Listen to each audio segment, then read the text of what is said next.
Chapter 1. The encounter with her police flower best friend. Your monthly salary is only 10K?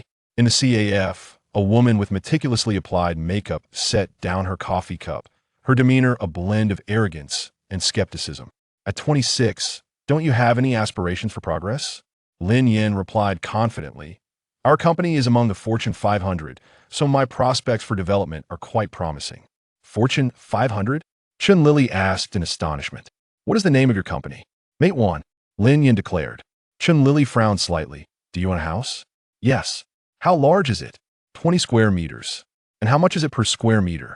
The landlord didn't specify. Zhang Zhilei's expression soured instantly. What about a car? I have an electric vehicle. Neo, Li Auto, or Yachty. It was evident that he was merely another struggling individual. Zhang Zhilei's face fell in disappointment. So, you're currently without a house, a car, or savings. She took a sip of her coffee. As for me, I am someone with standards in life. I don't demand a grand villa or a large house, but at the very least, I should have a 200 square meter flat to shield me from the elements. As for a car, I'm not particularly picky. A daily driver around $1 million would suffice. These are merely basic necessities of life that a slightly exceptional man should be able to achieve with some effort. Sorry, I do not mean to belittle you, merely stating an objective fact, and I hope I haven't offended you.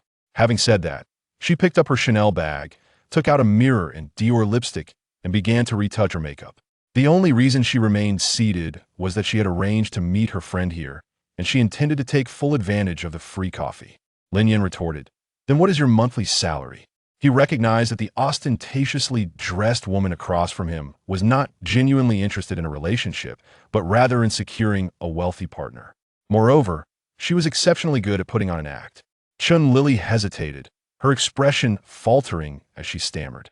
I currently only earn 4K, but our industry has great prospects. Lin Yan pointed to her Chanel bag.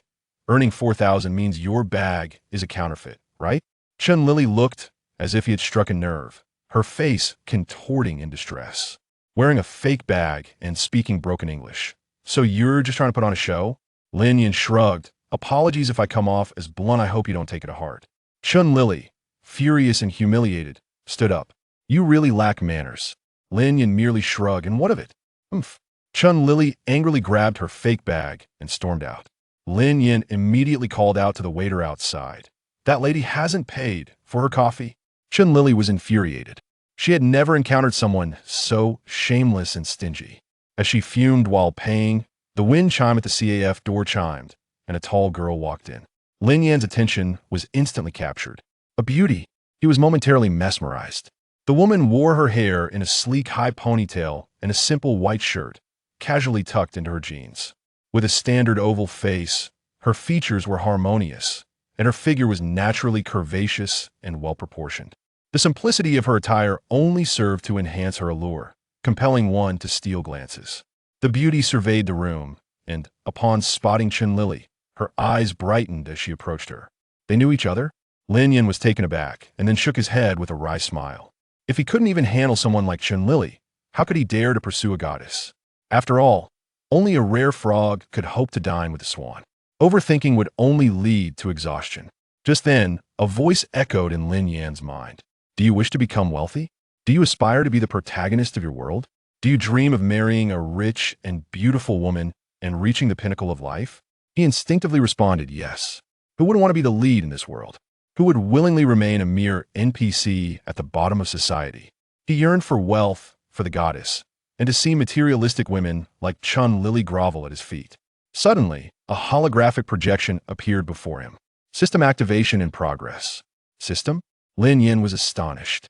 After 10 years of traversing this parallel world, he thought he had been forsaken by fate. Little did he know, the system was activating at this moment. Divine Goddess Strategy System successfully activated, high-quality target detected. Suing Xue, 24 years old, 170 centimeters, 55 kilograms, measurements. D. An all-around policewoman, family background. Father is a battle hero, commander of the Lingnan Military District. Mother is the deputy director of the Public Security Bureau. Mission: strategize for suing Xue. Mission difficulty: a level mission. The host may select a level entry from the entry library to activate. Divine Goddess Strategy System. Complete missions to receive rewards? Surprised, he opened the entry library interface. S. National Treasure Level Detective, capable of solving most complex cases. S. Unparalleled Handsome Man, so stunning it causes a stir at the United Nations. D1 Punch 10, can only take on 10 at a time. E. Dominant Gun, unyielding, tirelessly active. S. Perfect Level Armaments Expert, master of all weaponry, unerring aim, can shoot with eyes open or closed. A martial arts master, a hidden master, can take down Zhang Zhilei with a single move and Pacquiao with one palm. My goodness, this is incredible. Lin Yan felt a surge of excitement. Any single entry here would be godlike in its respective field. Regrettably, he could activate only one for now. His attention settled on Su Yingshu's profile. Each woman with a distinct personality has her own key to unlock. For a materialistic woman, one might shower her with money. For a love-struck girl, one would speak of emotions. However, for a policewoman, especially one like Su Yingshu with such a profound background, ordinary methods would undoubtedly falter. The approach must be precise. A wrong selection could significantly increase the difficulty of the strategy. After careful consideration, Lin Yan ultimately decided on a martial arts master. The reasoning was straightforward. A woman as beautiful and well-connected as Su Yingshu, who chose to become a police officer, indicates her strong beliefs and aesthetic values. Wealth and appearance are likely not her primary concerns. He had also considered selecting the equally prestigious National Treasure Level Detective. However, the reality was that without a mystery to investigate, that ability could prove useless. Conversely, the application scenarios for martial arts master appeared much broader. Ultimately, Lin Yan wished for a form of strength he could personally experience. I hope this martial arts master isn't referring to Master Ma. Otherwise, that would be a complete disaster. Lin Yan silently prayed before clicking submit. Entry review approved abilities are being granted. Activating a level entry martial arts master. As the strategy progresses by every 10, cash rewards will be granted, with a chance of unlocking new entries. Entry fusion device. 3 entries of the same level can be fused into a higher level entry. Strategy progress reference table. Below 30. Ordinary friends 30-50. Close relationship with a 50 chance of confession being accepted 50-70. The other party has developed feelings for you, with a 50 success rate for confession, based on the Bachin formula. Confess twice to reach 100-7090. The other party has fallen in love with you, with a 100 success rate for confession, but no intimacy 90100. Dear, it is advised to protect your kidneys, as they will not sustain you. Entry fusion? 3 and on? Lin Yan was somewhat taken back. Does this mean that if I fuse martial arts master into a higher entry, I could dismantle an aircraft carrier with my bare hands? Suddenly, Lin Yan felt a powerful twitch in the muscles of his arm. Almost immediately, he sensed a transformation within his body, as if his energy channels had been unblocked. His vitality surged, and strength began to swell within him. He was becoming stronger. This was no dream, it was real. Lin Yan quickly ran his fingers through his hair. He exhaled in relief. Fortunately, his hair was intact. Chapter 2. The Robber. I want to call the police. Outside the coffee shop, Su Yingshu inquired, "Is it yellow again?" Today marked the birthday of another friend, and she had arranged to meet with her close friend for the celebration. To her surprise, upon arrival, she noticed her friend's face was exceptionally grim, her words laced with irritation. It was evident that yet another blind date had ended in failure. "Don't mention it, I encountered a truly disappointing man." Zhang Zhilei expressed her disdain. After numerous blind dates, she had never felt as disheveled as today, having even spent dozens on coffee. It was utterly absurd and laughable. Alas, Su Yingshu sighed, what good does it do to find a wealthy man? On the surface, they seem glamorous, but in reality, one must still appease the man's whims. Finding a grounded person to share life with is far more valuable. She understood her friend's character all too well, having advised her countless times to abandon the notion of relying on affluent suitors. Yet, her friend remained obstinate, seemingly entranced by the idea. Zhang Zhilei pouted, "How could I possibly compare to you?" Indeed, comparisons were futile. She could not rival Su Yingshu's family background or beauty. The wealthy heirs vying for Su Yingshu's affection could fill the coffee shop.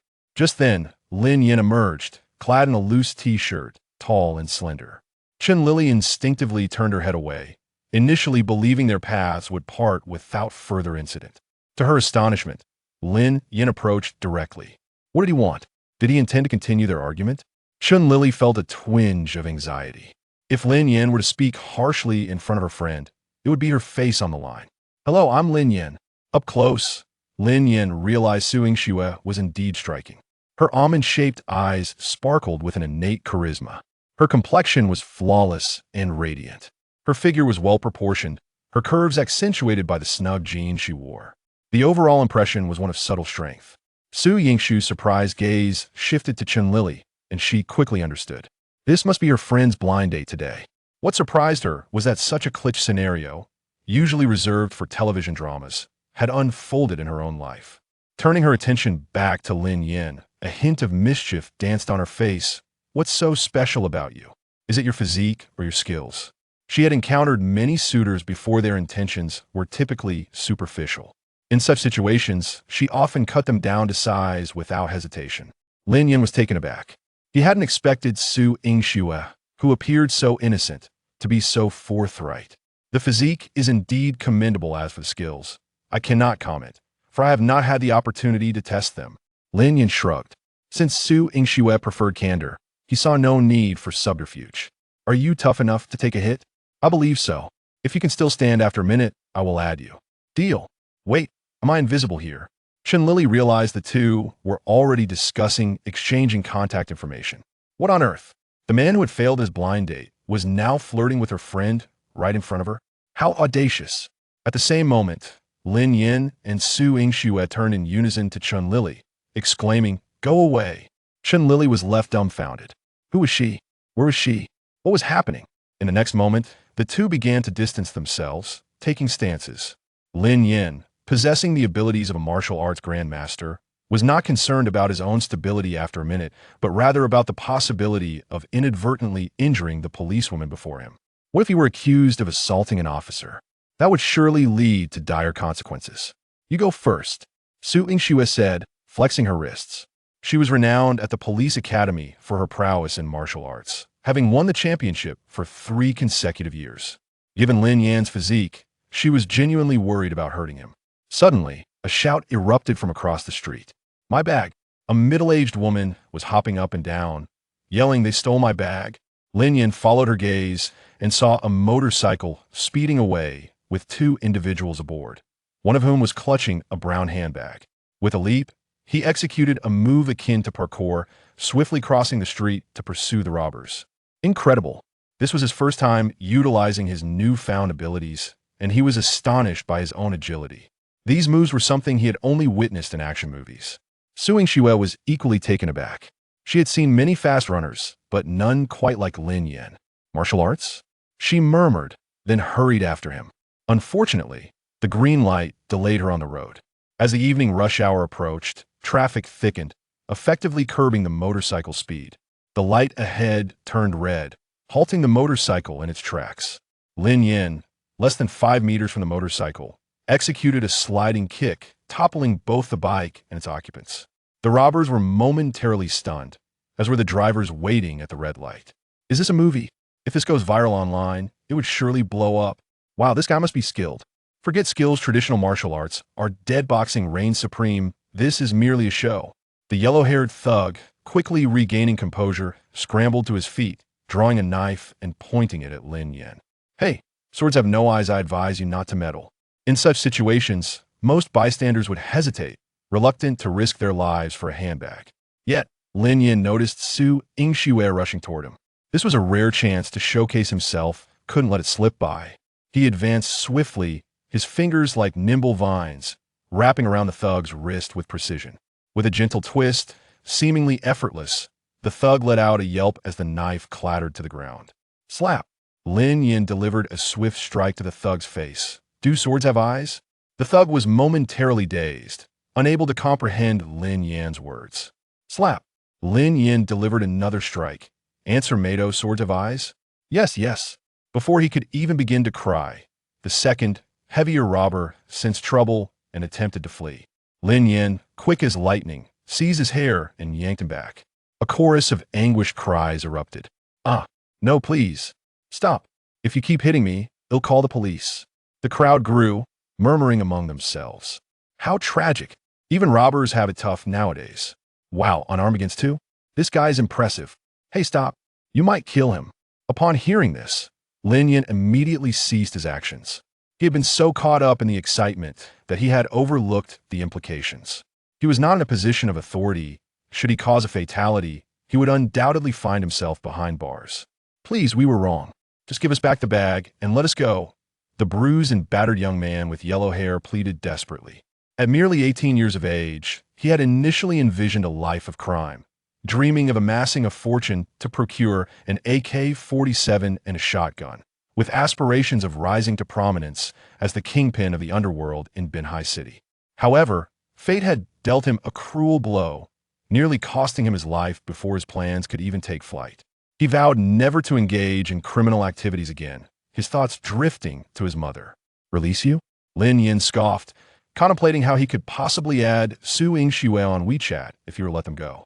Just then, Su Yingxue finally arrived, galloping towards the scene.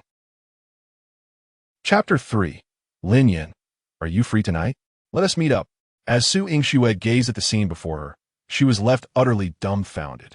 Initially, she had worried that Lin Yan might put on a show and confront the assailants, which could lead to peril. However, it appeared her concerns were unfounded. Her primary worry now lay with the well-being of the two criminals. Is it true? Can you really? To subdue two armed assailants with bare hands was something frequently portrayed in films and television dramas, yet it seemed rather implausible in reality. Such an act would require not only courage, but also formidable psychological resilience and exceptional skill. It certainly could not be achieved merely through a fearless disposition. I suppose this could be classified as legitimate self-defense, Lin Yan remarked, gesturing toward the yellow-haired thug at his feet. He brandished the knife first and even threatened me, claiming that knives and swords are blind. The yellow-haired thug nodded vigorously, exclaiming, "Yes, yes. I was the one who brandished the knife first. My brother was merely educating me. He was teaching me how to be a man."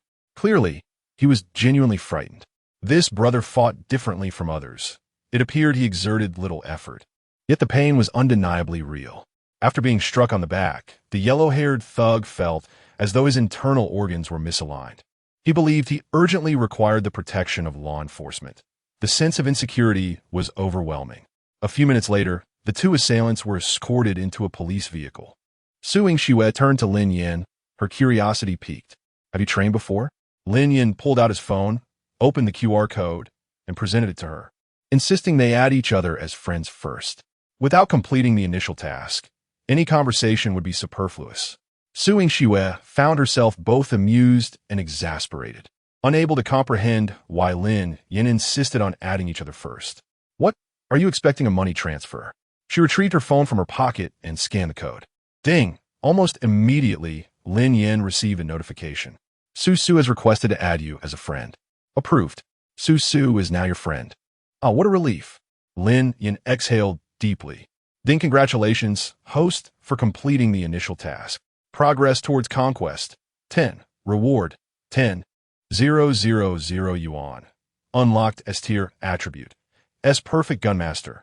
Mastery of all weaponry. Bullets never miss. Can shoot with eyes open or closed." What a surprise. Lin Yan was astonished to have unlocked an S-tier attribute, especially one related to firearms. "Are you done celebrating? Can you answer me now?" Su Yingxue tucked her phone back in her pocket, crossing her arms as she looked up at Lin Yan, who seemed lost in a euphoric reverie. Growing up in a different environment than most girls, she found no interest in discussions about cosmetics, clothing, or handbags. Instead, she was fascinated by martial arts and firearms, which made her curious about how Lin Yan managed to fend off two attackers single-handedly. "I practice martial arts, trained under Master Chongdong of the Western School." Lin Yan fabricated a story casually. What else could he say? He couldn't reveal that his abilities were granted by a system. Could he?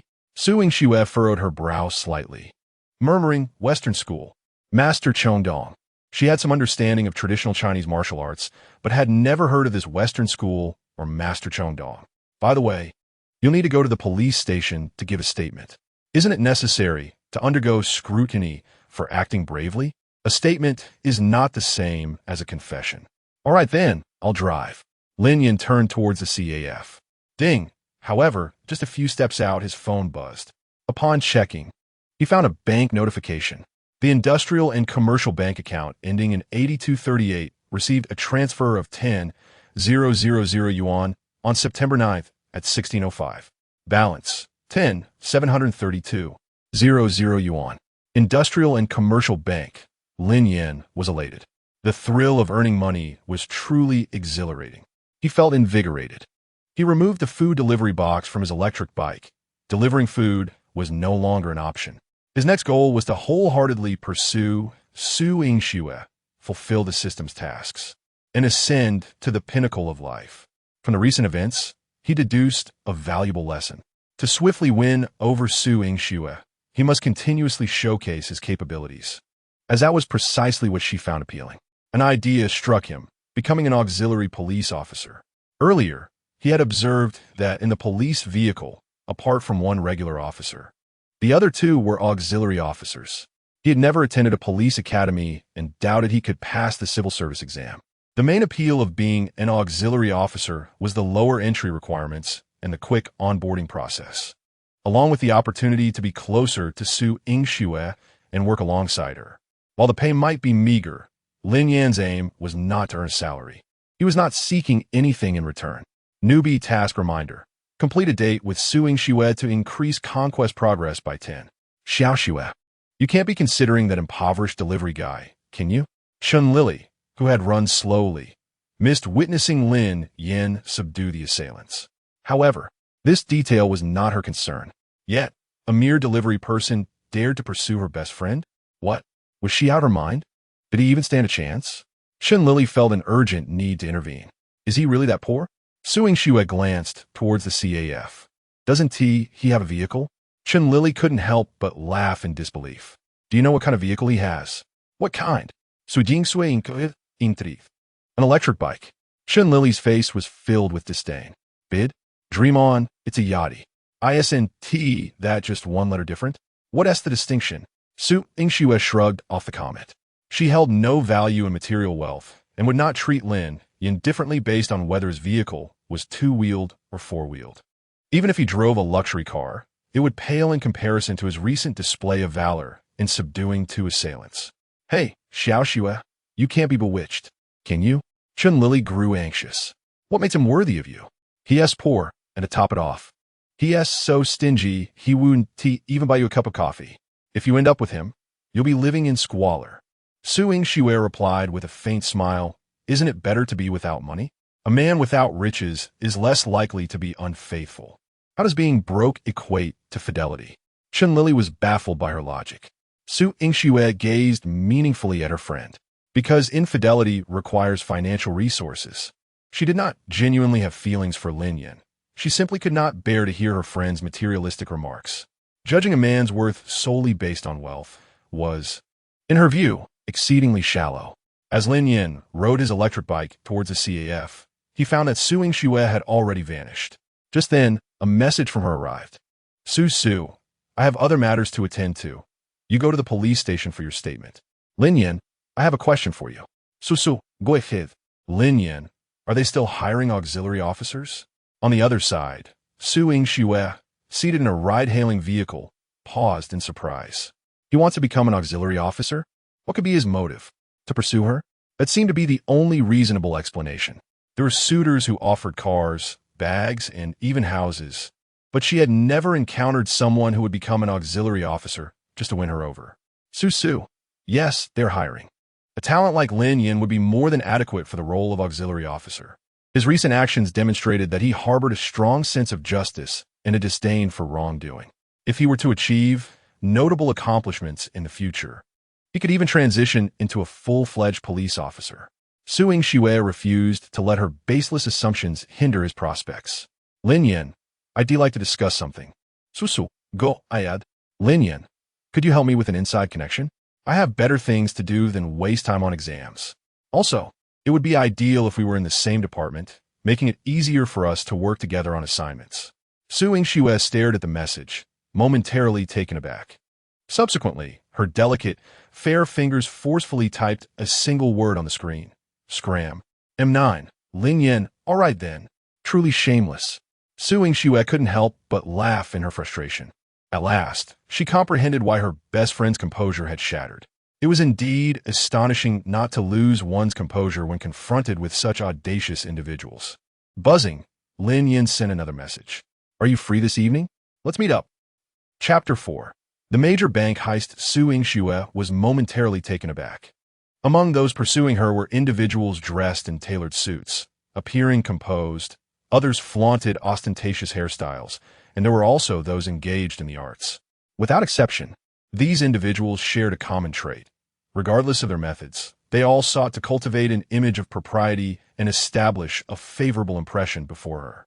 Their ultimate objectives, however, were all too similar. Where else could one find someone like Lin Yan, who boldly approached with a straightforward request for a date? Did he truly consider himself a familiar figure? Just then, Su Yingxue's phone rang abruptly. It was a call from the head of the criminal police. Hello, Li team. She answered. Hello, Xiao Xue. A bank robbery has occurred on Jianxi Road. Return to the team immediately. Understood. After hanging up, Su Yingxue hastily instructed the driver master. Please turn around and head to Jianxi Road. Meanwhile, Lin Yan, whose date had been thwarted, was riding his electric scooter towards the Public Security Bureau. He had just discovered that those who perform acts of bravery to assist the police in apprehending criminals could potentially earn a reward. He needed to hurry and register his name. However, upon arriving at the police station, he was met with several police vehicles, including SWAT vans, hastily exiting the premises. Each vehicle was nearly at full capacity, racing away with urgency. It appeared that a significant incident had unfolded. He took out his phone and searched Douyin for any news regarding Binhai City. Typically, such incidents are not reported immediately by the media. Rather, it is the onlookers who first disseminate the information online. Sure enough, a headline appeared. Binhai City Bank experiences armed robbery, 23 hostages taken. Lin Yan opened one of the videos, which had been recorded from an adjacent building. The police had cordoned off the bank, and the surrounding crowd had been evacuated. Armed special police and military personnel were on high alert. Yet, amidst the officers, Lin Yan spotted a familiar figure. Su Yingxue? Indeed, in the blurry footage, he immediately recognized her flawless silhouette, clad in the same denim jeans and fitted t-shirt. There was no mistaking it. As he set down his phone, his expression turned grave. The fact that Su Yingxue was on site signified that she could very well be in peril. If something were to happen to her, would his mission still be feasible? With that troubling thought, Lin Yan turned his scooter around and sped towards Jianxi Road, where the bank was located. At the bank's entrance, the chief of police received a call from the robber. A middle-aged man in police uniform, standing tall, took the call. Hello, I am Zhang Zhilei, the chief of Binhai City Public Security Bureau. Hello, Chief Zhang. Did you expect us to meet again so soon? Zhang Zhilei furrowed his brow. He recognized the voice all too well. It was Qiu Ji, the notorious and ruthless bandit of Binhai City, a former mercenary who had become the leader of the Black Hawk Gang, committing heinous acts of robbery and murder. 2 months prior, the police had successfully dismantled the Black Hawk Gang, but Qiu Ji and several key members had managed to escape. This man possessed exceptional military skills. It was no exaggeration to say that his marksmanship surpassed that of many special forces, and his close-quarters combat was lethally efficient. Zhang Donghai had presumed Qiu Ji had fled to another region. Yet here he was, resurfacing in Binhai and brazenly instigating such a grave incident, openly defying the police. What do you want? Zhang Donghai asked in a grave tone. Of course, I want to live. Qiu Ji replied. You set a net around me, leaving me no escape. I must find my own way out. Binhai City had enacted comprehensive control measures against him, and his only hope now lay in fleeing abroad. He believed that only by boarding a helicopter to the open sea and transferring to a waiting vessel could he seize a glimmer of hope. Zhang Donghai retorted sternly. Qiu Ji, your only chance for survival is to release the hostages and surrender your weapons. Qiu Ji scoffed. Chief Zhang, do you take me for a child? Let us be direct. I want a helicopter and 2 billion in virtual currency. If you refuse, I will execute a hostage every half hour. If you don't believe me, the sound of a bullet being chambered echoed through the receiver. Shall I demonstrate by killing one right now? As his words fell, the frantic cries of the hostages erupted from the phone. Zhang Donghai's brow tightened as he spoke gravely. 2 billion in virtual currency is no trivial matter. I cannot make that decision unilaterally. I need to report to my superiors. He was well aware of Qiu Zhi's methods and temperament. If he outright refused, Qiu Zhi might resort to immediate violence, forcing him to yield. His current objective was to stabilize the situation while devising a strategy. Upon ending the call, the surrounding officers turned their gazes toward him. Su Yingshua's expression was particularly serious. This was the most significant case she had encountered since joining the force, involving the lives of dozens. Moreover, they were dealing with the dangerous criminal Qiu Zhi. She had no clear plan in mind. Zhang Donghai inquired, "Have you ascertained the number of robbers? How many are there?" Li Feng, the head of the criminal police team, responded, "Based on surveillance footage and eyewitness accounts, there are 5 individuals, all armed." Zhang Donghai pressed further, "Are the snipers from the special police and military in position?" Li Feng shook his head gravely. "It's futile. They have taken refuge behind the bank counter with the hostages, and the snipers cannot even see them due to the bulletproof glass." In such circumstances, the police's primary task was to ensure the safety of the hostages, followed by subduing the criminals. If they acquiesced to all the demands of the robbers, similar incidents would only increase in the future. This precedent could not be set. Zhang Donghai found himself in a state of desperation, burdened by immense pressure. The officers around him fell into silence, seemingly unable to conceive a better solution apart from capitulation to safeguard the hostages' lives. At that moment, a small electric scooter abruptly halted outside the cordoned-off area. "Hurry and leave," the officer in charge of the perimeter called out. Lin Yan peered inside and quickly spotted Su Yingxue. He waved and shouted, "Wife, I'm here to assist you in rescuing the hostages." "Wife." The eyes of 2 officers shifted towards Su Yingxue, exchanging glances before settling their gaze on Lin Yan. "You are her husband?" Chapter 5. You dare to steal a cop's gun? Upon hearing a commotion, Su Yingxue glanced back. "Lin Yan? What brings him here?" Huang Wenxuan, a member of the criminal police team, inquired, "Xiao Xue, do you know this person?" Before Su Yingxue could respond, the officer assigned to maintain security jogged over, stating, "Officer Su, this individual claims to be your husband and wishes to assist in rescuing the hostage." This revelation left Su Yingxue momentarily stunned. Huang Wenxuan's eyes widened in disbelief as he looked at her. "Xiao Xue, when did you get married?" Su Yingxue did not answer. Instead, she furrowed her brow and hurried towards Lin Yan. How shameless could he be, making such assertions? Most importantly, did he not consider the gravity of the situation? Was this truly a time for jest? "What are you doing here?" Su Yingshue's voice was laced with irritation. Lin Yan shrugged, replying, "I'm here to help you." "Help me?" Su Yingxue stared at him in astonishment. With hundreds of fully armed special police officers at a standstill, what could an unarmed, ordinary man possibly do? Even if he were a master of martial arts, what difference would it make? Could he contend with firearms? Such arrogance was utterly unfounded. "I have no time for your nonsense. Leave now." Su Yingsue insisted.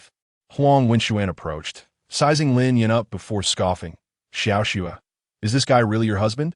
His tone dripped with sarcasm, as Lin Yan appeared exceedingly ordinary, riding a small electric scooter, resembling someone rushing to deliver takeout. Who would believe such a person could marry the goddess of the police force? "He is not my husband," Su Yingxue firmly denied, not out of fear of Huang Wenxuan's jealousy, but simply stating the truth. She had never even been in a relationship, let alone tolerate Lin Yan's pretense of being her husband. Under normal circumstances, she would have relished the opportunity to give him a good thrashing for his audacity. Upon hearing her response, Huang Wenxuan's expression gleamed with triumph as he sternly addressed Lin Yan. "Leave immediately, or I will charge you with obstructing justice." "What is going on?" Zhang Donghai approached, casting a glance at Lin Yan.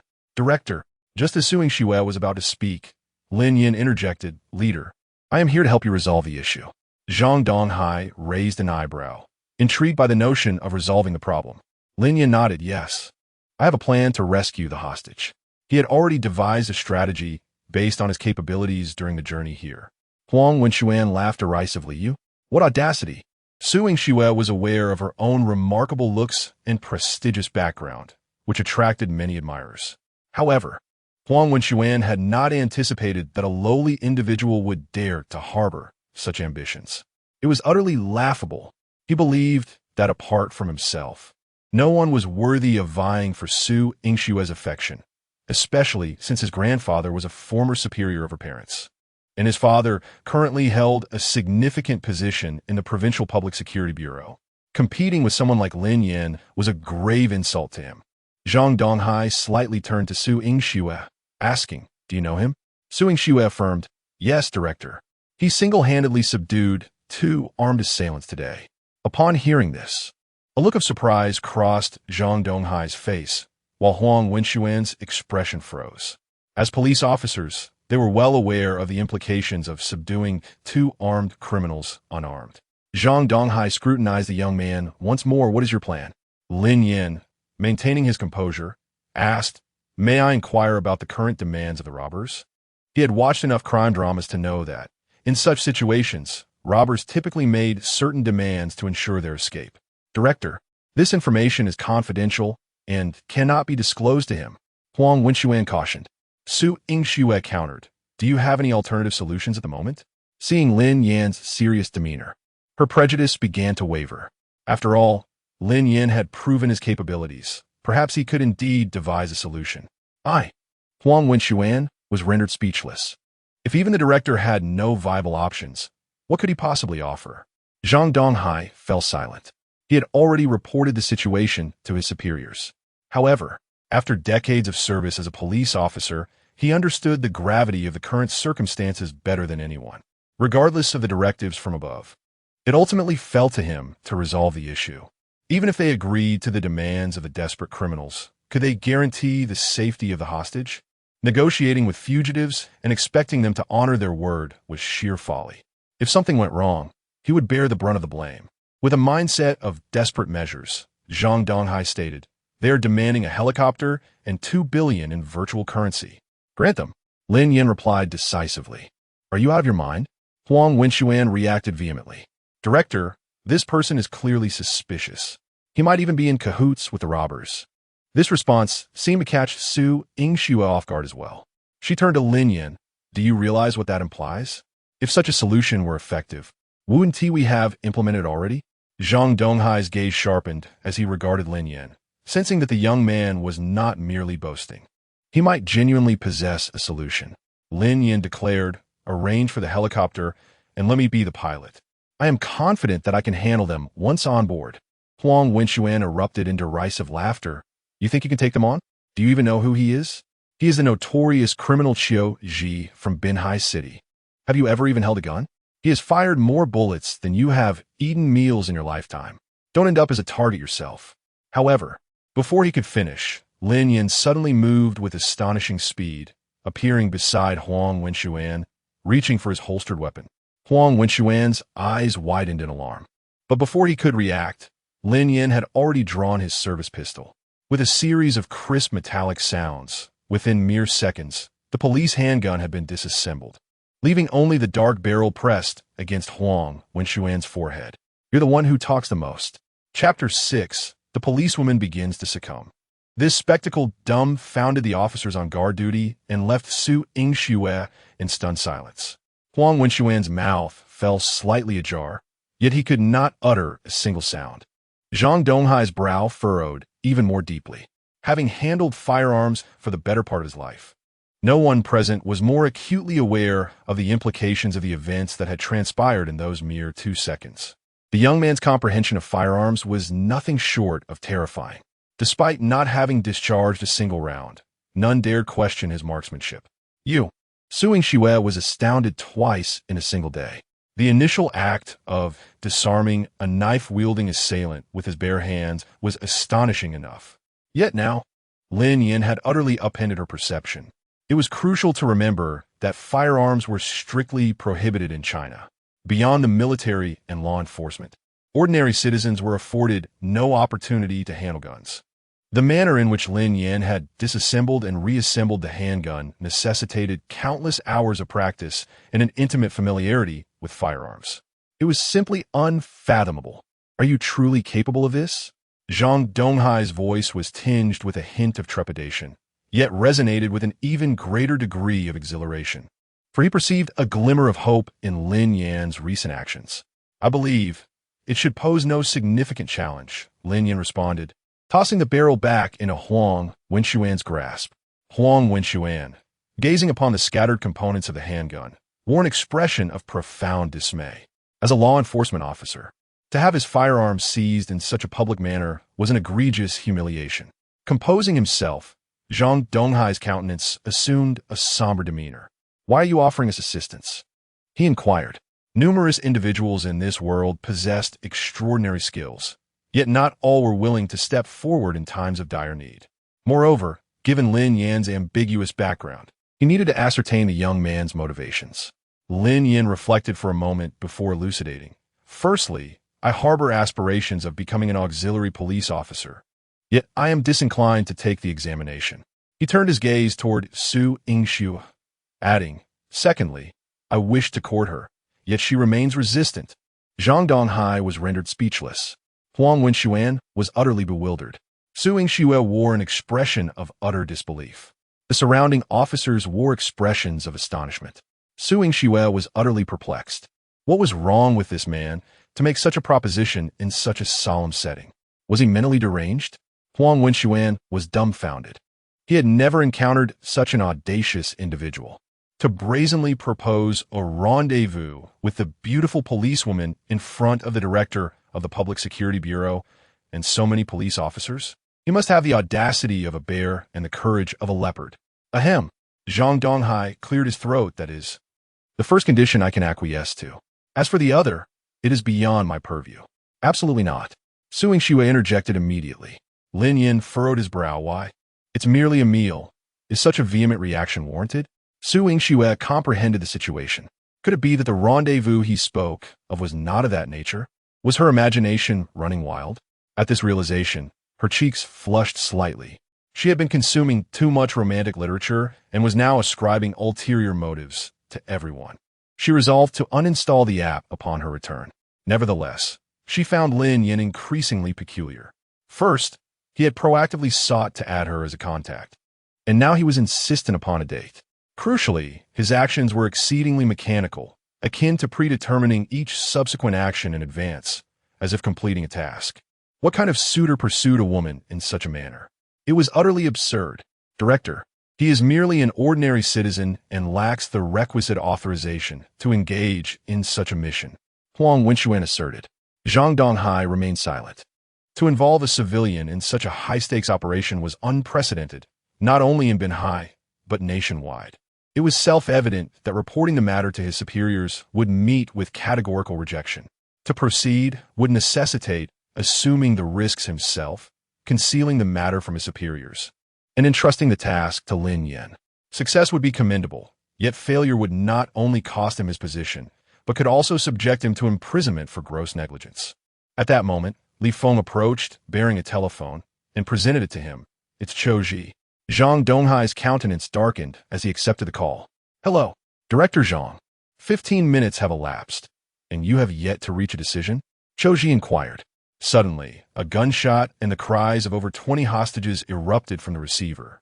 Chou Ji stated coldly, Director Zhang, is your mind clearer now, or shall I provide further stimulation? Zhang Donghai inhaled deeply, then held his breath and closed his eyes. He was left with no alternative. Very well, I shall arrange for a helicopter immediately. However, the cryptocurrency will require time. Ha ha! Chou Ji emitted a triumphant laugh. Excellent. I shall grant you half an hour. The cryptocurrency must be in place once I board the aircraft. Furthermore, ensure that you withdraw your personnel.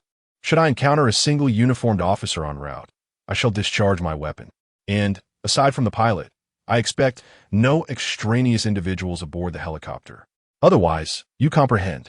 With that, he terminated the call. Zhang Donghai turned to face Lin Yan, stating solemnly, I am entrusting everything to you. He was bereft of recourse. Confronted with the choice between protocol and human lives, he could only opt to proceed despite the evident risks. Responsibility invariably fell upon someone to bear. Director, This contravenes regulations. Huang Wenxuan protested, less concerned with protocol and more with preventing Lin Yan from gaining prominence. Zhang Donghai disregarded the objection and issued an order to Li Feng. Arrange for a helicopter. Yes, director. Mere moments later, the vehicles en route to the Binhai Road helipad were prepared. As Lin Yan prepared to embark, Su Yingxue halted him. Hold! Lin Yan turned. What is it? Su Yingxue bit her lip, hesitating before finally uttering. This matter bears no relation to you. There is no imperative for you to risk your life for my sake. She had only just met Lin Yan that day. First, he had greeted her and requested her contact information. Then he had expressed his intention to apply for the auxiliary police force, and now he was proposing a date. Was this sequence of events insufficient to elucidate the situation? Law enforcement officers apprehended criminals and rescued hostages as part of their sworn duty. Yet, for Lin Yan, this was not his responsibility. Lin Yan scoffed, "Spare me your self-importance. I am not doing this for your benefit." He stepped into the vehicle, rolled down the window, and remarked nonchalantly, "I am doing this for my own sake." He was not prevaricating. The system had charged him with winning Su Yingxue over, which he perceived as a mere task. Su Yingxue was akin to a non-player character, NPC. Lin Yan's actions were solely aimed at garnering the NPC's favor, expediting the completion of the task, and securing the reward. It was devoid of emotional investment, at least for the time being. Sacrifice for another was out of the question. He was not yet that altruistic. As for why he would willingly court danger, it was primarily due to his acquisition of the S-tier skills, Master Gunsmith and Grandmaster of Traditional Martial Arts. With absolute command over firearms and the agility of traditional martial arts, confronting a handful of common thugs was a task of utmost ease. Possessing unwavering confidence, Lin Yan had volunteered to undertake the mission. It was an act of rescue, a demonstration of valor, and an opportunity to curry favor with Su Yingxue, a trifecta of benefits. Furthermore, it would facilitate the completion of the second task. It was an opportunity too good to pass up. Watching the police vehicle recede into the distance, Su Yingxue's emotions were in turmoil. This individual was peculiar, possessing terrifying abilities yet spouting nonsense. He appeared indifferent, yet harbored a sense of justice. In the instant he boarded the vehicle, Su Yingxue had even glimpsed a hint of the lone hero archetype.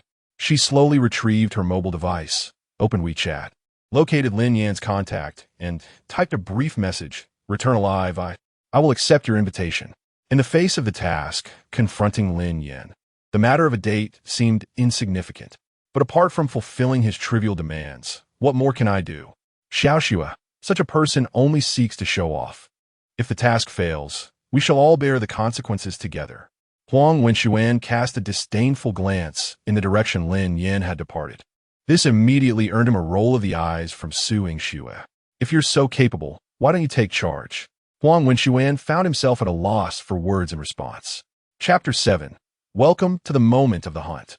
Half an hour later, the entire construction road was cordoned off. The route to the seaside helipad was under strict surveillance. There were no vehicles on the road, nor any pedestrians. The city felt as though it had been pressed on pause, with a palpable tension saturating the air. At the entrance of the deserted bank, a sleek, black minibus stood alone. A robber, clad in a black hood and short sleeves, with a muscular build and an AK slung over his shoulder, swaggered out.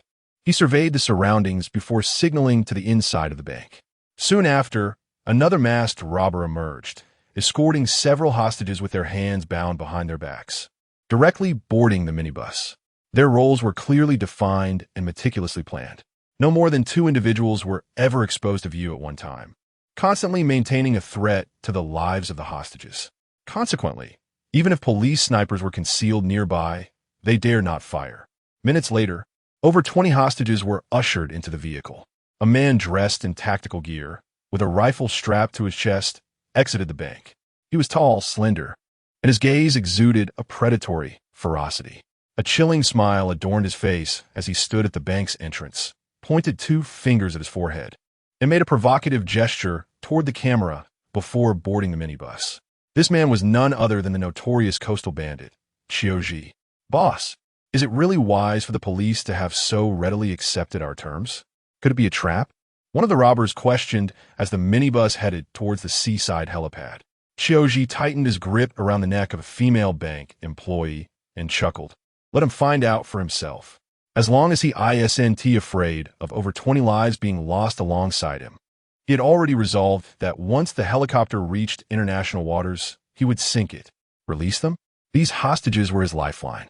There was no way he would let them go. More than 10 minutes later, the minibus reached the seaside helipad. At that moment, there was no sign of police presence. Only a transport helicopter waiting. From afar, one could see the helicopter's door ajar with a man in sunglasses seated in the pilot's seat. In the operations command center, multiple camera angles displayed the situation around the helipad. As the minibus came into view, everyone's breath hitched, particularly Zhang Zhilei. He bore immense pressure to let Lin Yan act. If anything went awry, Director, a call from the provincial department, Zhang Zhilei heard, his brow furrowing.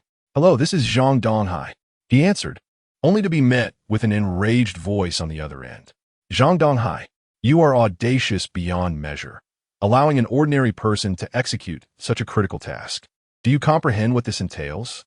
It signifies your disregard for public safety, a betrayal of your principles, and a failure to uphold the responsibilities of a police officer. Director Huang, you are right. I have been remiss, neglecting the bigger picture. Zhang Zhilei explained. I intended to report to my superiors before taking action. But the situation was too urgent. There was no time. Stop making excuses. Immediately ordered that Lin Yan to cease his actions. The tone on the other end was unequivocal. Zhang Zhilei, gazing at the large screen, shook his head. It was too late to stop them. The minibus was already parked next to the helicopter. Zhang Zhilei, I am relieving you of your duties right now. The voice from the receiver was so loud that everyone in the operations command center overheard. Is the director out of his mind? Sending an ordinary person to rescue hostages? Exactly. When he issued the order, I thought something was amiss. How could the provincial department possibly endorse such an absurd decision? Oh no, Zhang's position is at stake. We might be caught in the crossfire too. I heard the person on duty mention that Lin Yan is Su's husband. Did he provoke Huang Wenxuan? This report must have come from him. Does it even need to be asked? This is disastrous. His father is the director. Zhang will surely face severe repercussions.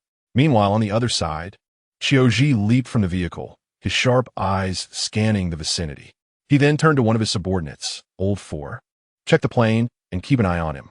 He gestured toward the pilot's seat. Understood, boss. The slender robber jumped onto the helicopter, patrolling the area before taking the co-pilot's seat, pressing the gun against Lin Yan's temple. He began searching him, ensuring he was unarmed before issuing a warning. Behave, or I'll make you eat lead. Lin Yan adjusted his sunglasses and turned to face him. Through the dark lenses, his eyes remained concealed. Hurry up, don't dawdle. Several robbers kicked and shoved the hostages onto the helicopter. Please, I beg you, spare me. I have an elderly parent and young children. My family cannot be without me. A middle-aged man with glasses pleaded desperately, fully aware that the vast ocean loomed ahead, and boarding the helicopter could signify his final farewell. Shut the hell up. A scar-faced robber kicked him hard, threatening, if you keep stalling, I'll blow your brains out. Suddenly, a young, beautiful woman screamed as a robber tore her clothing, leaving her in nothing but her undergarments. She clutched her chest in panic, her face a canvas of terror and despair in response to the robber's lewd laughter. In that moment, she felt like a lamb awaiting slaughter, already knowing the horrific fate that awaited her. She did not wish to board the helicopter. Not at all. But now, she had no choice as the robber yanked her hair, dragging her like a chick to the entrance. Within mere minutes, over 20 hostages had been boarded onto the helicopter. Only Qiuji remained outside, brazenly gesturing and taunting in the direction of the helipad. Suddenly, the scar-faced robber frowned. The gun aimed at the pilot from the co-pilot's seat had remained still for quite some time. He bent forward, tapping the shoulder of the robber in the co-pilot's seat. Old Four, stay alert, keep an eye on him. At that moment, the robber known as Old Four collapsed, his AK-47 slipping from his grasp as he fell forward like a toppled statue. The scar-faced robber gasped in horror, his eyes widening as he turned toward the pilot's seat, only to be met with the dark muzzle of a gun.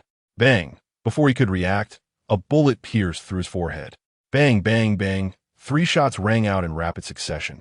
The remaining robbers barely had time to process the information before bullets struck their foreheads, splattering blood. With a sudden explosion, the 20-plus hostages finally reacted, chaos erupting within the cabin. Qiu Ji, who had confidently mocked the police from the helipad, experienced a drastic change in expression at the sound of gunfire. His high level of military training prompted his body to instinctively roll, swiftly seeking cover at the tail of the helicopter. His brow furrowed deeply, his eyes clouded with gravity, for he had already deduced what had transpired within the cabin moments earlier. Chapter 8. A shock to the entire police system. The gunfire emanated from a police handgun, exactly 4 shots fired. This indicated that all of his loyal followers had perished. These were his die-hard supporters. If any had survived, they would have surely retaliated or at least issued a warning. In an instant, Qiu Ji transformed from predator to prey. The hunter, without a doubt, was the driver in the pilot's seat. Qiu Ji's countenance darkened ominously. He never anticipated that despite his meticulous planning, he would still fall into a trap. Was there a flaw in his strategy? He dismissed the notion. The possibility of an imposter pilot staging a counterattack had crossed his mind. Yet could anyone truly execute such a feat in the chaotic confines of the cockpit, firing continuously to eliminate 4 or 5 individuals without regard for the safety of hostages? Based on Qiu Ji's understanding of law enforcement, they would never undertake such a perilous action. The consequences of a failed plan would be insurmountable. No one would dare issue that order. Did the shooter possess absolute confidence in avoiding harm to the hostages? What level of marksmanship would one need to undertake such a mission? Qiu Ji had encountered numerous sharpshooters, including himself, who had once been hailed as a marksman. He was certain that he could not accomplish such a task. Regaining his composure, Qiu Ji began to analyze his current predicament. His sole hope lay in executing a counteroffensive to reclaim control over the hostages. Faced with an unprecedentedly formidable adversary, even he could not suppress his anxiety. Beads of sweat formed on his palms, and he dared not draw breath. Fully alert, he observed every movement in his surroundings. However, the cacophony within the cabin rendered it impossible for him to discern the sound of footsteps. Inside the cabin, Lin Yan's ears perked up. With no cover around the helipad, Qiu Ji's only refuge was at the tail of the aircraft. He seized the bandit's AK and leapt down. No one could match his speed in firing, nor could anyone rival his accuracy. In the operational command center, everyone held their breath, tense with anticipation. 1 against 5, he had managed to retaliate against 4. Even the fiercest Qiu Ji now appeared as a frightened kitten, cowering at the tail of the aircraft, too afraid to make a sound. In stark contrast, Lin Yan exhibited no fear whatsoever, boldly striding towards the tail where Qiu Ji was concealed, gun in hand. Those who had recently questioned him were left dumbfounded, their eyes filled with disbelief. Could anyone truly accomplish an extreme counterattack under such circumstances? Could he possibly still be human? Was he not merely a god of firearms? What was his background? A military deity? An overseas mercenary? Do not be naive. Even mercenaries could not possess such extraordinary capabilities. Zhang Zhilei, witnessing the scene, felt his nails dig nervously into his flesh. The impending gunfire would determine the outcome. One thought could lead to paradise, another to hell. The lives of many now rested solely on Lin Yan. Su Yingshu bit her lip tightly, her gaze never leaving the screen. She continuously prayed within her heart. He must survive. He must survive. Huang Wenxuan clenched his jaw, utterly astonished that Lin Yan had indeed managed to retaliate. This revelation struck a severe blow to his pride and confidence. In other words, no matter how deep Lin Yan's background or pedigree, what he was accomplishing at this moment was unattainable for Huang. This was the essence of despair and envy, an insurmountable longing. He glanced at Su Yingshu beside him, jealousy evident in his eyes, for there seemed to be a glimmer of admiration within her gaze. He had envisioned such a scene countless times in his dreams, yet never had he imagined it would manifest in the person of Lin Yan. At the provincial office, chaos reigned. Absurd, utterly absurd. Huang Weiyong slammed his fist against the desk, his voice a thunderous roar. He never anticipated that Zhang Donghai would dare allow an ordinary person to intervene in such a significant case. Should the bandits become desperate and harm hostages, not only would Zhang Donghai face imprisonment, but he, as the director would also be implicated. Had it not been for a call from his son in the criminal police team in Binhai City, he would have remained oblivious. It was simply inconceivable, an utter disregard for authority. "Director, what shall we do now?" asked the office director, Fu Yuan, furrowing his brow. Huang Weiyong pondered for a moment, then instructed, "Quickly notify the Coast Guard and military. We must find a way to intercept the helicopter. Also, immediately issue the order to revoke Zhang Donghai's position and have him detained." Just then, a staff member rushed in, exclaiming, "Director, the Binhai City Public Security Bureau just called to inform us that Chou Ji has been captured, and the remaining 4 bandits were shot dead on the spot." Huang Weiyong and Fu Yuan exchanged astonished glances, simultaneously inquiring, "What about the hostages?" The staff member replied, "Aside from one with a gunshot wound to the leg, the rest are unharmed." Upon hearing this, Huang Weiyong collapsed heavily into his office chair, his complexion pale. He felt as if he had suddenly ascended from hell to heaven. "Director Zhang, the provincial office has requested your presence." 2 police officers hesitated, looking at Zhang Donghai. He nodded, then removed his police cap, exhaling deeply.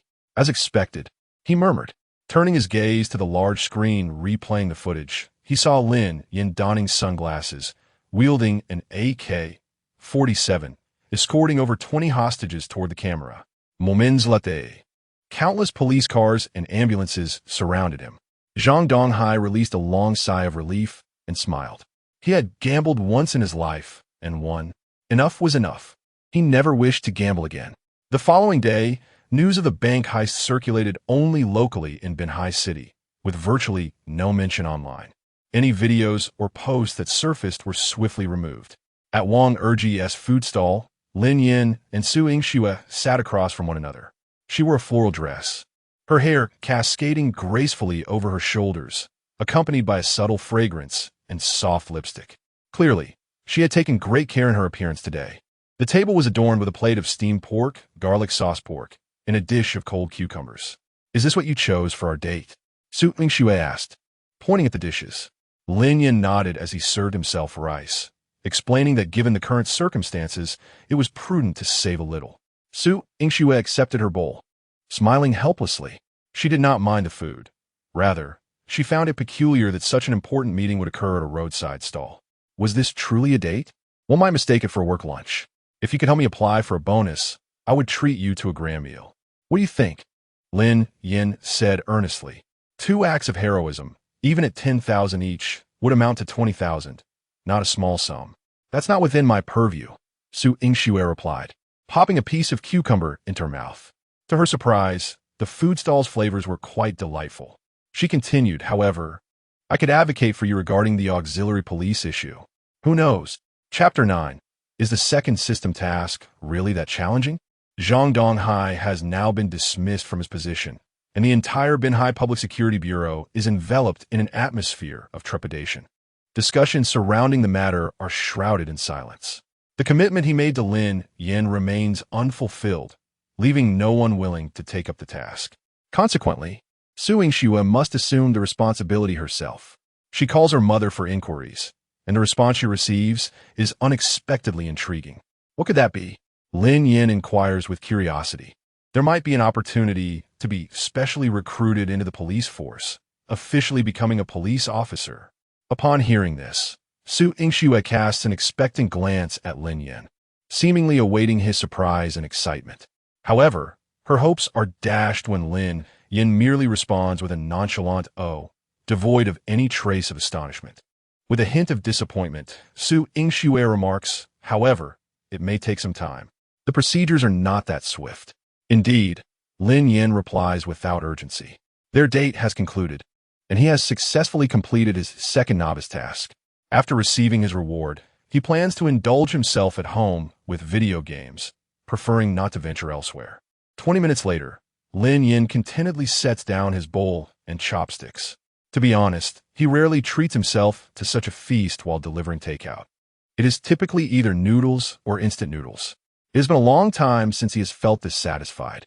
The primary reason for his contentment is the exquisite company he shares his meal with, a stunning beauty. The men dining nearby cast envious and jealous glances in his direction. Previously, He had been the one to envy others. Now, the tides have turned. Have you eaten well? Lin Yan asks. Su Ingshua nods. I've been finished for quite a while. Lin Yan calls out to the proprietress. Check, please. Sure thing. The proprietress approaches with a cheerful demeanor, pulling out a calculator to tally the cost. 20 plus 18 plus 25 plus 2. Handsome. That comes to 65. After stating the amount, she skillfully retrieves the QR code from her chest. Alipay or WeChat? Lin Yan turns to Su Ingshua, asking, what do you prefer, Alipay or WeChat? Upon hearing this, Su Ingshua's brows furrow in disbelief. Hey, didn't you say you would treat me to dinner? Lin Yan nods indeed. However, my funds are limited, and your salary is quite substantial. You should earn it. Calm down, don't be angry. Su Ingshua reassures herself, placing a hand on her chest. She finds it increasingly challenging to describe Lin Yan. At times, he appears heroic, while other times, he embodies the essence of an ordinary citizen, leaving her both amused and exasperated. Alipay received 65 yuan upon receiving the payment. The proprietress gives Lin Yan a thumbs up. After leaving the eatery, Lin Yan suggests they take a stroll to aid digestion, claiming it to be part of the date. Reluctantly, Su Ingshua agrees. They arrive at the entrance of a popular dessert shop, where Lin Yan halts and turns to her, asking, are you thirsty? Su Ingshua glances at the shop's sign, instantly understanding his intent. What would you like to drink? Very perceptive of you, Lin Yan chuckles. Milk tea with less ice and sugar. As soon as he finishes speaking, Su Ingshua promptly heads to the counter. Hello? I would like a large milk tea with less ice and sugar, please. At that moment, a small electric scooter screeches to a stop outside the dessert shop. A man in a yellow jacket rushes to the counter, order number 49. After collecting his order, he spots Su Ingshua waiting for her drink, his eyes widening in delight. Wow, what a stunning beauty! What man doesn't appreciate beauty? The answer, a gay man. Any normal man, still breathing, is bound to be captivated by a lovely woman, including delivery drivers. Encountering a beauty on the street often invites lingering glances, but someone as striking as Su Ingshua is indeed a rare find. Chun Fan gazes for a few seconds, reluctant to leave the counter. For a goddess like her, no matter how beautiful, he could only indulge in a fleeting glance. He curses inwardly. Damn it, such a fine catch wasted on a pig. Just as he places the milk tea in his delivery box and mounts his scooter, he notices a familiar figure. Lin Yan? Lin Yan turns, his eyes lighting up. Oh, Fanzi. The two have been delivering takeout together in Binhai City, residing in the same neighborhood, and sharing a decent friendship. Chun Fan curiously asks, what brings you here today? Aren't you working? As he speaks, his gaze drifts to the beauty at the counter, a knowing smile spreading across his face as he strides to Lin Yan, signaling him to keep quiet. Are you here to admire the beauty? Lin Yan glances at Su Ingshua and thinks, do I even need to? Chun Fan continues, wow, what a figure, flawless skin. And that face, it surpasses even that of a star, a sight worth cherishing. Lin Yan dismisses it with a casual tone. Is she really that amazing? She's just average. Chun Fan scoffs, stop pretending in front of me. He sighs, if only she were my girlfriend, I'd break a few ribs just to make her soup. Lin Yan raises an eyebrow, patting Chun Fan's shoulder and solemnly advises, young man, have some ambition. Must you always be so subservient? Chun Fan rolls his eyes. I don't believe you wouldn't act the same way if you were in my shoes. At that moment, Su Ingshua approaches with the milk tea, handing it to Lin Yan. Here you go, less ice and sugar. Chun Fan turns in astonishment. Upon seeing Su Ingshua, he is momentarily taken aback. After hesitating for 3 seconds, his gaze flickers rapidly between Lin Yan and Su Ingshua. Wait a minute, you guys. Lin Yan does not accept the milk tea, but instead coolly states, add the straw. Upon hearing this, Su Ingshua huffs, retrieves a straw from the bag, and inserts it before handing it back. Despite Lin Yan's somewhat excessive requests, Su Ingshua chooses not to argue, treating it as a child's whim. Very obedient, Lin Yan nods in satisfaction, taking a sip of the milk tea before introducing Chun Fan. This is my friend, Chun Fan. Su Ingshua politely smiles and nods. Faced with the beauty-esque greeting, Chun Fan is anxious and awkward, bowing in response, unable to articulate a coherent sentence. Let us meet again for dinner sometime. Lin Yan pats his shoulder and departs with Su Yingxue. Chun Fan watches their retreating figures, a whirlwind of emotions swirling within him. He stands there for a good 10 seconds before regaining his senses. He longs to slap himself, wishing to convince himself that this was all a figment of his imagination. How could a mere delivery guy like him be dating such a beautiful girlfriend? This feeling is more agonizing than death. As dusk falls, Su Yingxue accompanies Lin Yan, walking back and forth on the commercial street for 5 laps. Her feet ache from the exertion. Isn't this simply aimless wandering? You haven't bought anything yet. Just a little longer, let us stroll a bit more. Lin Yan is reluctant as well. However, he has yet to receive the system's notification confirming task completion. What if they leave without completing it? Just as he finishes his thought, the long-awaited system voice finally resonates. Congratulations, esteemed host, on the successful completion of your introductory task. You have been awarded a bonus of 20,000 yuan. Additionally, you have unlocked a B-level attribute, Danger Perception, which grants you the ability to foresee dangers within 100 meters and swiftly pinpoint the location of adversaries. The prompt for the introductory task is to embrace Su Yingxue for more than 10 seconds. Chapitre 10. Qu'est-ce fontique révélation danger perception? Does it imply that a radar alarm system has been installed on me? This term is rather appealing, Lin Yan mused, feeling quite satisfied. The previous 2 entries were focused on proactive offense, but now, a shift towards active defense has emerged. Excellent. His survival capability has certainly improved. However, that string of dazzling numbers quickly captivated Lin Yan's attention with its unique allure. 20,000 yuan. Earning 30,000 in a single day was once beyond his wildest dreams. What a thrill! He must indulge upon returning. In his excitement, Lin Yan glanced at the system's 3rd stage task, embrace for over 10 seconds. Given his understanding of Su Yingxue, coupled with their current relationship, he could only conclude that the difficulty was considerable. Noticing his gaze, Su Yingxue frowned slightly. This marked the 2nd time she had witnessed Lin Yan climaxing in the air. His greedy gaze, heavy breathing, and rolling Adam's apple. If she did not intervene soon, she feared he might make an astonishing move in public. This needs to end. Huh? Lin Yan's thoughts were interrupted as he turned to look at her, immediately realizing the situation. He shrugged and lamented, I was just about to enter, but alas. You frightened me back. Su Yingxue shot him a disdainful glance. By the way, aren't you a police officer? Lin Yan inquired once more. Yes, Su Yingxue replied, her eyes locking onto his in a moment of challenge. Lin Yan replied with utmost seriousness, Isn't your duty to serve the people? I am in urgent need of your services, so I hope you do not underestimate my request. Taken aback, Su Yingxue quickly processed his audacity. How could he be so shameless? To flirt with a police officer so brazenly under the glaring sun. Had he been raised by wolves? Fuming, Su Yingxue pointed an accusing finger at him and scolded, Get lost, you scoundrel. Having completed his task, Lin Yan had already intended to return home, so he turned to leave. At that moment, Su Yingxue's phone rang. It was Captain Li Feng from the criminal police team. Hello, Xiaoxue, Li said. Xiao Ji just revealed crucial information. Lin Yan might be in danger. What did you say? Su Yingxue gasped in shock. 10 minutes earlier, at the Binhai City Public Security Bureau, in the interrogation room for serious offenders. The cramped and dimly lit space was filled with smoke, the atmosphere tense and oppressive. Seated in the interrogation chair was Qiu Ji, shackled and handcuffed, a cigarette dangling from his lips, a sinister smile gracing his face. Opposite him sat Li Feng, the captain of the criminal police.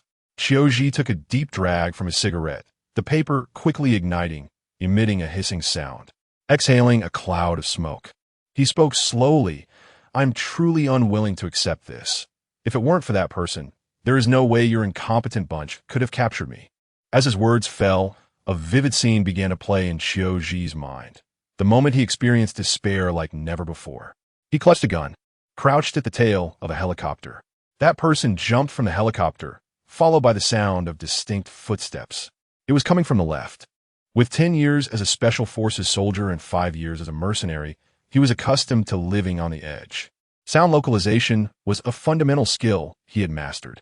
He was fully prepared, intending to shoot the moment his opponent showed themselves.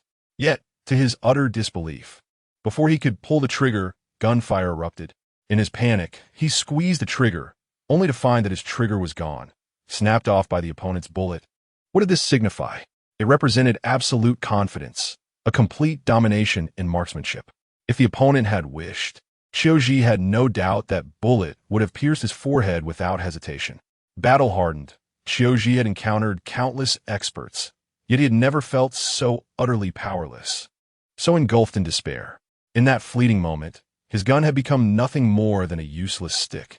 Desperate, Qiuji had no choice but to engage in close combat. It was his sole option. He had assumed that his opponent was merely skilled in shooting, and that in close quarters, he could still turn the tide. However, despair awaited him once more. His once proud combat skills could not even bring him close to the opponent, let alone force them to act. The sensation of being utterly outclassed remained etched in Qiuji's memory, akin to a hero from a Jin Yong novel facing a transcendent being from an online fantasy. Who provided you with the boat? Li Feng interjected, his expression grave. Qiuji's desire to flee to international waters implied that someone must have facilitated his escape, suggesting he might have accomplices. Sighing, Qiuji took a deep drag from his cigarette, the tip glowing red and burning his lips before he paused. You truly cannot fathom the despair I felt at that moment. Bam! Li Feng slammed his hand on the table, pointing at him as he shouted, Qiuji, I warn you, stop rambling and confess the pertinent details. This is your best chance for leniency. Scoffing, Qiuji retorted, I assure you I will not die. Do you believe me? Li Feng frowned, his gaze unwavering as he scrutinized Qiuji's sharp, chilling eyes. Your fate is not mine to decide. My duty is to ensure your confession. Qiuji erupted in laughter, a sinister sound that sent shivers down the spine of those nearby. You cannot kill me. You lack the ability. However, I know someone will certainly die. Who? Li Feng asked, his expression tightening. With manic fervor, Qiuji declared, no matter how skilled he is, can he evade the bullets of the Black Wolf? No matter how proficient he is, can he escape the Black Wolf's bullets? He must die. He has to die. If he lives, there will be no peace for others. In that instant, Li Feng realized the gravity of the situation. The Black Wolf was known to be a highly wanted assassin by the police. The individual Qiuji referred to as destined to die was likely Lin Yan. Realizing this, he hastily exited the interrogation room to call Su Yingxue. Indeed, Qiuji spoke these words himself, and judging by his demeanor, he does not seem to be fabricating tales. You must ensure that Lin Yan remains vigilant and stays in a secure location. After a brief pause, Li Feng continued, I will seek out the leadership shortly to request police protection. Hanging up, Li Feng strode directly to the deputy chief's office. With Zhang Donghai dismissed from his position, the operations of the Binhai City Public Security Bureau were now overseen by Deputy Chief Wang Wenxin. Knock, Gomin. Wang Wenxin, appearing to be in his 50s with thinning hair and a physique reminiscent of a door, looked up upon seeing Li Feng and frowned. Did the interrogation yield results? Shaking his head, Li Feng replied, no, but Qiuji disclosed that there is a strong possibility someone will target Lin Yan. Wang Wenxin's expression tightened at this revelation. Who? Black Wolf, Li Feng stated. What? Wang Wenxin stood upright, astonished. Are you saying the Black Wolf intends to assassinate him? Chapter 11. The alluring Su Yingxue post-bath. Li Feng nodded, expressing his desire to request police protection for Lin Yan. Upon hearing this, Wang Wenxin slowly took a seat and pondered for a moment before shaking his head. No, Qiuji is currently imprisoned. How could he possibly know about the situation outside? He must be attempting to disrupt our law enforcement's focus and confuse our judgment. We cannot fall into his trap. But Director Li Feng was reluctant to concede. Qiuji did not appear to be fabricating his words. Just moments ago, Li Feng had witnessed a glimmer of despair in the eyes of the notorious criminal, a stark contrast to his usual demeanor. Qiuji seemed to have been severely shaken, his mental state visibly unstable. When he spoke those words, he exhibited an unusual excitement, as if he was not merely hoping for Lin Yan's demise, but was rather eager to see if the Black Wolf could indeed eliminate him. Enough! Wang Wenxin raised his hand to interrupt. With so many issues arising within the Bureau, we urgently require manpower. We cannot allow Qiu Zhi's utterances to provoke a needless uproar. That would only lead to unwarranted exhaustion. Someone wants to kill Lin Yan? Su Yingxue murmured, suddenly regaining her focus as she glanced at the retreating, tall, lean figure, immediately pursuing him. Wait! She dashed in front of Lin Yan, gazing up at him, panting slightly. You cannot return home just yet. I just received a call from the police department indicating that someone may attempt to harm you. To harm me? Lin Yan pointed to his own nose. He had neither spat in food nor crossed paths with any old lady. He simply could not fathom who might hold a grudge against him. Su Yingxue nodded. I'm not entirely sure of the specifics, but the captain just mentioned that the Black Wolf might target you. The name Black Wolf resonated ominously within the police system of Lingnan province. Qiu Zhi operated in the open, while the Black Wolf lurked in the shadows. In just a decade, he had assassinated over 30 individuals across both the legal and illegal spectrums, including a former head of the Public Security Bureau. After every murder, he would leave behind a Black Wolf headmark, earning him the moniker Black Wolf. He appeared and vanished without a trace, as if all investigative methods and surveillance equipment were rendered ineffective against him. If he wished, he could stealthily materialize at his target's location to carry out an assassination. Black Wolf? Lin Yan furrowed his brow, clearly unfamiliar with the name. Yet, he suddenly recalled Qiu Zhi's words when he was apprehended by the police yesterday. You are the strongest person I have ever encountered, but you should not meddle in these murky waters. Initially, Lin Yan had been indifferent, but now he understood Qiu Zhi's implication. He had become a disruptor, infringing upon the interests of certain hidden figures, thus making himself a target for elimination. Nevertheless, Lin Yan was not overly concerned. After completing his recent mission, the system had granted him a new ability, danger perception. Within 100 meters, he could sense impending threats. With his skills, as long as he could anticipate danger ahead of time, it would suffice. However, it was not an absolute guarantee of safety. After all, without a firearm, he could not retaliate effectively. As the saying goes, no matter how skilled one is, one must fear a kitchen knife. If an assailant were to hide in the shadows and fire upon him, even possessing the ability to foresee danger would be of little help. If I can't go back, then where should I go? Lin Yan inquired. Su Yingxue hesitated for a moment before suggesting, come to my house. As a criminal investigator, she was frequently on duty and carried a firearm. Even in the face of danger, she would not be entirely defenseless. She decided to temporarily bring Lin Yan home and wait for the Bureau to formulate a plan. Your house. Lin Yan's eyes brightened. His thoughts did not initially gravitate towards safety, but rather towards the implications of a man and woman alone together, an irresistible spark. If things were to escalate, perhaps he could advance his romantic endeavors. Moreover, going to her house afforded him the opportunity to enjoy a complimentary meal and drinks. Lin Yan felt he had no grounds to refuse. Very well. In Binhai City, as nightfall approached, the hues of the city began to yield to the twinkling stars. On Changming Road, beside a street-side stir-fried noodle stall, a bare-chested man diligently tossed rice noodles in his wok. At that moment, a thin man wearing sunglasses approached the stall and ordered, one serving of fried noodles, no noodles, just rice to go. Upon hearing this, the vendor paused momentarily, then furrowed his brow and inquired, do you want any salt? The man in sunglasses shook his head. Nothing at all. The vendor specifically cautioned, this target is exceptionally formidable. Do not let him discover your presence. Otherwise, you not only risk failing the mission, but may also jeopardize your own safety. Understood, the man replied nonchalantly. A few minutes later, the vendor handed him a box of fried noodles. The man retrieved 10 yuan and a photograph from his pocket, the back of which contained detailed information about the target. At Tianyu Garden, Lin Yan was not unfamiliar with the area, having previously delivered food there. The buildings were neither old nor new, roughly a decade in age. However, those residing here were invariably affluent or influential, housing many officials and wealthy individuals, thus ensuring relative safety and a higher frequency of police patrols compared to other locales. Given Su Yingxue's esteemed background, Lin Yan found no surprise in her residing there. Seated on the sofa, Lin Yan surveyed the abode of his prospective future father-in-law, pondering the system's matchmaking. Who would dare defy it? He scanned the surroundings and nodded in approval. The DCOR leaned towards a traditional style. 3 bedrooms, 1 living room, 1 kitchen, and 1 bathroom. Simple yet warm, imbued with feminine charm. The sweet scent wafting through the air and the pristine toothbrushes and towels hinted at a recently tidied space. Su Yingxue emerged from the shoe cabinet with a pair of men's slippers. "These are for my dad." Yukon as she spoke, she sensed something amiss and looked up, locking eyes with Lin Yan, who bore a smug expression. Lin Yan nodded, muttering to himself, "How considerate of you to prepare these for me.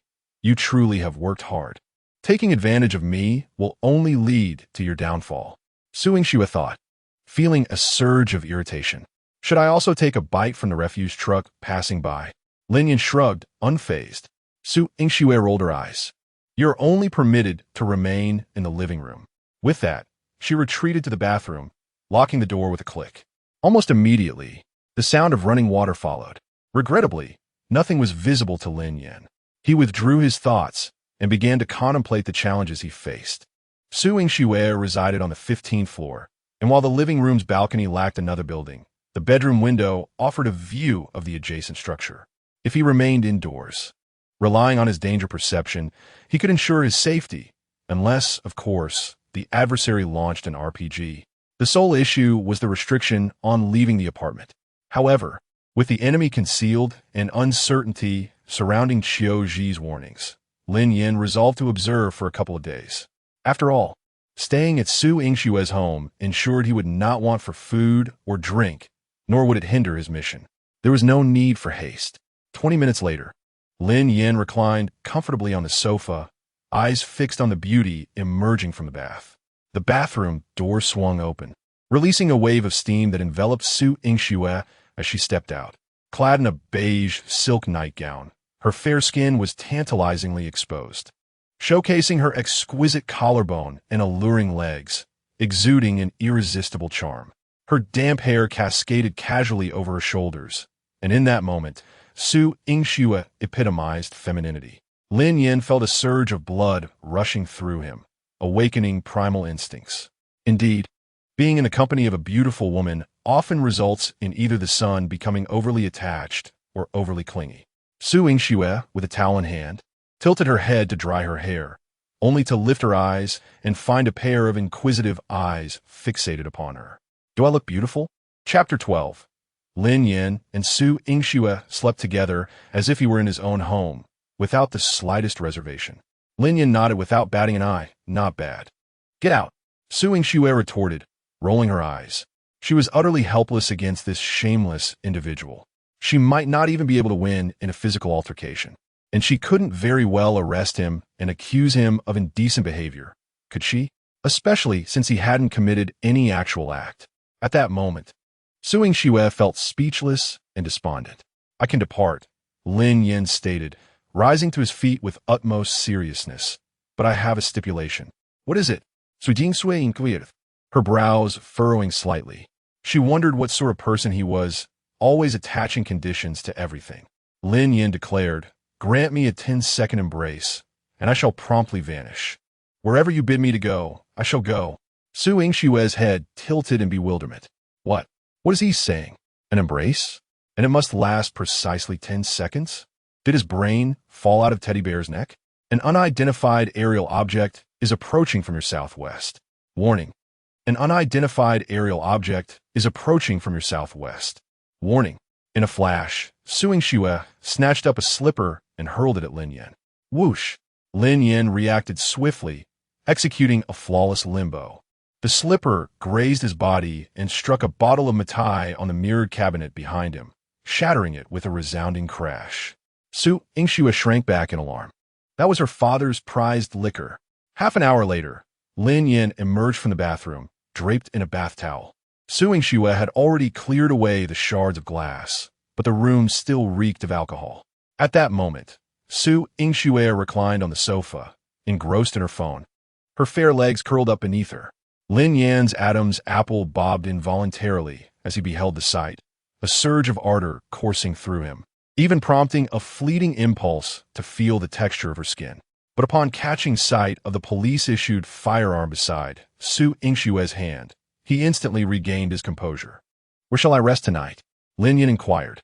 Su Yingshue's delicate eyebrows knitted together as she pondered the question, pursing her lips. Her houseguest was, after all, the assassin Black Wolf. The safest course of action would be for them to share a bed, allowing her to react immediately to any unforeseen circumstances. But the thought of sleeping alongside a man filled her with reluctance. Of course, there was another option, entrusting the gun to Lin Yan for self-defense. Given his marksmanship, he would undoubtedly have a better chance of prevailing in a dangerous situation than she would. However, police regulations strictly prohibited the lending of firearms. That might be acceptable in a dire emergency, but at present, those ominous pronouncements were merely the conjecture of a vengeful man. "You shall sleep in my room." Su Yingxue stammered, abruptly straightening up and turning to face Lin Yan. "I'm doing this to safeguard you. Don't read anything into it. You be sleeping on the floor?" "Tish," Lin Yan scoffed derisively, "as if I had any desire for you." With that, he turned and headed toward the kitchen, driven by hunger to whip up a quick meal. Su Yingxue watched his retreating figure, momentarily speechless. Just then, a message arrived from her best friend, Chun Lily. Xiaoxue. "I need to ask you something." "Su? Lily, people in a group are saying that it wasn't the police who rescued the hostages yesterday, but some ordinary person. Is that true?" Su Yingshue's brow furrowed as she read the message. The events of the previous day had not been given any media coverage, and the Public Security Bureau had imposed a complete news blackout in an attempt to minimize the impact. As a result, most of the information circulating was based on hearsay from local residents. The accounts varied wildly. Some claimed that half the hostages had died, while others asserted that Zhou Ji had escaped to international waters in a helicopter, and still others maintained that the SWAT team had sniped Zhou Ji. And then there was the version that Chun Lily had mentioned. "Su, who said that?" "Lily, lots of people are saying it. They say they saw a young man at the bank entrance that day, who was quickly whisked away in a car, and then the hostages were rescued. Oh, if only that valiant hero were my boyfriend." Su, are you daydreaming again?" "Lily, don't be disgusted with me. I'm just indulging in a little fantasy. Just look at him, and then look at that Lin Yan. Really? By the way, Xiaoxue, have you deleted his WeChat yet?" Su Yingxue glanced toward the kitchen, thinking, how can I tell her that he's currently in my house cooking?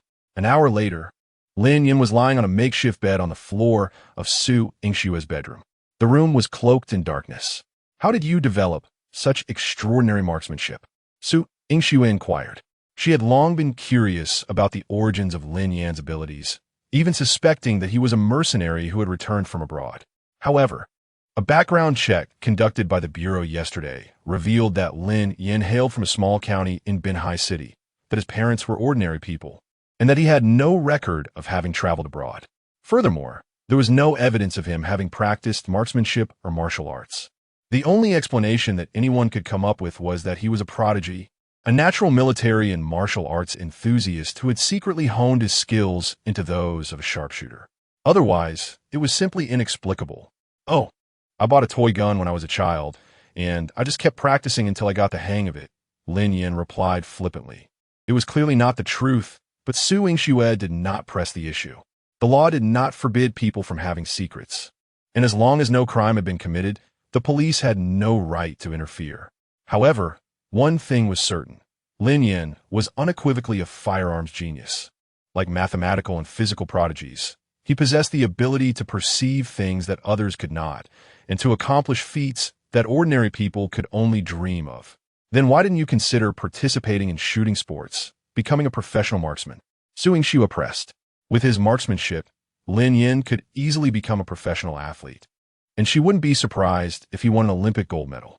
Yet he had chosen to become a delivery driver, a squandering of talent, in her opinion.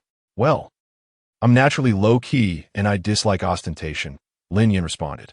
Su Yingxue frowned slightly, sensing a hint of affectation in his words, but she had no proof. "That's admirable," Su Yingxue remarked, adding silently in her mind, "aside from his lecherousness, he's quite exceptional in every other respect." "Then why didn't you become a celebrity with your beauty?" Lin Yan countered. "Well, my grandfather fought against the Japanese, and my father fought in the Sino-Vietnamese War." Su Yingxue began, only to be interrupted by Lin Yan. "So, you're not their biological child? What are you talking about?" Su Yingxue frowned. Lin Yan explained. Your father and your grandfather were both soldiers, but you became a police officer. Your bloodline is clearly impure. Su Yingxue rolled her eyes at him. My mother is a police officer. Oh, I see. Lin Yan exclaimed in realization, resuming his prone position. You take after your mother. They continued to banter back and forth until, without realizing it, they drifted off to sleep. The following morning, at 7:40 a.m., at the entrance to the Tianyu Garden residential complex, the security guard greeted Chen Lili with a warm smile, proactively opening the gate. Here to see your best friend again. Yep. Chen Lili responded with a smile. She and Su Yingxue had been elementary school classmates. When Su Yingxue's family first moved to Binhai, she had become Su Yingxue's first friend.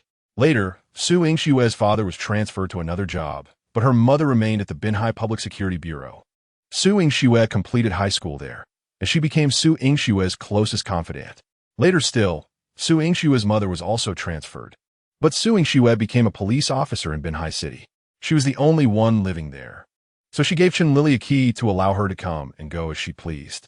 Stepping out of the elevator and arriving at the door of apartment 1503, Chen Lili pressed her fingerprint against the scanner. Ding! The security door unlocked automatically. Chen Lili entered the apartment and instinctively reached for a pair of slippers in the shoe cabinet, but she was surprised to see a pair of men's shoes on the floor. Chapter 13. My dear, you were absolutely splendid last night. She froze momentarily, her brow furrowed. Lost in contemplation. In Su Yingxue's previous accounts, her father always donned leather shoes, and she had not mentioned any guests arriving at home last night. Chen Lili's gaze once again fell upon the pair of Hongxing Erk sneakers by the entrance. A bold thought flashed through her mind. Could it be that she has a boyfriend now? Chen Lili's eyes involuntarily drifted towards Su Yingxue's bedroom, her heart brimming with indignation. How could you, little Shui, keep such a secret from me about your boyfriend? She slipped into her slippers and stealthily approached Su Yingxue's door. Little Shui, she whispered, her curiosity ablaze like a wildfire, compelling her hand to reach for the doorknob, gently twisting it. With a soft click, the door opened a crack. Chen Lili eagerly peered inside, and the sight before her left her utterly astonished. Su Yingxue, clad in a delicate nightgown, lay entwined with a man on the bed. Upon closer inspection, she recognized him as Lin Yan, the frugal gentleman she had met just 2 days prior, during a blind date. Chen Lili's gasp pierced the tranquility of the room, startling the two figures on the bed awake. They opened their eyes simultaneously, bleary and bewildered, locking gazes in confusion. When did you come in? Su Yingxue stammered, her voice trembling with alarm. Lin Yan shook his head innocently. I have no idea. He struggled to recall, vaguely remembering dreaming of tossing and turning on a hard bed, unable to find rest. Later, in a daze, he felt something soft and crawled towards it, eventually dreaming of having a beautiful wife, snuggling with her in blissful slumber. Su Yingxue hastily pushed Lin Yan away, sitting upright and glancing at Chen Lili by the door. Lily, it's not what you think. Just 3 days after her friend's disastrous blind date, she found herself in bed with the very man who had been introduced to her friend. The absurdity of the situation rivaled that of the most ludicrous soap opera. Su Yingxue pinched the bridge of her nose in exasperation, trapped in this predicament. How could she possibly explain? Little Shui, you. Chen Lili's eyes widened in disbelief. Little Shui, have you lost your mind? How could you be with him? In Chen Lili's eyes, Lin Yan was utterly unworthy of Su Yingxue. Moreover, their relationship had progressed at an astonishing pace. How could they have gone from strangers to sharing a bed in such a short span? Especially considering that Su Yingxue had always been a traditional girl, having never even had a boyfriend before. How could she succumb so easily? Lin Yan furrowed his brow, then straightened up, affectionately patting Su Yingxue's shoulder. A playful smile gracing his lips. My dear, you were fantastic last night. I'm going to freshen up now. You two can chat leisurely. Love you. With that, he rolled out of bed and headed towards the bathroom. Upon hearing this, Chen Lili was momentarily dumbfounded, as was Su Yingxue, their minds a blank slate. What did he mean by that? What does fantastic even refer to?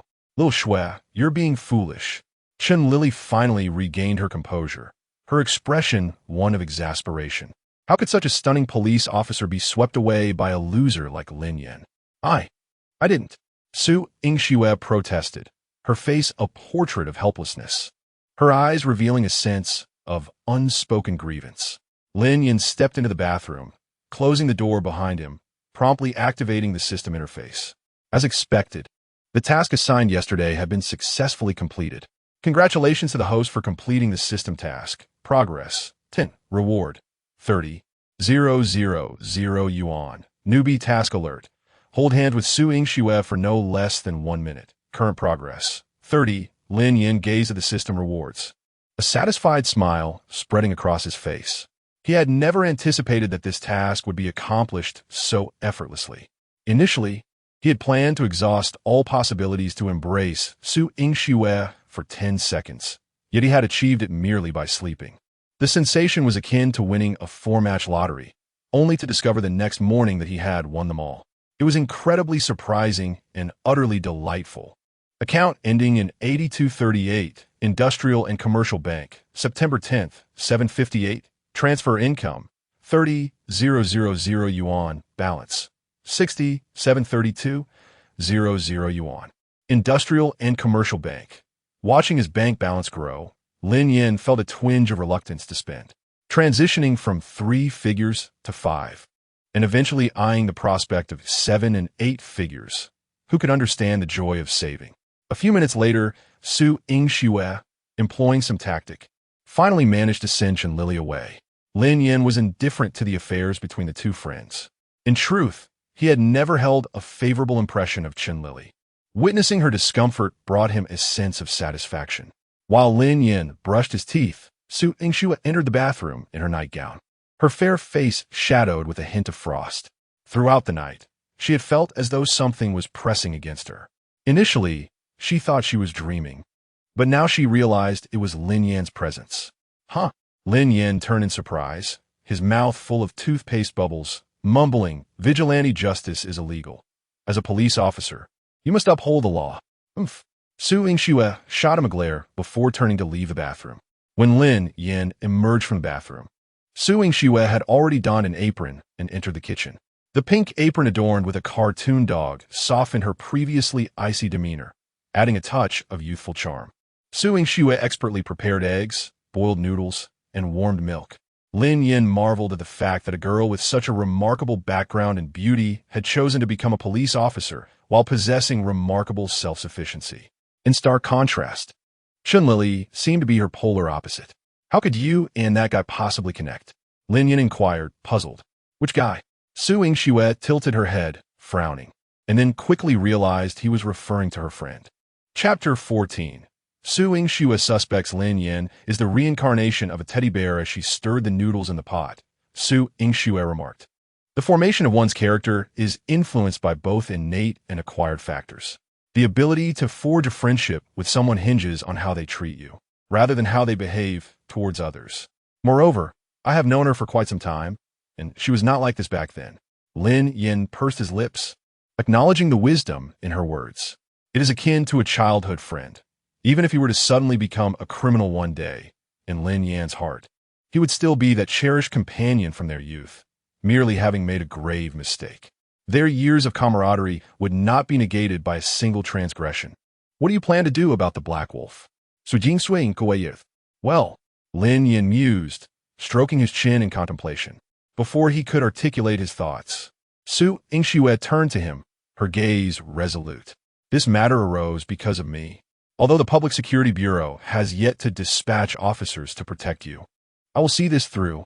Therefore, when you devise your plan, consider me involved.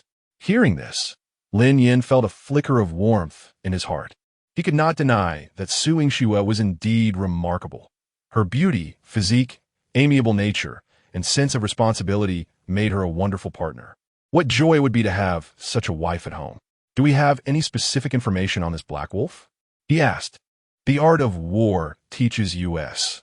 Know your enemy and yourself, and you will never be defeated. Though Lin Yan did not regard the so-called Black Wolf with much concern at the moment, it is prudent to be cautious. The more one knows, the more at ease one feels. No, the former director of the provincial department was killed by him. Su Yingxue placed breakfast on the table, removed her apron, and turned to Lin Yan, her expression grave. Lin Yan's brow furrowed at her words. The so-called elite assassins displayed on television often had a reputation that exceeded their actual prowess. In a real confrontation, they were usually rather ordinary. However, the fact that this black wolf had the audacity to assassinate the head of the police suggested he possessed genuine skill.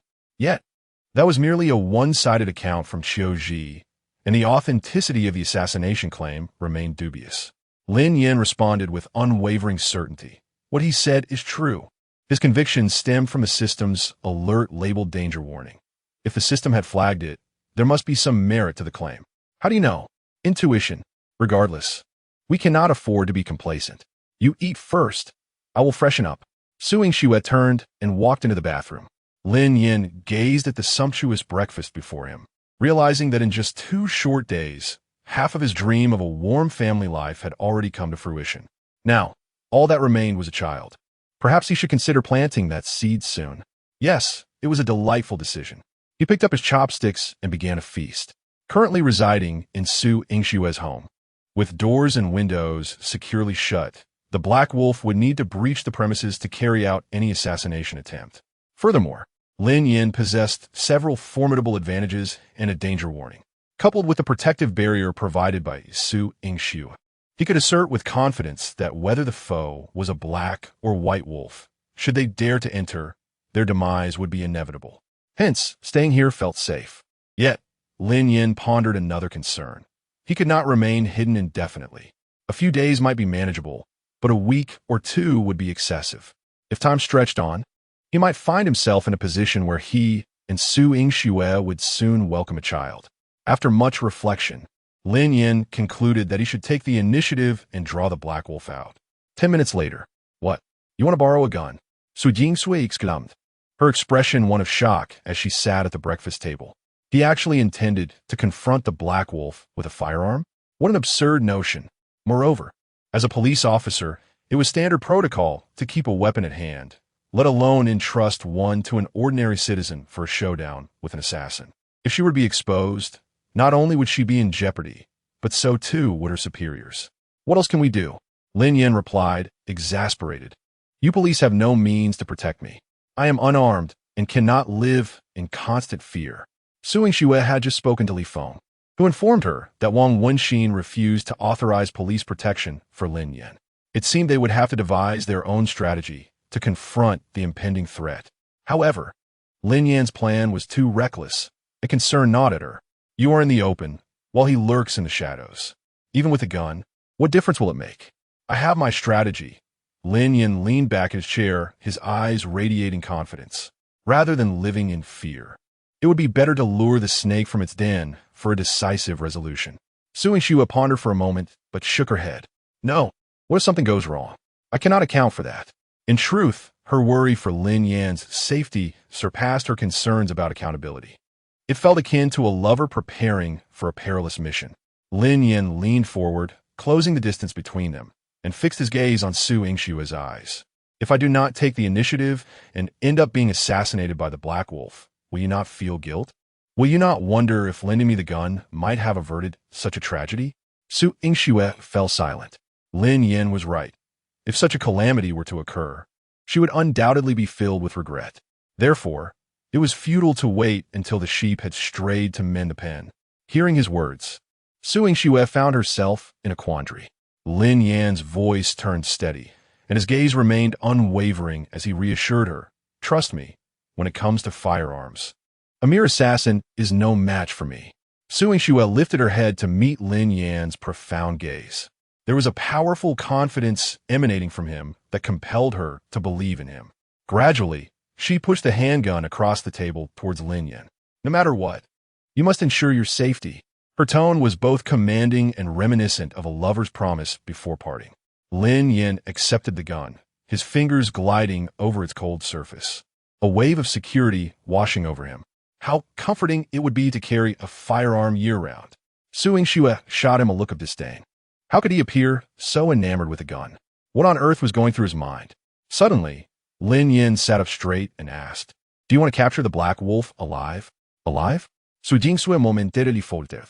"Have you not always wanted to see the true face of the Black Wolf? Would you not wish to catch him alive?" You want to capture him alive? Suing Xue was both irritated and amused. Even at such a critical moment, he still had the audacity to joke, seemingly oblivious to her deep concern for his safety. If you want, I will bring him back to you. Lin Yan appeared unfazed. Sujing Sui chucked helplessly. They certainly desired to capture the Black Wolf alive. He had committed numerous crimes, and if they could extract information about the mastermind behind him, it would eradicate this nefarious force. If that is what you desire, then go ahead and catch him. Sure, Lin Yan said with a sly grin. But I have one condition. If I successfully capture the Black Wolf alive, you must let me hold your hand for a minute. Hold your hand. Suing Xue shot him an incredulous glance.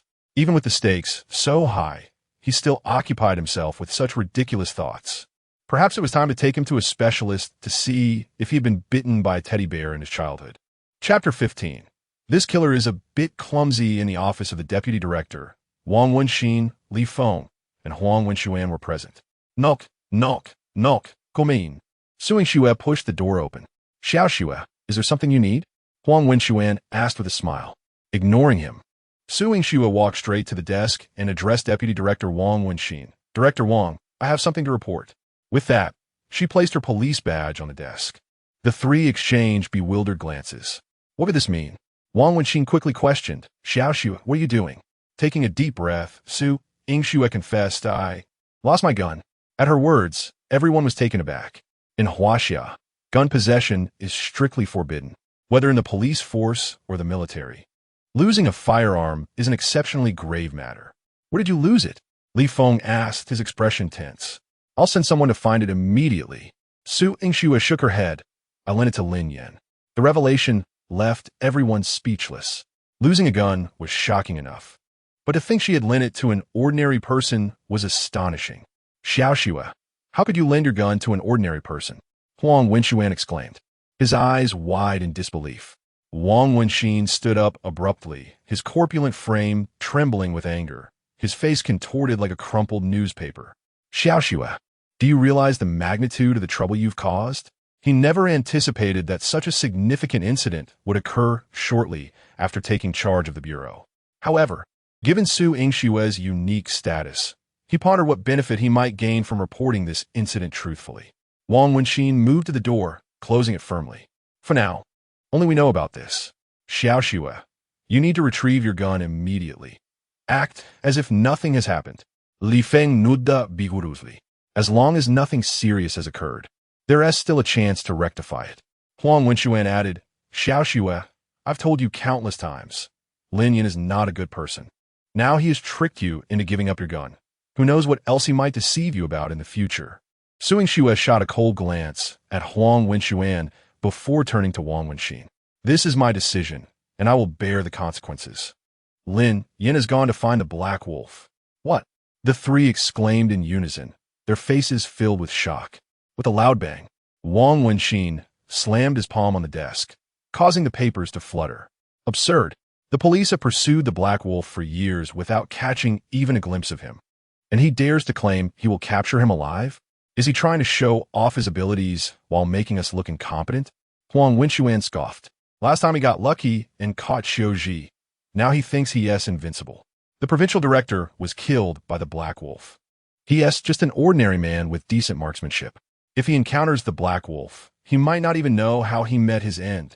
Li Feng, with a serious demeanor, urged, Xiao Xue, it's one thing for Lin Yan to be reckless, but why are you following suit? If something goes wrong, who will take responsibility? Quickly call him and find out where he is. We must retrieve that gun. Lin Yuan Community. At the entrance of the community lay an old street lined with various small shops, predominantly bustling with electric bikes, delivering food and goods in a constant flow. After taking just a few steps, a tricycle laden with cardboard boxes entered the community behind him. Lin Yan cast a furtive glance over his shoulder. The cyclist was a bare-chested, middle-aged man with dark skin and disheveled hair. Lin Yan quickened his pace, heading toward the staircase of Building 3. Upon entering the stairwell, he deliberately paused to look back, and indeed, the middle-aged man followed closely behind, carrying the cardboard boxes. Lin Yan slowed his pace as he ascended the stairs, and the man remained right on his tail. Stopping at the door of room 302, Lin Yan gripped his key in one hand while stealthily reaching for the handgun concealed in his pocket. Should the system's danger alert sound, he would not hesitate to fire. The man, carrying the large boxes, climbed the stairs slowly, the distance between them diminishing, creating a heavy, suffocating atmosphere in the stairwell. "Excuse me, could you let me pass?" "Oh." Lin Yan responded quickly, inserting his key and opening the iron door to enter the room. With a sigh of relief, Lin Yan shook his head and chuckled, realizing he had been overly cautious. This was an old 3-bedroom apartment, its decor outdated, occupied by 3 individuals, 2 of whom Lin Yan rarely saw, seemingly returning only late at night. He walked into the innermost room and unlocked the door. As he pushed the door open, a dark gun barrel suddenly appeared before him, along with the face of a middle-aged man. "You finally returned." Lin Yan instantly understood that this must be the infamous Black Wolf. With dark skin and an unassuming demeanor, he resembled an ordinary laborer, starkly contrasting the image of a feared assassin. Of course, top hunters often present themselves in the guise of prey, which is understandable. Perhaps it was precisely due to his deceptively ordinary appearance that he had repeatedly succeeded and managed to evade police capture. Yet at this moment, Lin Yan felt a surge of confusion. Y&T the system sounded an alert. This was not as it should be. The Black Wolf spoke. "Someone warned me that you are not to be trifled with and advised me to keep my distance, or I might find myself in your grasp." Lin Yan smirked. "Are you eager to test that theory?" The Black Wolf remained calm. "I've already seen your skills, but..." Before he could finish his sentence, Lin Yan struck his wrist with tremendous force, causing the gun to slip from his grip. In the next moment, a powerful knee collided with his abdomen, sending him reeling backward uncontrollably. The Black Wolf curled up in pain, utterly defeated by a single move. Lin Yan's strength was truly terrifying. Lin Yan chuckled. "With such abilities, how dare you act tough in front of me?" Now he understood why the Black Wolf left marks after each kill. It was the behavior of a self-styled show-off. Sigh. Showing off indeed invites retribution. Lin Yan yanked a data cable from the power strip, stepped forward, and placed a foot on the Black Wolf's back, binding his hands behind him. "Oh!" The Black Wolf cried out in agony. Thus, the era of the assassin came to an end. The Black Wolf gazed incredulously at the young man before him. He could hardly believe how swiftly his opponent had acted, so fast that he hadn't even had time to pull the trigger. It was terrifying, utterly unfathomable. "Who are you?" The Black Wolf's voice trembled with fear. As a professional killer, he had never experienced such a feeling before. "I am your father." Lin Yan rose, dusting off his hands. "If you had dropped the act, you might have lived a few more years, truly.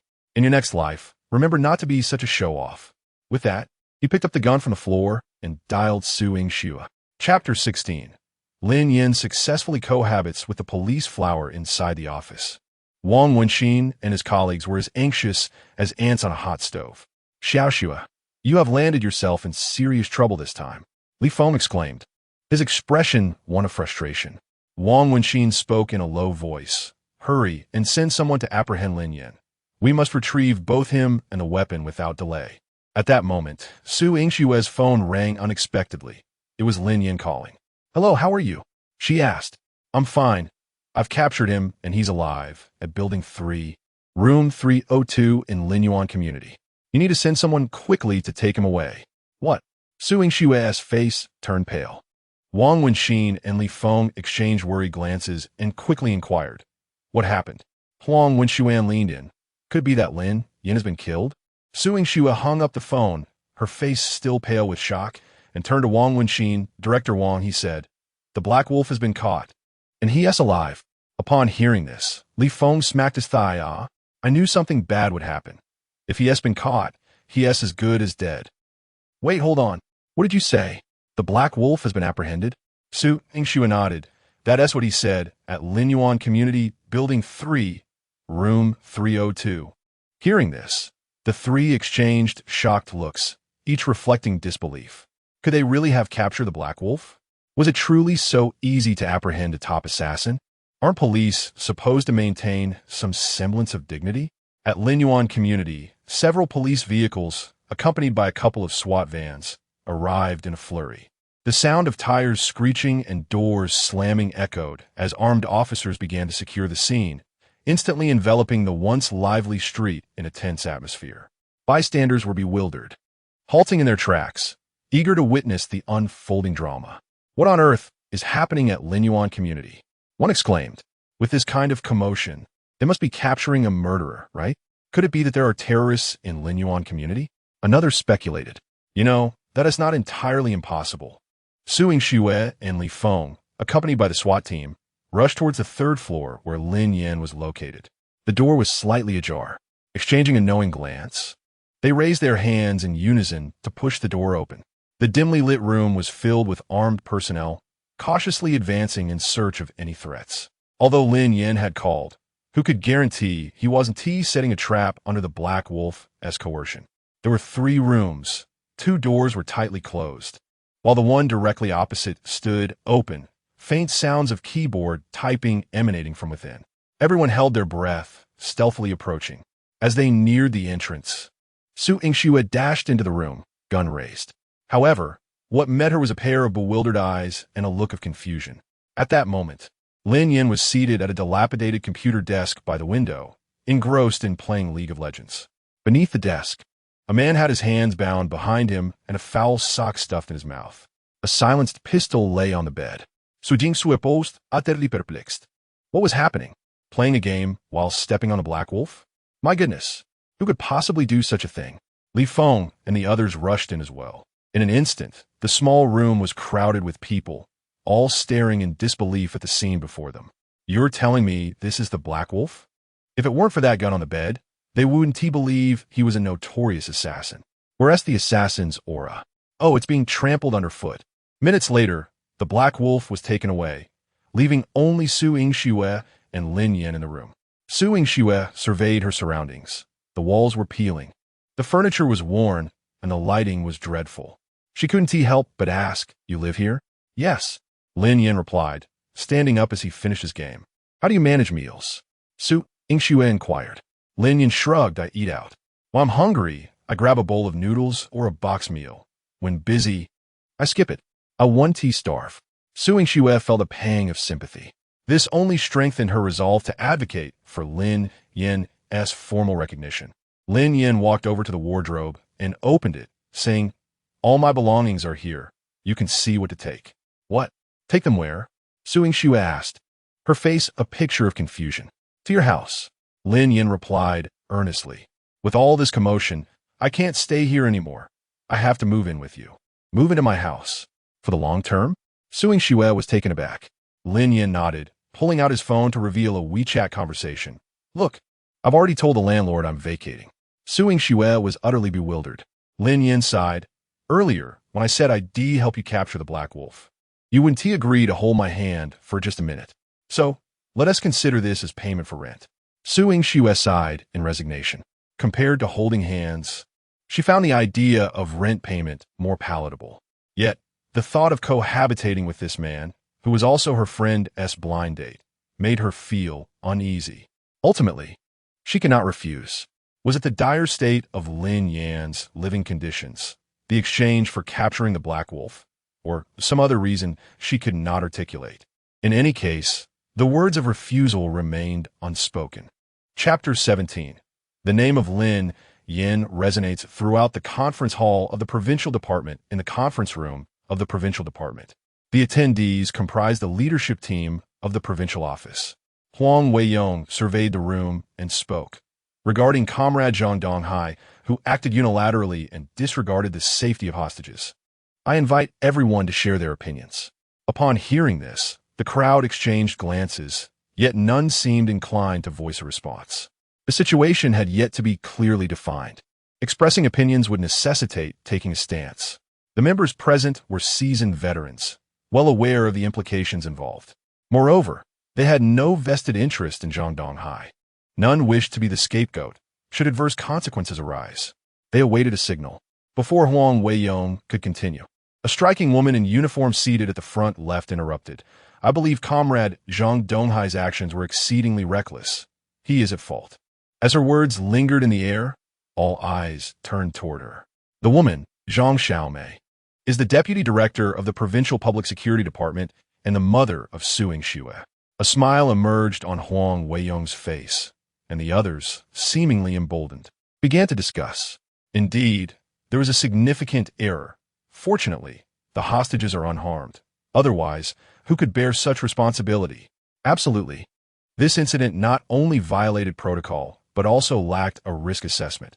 Impulsively making decisions is audacious, especially entrusting an ordinary person with such a critical task. In my opinion, a severe punishment is necessary to set a precedent for all levels of government. Huang Weiyong turned his gaze to Zhang Zhilei. Deputy Director Zhang, please share your thoughts. Zhang Zhilei set her pen down and spoke gently. While Comrade Zhang Donghai certainly erred, we must not deny nor overlook one crucial point.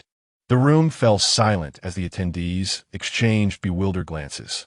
Her statements seemed contradictory. The first criticized, while the latter appeared to exonerate Zhang Donghai.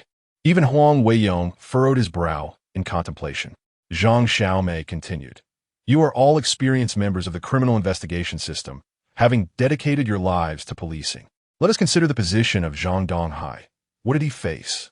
A ruthless criminal, Qiu Ji, holding more than 20 hostages.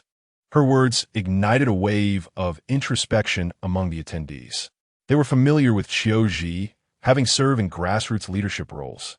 They understood that under such circumstances, any choice Zhang Donghai made could be perceived as incorrect. Advancing was a mistake. Retreating was also a mistake. Under those extreme conditions, Zhang Donghai had no real alternative. They turned their eyes back to Huang Weiyong, who had yet to express his position. He maintained a composed demeanor, leaning against the conference table with arms crossed, his thumbs rolling thoughtfully. Please continue, he urged. Zhang Zhilei nodded slightly, asserting, I personally believe that Comrade Zhang Donghai should not bear excessive responsibility. Otherwise, should we encounter a similar situation in the future, no one would dare prioritize saving lives. The office director, Fu Yuan, interjected, I oppose this. Zhang Donghai merely gambled and got lucky. As the people support, how can we treat lives as mere chips on a gambling table? His words sparked a wave of agreement. Director Fu is correct. Zhang Donghai must be held accountable. We cannot condone such behavior. Once their voices subsided, Zhang Zhilei calmly continued. Following the incident, I inquired in detail with my daughter at the Binhai City Criminal Police Team. The confirmed response was that the young man named Lin Yan indeed possesses exceptional skills. He first subdued 2 armed robbers unarmed. Then, before Zhang Donghai's eyes, disarmed Officer Huang Wenxuan and dismantled a Type 05 police handgun in less than 2 seconds. The fastest recorded disassembly time is 5 seconds. I'm sure you all understand what this 2-second achievement signifies. One can imagine the shock Comrade Zhang Donghai experienced witnessing such capability. If he did not acknowledge this ability, why would he take such a significant risk in assigning an ordinary individual, who is not a police officer, to carry out such a weighty task? Consider this. If he had not made that decision under pressure and entrusted the decision-making to our provincial department, could we genuinely devise an effective plan to ensure the safety of the hostages? As her words resonated, the entire conference room fell into silence. In light of the objective facts, no one could find a counter-argument. Zhang Zhilei paused, then continued. Therefore, I believe that Comrade Zhang Donghai possesses both merit and fault. While merits and faults cannot offset each other, they do not warrant dismissal. At this juncture, it became apparent that Zhang Zhilei was advocating for Zhang Donghai. Supporters and opponents would soon be determined by the forthcoming vote. Huang Weiyong furrowed his brow in contemplation for a few seconds, then scanned the room once more, inquiring solemnly, Are there any other opinions? No one replied. He nodded. Very well, let us proceed to a vote. Those in favor of Comrade Zhang Zhilei's opinion, please raise your hands. As he spoke, he raised his hand first, much to the astonishment of the others. With his support, no one dared to dissent. In an instant, all hands were raised. Good, the meeting has concluded. We shall reinstate Comrade Zhang Donghai's position and issue a serious warning. Director Huang, I have one more matter. Zhang Zhilei added. Huang Weiyong smiled. Please go ahead. Zhang Zhilei produced a prepared document and stated, The young man named Lin Yan aspires to join the police force to uphold justice and safeguard the lives and property of the populace. His exceptional abilities and the courage he has displayed, unafraid of sacrifice, align perfectly with our expectations for police officers. He is precisely the talent we urgently need. I have also investigated his background, and it is impeccable. Therefore, I propose we approve his special recruitment as a police officer. I oppose. Fu Yuan interjected, raising his hand. He may have certain capabilities, but we must rigorously scrutinize special recruitment, particularly in terms of physical fitness. The crowd turned their gaze toward Huang Weiyong, who bowed his head and cleared his throat, remaining silent, evidently unconvinced. Director Fu makes a valid point. Special recruitment cannot be taken lightly. Criminal investigation requires more than just marksmanship. Mere proficiency with a firearm is insufficient. This matter indeed requires careful deliberation. Huang Weiyong raised his hand for silence. Everyone, please settle down. He looked at Zhang Zhilei and smiled. Deputy Director Zhang, since everyone feels that we can afford to take our time, let us allow him to gain experience in an auxiliary police position and evaluate his performance thereafter. Just as his words fell, the secretary rushed in, breathless and anxious. Director Huang, we have a major situation. Huang Weiyong furrowed his brow. What is it? The secretary swallowed hard. The Black Wolf has been captured. What did you say? Huang Weiyong sprang from his seat, shock evident on his face. The secretary replied, we just received a call from Binhai. The Black Wolf has been apprehended alive and is now at the city bureau. The crowd was left speechless, disbelief etched on their faces. Who among them was unfamiliar with the Black Wolf? Captured alive. The gravity of this news was akin to the previous apprehension of Qiu Ji by Lin Yan. Who captured him? Huang Weiyong inquired. The secretary responded. The report from Binhai states it was a young man named Lin Yan. What? Once more, the crowd was taken aback. Again, it was Lin Yan. Zhang Zhilei smiled and remarked, I believe that individuals of his caliber joining the police force is not merely his honor, but a blessing for the people and the public. We need such talent. Chapter 18. The uniformed policewoman comes to the rescue, although Su Yingxue agreed to let him move in. She insisted on waiting a few days to discuss it with her parents. Thus, he would have to bide his time. After Lin Yan completed his morning routine, he collapsed onto his bed, launching a game while reflecting on the whirlwind of events from the past few days. Excitement and anticipation swirled in his mind. His life was beginning to take a different turn. Even something as trivial as gaming now offered a novel experience. Previously, he had to carve out time from his busy schedule, with the weight of responsibilities pressing on him. Work, earning money, buying a house, a car, and eventually finding a spouse. But now, the concerns of cars and houses seemed utterly trivial. He yearned to savor life, pure and simple joy. Meanwhile, Su Yingxue returned home, washed up, and settled in her study to draft some documents. Despite Lin Yan's significant contributions, he remained an ordinary person. Under normal circumstances, he would merely receive a certificate of honor along with a monetary reward. However, since Lin Yan was keen on becoming an auxiliary police officer, why not seize the opportunity to push for his direct recruitment? Procedurally, it was feasible. Yet this endeavor required someone to take the lead. Otherwise, no one would willingly complicate matters for a stranger. Su Yingxue felt that Lin Yan had invested so much for her, so she should reciprocate. If she could assist him in securing a formal position, he would no longer need to deliver takeout.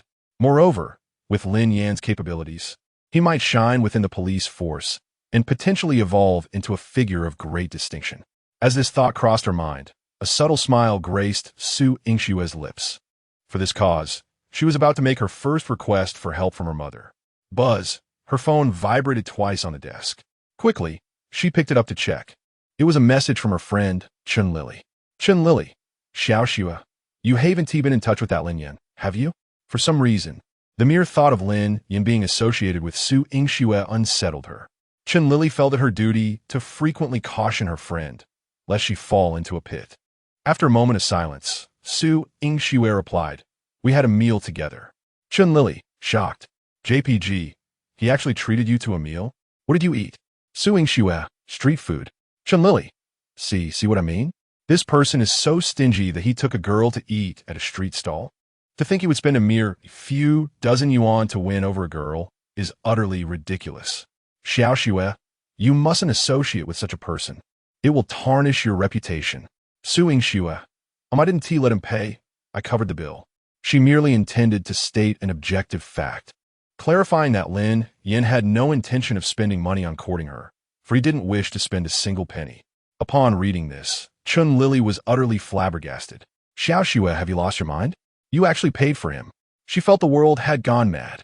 How could such a beautiful girl like Su Yingxue be financially supporting a poor boy? It would surely invite ridicule. She had to put a stop to this. Suddenly, Zhang Zhilei thought of someone, Huang Wenxuan. He had added Zhang Zhilei on WeChat to pursue Su Yingxue, frequently gifting her small tokens in hopes she would speak well of him in front of her friend. Zhang Zhilei realized she could no longer tackle this alone. She needed assistance, so she messaged Huang Wenxuan. Officer Huang, do you know who Xiao Shue went on a date with today? Upon reading the message, Huang Wenxuan felt a jolt of anxiety and quickly inquired. Who? Zhang Zhilei. That penniless Lin Yan. Seeing the name Lin Yan, Huang Wenxuan's heart skipped a beat. The very scenario he dreaded had indeed come to pass.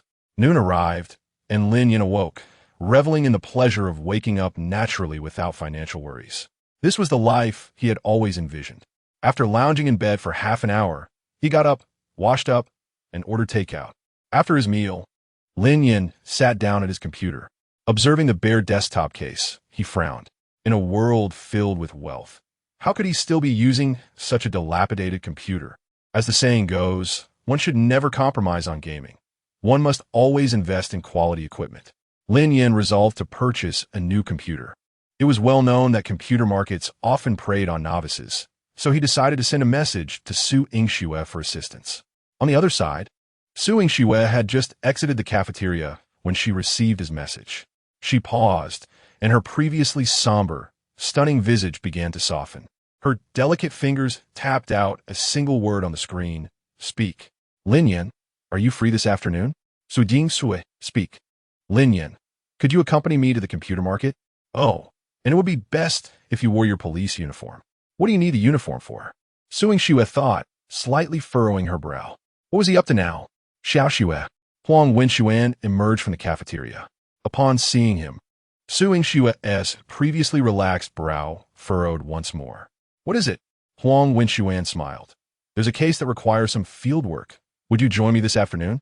He believed that an invitation framed as work would be hard for Su Yingxue to decline. I have other commitments. Find someone else, she replied curtly before turning to leave. Huang Wenxuan's smile instantly darkened. Ever since Lin Yan had appeared, Su Yingxue's demeanor towards him had grown increasingly frigid. A cold glint flashed in Huang Wenxuan's eyes. He was determined not to let Lin Yan infiltrate the police force. At 3 p.m., Lin Yan stood at the entrance of the computer market, a cardboard box containing his old computer by his side. Naturally, he intended to exchange the old for the new, maximizing utility. At that moment, a car pulled up, and a stunning sight alighted from it. Indeed, beautiful women are an indispensable part of the urban landscape. Su Yingxue, clad in a sharp police uniform with her hair styled in a neat high ponytail, exuded an air of elegance and vitality. Her tall figure filled out the uniform perfectly, adding a touch of vigor to her previously gentle demeanor. You can't possibly expect me to accompany you to buy a computer, can you? She approached, glancing at the old computer in the box with an expression of surprise. She had assumed Lin Yan had some significant matter at hand, even taking half a day off work. To her astonishment, it was just this. Chapter 19. You treat, I pay. The crux of the matter is that I am utterly clueless about computers. What purpose does my presence serve? You will soon find out. Lin Yan lifted the cardboard box and turned astride into the computer plaza. Su Yingxue, feeling helpless, had no choice but to follow him inside. As the two entered, they immediately attracted attention. To the merchants, this duo appeared to be there for reconnaissance. The primary reason being Lin Yan's attire and the cardboard box he held, which exuded an air of suspicion. Lin Yan scanned the surroundings before making his way directly to a store named Lu Hong Digital. The proprietor was a woman in her early 30s. She scrutinized Lin Yan from head to toe, her gaze swiftly shifting to Su Yingxue, who was clad in a police uniform. A sense of unease washed over her. Did I commit some wrongdoing? In this line of business, aside from selling new computers and various components, One also engages in the buying and selling of secondhand items. The provenance of secondhand computers is rarely scrutinized, making it inevitable to encounter dubious merchandise. Is there something I can assist you with? The female owner inquired tentatively. Had it been anyone else, she would have greeted them with, "This handsome gentleman, are you looking to buy a computer or assemble one? We have everything here, and our prices are the lowest in the plaza." Lin Yan set down the cardboard box, his expression serious as he inquired, "Have you received any suspicious items recently?" The owner's heart sank. There was no doubt that she had received such items. However, whether their origins were legitimate was beyond her knowledge. The arrival of the police suggested the possibility of her having acquired stolen goods. Hearing the mention of crime made her increasingly anxious. "And no, we haven't." Lin Yan's brow furrowed. "Bring me your purchase records for inspection." Upon hearing this, the owner became even more convinced of her suspicions and quickly nodded. Right away. She then opened a drawer and began rummaging through it. Suing Xue furrowed her brow, still unable to comprehend Lin Yan's intentions. Before long, the owner produced a ledger. "Officer, all our incoming and outgoing goods for the past few months are documented here. Please take a look. I assure you, there are no issues. I'll review it first." Lin Yan replied as he began flipping through the ledger. CPU 14900 purchase price. 5080 graphics card purchase price. After several minutes, Lin Yan closed the ledger, his expression growing graver. "Are your regular selling prices reasonable? Is there any consumer fraud occurring?" Upon hearing this, the owner's brow furrowed. She pondered, what does this have to do with the investigation? Nevertheless, she dared not conceal the truth and answered candidly, "To be honest, it depends on the customer. If it's a computer expert or a peer, our prices are generally fair. As long as there's profit, we sell. However, for novices, our prices are certainly marked up. But, officer, this is typical business practice. One party wishes to buy, the other to sell. We haven't broken any laws." Lin Yan nodded, then retrieved a note from his pocket, which detailed a computer configuration. CPU, Intel 14900. Graphics card, 5080. He then picked up a pen from the counter and annotated the purchase prices beside each component. Using a calculator, he swiftly calculated the total, 19,500. At this point, Sui finally understood. Lin Yan had cleverly masked his intent under the guise of an investigation, perusing the seller's records before presenting her with a pre-prepared configuration list to negotiate the price. With the context now clear, Suing Xue felt a mix of amusement and exasperation. Here she was, a police officer, reduced to a mere tool in his scheme. Lin Yan presented the configuration list to the shop owner and asked, "How much for this setup?" The owner was momentarily taken aback. What was going on? She thought, "Aren't you here to investigate? Why are you asking for prices now?" She scrutinized the configuration list, her eyes widening in realization. She finally grasped that she had been outmaneuvered. Lin Yan had calculated her costs based on the purchase prices. Having been a hawk all her life, she had now been pecked by a mere chicken. Had it not been for Su Yingxue standing beside her, she would have been unable to contain her frustration. 21,000, the owner replied tersely. This configuration, if sold to an uninformed buyer, would typically be marked up by at least 2,000 to 3,000. Now that the buyer was aware of the purchase price, what was she to do? Refuse to sell? In the spirit of business, one cannot simply turn away a customer. Yet, selling to him felt disquieting. She decided to quote a price that was not too low. Lin Yan frowned upon hearing the price.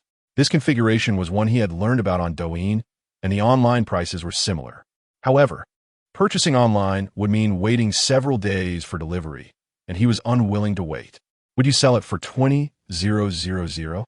The owner shook her head. "At 20,000, I would only earn 500 from you. The graphics card alone could yield me that much profit. I won't sell." Lin Yan nodded. "All right, add 200, you'll earn 700. Surely that's acceptable. Earning 700 from a computer was not insignificant. The owner hesitated for a moment. Fine. Business has been tough these days. Every little bit counts. Moreover, with a police officer standing outside her shop, it would inevitably affect her business." Lin Yan placed the cardboard box onto the counter. "I have an old computer here. According to your second-hand purchase price, it should be worth 200. Therefore, I'll pay you 20,000 for the new one. Sound good?" Su Yingxue was left speechless. Is this even possible? If one were to call Lin Yan generous, she would be the first to object. He wouldn't even splurge on a meal for a girl. Yet here he was, nonchalantly agreeing to purchase a 20,000 computer. Was it that girls held no importance in his eyes? The shop owner glanced at the contents of the box with disdain. "I'd consider 200 too much." Half an hour later, Lin Yan emerged from the computer plaza, cradling his new computer alongside Su Yingxue. This was the most he had ever spent on himself in over 20 years. A 20,000 computer, previously unimaginable. He had always reserved such expenditures for a car, a house, or a family. Even with a monthly income exceeding 10,000, he could never justify spending 20,000 on a computer. Arriving at Su Yingxue's restaurant, he remarked, "Could you open the car door for me? Are you really expecting me to give you a ride home?" Su Yingxue retorted, feeling she had been remarkably patient with him for disrupting her work, and now he had the audacity to make such a request. Lin Yan replied earnestly, "It's not for free. I'll treat you to a meal later. You've helped me save a significant amount today, so it's only right I treat you." "You treat, I pay?" Su Yingxue shot back. Chapter 20. Having spent 20,000 on a computer, Lin Yan declared, "It's on me. I'll pay. If you doubt me, I'll transfer the money to you first, and then we can go for a meal." Su Yingxue was somewhat taken aback. How could she possibly distrust him? The very notion of him, a notorious miser, offering to treat was astonishing. "All right, then transfer it to me first." "Not a problem. Just open the car door, and I'll place the computer inside." After securing the computer, Lin Yan took out his phone, opened WeChat, and initiated the transfer. Moments later, Su Yingxue received a notification. 20, transferred to you. She was utterly stunned. Was this truly something a person could do? 20 yuan for a meal? Lin Yan nodded. Exactly, just a bowl of noodles each, perfectly sufficient. It was indeed the cost for 2 meals, shattering Su Yingxue's worldview. Payment received. Su Yingxue understood that if she were to refuse, Lin Yan would unceremoniously reclaim the 20 yuan. She was determined not to let this stingy individual gain any advantage over her. They arrived in noodle shop by the roadside, each ordering a bowl of noodles. "Have you been busy lately? Still delivering takeout?" she inquired, unsure why she felt compelled to ask, perhaps an innate curiosity about his recent activities or why he hadn't messaged her. Lin Yan replied, "Not much, just playing games at home." Su Yingxue remarked, "There should be news soon. The auxiliary police recruitment is definitely promising. However, the salary is rather low." Lin Yan's recent splurge on a computer for 20,000 made her wary of mistakenly assuming that the auxiliary police salary was substantial, leading her to spend lavishly. "I know," Lin Yan clarified, indicating he was not motivated by salary.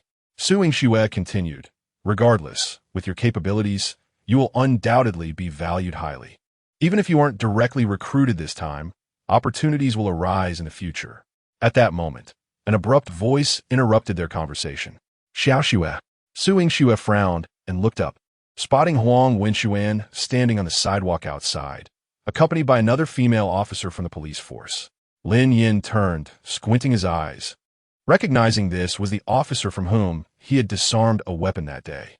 Huang Wenxuan, upon seeing Lin Yan, felt as though he had been struck by a heavy blow. He had repeatedly asked Su Yingxue out, only to be met with refusals, yet here she was, sharing a meal with a penniless fellow. "Is there something you need?" Su Yingxue inquired, her disdain for Huang Wenxuan palpable. He was simply unlikable.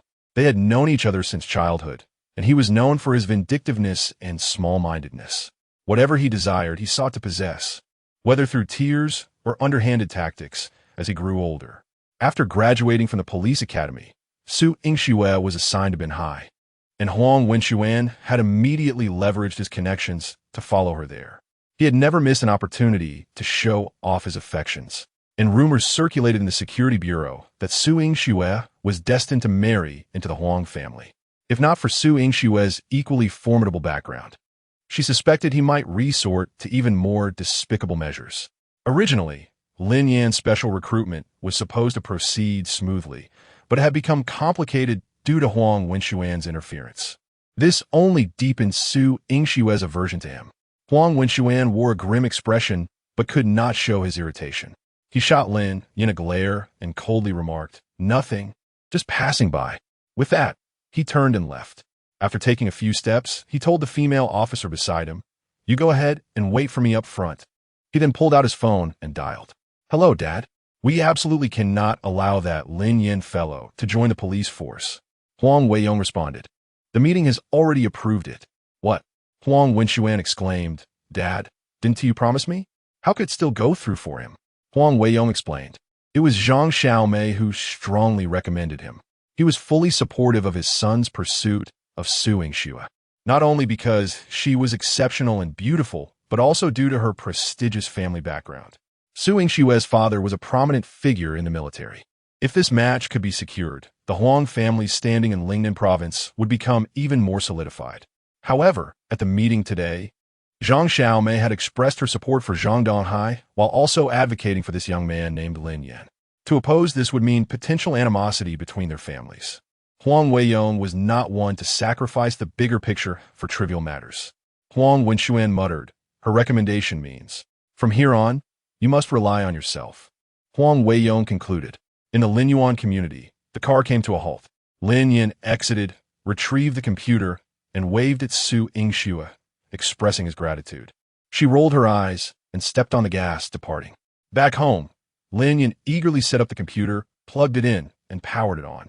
He downloaded Steam, PUBG, and League of Legends, indulging in the thrill of acquiring everything he could. It felt like a sudden windfall for someone who had long been deprived. Just then, a knock echoed at his door. "Yanzi." Lin Yan furrowed his brow. It was Chun Fan's voice. Rising to open the door, he found Chun Fan, clad in a yellow robe, peering inside. "I saw your car downstairs and figured you were home, so I came to hang out," he said, though his true intention was to see if the beautiful girl was around. If someone like Lin Yan could land such an attractive girlfriend, he believed he could too. If the beauty was present, he could seize the opportunity to familiarize himself and perhaps meet her friends. Upon entering, Chun Fan's gaze fell upon the new computer. "Wow, that's brand new." As a fellow young man who enjoyed gaming and was fond of digital gadgets, he marveled at Lin Yan's good fortune. For someone like him, who had always been on the move, owning a personal gaming computer was a luxury. "Just bought it this afternoon," Lin Yan replied. "How much did it cost?" Chun Fan inquired. Lin Yan casually remarked, "Not too expensive, just 20,000. "What?" Chun Fan exclaimed sharply. "Are you even listening to yourself? 20,000 ISNT considered expensive?" Yet, he found it hard to believe. Lin Yan earned only a few thousand a month, and after his expenses, little remained. It was doubtful he could afford such a computer, let alone have that much money in his pocket. "Are you kidding me? A 20,000 yuan computer is something guys like us can afford?" Chapter 21. Spending money on mom and dad without a twinge of regret. Lin Yan took a sip from his cup and said in a calm voice, "To be honest, I don't care much about the price. I simply believe that a computer with such specifications will offer a superior gaming experience. As a man, one should not skimp when it is time to spend. If I do not treat myself well, should I save my money to be a sycophant?"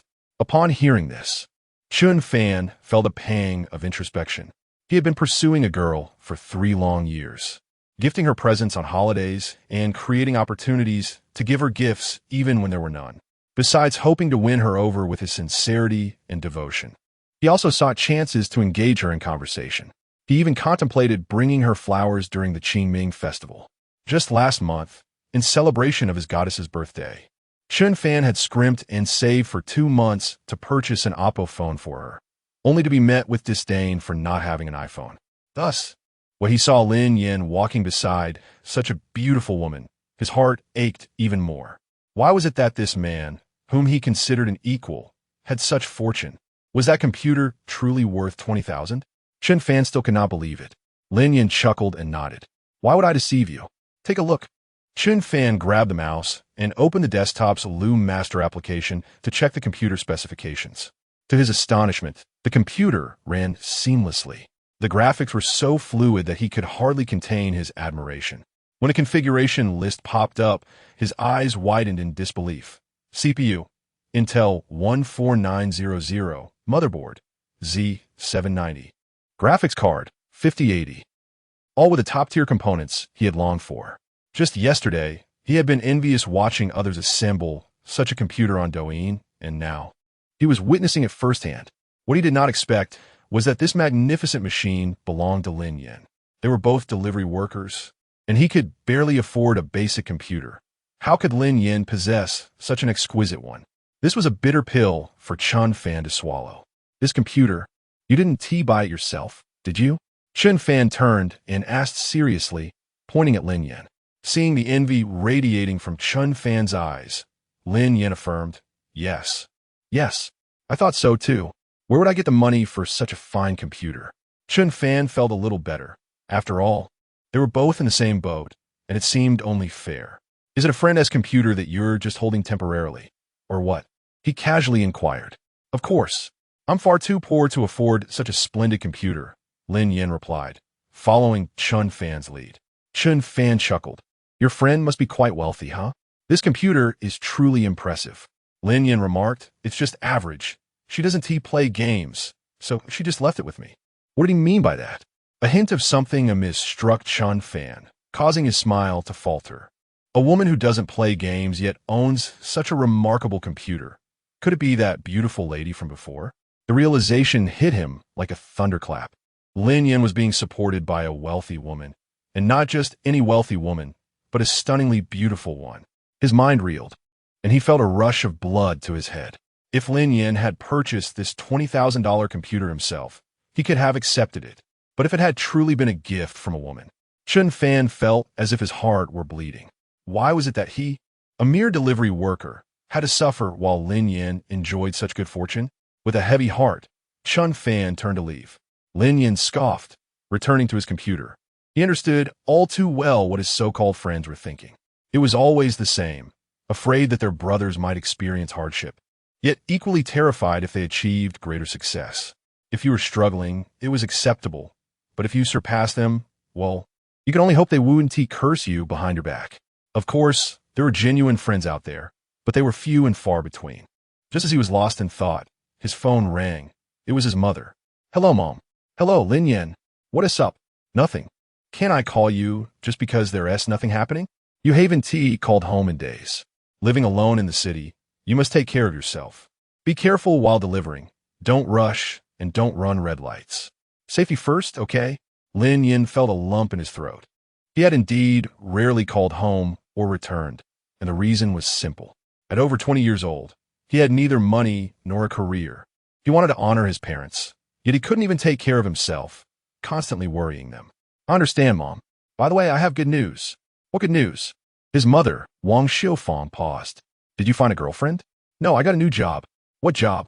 A police officer, Lin Yan replied. There was a moment of silence on the other end. Police officer? Wang Xiufang pressed. It's not just a support role, is it? You know your own capabilities. She had never dared to hope for her son to become a full-fledged officer. Yes, Lin Yan confirmed. Wang Xiufang laughed. That's wonderful.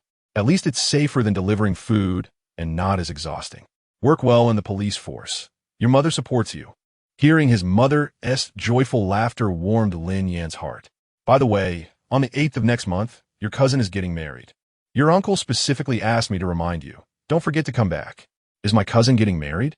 Lin Yan frowned but replied, all right, I'll remember. Wang Xiufang added, relatives will ask if you have a girlfriend.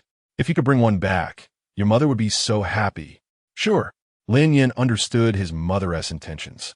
In the past, he would have hesitated to agree so readily, but now he had a system in place. Besides, with Su Yingxue by his side, he could simply bring her home as his mother's future daughter-in-law. After a few more exchanges, he hung up the phone. After purchasing the computer, Lin Yan still had over 40,000 left in his account.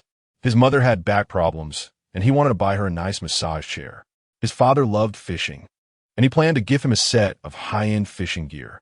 He opened Pinto, but suddenly realized that he was now a man of means. Why would he shop on such a platform? He quickly exited and opened a more upscale site. Choosing a massage chair priced at 18,000 and a fishing gear set at 12,000, he spent a total of 30,000, leaving him with 10,000. Spending money on his parents did not make Lin Yan feel a twinge of regret. After 20 years of being raised by them, he finally felt a sense of fulfillment in giving back. Chapter 22. Marrying a wife. Consider you first. The next day, Lin Yan rose early and, after a brief wash, He rode his electric scooter straight to the city bureau. From a distance, he spotted Su Yingxue standing upright at the entrance, clad in her crisp police uniform. Her ponytail high and taut. She resembled a stunning cover model, radiant and captivating. "Good morning," Lin Yan exclaimed, abruptly halting his scooter and waving at her with a smile. Su Yingxue shot him a glance of disdain and casually handed him a bag of dumplings, saying, "Here, feed the pigs." "Hey, how did you know I skipped breakfast?" Lin Yan asked as he accepted the bag and swiftly stuffed a dumpling into his mouth. The savory and slightly spicy meat filling, complemented by the soft and chewy dough, was quite delightful. The taste of Zhang's dumplings. Lin Yan's face lit up with satisfaction. A breakfast delivered by a beautiful lady is indeed a treat. These are my leftovers. Lin Yan, unperturbed, retorted, "Then why didn't you toss me a cup of soy milk while you were at it?" Delusional. She rolled her eyes at him. After finishing the dumplings, Su Yingxue handed him a form. "Here, the medical examination and information sheet. Fill out quickly. Such a hassle." Lin Yan frowned upon glancing at the form. Su Yingxue replied testily, "Is this a hassle? Do you know that I've completed most of the work for you?" "Quite impressive." Lin Yan shot her an appreciative glance. "When it comes time to marry, I'll definitely consider you first. Get lost." Su Yingxue turned and walked inside. For the next several hours, Lin Yan underwent a medical examination at the hospital. Once all the documents were prepared, he handed them over to Su Yingxue. Truth be told, there was a certain charm in having someone else manage all these errands. With a wife like that, one would be at ease. Around 5 in the afternoon, Su Yingxue emerged from her office. "All done. Your formal application materials have been submitted. You'll start off as an auxiliary police officer to familiarize yourself with the environment. Once the paperwork is approved, you'll be promoted." Su Yingxue breathed a sigh of relief. After much hustle, the matter was finally settled. She felt this was her way of repaying Lin Yan for his fearless bravery in saving so many hostages. "How can I repay you for such a huge favor?" Lin Yan inquired. Su Yingxue reflexively replied, "No need to treat me to a meal." Lin Yan shrugged in resignation. "You're the one who refused. So don't say I never invited you." Uffed. She shot him another glare. "Are you free later?" "What for?" Lin Yan queried. "Accompany me to the boxing gym. Do you want me to be your punching bag? We'll see who ends up being the punching bag." Their initial agreement to spar was interrupted by a bank robbery. And Su Yingxue had yet to witness Lin Yan's martial skills firsthand. She had long been curious and wished to seize this opportunity to observe him. A little over 10 minutes later, Su Yingxue parked her car, adorned with spicy fish head, and they both stepped out. Lin Yan gazed up at the sign, listening spring martial arts. The wooden carvings exuded an ancient charm, and the decor matched the traditional aesthetics. He was somewhat surprised. Most people nowadays trained in mixed martial arts or taekwondo, making such a traditional martial arts school quite rare. Su Yingxue had already changed into workout attire and yoga pants. And it must be said, her long, straight legs were even more striking against the fabric. Throughout the journey, Lin Yan observed her with admiration. Her physique was commendable, yet he was curious about her skill level. Su Yingxue retrieved a small bag of equipment from the back seat. The owner of this martial arts school was an old comrade of Su Yingxue's father, and she had often accompanied her father here as a child, laying the foundation for her martial arts training. With the rise of social media, a plethora of self-proclaimed masters of traditional martial arts had emerged, along with numerous debunkers and amateur fighters.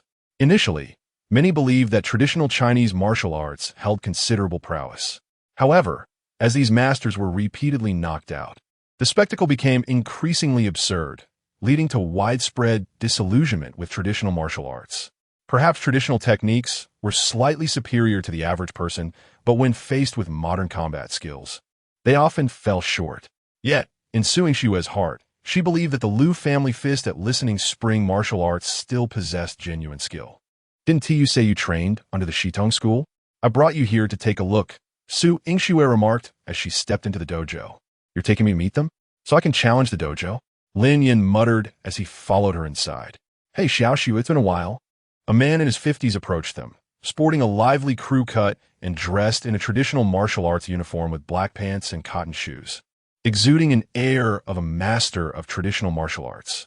"Uncle Liu, I've been busy with work lately," Su Yingxue replied cheerfully, appearing as dutiful as a younger relative.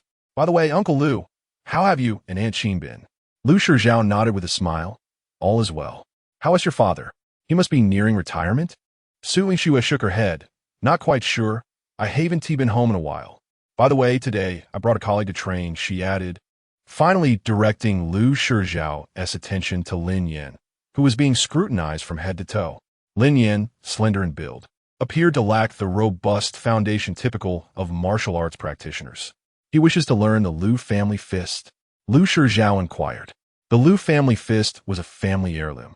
Lu Shizhao had practiced martial arts since childhood, served in the military, and later opened this dojo in Binhai City. In earlier years, many apprentices trained here. But as gyms and various martial arts studios proliferated, interest in traditional martial arts waned.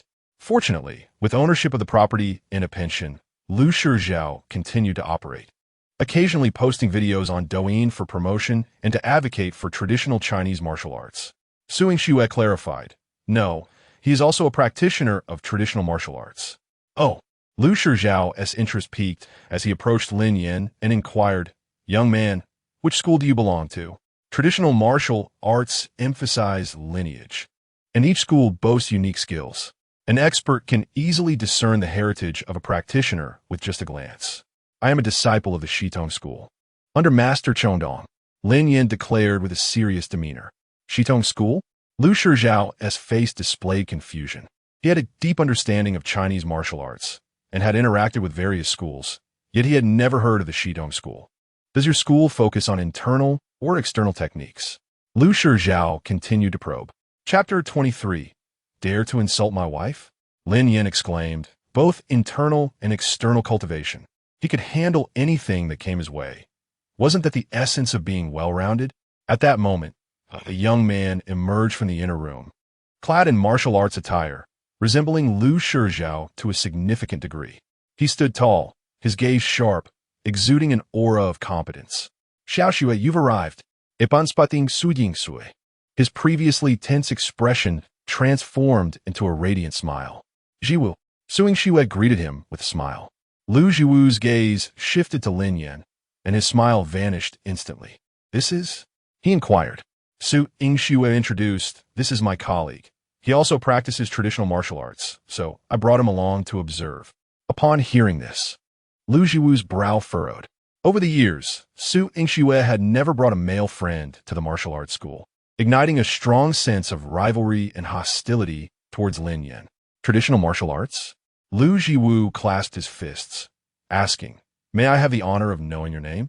Lin Yan returned the gesture, stating, I am Lin Yan, a disciple of the Shitong school under Master Chongdong.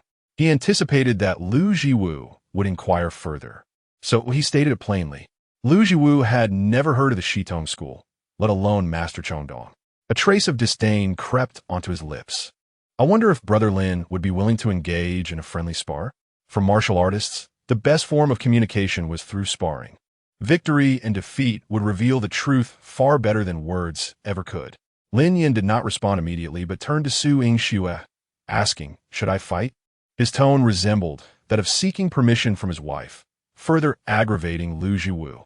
Su Yingxue hesitated. She had initially intended to spar with Lin Yan herself. You decide, then I shall proceed, Lin Yan remarked, seeking Su Yingxue's approval, acknowledging that he was brought by her and they were acquaintances. He had to consider the consequences if injuries occurred. Would he need to cover medical expenses? Would it impact their relationship? After all, the progress of the system's strategy could regress, compelling him to tread carefully. Su Yingxue cautioned, Jiwu, just keep it light during your spar. She understood Lu Jiwu's prowess. Even several adults would struggle to approach him.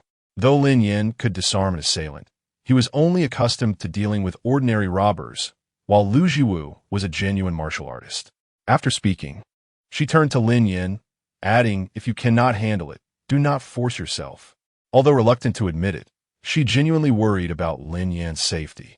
Lu Jiwu interjected, do not worry, Xiaoxue. I will go easy on him. The path of martial arts emphasizes sparring. Bullying the weak is not the way of the Lu family's fist. Lin Yan scoffed silently, thinking, what are you trying to portray in front of me? Just ensure you don't cry when you get beaten later. He possessed the capabilities of a master of traditional martial arts. If a confrontation ensued, Liu Jiwu might not even withstand a single move. Just then, several individuals entered the martial arts school. The leading figure was tall and muscular, flanked by a man and a woman. The woman wore heavy makeup while the man carried a camera. They appeared hostile. Liu Shizhao furrowed his brow, asking, "What brings you here?" They did not seem like individuals seeking to learn martial arts. The imposing man removed his sunglasses, his gaze aggressive, and stated flatly, "I am Violent Zhang. With 2 million followers online, I trust you are familiar with my presence?" His tone reeked of arrogance, as if he regarded everyone with disdain. No wonder he looked familiar. It was him. Liu Jiwu felt a pang of apprehension. He recognized Violent Zhang from videos he had seen. Zhang, a retired heavyweight professional fighter, had garnered a significant following by exposing fake traditional martial artists online. He had never lost a challenge against traditional martial arts practitioners, branding those he defeated as fraudulent masters. To think that he had come knocking today. "What do you want?" Liu Jiwu's expression turned grave. "What do I want?" Violent Zhang scoffed dismissively. "Of course, I'll come for a spar." Liu Shizhao, sensing the hostility, interjected, "Young man, we at the Listening Spring Martial Arts School teach martial arts not for the sake of rivalry. Please seek sparring opportunities elsewhere." Violent Zhang chuckled. "Since you claim to be masters of traditional martial arts, you should stand up and prove it to everyone. Prove that traditional martial arts is superior and that those who practice combat sports are nothing but insignificant." He spoke with such bravado, yet when it came time to engage, he acted like a coward. "How dare you?" Liu Shizhao exclaimed, coughing several times in exasperation. Before he could finish, the heavily made-up woman behind Violent Zhang chimed in mockingly. "If you're too afraid to fight, just dismantle your school sign and record a video admitting that you are fraudulent masters to prevent others from being deceived. We expose frauds to protect everyone from being duped by pretenders like you." Recording a video to post online, the Liu family father and son exchanged glances, their expressions darkening. Realizing this was a blatant provocation meant to humiliate them, Su Yingxue glanced at the Liu family before turning to Violent Zhang, coldly stating, "I advise you not to provoke us intentionally." As a police officer, she had the authority to take action if they were deliberately instigating trouble. The heavily made-up woman crossed her arms, sizing Su Yingxue up as she said sarcastically, "Oh, you're quite the looker. What can you fight to? Or perhaps you want to step in for them." Su Yingxue promptly retrieved her boxing gloves from her bag. Violent Zhang sneered, "I have no habit of hitting women." Huang Yin, Violent Zhang's girlfriend, added with a laugh, "No need for you to intervene. I can handle this delicate flower. But let me make it clear, I fight hard, and if she gets hurt, I'll 1TB covering any medical bills." Huang Yin was an amateur fighting coach, having trained in combat sports since childhood, and her strikes were indeed fierce. Liu Shizhao quickly protested, "She is not part of our martial arts school. She cannot represent us. How could they allow a girl to take on a challenge meant for their school? If word got out, how could the Listening Spring Martial Arts School continue to operate without being ridiculed?" Moreover, Su Yingxue was the daughter of an old comrade. He couldn't bear to see her in harm's way. Huang Yin scoffed, "Does it matter if she represents your school? A sheltered flower like her should experience the harshness of reality. Today, I will do a good deed and teach her that a vase should remain silent and still." Just as she finished her taunt, Lin Yan pointed at Huang Yin and shouted, "Can you take a hit? I ask you, can you withstand a blow?" Chapter 24. Are you tough enough? The sudden shout immediately captured everyone's attention. The brutish Zhang, with a look of astonishment, had not regarded the lean, seemingly unthreatening Lin Yan since his entrance. He never anticipated that Lin would dare to speak up. "Oh, so, are you saying you can take a hit?" Zhang sneered.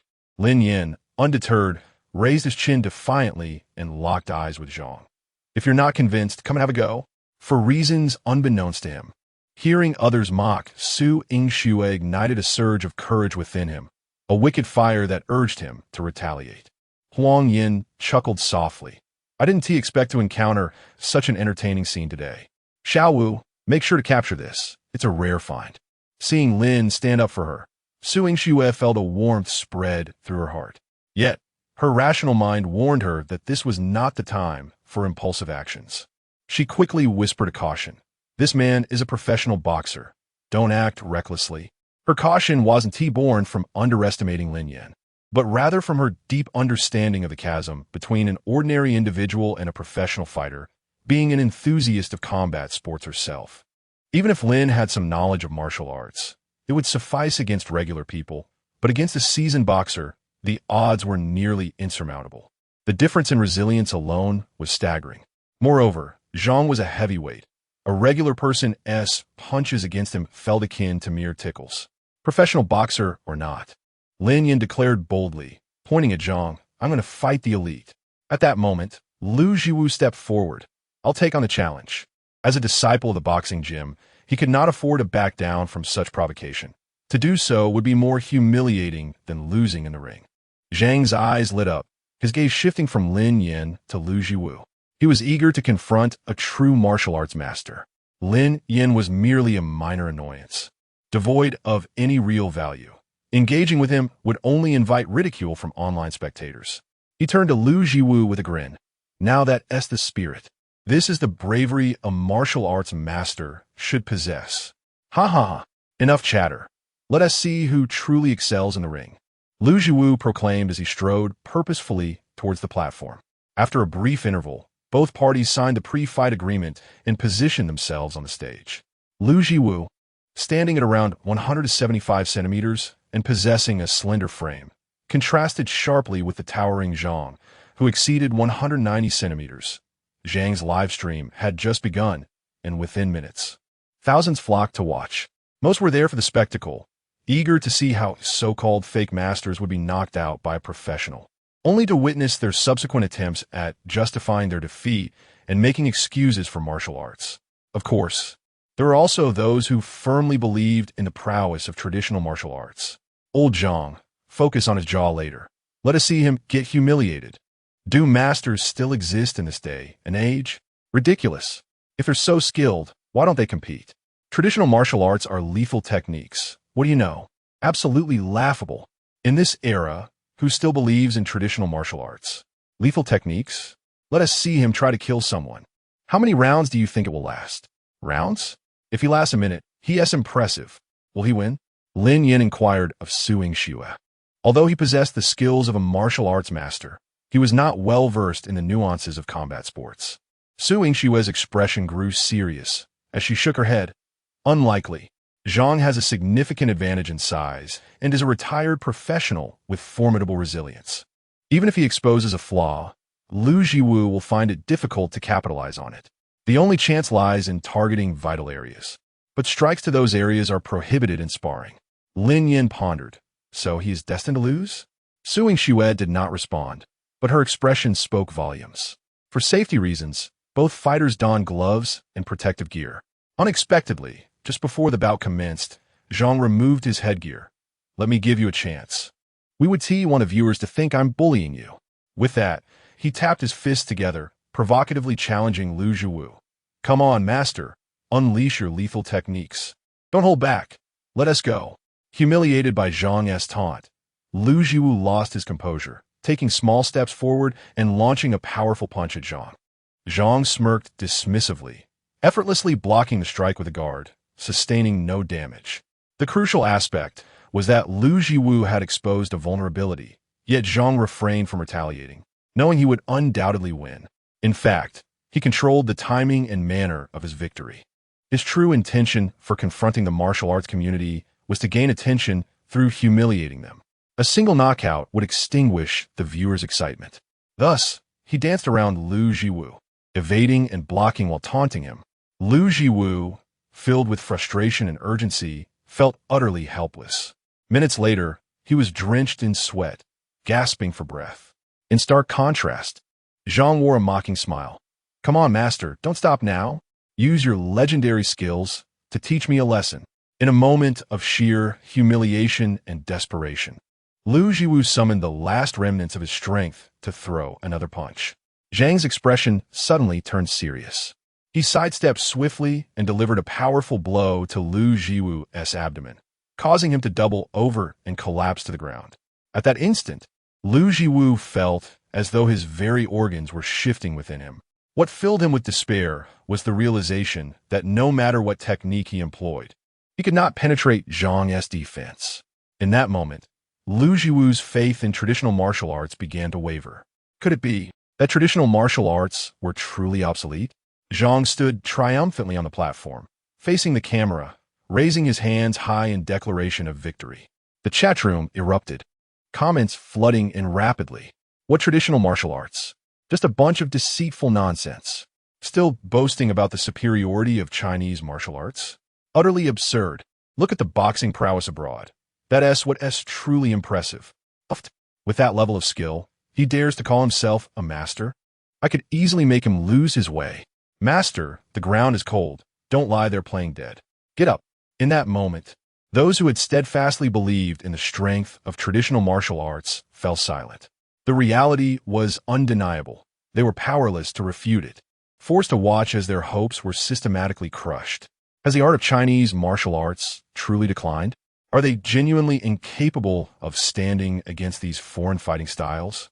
They felt an overwhelming sense of reluctance, yet found themselves utterly powerless. In this age of rampant social media, if traditional martial arts possessed genuine skill, someone should have stepped forward to deliver a resounding comeback, proving to the world that the legacy of Chinese martial arts still thrived. Chapter 25. So it turns out Su Yingxue is quite the fighter. Seeing Lu Jiwu collapsed on the ground, Su Yingxue hurriedly rushed to the arena, her voice laced with concern. Jiwu, are you all right? I'm fine.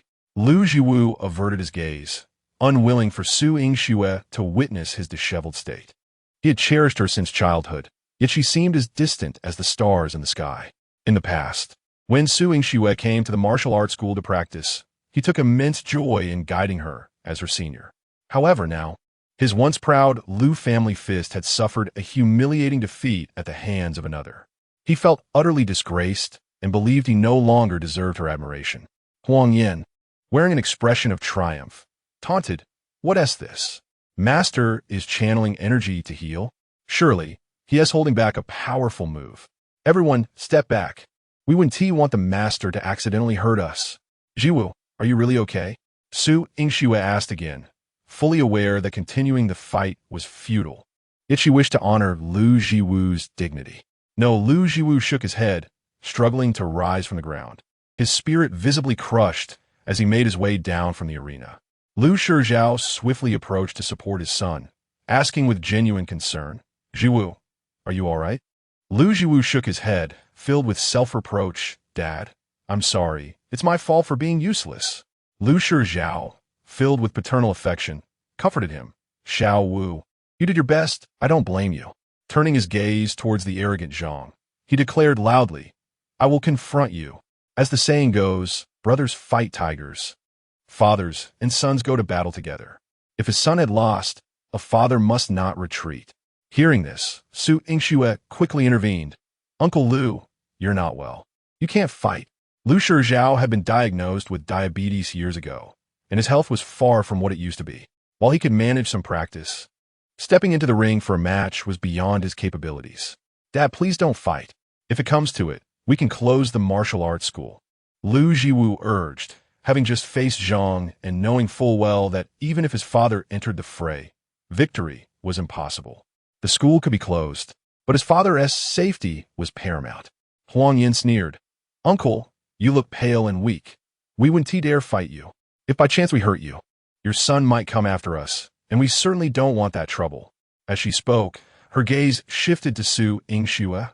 "Oh, little beauty, weren't you just boasting? Why don't you step up and have a go with me? Do you dare?" Su Yingxue's eyes glimmered with cold determination. "I welcome the challenge." With that, she donned her gloves and strode confidently towards the arena. "Wait," Lin Yan quickly called out, "don't go. What if you get hurt?"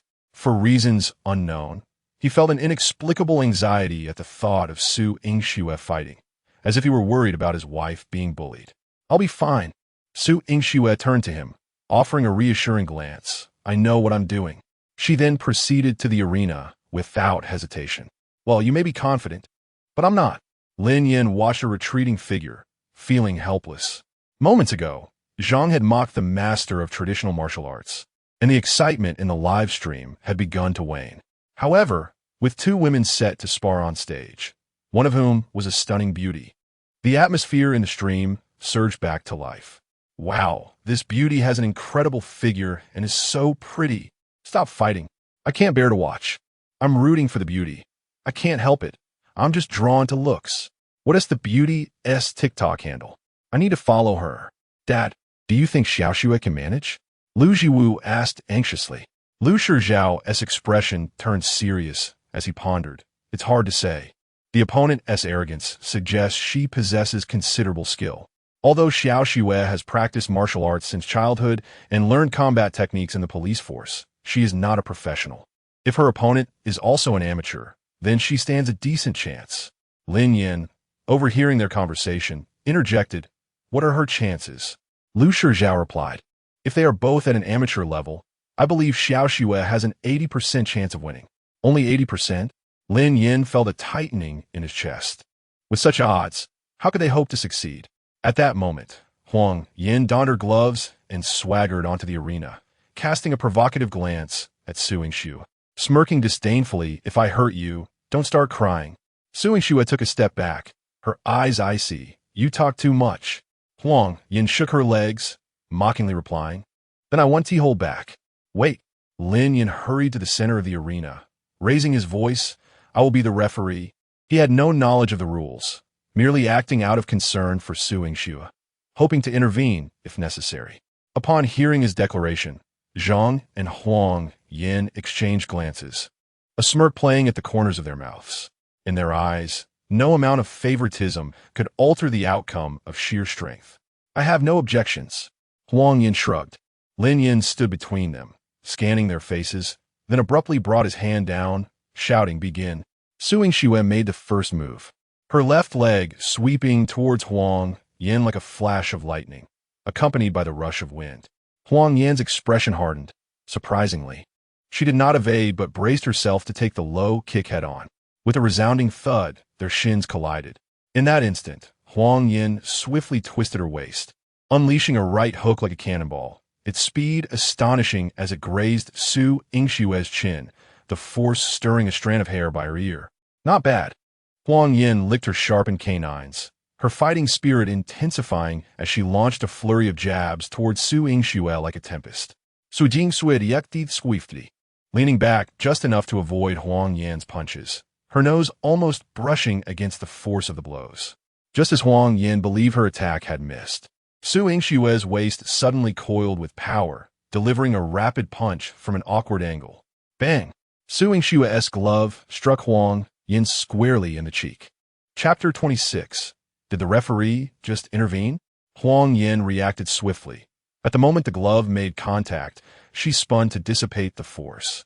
Yet, despite her efforts, a trickle of blood escaped from the corner of her mouth, mingling with sweat and splattering against the ropes of the ring. The live stream erupted with excitement. "Wow, that punch landed right in my face. Goodness, this beauty looks delicate, yet she packs such a punch. Could Huang Yin really be on the verge of losing? Calm down. She hasn't even begun to take it seriously. Just wait and see." Bao Lijong was taken aback by the scene. He had initially thought Su Yingshu was merely a pretty face, only to discover her formidable fighting prowess. Lin Yan was equally astonished. It was his first time witnessing Su Yingshu in action. No wonder she had boldly proclaimed during their first meeting that she could bring him down in a minute. She truly possessed genuine skill. Huang Yan's expression hardened. She had indeed underestimated Su Yingshu. However, she hadn't given her all in the previous exchange, as she was mindful of the live broadcast's effect.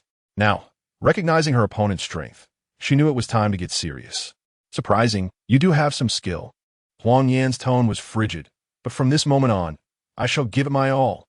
Su Yingshu quickly assumed a fighting stance, retorting coolly, "I hope your fists are as formidable as your words." Huang Yin sprang into action like an arrow released from a bow, launching a direct strike aimed at Su Yingshu's face. Su Yingshu reacted with remarkable speed, leaning back to evade while raising her hand to block Huang Yan's right arm. Following this, she executed a swift kick that landed squarely on Huang Yan's chest. "Ah!" Huang Yin gasped, her body propelled backward, crashing heavily against the ropes. Seizing the opportunity, Su Yingxue surged forward, halting her fist mere inches from Huang Yan's face. Gasping for breath, Huang Yan stared in disbelief at the fist before her, unable to comprehend her rapid downfall. She had thought victory was assured, only to find herself unexpectedly bested by this seemingly fragile opponent. Reluctance to accept defeat washed over her. She could not bear the thought of losing to a mere flower vase. How is this possible? My heavens, did I really just witness Huang Yan being knocked out? How is she so powerful? Thank goodness she's not trained in traditional martial arts, or Bao Zhang's team would be in serious trouble.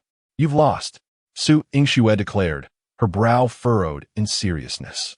As a police officer, knowing when to pull back was both principle and boundary, she retracted her fist and turned to leave. Huang Yan, watching her retreating figure, was consumed by a fierce sense of unwillingness that clouded her judgment. With a sudden burst of impulse, she lunged towards Su Yingxue's back for a sneak attack. Watch out, Lu and his son shouted from the sidelines. By the time Su Yingxue sensed the impending danger, it was too late to evade. In that critical moment, a size 42 shoe appeared out of nowhere and struck Huang Yan squarely in the face. Ah! Huang Yan screamed, her features contorted from the force of the blow. Her body flew backward, teeth mingled with blood spraying into the air in an elegant arc bang. Her body collided heavily with the wall, collapsing like a limp noodle. Huang Yan slumped against the wall, eyes closed, as if in slumber. The distinct imprint of a shoe was visible on her face, revealing the logo of Hongxing Erk. The crowd was stunned. In the center of the ring, Lin Yan's elevated foot stance remained unyielding, reminiscent of Bruce Lee. Lu and his son stared wide-eyed in shock. Bao Zhang and the cameraman were equally bewildered, their expressions filled with confusion. Su Yingxue, too, wore a face of astonishment. While the audience had been surprised by Su Yingxue's victory over Huang Yan, this sudden intervention had caught everyone off guard. The referee had intervened. Chapter 27, at last. It is my turn to strike. Who is this person? That leg technique. It possesses a hint of traditional martial arts. Strange as it may sound, it indeed carries that essence. Stop fantasizing. Kicking once doesn't equate to traditional martial arts. It's simply ludicrous. Su Yingxue turned around to find Huang Yan already airborne, while Lin Yan stood before her, his expression one of disbelief. You. Lin Yan gradually lowered his leg. What's wrong with me? She attacked first. She got what she deserved. Su Yingxue hurriedly clarified. I meant to ask how you achieved that. Kicking someone so far is truly astonishing. Lin Yan responded nonchalantly. Isn't it just a matter of having legs? If I hadn't been afraid of sending Huang Yan flying to her demise, I would have unleashed my full strength. She might have embedded herself in the wall and been unable to extricate herself. Su Yingxue frowned, wearing an expression that suggested he had once again outsmarted her. Below the stage, Lu and his son exchanged glances, both recognizing the astonishment reflected in each other's eyes. They had identified Lin Yan's technique, shadowless kick, a renowned move in Southern martial arts. The father and son gazed at Lin Yan again, their expressions growing complex, filled with excitement, nostalgia, and even misty-eyed emotion. They seemed to see in Lin Yan the hope for the revival of traditional martial arts. You. Violent Zhang snapped back to reality, rushing forward to lift Huang Yan, glaring menacingly at Lin Yan. How dare you launch a sneak attack? Lin Yan scoffed. She initiated the attack first. Has your vision been obscured? Huang Yan appeared to regain her composure, slowly opening her eyes with a feeble gaze directed at Violent Zhang. Brother, avenge me. Rest assured. Violent Zhang set Huang Yan aside, seizing the boxing gloves from the photographer, and approached Lin Yan with an imposing demeanor. Do you dare to face me in a match? Bring it on. Lin Yan turned to Lu Jiwu at the sidelines. I need to borrow your gloves. Without them, he feared he might fight timidly and find it unsatisfactory. All right. Lu Jiwu, visibly elated, swiftly removed his gloves and handed them over to Lin Yan. Lin Yan accepted them and then looked at Violent Zhang. Let's sign the agreement first. I wouldn't want to compensate you if I happened to injure you. Huh? Violent Zhang sneered. You have already chosen your path to demise. The audience in the live stream was utterly unprepared. Initially, they thought they were merely witnessing Violent Zhang tease a master of traditional martial arts for amusement. Little did they know, A far more captivating spectacle awaited them. The viewership began to soar. This kid is in deep trouble. I've never seen violent Zhang this furious. You should be grateful for our harmonious society. Otherwise, violent Zhang could easily kill him. Indeed, after watching his woman get battered so severely, he cannot afford to lose face. Go, young man. Support traditional martial arts. Come on, what era are we in? A bunch of old-fashioned dreamers still fantasizing about the glory of traditional martial arts? Have they read too many novels? Once the agreement was signed, Lin Yan stepped to the sidelines and removed his Hongxing Erk sneakers. Why are you taking off your shoes? Su Mingxue asked, perplexed. Because wearing shoes diminishes my feel.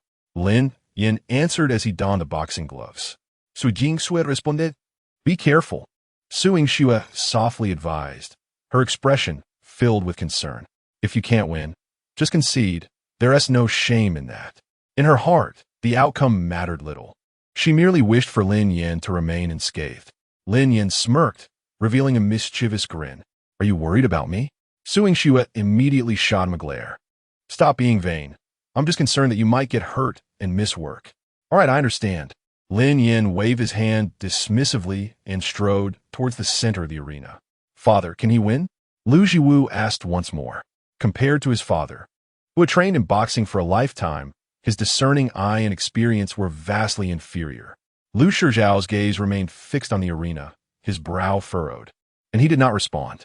One was a sturdy, professional fighter. The other, slender, yet capable of executing the shadowless kick. In his eyes, this was a true contest between traditional martial arts and modern combat techniques. Who would emerge stronger? Remained uncertain. I allow you to call for a referee. Violent Zhang brandished his massive gloves with an air of arrogance.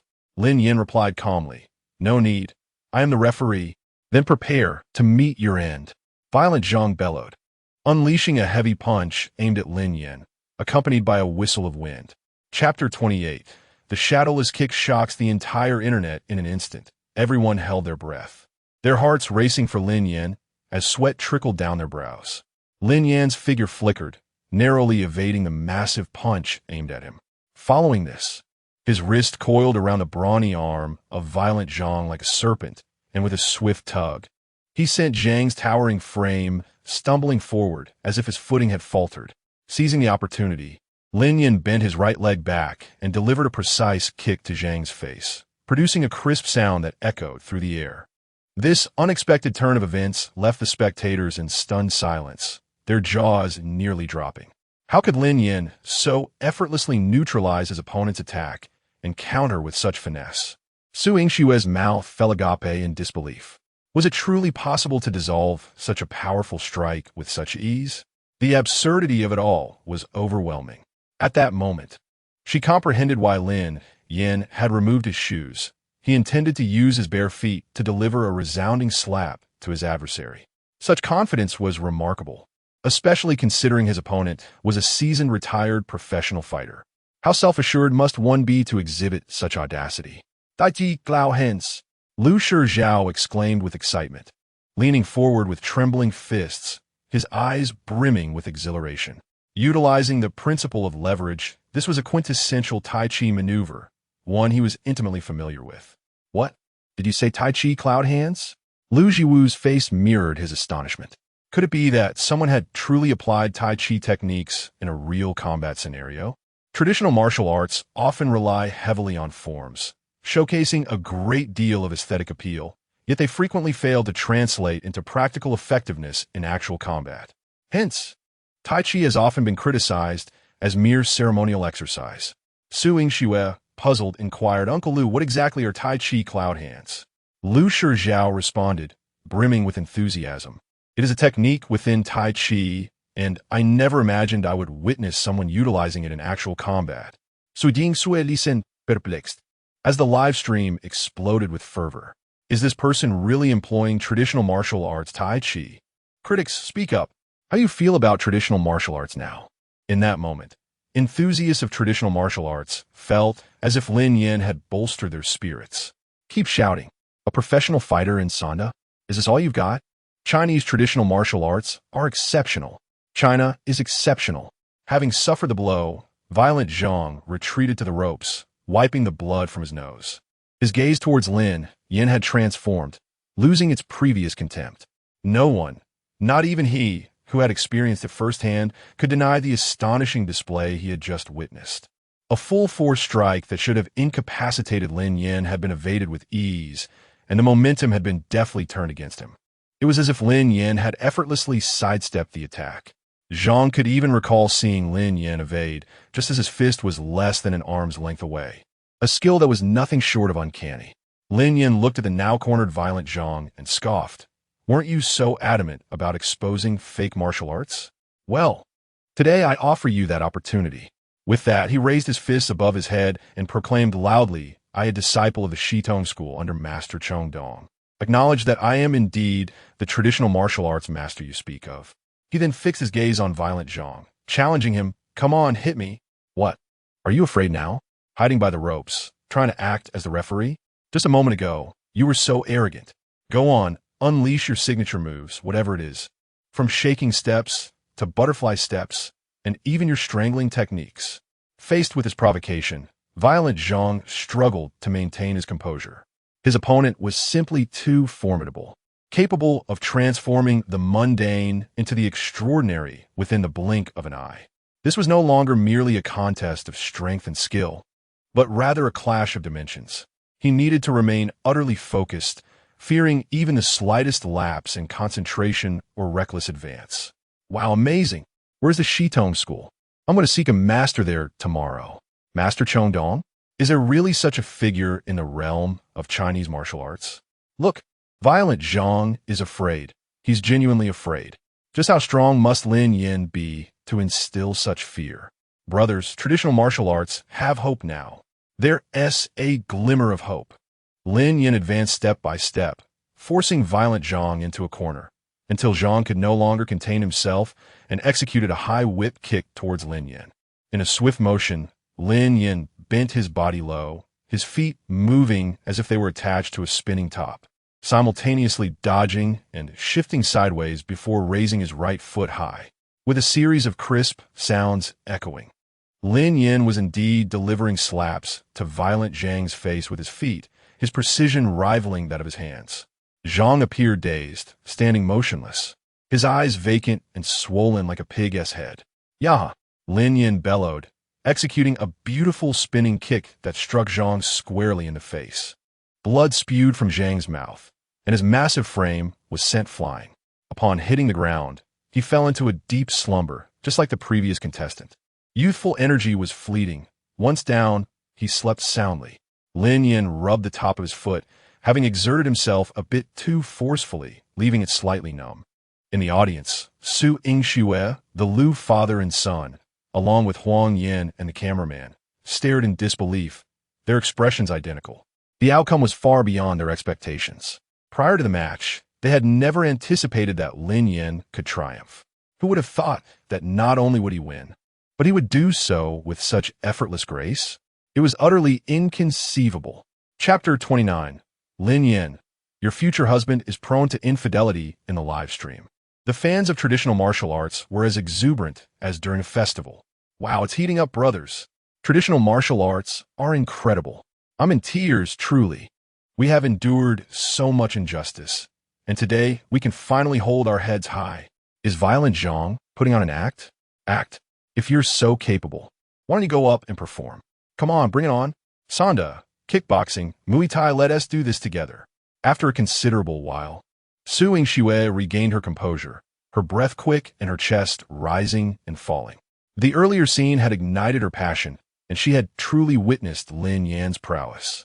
It could only be described in 2 words, breathtaking. Compared to his shooting skills, it was equally impressive. She finally understood why he had dared to venture alone to rescue the hostage that day. The Lu father and son embraced, weeping. Though the Lu family boxing did not triumph, traditional martial arts had won, which was of utmost importance to them. Lin Yan removed his boxing gloves and slowly descended the stage. The Lu father and son respectfully bowed to him, calling out, "Senior," in the realm of martial arts. One's achievements dictate their status as a teacher. This young man before them was deserving of such a title. Ah, Their actions only served to embarrass Lin Yan, primarily because he had never experienced anything like this before. By the way, you can move in. Upon hearing Su Yingshue's words, Lin Yan was utterly bewildered. What did she mean? Looking at him as if he were foolish, Su Yingxue replied, "Didn't you say you would cover the rent?" Lin Yan suddenly understood, and a smile spread across his face. He could finally cohabit with her. The following day, driving her car, which resembled a spicy fish head dish, she hurried to assist Lin Yan with his move. As she walked towards the stairs, Su Yingxue couldn't help but mock herself. When had she become so eager? Lin Yan's belongings were pitifully few. He had discarded his pots and pans, intending to leave them for the next person to take over. His wardrobe consisted of a mere handful of clothes, 2 sets each for winter and summer, barely sufficient for changing. His entire possessions amounted to a cardboard box for his computer and a snakeskin bag. "Is this all you have?" Su Yingxue exclaimed in astonishment. Was moving for boys really this simple and unrefined? She was certain that if she were to move, she would at least need a 6-meter truck to fit her belongings. Yet, Lin Yan had managed with just a bag and a box. At that moment, a head unexpectedly poked through the door. It was Chun Fan. Yanzi. This he had heard there was a major incident in the neighborhood and had rushed back to gather gossip, but unfortunately, he was too late. The police had already taken someone away. Spotting Lin Yan's door ajar, he intended to inquire about the situation, only to see a female police officer inside, while Lin Yan was busy tidying up. Could it be that he had gotten into trouble and was preparing to pack for jail? Chun Fan felt a bit anxious. Su Yingxue turned first, finding the person before her somewhat familiar. Upon seeing Su Yingxue, Chun Fan's expression froze. He recognized her instantly. Was she the beauty he had seen purchasing milk tea with Lin Yan at Snow King? And she was a police officer. Lin Yan casually remarked, "I'm moving." Moving where? Chun Fan felt a sense of foreboding wash over him. Lin Yan pointed at Su Yingxue, saying to her place. "What?" Chun Fan stumbled, pressing himself against the door, his eyes an expression filled with despair. He was actually going to live with the police flower. Chun Fan felt as if he could hardly breathe. Half an hour later, the two returned to Tianyi Garden. Su Yingxue opened one of the bedrooms and said, "You'll stay in this room." This house had 3 bedrooms. Su Yingxue occupied the master bedroom, with one room reserved for her parents, although they seldom visited. When Su Yingxue mentioned Lin Yan moving in, her mother had replied, "The house is yours, and so is your heart. You can make this decision yourself." Su Yingxue had anticipated her mother's response, as her parents had always respected her wishes. However, what did "your heart is yours" mean? Lin Yan pointed at the master bedroom, asking in confusion, "Shouldn't I stay there?" "Dream on." Su Yingxue rolled her eyes dramatically. Agreeing to let him move in was already a firm boundary. How could he even think of sharing her bed? How thick-skinned could one be? "You can stay here, but I have a few requirements." A cohabitation agreement? Lin Yan raised an eyebrow, as such scenarios were common in novels. "You can understand it that way," Su Yingxue said, pursing her lips. After a moment of thought, she continued, "First, no smoking in the house. Second, when I am at home, your clothing must cover at least 40 of your body weight a moment." Lin Yan interrupted, "At least 40? Does that mean I can just cover my upper body?" He gestured to his chest as he spoke. "Get lost." Su Yingxue nearly let out a curse. "Third, you are not allowed to enter my room without my permission. Fourth, you must sit while using the toilet and flush afterward. Fifth, when we eat together at home, either I cook and you wash the dishes, or you cook and I wash the dishes. 18th, I go to bed early, so you must not create noise." Wait, Lin Yan interrupted again. "What were the first 17 rules? Can you repeat them?" Su Yingxue was momentarily taken aback. Then, regaining her composure, she exploded, pointing at Lin Yan and shouting, "Get lost." At dinner that evening, Su Yingxue informed Lin Yan that his application for full-time auxiliary police had been approved, although the formal documents would take some time due to procedural delays. Lin Yan expressed that he was in no hurry. He had become an auxiliary police officer merely to win over Su Yingxue. What did it matter if he was an auxiliary officer, traffic officer, or criminal investigator? These were merely means to conquer Su Yingxue. At that moment, he was preoccupied with the system task, holding hands for 1 minute. It was evident that persuading Su Yingxue to willingly agree was impossible, She had refused even when he offered a live black wolf in exchange. Coercing her? That was an option. But what if it made her angry? What if that reduced his progress instead? The risks were too great. He had to be cautious. Desperate for a solution, Lin Yan opened the AI search. How to maintain prolonged hand contact with a girl. The requirement was no less than 1 minute. The AI suggested 1. Become a nail technician. 2. Become a skincare product salesperson. 3. Read palms. Lin Yan quickly gravitated towards palm reading. He had no skills in nail art, and Su Yingshua's natural beauty did not require manicures. Promoting skincare products was too transparent. In comparison, palm reading seemed more plausible. Lin Yan researched palmistry online before heading out. At that moment, Su Yingxue was seated on the sofa watching television, the soft light spilling over her, making her look as stunning as Venus. Lin Yan sat beside her, glancing at her delicate, smooth palm, shaking his head in disapproval. The line of your heart does not bode well. Su Yingxue turned her head at his words, seeing him staring at her hand, perplexed. What do you mean? Feigning the demeanor of a fortune teller, Lin Yan replied earnestly. No, your heart line indicates your future husband is prone to infidelity. Chapter 30. Captivating everyone bored. Su Yingxue expressed this sentiment verbally, yet internally, she felt a flicker of anxiety. The concept of her future husband. She had never contemplated this question before, and now, suddenly confronted with it, her mind inevitably began to wander. I've analyzed it based on your emotional trajectory. Lin Yan continued. You can read fortunes too? After everything that had transpired, even if Lin Yan claimed he could fabricate nuclear bombs, Su Yingxue would not have been surprised. Although she was a staunch materialist, a hint of curiosity was piqued within her at that moment. Of course, Lin Yan crossed one leg over the other, adopting a serious demeanor. My master, Master Chongdong, is well-versed in the I Ching and tarot cards. I am his sole disciple. How could I not know how to read fortunes? Come on, give me your hand, and let us see how accurate I am. Observing his earnest expression, Su Yingxue hesitated but eventually extended her left hand. Lin Yan grasped it, feeling its coolness, akin to soft jade, an experience he relished immensely. If only he could hold this hand while sleeping. No, if only this hand could hold him while he slept, that would be divine. Shaking his head internally, he reminded himself to focus on the task at hand. He pinched Su Yingshue's fingertips, pretending to scrutinize her palm while mentally counting down. Her palm was delicate and slender, her fingers long and graceful, resembling celestial beings, surpassing any earthly beauty. You're planning to take the postgraduate entrance exam, aren't you? Su Yingxue interrupted him with a hint of mockery in her eyes. Ahem. Lin Yan cleared his throat and then resumed his act, asking, You're a sensitive and emotional person, correct? Su Yingxue frowned. Indeed. She was the epitome of a seemingly cold exterior, yet soft and sentimental within. Lin Yan had hit the nail on the head. Her interest was piqued.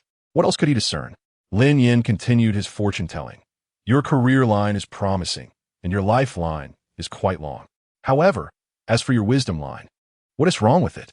Su Yingxue arched her brows slightly. Lin Yan shook his head. It seems rather lacking in intelligence. Get lost. Su Yingxue withdrew her hand. Thankfully, that was long enough. Lin Yan smiled meaningfully, rising to return to his room, awaiting the system prompt. Sure enough, as soon as he entered, the system notification chimed. Ding, congratulations, host, on completing the task. Reward, 50,000 yuan. Strategy progress, to unlock the level entry. That guy is really handsome. Your attractiveness will increase. You will not reach a level that stirs the United Nations. Wow. Lin Yan was astounded. He had unlocked the coveted entry. Immediately afterward, he felt a strange sensation in his body. His previously gaunt physique suddenly brimmed with strength, muscles gradually filling out the loose areas. Touching his face, he noticed the contours subtly shifting, akin to a painless cosmetic surgery. He hurriedly opened his phone's camera. On the screen, his cheekbones began to appear sharper. His nose grew tall and straight, his eyes sparkled brighter, and he transformed into a figure of undeniable allure. Not only that, but impurities began to emerge from his skin, as if it were undergoing a thorough cleansing. Within moments, blemishes vanished, leaving his complexion smooth and pristine. System, you're incredible, Lin Yan marveled. This was merely a C-level entry. What would he become with an S or SS level? Newbie task. Receive a kiss from Su Yingxue? Lin Yan stared at the task in confusion. Seriously? Have tasks become this outrageous? Forcing Su Yingxue to kiss him seemed utterly unrealistic. He mused that it would be easier to kiss her. At worst, he'd get a beating. Forcing her to kiss him was currently impossible.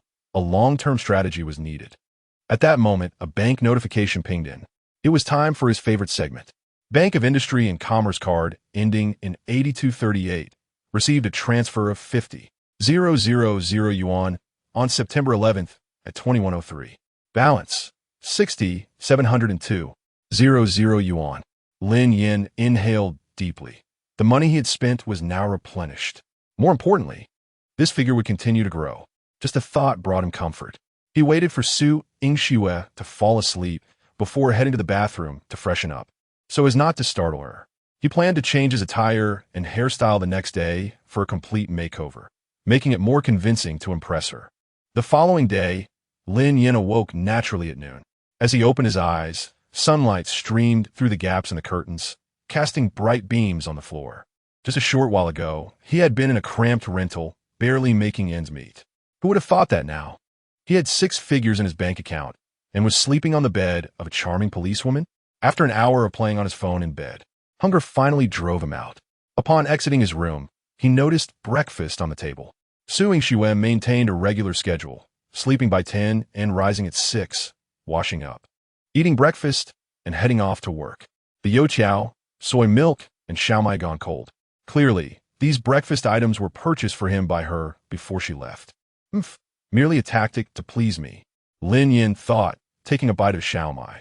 Though it was cold, he felt a warm sweetness in his heart. He placed the breakfast in the microwave and began to wash up. After finishing breakfast, he strolled to the commercial street, overwhelmed with emotion. Previously, he had only come here to pick up food, never as a customer.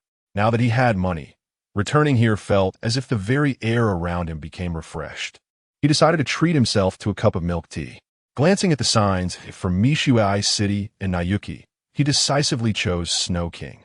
Wealthy individuals do not fear spending. They fear a lack of value for their money. Who wishes to be a fool? What can I get for you? The cashier girl's voice was crisp. Upon looking up, she froze momentarily, her eyes widening in astonishment as Lin Yan's handsome visage captivated her, filled with surprise, nervousness, and excitement. 1 large cup of milk tea with ice. Okay, that LLB 9 yuan. Please scan here. Lin Yan raised an eyebrow when he had come for takeout. This girl's attitude had been far less amiable, typically coldly instructing. Find it yourself. Suddenly, a thought struck him. Now that I stand before you, how do I compare to the past? Indeed, looks are the universal currency in this world. Would you like it packaged? No need. All right. Would you like me to insert a straw? Snow King offers this service? Lin Yan chuckled. No need. He reached out to take his milk tea and swaggered away. He vaguely heard the girl discussing with her colleague. Wow, he is so handsome. Really so handsome. Is he a celebrity? I don't know. But he is definitely so handsome. Lin Yan scoffed inwardly. Superficial. Chapter 31. The disappearance of the reporter sipping on milk tea. Lin Yan stepped into a Hylon home store. The interior was bright and neatly arranged. The sales assistant, blushing slightly, gazed at Lin Yan, her words stumbling over themselves as she spoke. Feel free to browse.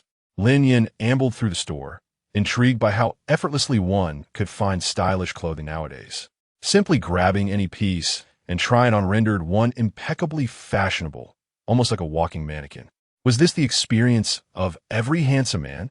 Did others share this sentiment? Sir, that looks stunning on you. The sales assistant's eyes remained glued to him. Really? Lin Yan studied his reflection in the mirror, murmuring, it seems rather average to me. The sales assistant was taken aback. How could he consider himself merely ordinary? What hope was there for those less fortunate in looks? After purchasing some clothes, Lin Yan visited a barber shop for a haircut. The scent of shampoo wafted through the air, mingling with the incessant roar of hairdryers. As he rose from his chair, all eyes in the shop widened in astonishment.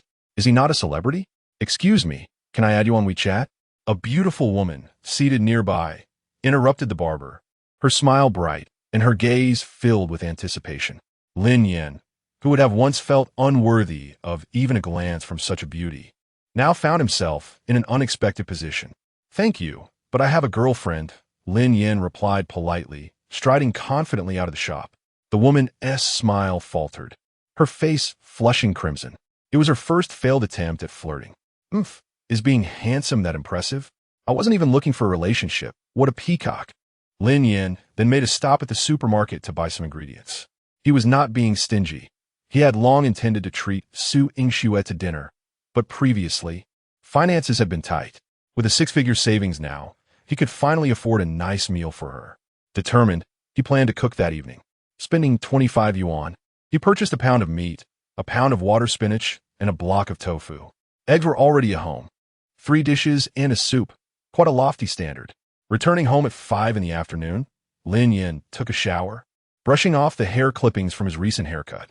Feeling refreshed, he donned a white t-shirt and black shorts, admiring himself in the mirror. Dashing. He then set about preparing dinner. In the kitchen, pots and pans clattered together, and delightful aromas began to fill the air. Around 6 o'clock, Su Yingxue returned home from work. As she entered, she was greeted by the enticing scents wafting from the kitchen. Lin Yan was cooking? What a rare occurrence. While she was not surprised by his culinary skills, she was astonished that he had taken the initiative to cook. The refrigerator was empty. He must have spent money to buy the ingredients, which was unexpected. The notoriously frugal man was finally indulging himself. Having changed into her slippers, she stepped into the kitchen and was met with a familiar, yet unfamiliar handsome face. Their eyes locked, and the atmosphere fell into a stunned silence. Su Yingxue instinctively reached for her waist, only to realize she was unarmed. As she scrutinized him closely, the realization dawned. Lin Yan? Her eyes widened in disbelief, akin to encountering a long-lost ancestor. Lin Yan, wielding a spatula, turned and smiled at her, affectionately urging, "Wash your hands, dinner is ready." Su Yingxue stood frozen for several seconds, repeatedly rubbing her eyes. How could a simple change of clothes and a haircut result in such transformation? She could hardly believe her eyes. Approaching him, she grasped his chin and tugged at it, confirming his reality. What? What happened to you? Her voice trembled. Lin Yan had concocted an explanation. "Oh, I made a breakthrough in my martial art training last night, and my physique has undergone some changes." Really? Su Yingxue tilted her head, intrigued. Is that even possible? Of course. Haven't you practiced traditional martial arts? It's how it works. Su Yingxue shook her head in bemusement, pondering whether he had dabbled in some dubious Southeast Asian sorcery. In the following days, while Su Yingxue went to work, Lin Yan remained at home, either playing video games or using his phone. Previously, while delivering food, he had cherished every moment spent gaming, but now that he played daily, he found himself growing weary and yearning for new hobbies. Unfortunately, apart from the computer and phone, there was little else to engage with at home. No, Su Yingxue was indeed entertaining, but sadly, she disallowed him from playing. Just as boredom began to creep in, Su Yingxue unexpectedly called him. "Where are you?" "At home. Come downstairs in 10 minutes. I'm picking you up." "What for?" "We'll talk when we meet." Moments later, the spicy fish head dish emerged from the underground parking lot. Su Yingxue wore a grave expression, her brows furrowed, causing Lin Yan to feel a sense of unease. "What happened?" "Yes," Su Yingxue confirmed. 2 reporters have gone missing." "Missing?" Lin Yan's brow furrowed, his gaze darkening. "Yes. These 2 reporters were involved in social investigations and had assisted the police in solving a human trafficking case. Recently, they received information about severe pollution in a water channel in Qianzhou and went to investigate undercover. 3 days ago, they drove to Qianzhou, video chatted with their families that night, and then vanished without a trace the following day. This morning, their families reported it to the police. We've issued a request for assistance to Qianzhou, and the local security bureau has retrieved surveillance footage and dispatched personnel to the village, yet there are still no leads. Thus, the bureau has instructed us to investigate in Qianzhou. Lin Yan pointed to himself, thinking, why was he included? He was neither a police officer nor being compensated for this labor. Technically, the bureau asked me and Huang Wenxuan to go. but I prefer to take you along to help you acclimate to police work. So, you wish to exploit my assistance? Lin Yan raised an eyebrow. May I inquire? In the realm of exploitation, is your behavior not against the law? Exploitation? Nonsense. Su Yingxue rolled her eyes. You're a newcomer. If you lack investigative skills, people will talk. She was not concerned about gossip. Her primary fear was Lin Yan becoming overwhelmed and distressed. After all, public opinion could be daunting. Lacking investigative skills? Lin Yan scoffed. I could daunt you with my S-tier vocabulary. However, he couldn't shake the feeling of unease at the thought of Su Yingxue going to Qinzhou alone. When do you plan to start the investigation? Su Yingxue shook her head. Currently, the only information I have is their destination. Reporters, pollution, investigation. Disappearance. Lin Yan mumbled to himself, gazing out the window, lost in thought. The snippets of information led him to suspect that the reporters had arrived in the area to probe into the water pollution and had inadvertently crossed paths with local interests, leading to their confinement. After all, such matters rarely escalated to murder and cover-ups. Still, Lin Yan sensed that the situation was more intricate than it appeared. To uncover the truth, they would need to be on-site, meticulously analyzing clues and evidence. Chapter 32. The source of all-pervading pollution. The two individuals arrived at the police station. Su Yingxue's spicy fish head was not suitable for a business trip, so they exchanged it for Li Feng's private vehicle, a black Havel, to avoid drawing attention. Su Yingxue changed into plain clothes, and, for safety, she also carried a firearm. Qinzhou, situated more than 50 kilometers from Binhai, is a modest prefecture-level city nestled against majestic mountains. It boasts picturesque scenery and attracts many tourists, although its industrial development is rather limited. Chiha Village, located in the southwestern mountainous region of Qinzhou and under the jurisdiction of Hongshan County, is about an hour's drive from the county seat. It is here that the two journalists mysteriously vanished. Currently, the police have only gathered this much information. As the sun began to paint the horizon with its golden hues, Lin Yan and Su Yingxue's vehicle gradually entered Chiha Village. The wheels came to a steady halt at the village entrance. Lin Yan opened the car door, and the fresh air, infused with the fragrance of earth, enveloped him, momentarily stunning him with the beauty before his eyes. What a splendid place, truly a paradise. When we retire, let us bring our children here to enjoy our golden years. Lin Yan expressed with longing. Get lost. Who said anything about us? Su Yingxue retorted, steadying herself against the car door, her gaze swiftly scanning the surroundings, equally astonished by the scenery. Chiha Village is not large, characterized by typical karst topography. The quaint brick and tile houses nestle amid lush greenery, resembling a tranquil pastoral painting. The village is arranged in a circular formation around a uniquely shaped hill, resembling a pointed excrement, housing approximately 100 families. If it weren't for its remote location, it would undoubtedly be a popular tourist destination. However, as a gentle breeze swept through, both their brows furrowed instantly. The pungent, acrid scent intensified in the air. Indeed, something was amiss. Su Yingxue quickly retrieved her backpack from the vehicle, donned a sun hat, and, alongside Lin Yan, hastened along the path in the direction of the odor. Previously, the Qinzhou Public Security Bureau had sent personnel to investigate the village but had yielded no results. It was now fruitless to conduct further inquiries. They needed to uncover the root of the pollution to perhaps find crucial clues. Not long after, a narrow river, approximately 2 meters wide, came into view. The surface of the water displayed a disturbing palette of black, yellow, white, and green, with the acrid stench growing more pronounced. Clearly, green was the river's original color, while the others came from a noxious waste being discharged. In this day and age, it was outrageous that anyone dared to pollute so brazenly. Suyingu furuit herbruth. Today, environmental regulations are exceedingly stringent. Substandard wastewater is strictly prohibited from being discharged, and once caught, businesses face closures, hefty fines, and even imprisonment. Lin Yan sighed, undoubtedly. There are influential figures involved. Let's move ahead and investigate, Su Yingxue suggested, continuing along the riverbank. She understood Lin Yan's implication. Yet this area did not fall under their jurisdiction in Binhai. Even with good intentions, they were powerless to intervene. With each passing second, The two missing journalists were at greater risk. Lin Yan quickened his pace to catch up. Since the moment he detected the foul odor, he had formed a hypothesis. The disappearance of the two journalists was likely connected to this river. The entanglements of interest often lie at the heart of such incidents. Someone did not wish for the truth to be revealed, leading to their disappearance. However, this was merely speculation. They needed to find solid clues and evidence. As they ventured further, they encountered an elderly farmer digging for potatoes. Su Yingxue approached him with a warm smile. "Greeting, good sir, are you busy?" The old man straightened his back, his sun-kissed face lined with the marks of time.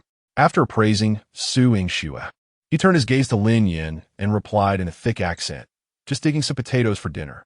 Su Yingxue maintained her smile and casually inquired, "Sir, may I ask why this river smells so foul?" Upon hearing this, the old man's demeanor shifted dramatically, his eyes igniting with fury. How could it not stink? Even washing clothes in this river leaves a foul odor, and the vegetables grown here carry an odd taste. When taken to town for sale, buyers refuse to purchase them just because they are from Chiha village. He gestured towards the northwest. "It's all the work of those scoundrels." Lin Yan and Su Yingxue exchanged glances, their brows knitting even tighter. "Those scoundrels? Who do you mean, sir?" Su Yingxue probed cautiously. "Who else? It's those factory owners." The old man's voice brimmed with helplessness. "Has no one in the village ever reported this?" Lin Yan inquired next. "What good would that do?"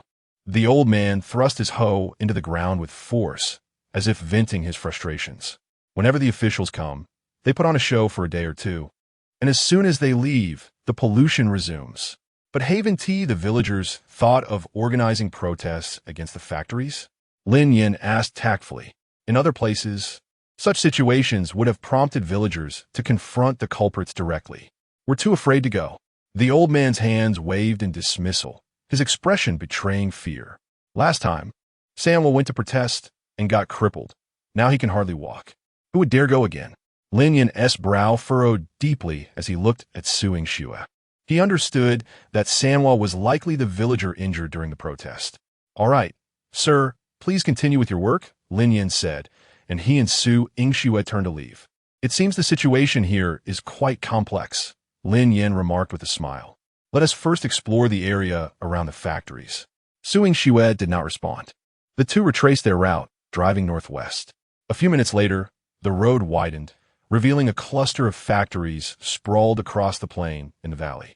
The acrid odor intensified here, permeating the tightly sealed car windows. Su Yingxue quickly retrieved masks from her bag, handing one to Lin Yan. As they drove around the factory area, they discovered it was not just a single factory. It was a conglomerate of pesticide, fertilizer, paper, and chemical factories, epitomizing a veritable cauldron of pollution. Chapter 33. Lin Yan and Su Yingxue check into a hotel. The Havel vehicle came to a halt once more by the roadside.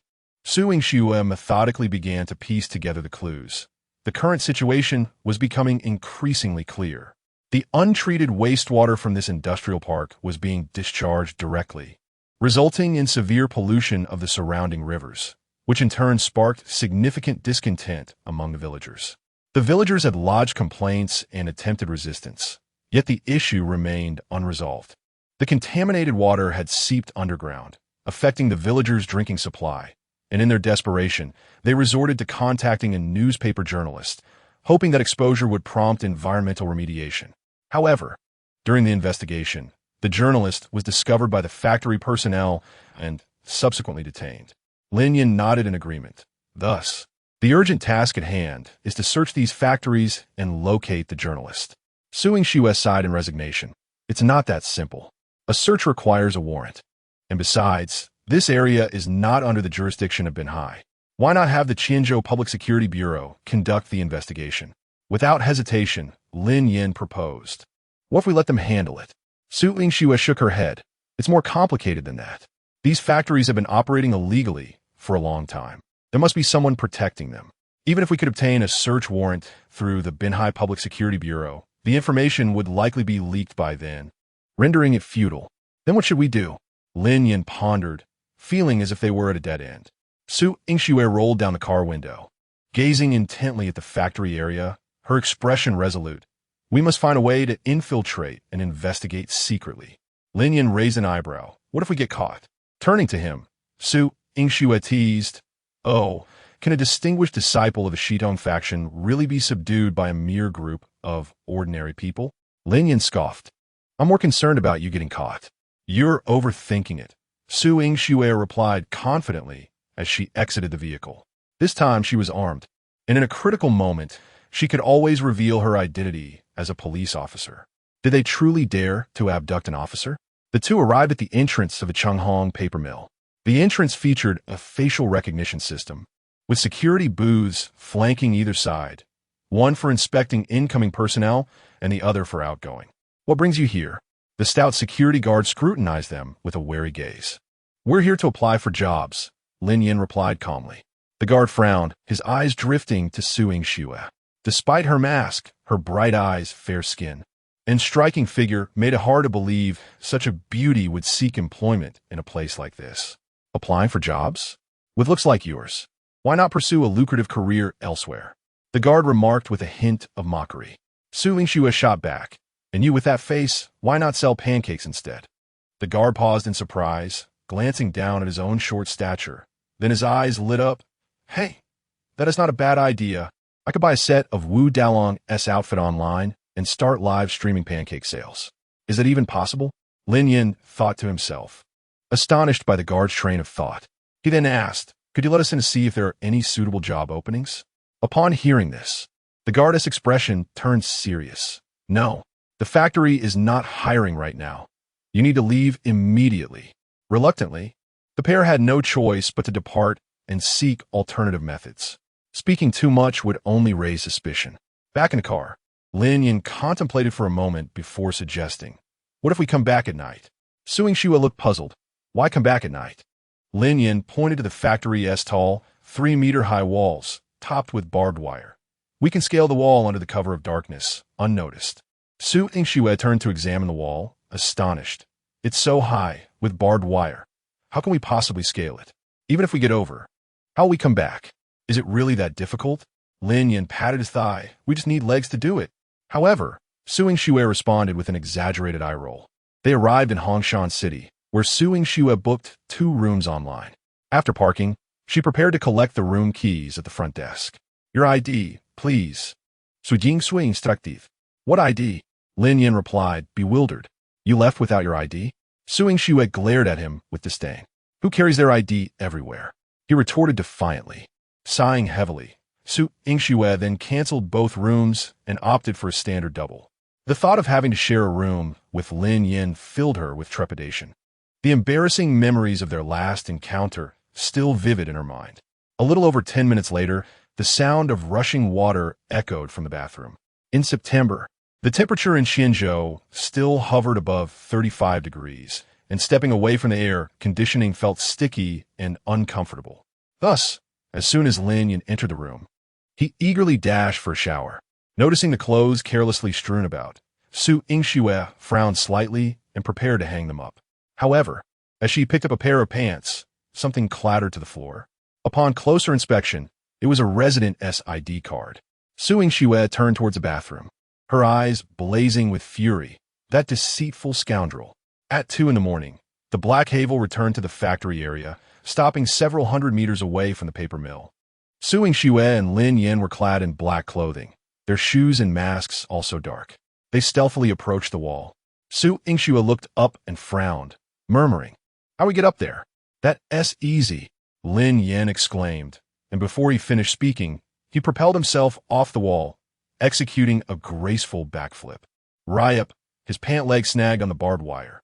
Immediately, Su Yingxue frowned, hearing a muffled grunt from within. One couldn't deny his agility was impressive. If he didn't fumble, he actually looked rather cool. "Are you all right?" Su Yingxue whispered, concerned but hesitant to raise her voice. To her surprise, Lin Yan jumped back from the inside with ease, as if it were a walk in the park. Su Yingxue scrutinized him, worry etched on her face. "You didn't hurt yourself, did you?" Lin Yan quickly shook his head. "No, of course not. I landed perfectly." In truth, his rear end was quite sore. "But you can get over while I can't. That wall is so high, with barbed wire. Even with a ladder, I wouldn't make it. As soon as she finished speaking, Lin Yan turned his back to her and squatted down. Get on. What? Are you really going to carry me over? Su exclaimed in disbelief. Chapter 34.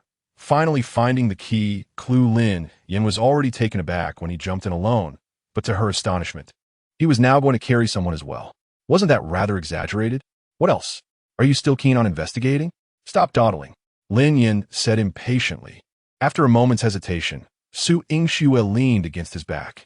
Given Lin Yan's lack of investigative experience, sending him in alone might not yield any leads. As soon as their bodies made contact, Lin Yan felt a wave of tingling sensation. If Su Yingxue weren't a police officer, she would undoubtedly embody the essence of a delicate maiden, soft and fragile. These 4 words were perfectly materialized the instant their bodies touched. Hold on to my neck. Let go. I said to hold on, not to choke me. Oh. At his words, Su Yingxue slowly pressed her body against his back, her heart racing. This was her first time having such intimate contact with a man. Although she had hugged Lin Yan on the bed before, she had been asleep then, unaware of the sensation. Her fingers grazed Lin Yan's sturdy back. The firm muscles feel made her pulse quicken, her breath become shallow, and she felt a rush of warmth surging through her veins, coloring her cheeks crimson. Lin Yan swallowed hard. The mere physical contact had already set his heart racing. Now, taking a step further, he felt as if he were soaring. Indeed, beautiful women were exquisite treasures, and no wonder every man yearned for them. Lin Yan stood up, clasping Su Yingxue's legs and pulling them tightly against him. She resembled an ornament, perfectly affixed to his form. Hold on tight. Su Yingxue's voice lowered, tinged with a shyness that seemed out of character for her. Lin Yan took 2 steps back, gathered momentum, and leaped, using the wall for support. For safety's sake, he refrained from performing a backflip this time. However, due to his excessive force, they both tumbled into the greenery.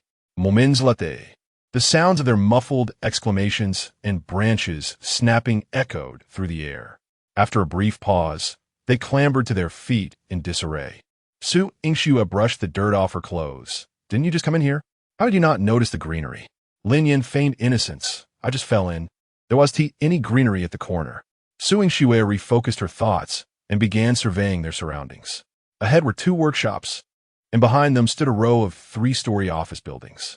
The entire factory area was eerily quiet, devoid of any movement. Their primary objective was to locate individuals. If they could not find anyone, they would search for the vehicle. The 2 journalists drove an SUV with a license plate ending in 3356. While people could easily hide, a vehicle of that size was relatively easier to locate. They traversed the entire factory area, even inspecting the workshops, but found neither people nor vehicles. Unrelentingly, they moved to another location. Fortunately, these factories had minimal security measures, aside from occasional patrols by guards. This likely stemmed from a sense of invulnerability, as villagers were hesitant to cause trouble under the protection of higher authorities. As time ticked away, by the time they finished searching the 4th factory, the rooster crowed. If they could not locate the vehicle soon, they would have to abandon their efforts for the day. Lin Yan carried Su Yingxue into the largest pesticide factory in the park. They scoured the office area, and, upon reaching the warehouse, Lin Yan finally spotted the SUV with the license plate ending in 3356, tucked away in a secluded corner. Over here, he whispered excitedly. Seeing this, Su Yingxue hurried over, crouching in front of the vehicle to confirm it was indeed registered in Binhai City with the correct ending digits. This is it. She quickly took out her phone to capture photographic evidence, including the factory and surrounding environment. Let's go, Su Yingxue said, stowing her phone away. Now that we've found the car, why not look for the people too? Lin Yan asked, puzzled. I'll explain outside. By the time they breathlessly returned to the car, it was already 5:30 in the morning. Su Yingxue took a deep breath. The vehicle might be here, but the people may not be inside. If we startle them, finding both the vehicle and the individuals will become a hassle. Why not just apprehend them and interrogate them? Lin Yan continued to question. Su Yingxue shook her head. It's not as simple as you think. Without evidence, we cannot arbitrarily arrest anyone, nor can we use force indiscriminately. I brought my gun on this mission in case of emergencies. Even if we encounter danger and are forced to use it, I still have to write a report afterward. But I used my gun last time, didn't I? Lin Yan asked, confused. Suiting she was aside, rubbing her forehead. That situation was entirely different, big guy. You were in a life-threatening scenario. Counterterrorism and case investigations are two different matters. Moreover, after you arrested Qiuji, you have no idea how much documentation we had to prepare. The public security system strictly prohibits torture and entrapment. Lin Yan's methods were certainly impractical. They could only gather evidence and proceed with legal proceedings. Oh, I understand now. Lin Yan expressed enlightenment, summarizing it as complicating straightforward matters. He then inquired, so what do we do now? Suing Xue was also pondering this dilemma, whether to contact the Qianzhou Public Security Bureau first or relay the information back to Binhai and have them coordinate. Reaching out to Qianzhou directly would be quicker and save time. However, given the depth of the situation here, if they contacted Qianzhou directly, what if the other party got wind of their inquiry and relocated both the vehicle and individuals?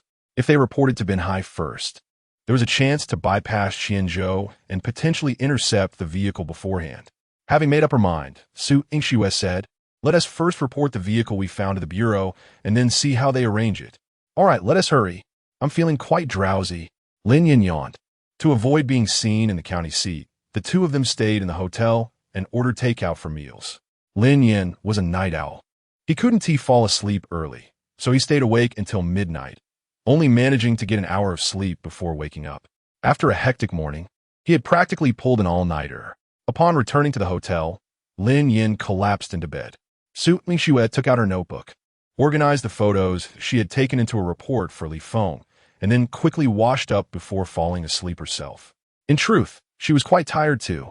Chapter 35. The two resumed their cohabitation at 9 a.m. At the entrance of Chiha village. A group of villagers gathered. They were discussing the recent visit from the police. I heard they came to our village yesterday. What was their purpose? One asked. Old Wang's wife mentioned they were looking for someone, a man and a woman. The specifics are unclear, another replied. A man and a woman? Could they be the two journalists who visited a few days ago? Someone speculated. I'm not sure. The police inquired at several homes, but left without any leads. Are the journalists missing? Another murmured. Just then, a gaunt figure, leaning on a cane, passed by slowly. It was Sanhua, who nodded in acknowledgement. Come sit and chat for a while. They beckoned. Upon hearing this, Sanhua's gaze grew evasive, as if reluctant to discuss anything related to the wastewater incident, and he quickened his pace, his cane tapping the ground rhythmically. Returning to his empty home, Sanhua was consumed by regret. Since the incident that left him disabled, he could no longer work to earn a living. His wife, feeling hopeless, had left him, and his mother, burdened by grief, had passed away shortly thereafter. Now, he was left with only 2 pigs and a few chickens and ducks for company. If given the choice, he would return to 2 years prior, even if it meant dealing with the filth and stench of the wastewater. He would never have instigated a protest at the factory. Meanwhile, at the Public Security Bureau in Binhai City, Li Feng arrived early at Wang Wenxin's office. Zhang Donghai had yet to return, and Li Feng was still in charge of the Bureau's affairs. For cases spanning multiple regions, it was his responsibility to make decisions. Director Wang, Xiao Xue believes that the situation in Qianzhou is quite precarious. She suggests we bypass that area and focus on apprehending the suspects first, Li Feng proposed. He agreed that if word got out, it would be challenging to track them down later. Wang Wenxin perused the documents, furrowing his brow in contemplation. After a moment, he shook his head. While the idea is sound, it does not adhere to protocol. If we bypass the local authorities and something goes awry, who will bear the responsibility? Li Feng understood the implication. Wang Wenxin was only acting as a temporary head of the bureau. Any misstep could jeopardize his chance to secure a permanent position. Cunning and shrewd, he would not allow himself to be put at a disadvantage. What then? Li Feng inquired. After a brief pause, Wang Wenxin suggested, let us first contact Qianzhou and request their assistance. We can then send some personnel from our side, which would align with the established procedures. Very well, Li Feng replied, turning towards the door. I will gather some people now. In a hotel room, Su Yingxue stirred from her restless sleep. She had been plagued by dreams, particularly one that involved Lin Yan. He was insufferable, incessantly tugging at her. At one moment, he pinched her cheek, and in another, he wrapped his arms around her, eventually pulling her into his embrace. She wished to resist, but found herself utterly powerless, succumbing to his whims. What was most mortifying was that she felt the warmth of his chest and an inexplicable sense of safety in his hold. It was utterly shameful. If it were not a dream, Su Yingxue could hardly believe she would entertain such thoughts. As her eyelashes fluttered, she gradually opened her eyes. After a brief moment of blurriness, her gaze focused on a handsome face asleep beside her. Su Yingxue's expression turned blank as silence enveloped the air. Warning: a risk of being kicked is present within 30 centimeters. Host, please take precautions. Lin Yan, still groggy, awoke to the system alert. What on earth? He mumbled, opening his eyes to find Su Yingxue's astonished, embarrassed, and furious face. The next moment, a scream escaped Su Yingxue's lips as she exerted force with her right leg. Lin Yan felt a jolt to his abdomen and found himself, along with the blanket, unceremoniously kicked beneath the bed. Is this madness? Domestic violence at such an early hour? He exclaimed. If you injure me, it's you who will suffer the consequences. What are you talking about? When did you climb in my bed? Su Yingxue shot back, sitting upright. Thankfully, she was still clothed. Lin Yan lay on the floor, momentarily dazed, before turning to observe the now empty bed beside him. Not only had he ended up in Su Yingxue's bed, but he had also dragged the blanket along. He strained to recall the previous night. There had been a fleeting moment where he felt something, and he had thought it felt rather pleasant. Instinctively, he had weighed it in his hand. Oh no, could it be after this minor episode? They swiftly washed up, as Li Feng had sent a message indicating he was en route. They hurried downstairs to grab a bite before heading out to meet him. At 10 a.m., a black Haval SUV and several police vehicles screeched to a halt outside the Hongxiang pharmaceutical factory. With a series of knocks, the doors opened and several uniformed officers emerged. Team Leader Li, Su Yingxue called out as she approached. Li Feng nodded slightly, scrutinizing her with curiosity. How did you manage to capture these photos? He inquired. Upon entering the compound, he had noticed the factory's walls were significantly higher than others, fortified with barbed wire and steel spikes. Climbing over would not be impossible, but evading injury was another matter entirely. Yet, he had observed that Su Yingxue bore no signs of injury. She turned to Lin Yan. He was the one who brought me in. Li Feng's gaze shifted to Lin Yan, astonished. He took you in? Climbing this wall alone is challenging. Let alone with someone else. Is he even human? Su Yingxue nodded before asking, should we go in directly? Li Feng paused before responding. Let us wait. I noticed this factory has only one entrance. We'll guard it until their people arrive to avoid any conflict. He understood that this factory was not to be trifled with. They would not allow easy access, and without enforcement authority over Qianzhou Enterprises, they would likely refuse entry, leading to inevitable confrontation. For now, they had effectively blocked the entrance. A vehicle of such size could hardly take flight. After approximately 20 minutes, 2 police vehicles finally arrived. Chapter 36. There is a mole in the police force. 5 individuals arrived, led by a police officer who greeted Li Feng with a smile. Old Li, for such a trivial matter, why trouble yourself to come all the way? A simple greeting would suffice. Li Feng chuckled. Alas, the situation is urgent, and I must come to assess it in person. The newcomer, Chun Haiyuan, was the captain of the criminal investigation team at the Qianzhou Public Security Bureau. They had been classmates at the police academy. Well then, work comes first, Chun Haiyuan remarked. His gaze shifted to Su Yingxue, revealing a look of astonishment. This must be. Undoubtedly. With such beauty, you can only be the renowned police flower of Binhai. Su Yingxue, am I correct? I'm merely an ordinary officer, Su Yingxue replied politely, accustomed to such flattery. Initially, she found it distasteful, but now she could hardly muster any disdain. Ordinary? What does that make us then? Chun Haiyuan attempted to continue, but was interrupted by Li Feng. Let us focus on the matter at hand. Right business first. Let us head inside. Chun Haiyuan then proceeded towards the entrance. Upon noticing this, a security guard rushed out from the booth and inquired, what are you all here for? Chun Haiyuan produced a search warrant and replied solemnly, we suspect your factory is connected to a missing persons case and are here to conduct a search for evidence.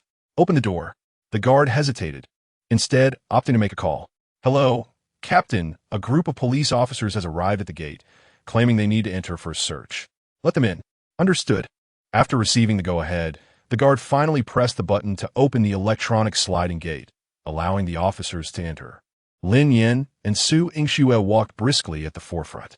Once inside the factory grounds, they instinctively donned masks. Li Feng frowned and quickly covered his mouth and nose. The deeper they ventured, the more pungent the odor became, almost overwhelming. It was no wonder the locals had reported pollution. In a factory like this, the absence of waste would be utterly astonishing. As they walked, Lin Yan leaned closer to Su Yingxue and whispered, "Something feels off, doesn't it?" Su Yingxue furrowed her brow. What seems wrong? Lin Yan shook his head, unable to articulate his thoughts. I have a hunch that the vehicle is no longer here. Upon hearing this, Su Yingxue felt a wave of anxiety wash over her. She had been concerned about this very issue, which prompted her to report back to the bureau. She anticipated that the bureau would eventually reach out to Qianzhou. A few security guards trailed behind them, while the factory employees wore thick masks. Some even donned gas masks. After several minutes, they finally approached the warehouse area. However, the feared scenario unfolded, where vehicles had once been parked. Only a different car now occupied the space. I knew it, Lin Yan said with a smile. He had sensed something amiss when he first saw Chen Haiyuan. Where's the car? Su Yingxue scanned the surroundings. Several vehicles were parked, but none belonged to the missing one. Li Feng frowned. Are you suggesting the car has vanished? Chen Haiyuan quickly gestured to the officers he had brought with him. Hurry, find out if the vehicle with the license plate ending in 3356 is still in the factory. With that command, the officers dispersed to search. Li Feng also issued orders, and soon over 10 officers commenced a thorough search of the pharmaceutical factory. Meanwhile, Lin Yan remained still. It was evident the vehicle had been relocated. Would they truly find it? He had no intention of feigning cooperation in their charade. Indeed, after more than 10 minutes, the searching officers returned, all shaking their heads, indicating they had found no trace of the vehicle. Shortly after, the factory manager arrived, a persistent smile on his face. He answered all inquiries, but when questioned about the car and its occupants, he adamantly denied any knowledge. Officer, these two did visit our factory for an interview a few days ago, but they have since left. As for this photograph, it resembles our factory, but who can guarantee when it was taken? With today's advanced technology, we cannot discern the truth. Su Yingxue spoke firmly, retrieved the surveillance footage. Li Feng and Chen Haiyuan entered the monitoring room together. Coincidentally, the parking space where Su Yingxue had captured the image lacked a camera. This was a surveillance blind spot. They could only access footage from other locations, primarily the entrance. The factory was surrounded by towering walls, with only one exit, the main gate. If the vehicle did not exit through there, could it suddenly sprout wings? However, much to everyone's disappointment, after reviewing all the footage from midnight to morning, there was no sight of the vehicle with the license plate ending in 3356. A cloud of gloom enveloped Su Yingxue and Li Feng. At this point, it was undeniable that the news had been leaked in advance. As for the perpetrator, it remained unclear, but the suspicion towards the Qianzhou Public Security Bureau was undeniable. Without concrete evidence, they could not hold anyone accountable. In fact, there was a risk that the other party might accuse them of insufficient investigation, wasting police resources. But the question remained, how could such a large vehicle simply vanish? Where had it gone? Was it still on the factory premises? Old Li, in future situations like this, we must exercise greater caution, Chen Haiyuan said, his expression troubled. If we fail to uncover anything, the company will undoubtedly voice its grievances. All right, I'll return to report to the bureau. We haven't had a drink together in ages. I'll make arrangements for when I return to Qianzhou. With that, Chen Haiyuan departed with his team. Captain, I suspect that someone from Qianzhou leaked the information, Su Yingxue said resolutely. It was infuriating to see the evidence she had painstakingly gathered squandered by a bunch of parasites. Li Feng sighed and shook his head. Our powers are limited. There's little we can do. The lead has gone cold. What do you plan to do next? After a moment of contemplation, Su Yingxue turned to Lin Yan. With the lead gone, I shall continue searching. Li Feng nodded. All right, call me if you need anything. There have been numerous incidents in Binhai recently. I must return. Chapter 37. Infiltrating the pharmaceutical factory again and returning to the hotel. The two individuals were compelled to reconsider their strategies. Currently, two journalists remained unaccounted for, with uncertainty surrounding their whereabouts in Qianzhou. Nevertheless, Su Yingxue firmly believed that their disappearance was intrinsically linked to the pharmaceutical factory. Thus, any investigation must commence at the factory itself. However, with the vehicle previously available now vanished, they were at a loss as to where to begin their inquiry. After much contemplation, Su Yingxue conceived a plan. We can only blend in during the daytime and see if we can glean any useful information from the workers, she proposed. Lin Yan's expression was one of incredulity. Considering the level of security at the pharmaceutical factory, how do you expect to gain entry without a search warrant and dressed in civilian clothing? Su Yingxue clarified, we shall scale the wall to enter. The employees inside predominantly wear masks and hoods, making it challenging to identify them at first glance. We can easily slip in. Lin Yan nodded, conceding that Su Yingxue's logic held merit. However, he raised a concern, but the workers are all in uniforms. Where do we procure those? That's simple enough. Su Yingxue replied confidently, accelerating towards the county town. The factory's ordinary employees donned basic blue t-shirts with printed logos and caps, while some were clad in white lab coats. These two styles predominated. Upon returning to the industrial complex, they had each donned a white lab coat, complete with large masks and hoods that concealed all but their eyes. They successfully scaled the wall without being detected, walking side by side along the factory's pathways. Even when encountering others, they attracted little attention. One was a police officer, and the other possessed extraordinary skills. In moments of calm, one could navigate challenges with ease. Lin Yan, in particular, was entirely unfazed. In his thoughts, he considered the option of confronting the supervisor directly. Surely, they would yield information under pressure. They advanced to the front workshop, entering a space replete with equipment, where various stainless steel tanks and pipes lined the area, and several workers were inspecting instruments. Lin Yan approached a middle-aged man from behind and inquired sternly. When the police were here, no one spoke out of turn, did they? The robust man glanced back and replied nonchalantly, who would dare to speak? We didn't utter a word. This remark exchange between Lin Yan and Su Yingxue confirmed their suspicions about the factory's integrity. Indeed, the factory has been rather unsettled lately. We must remain vigilant. Lin Yan wished to continue the conversation, but the man turned away, signaling his disinterest in further engagement. They exited the workshop and proceeded towards the storage area adjacent to where vehicles were parked. At that moment, a forklift emerged from the storage facility.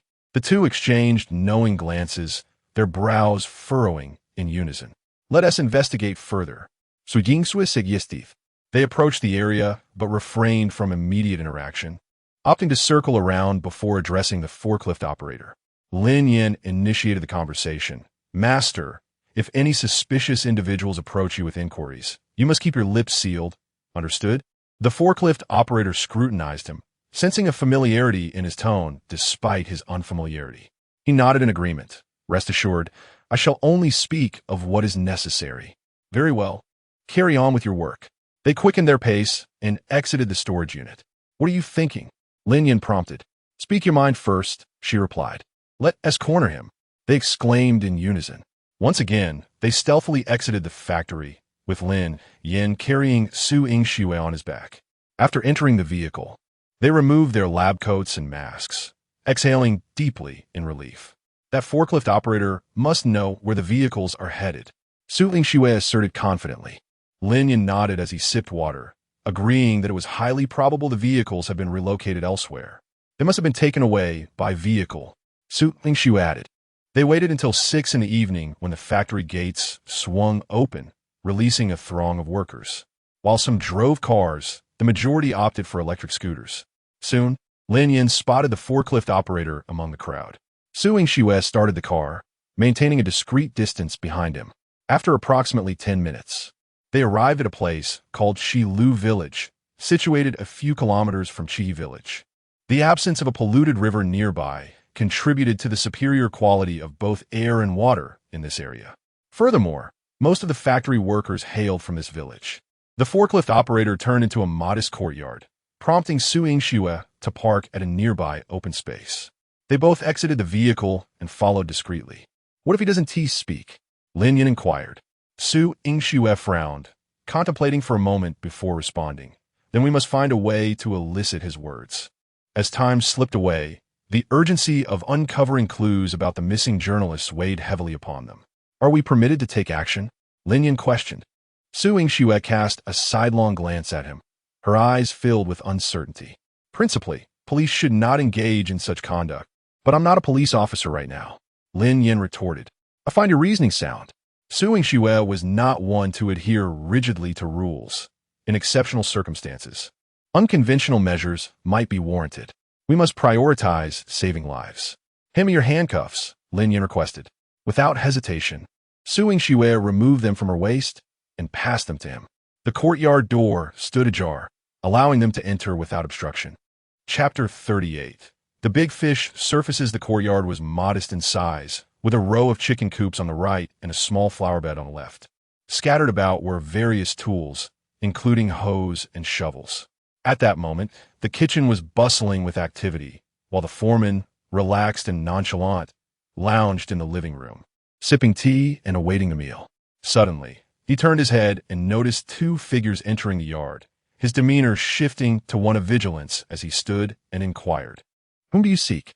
The two individuals before him were strikingly handsome, rivaling even the stars on television. However, their physiques seemed oddly familiar, as if he had encountered them before, particularly the woman. Men may not possess many memories of beautiful women, but those that linger are often vivid, with physical appearance taking precedence. Thus, upon seeing Su Yingxue, he felt a sense of recognition. As for Lin Yan, he left no impression at all. "We wish to gather some information from you," Su Yingxue declared, presenting her police badge. Their mission was straightforward, to extract information from the foreman. Whether their identities would be revealed later was of little consequence. If they could obtain valuable intelligence, they would first secure the foreman. Wang Chuanfu squinted at the badge, his expression tightening as he hastily protested. "Officer, I'm just a simple farmer. I have nothing to tell you." Su Yingxue opened her phone, presenting a photograph of the vehicle with license plate number 3356 before him. "Have you seen this vehicle?" Wang Chuanfu's gaze sharpened, yet his complexion soured, fingers nervously tugging at his shirt hem. No, his denial was emphatic, but his eyes betrayed him, flickering with uncertainty. "Take a closer look." Lin Yan's voice was frigid. I truly haven't seen it," Wang Chuanfu insisted, his forehead now glistening with sweat, his demeanor increasingly frantic. As a top student from the police academy, Su Yingxue was adept at reading micro-expressions. She pocketed her phone, her expression grave. "This vehicle is linked to a homicide. Failure to report knowledge of it could result in being treated as an accomplice. Consider your response carefully. In truth, the disappearance of two journalists was likely connected to the pharmaceutical factory. With time pressing, Su Yingxue bypassed conventional investigative procedures, opting for a direct approach to compel Wang Chuanfu to divulge information and expedite the rescue of the journalists. Before she could finish speaking, Lin Yan produced a pair of handcuffs from behind him. "If you prefer not to speak here, we can escort you to the police station for further questioning." Wang Chuanfu was visibly shaken by this turn of events, his legs trembling. He was merely a laborer and had no desire to become embroiled in a murder case. I. He wiped the sweat from his brow, stammering, "Today, indeed." Before he could complete his sentence, a sudden flurry of footsteps echoed from outside the courtyard. Su Yingxue and Lin Yan turned to see a group of over 10 thugs brandishing clubs approaching them. "Wang Chuanfu, where are you up to?" The leader, Lu Chun, sported a buzz cut, tattoos visible on his neck, and a toothpick dangling from his mouth, exuding an air of arrogance. They are police officers, here to ask me questions." The moment Wang Chuanfu laid eyes on Lu Chun, his fear intensified. Clearly, he held greater dread for this youth than for the police. "Police?" Lu Chun swaggered around Su Yingxue and Lin Yan, scrutinizing them with disdain. "You are officers of Hongshan County? I've dealt with your kind before, but you two look unfamiliar." Furrowing her brows, Su Yingxue replied sternly. Do I really need to explain myself? Step aside, or I will charge you with obstructing justice. Oh, quite bold. Lu Chun scoffed. Wang Chuanfu is my villager. Why shouldn't I intervene? He pointed at the foreman, a triumphant smirk plastered on his face. Isn't that right, Wang Chuanfu? Yes, yes. He is our village leader. Wang Chuanfu affirmed, sweat pouring down his face. Su Yingxue frowned at this revelation.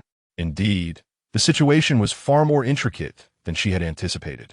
The industries causing pollution were not only backed by higher authorities, but had also infiltrated the grassroots level. It was evident. Their movements had been exposed.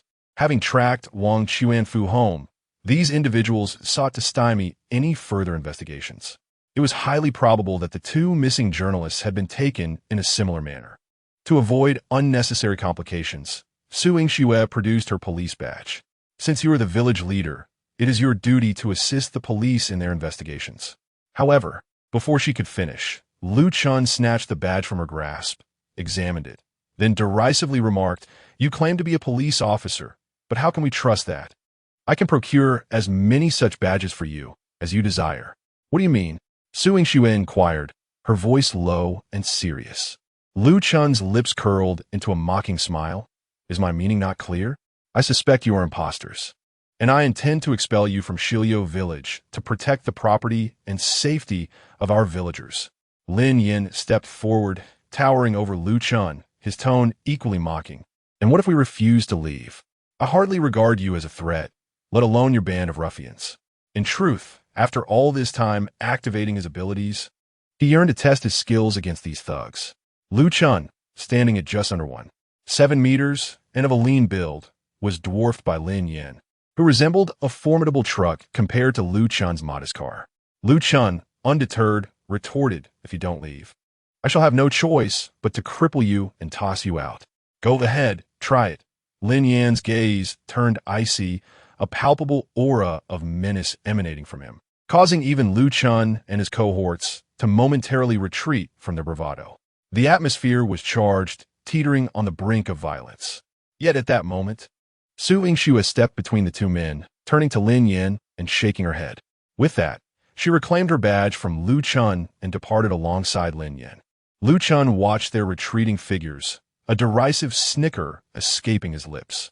He then turned his attention back to Wang Chuanfu, his expression darkening as he warned, "If you dare to speak out of turn, I will ensure your entire family pays the price." Wang Chuanfu was drenched in sweat, his legs trembling, nodding vigorously in agreement. Lu Chun picked up his phone and dialed. They've left with a police badge, but they look more like journalists. Rest assured, I will keep a close watch on them and prevent them from causing any disturbances. Back in the car, Lin Yan asked, "Why didn't you let me deal with him?" Su Yingxue took a deep breath. What good would that do? Did you not see how deep this situation runs? Even if we apprehended these thugs, it would not advance our case by a fraction. Lin Yan frowned, finding himself in agreement with Su Yingxue's assessment. Yet, he had indeed felt an urge to unleash his frustrations. What shall we do now? Shall we not continue our inquiries? Su Yingxue shook her head. I have a better plan. What plan? Lin Yan inquired. Chapter 39.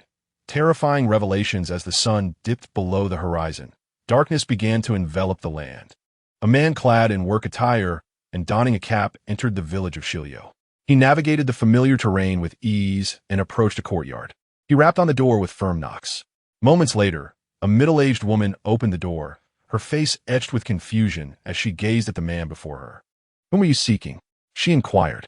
I am looking for Wang Chuanfu. The man's voice was deep and resonant. What business do you have with him?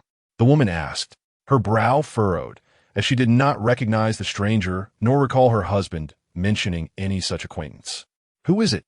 Having experienced the events of the afternoon, Wang Chuanfu emerged from within the house, resembling a startled bird. Upon recognizing the man, he gasped, It's you? Indeed, it is I. The man removed his cap, revealing a faint smile. It was Lin Yan. Leave quickly. I have nothing to tell you, Wang Chuanfu urged, attempting to shut the door. However, Lin Yan wedged his right foot against the door, rendering it immovable despite Wang Chuanfu's efforts to push him away. What do you want? Wang Chuanfu shouted in anger. Did I not inform you? I wish to ask you a few questions. Lin Yan replied calmly. I know nothing, Wang Chuanfu insisted, his resolve much stronger than earlier that day, as if he had been fortified with determination. At that moment, hurried footsteps echoed from the nearby path. A group of young men swiftly encircled Lin Yan. Damn it, get lost. How dare you return? Lu Chun tightened his grip on the wooden club. Hit him. In an instant, a dozen individuals brandishing clubs charged at Lin Yan. A subtle smirk graced his lips as he lifted his leg and delivered a powerful kick to Lu Chun's abdomen. Lu Chun was sent sprawling. Emitting a cry of pain, Lin Yan activated his protective stance, engaging in combat with the unruly mob.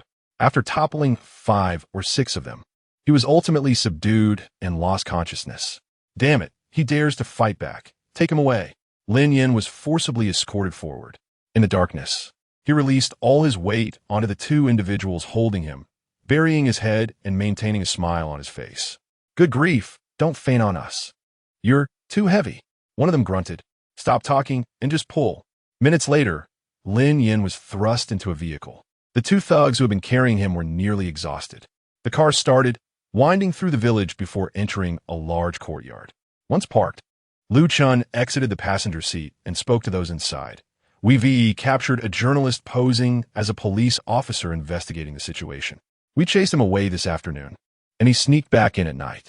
Therefore, I had no intention of letting him go. I acted immediately. Damn it, I didn't expect him to be so formidable, taking on several of us single-handedly. I'll leave him in your care. With that, the car door swung open, and 2 men yanked Lin Yan from the vehicle, binding his hands and feet before tossing him into a storage room deep within the courtyard. Hearing the sound of the door locking, Lin Yan finally opened his eyes, having feigned unconsciousness. He had already conspired with Su Yingxue in the afternoon. He intentionally allowed himself to be captured. The rationale was simple. If the 2 journalists had also been captured this way, they were likely being held in the same location. Infiltrating enemy territory might yield more information. Though bound, Lin Yan, a master of martial arts, was undeterred. Moments later, he freed his hands from the ropes and swiftly untied his feet. In less than 2 minutes, Lin Yan regained his freedom. The surroundings were pitch black, so he crouched by the window to observe the area. It appeared to be a backyard, flanked by buildings on 3 sides. If fortune favored him, the 2 journalists might also be confined here. With stealth akin to that of an assassin in a film, Lin Yan opened the window and slipped outside, silently patrolling the various rooms. Indeed, when he reached the row of rooms opposite, he discovered 2 individuals inside, seemingly engaged in conversation. They wouldn't go so far as to kill us, would they? A woman spoke, her voice tinged with anxiety. Unlikely, replied the man. They simply wish to prevent us from exposing their pollution. If it escalates to murder, the situation would be far graver. Then why haven't they released us? The woman queried. They probably want to instill fear in us, to issue a warning. Lin Yan seized the door lock, exerting force until the padlock was ripped from its moorings. He pushed the door open, and the silvery moonlight sliced into the room, casting a stark beam upon the man with black-rimmed glasses. The man and woman recoiled in terror at the imposing silhouette illuminated by the moonlight. What do you want? The man stammered. Ignoring him, Lin Yan shut the door behind him, crouched before the pair, and raised his finger to signal silence. I am here to rescue you. What? The 2 stared at him in disbelief. I am sent by the Binhai City Bureau. Upon hearing this, their faces brightened, and the man urgently implored, Please, untie me.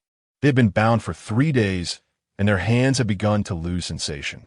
Lin Yan, recalling their plight, quickly untied their ropes and led them from the room, tossing them over the wall, as they were not equipped for climbing. The 3 of them stealthily made their way toward the village entrance.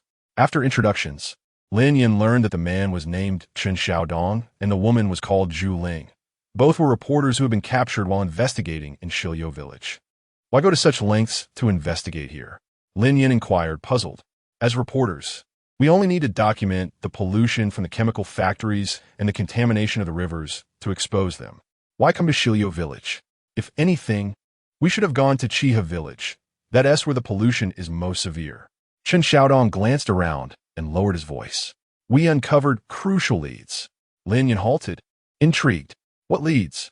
Zhu Ling, filled with excitement, added, "We suspect their pollution is a cover for something more sinister." Something more sinister? Lin Yan turned to the round-faced girl, wondering if there was anything more nefarious than pollution. Chen Xiaodong nodded. "We believe they're manufacturing drugs in the industrial park." Chapter 40. Li Yan's secret return to investigate what? Lin Yan felt a sudden pause in his breath, his heart racing to his throat.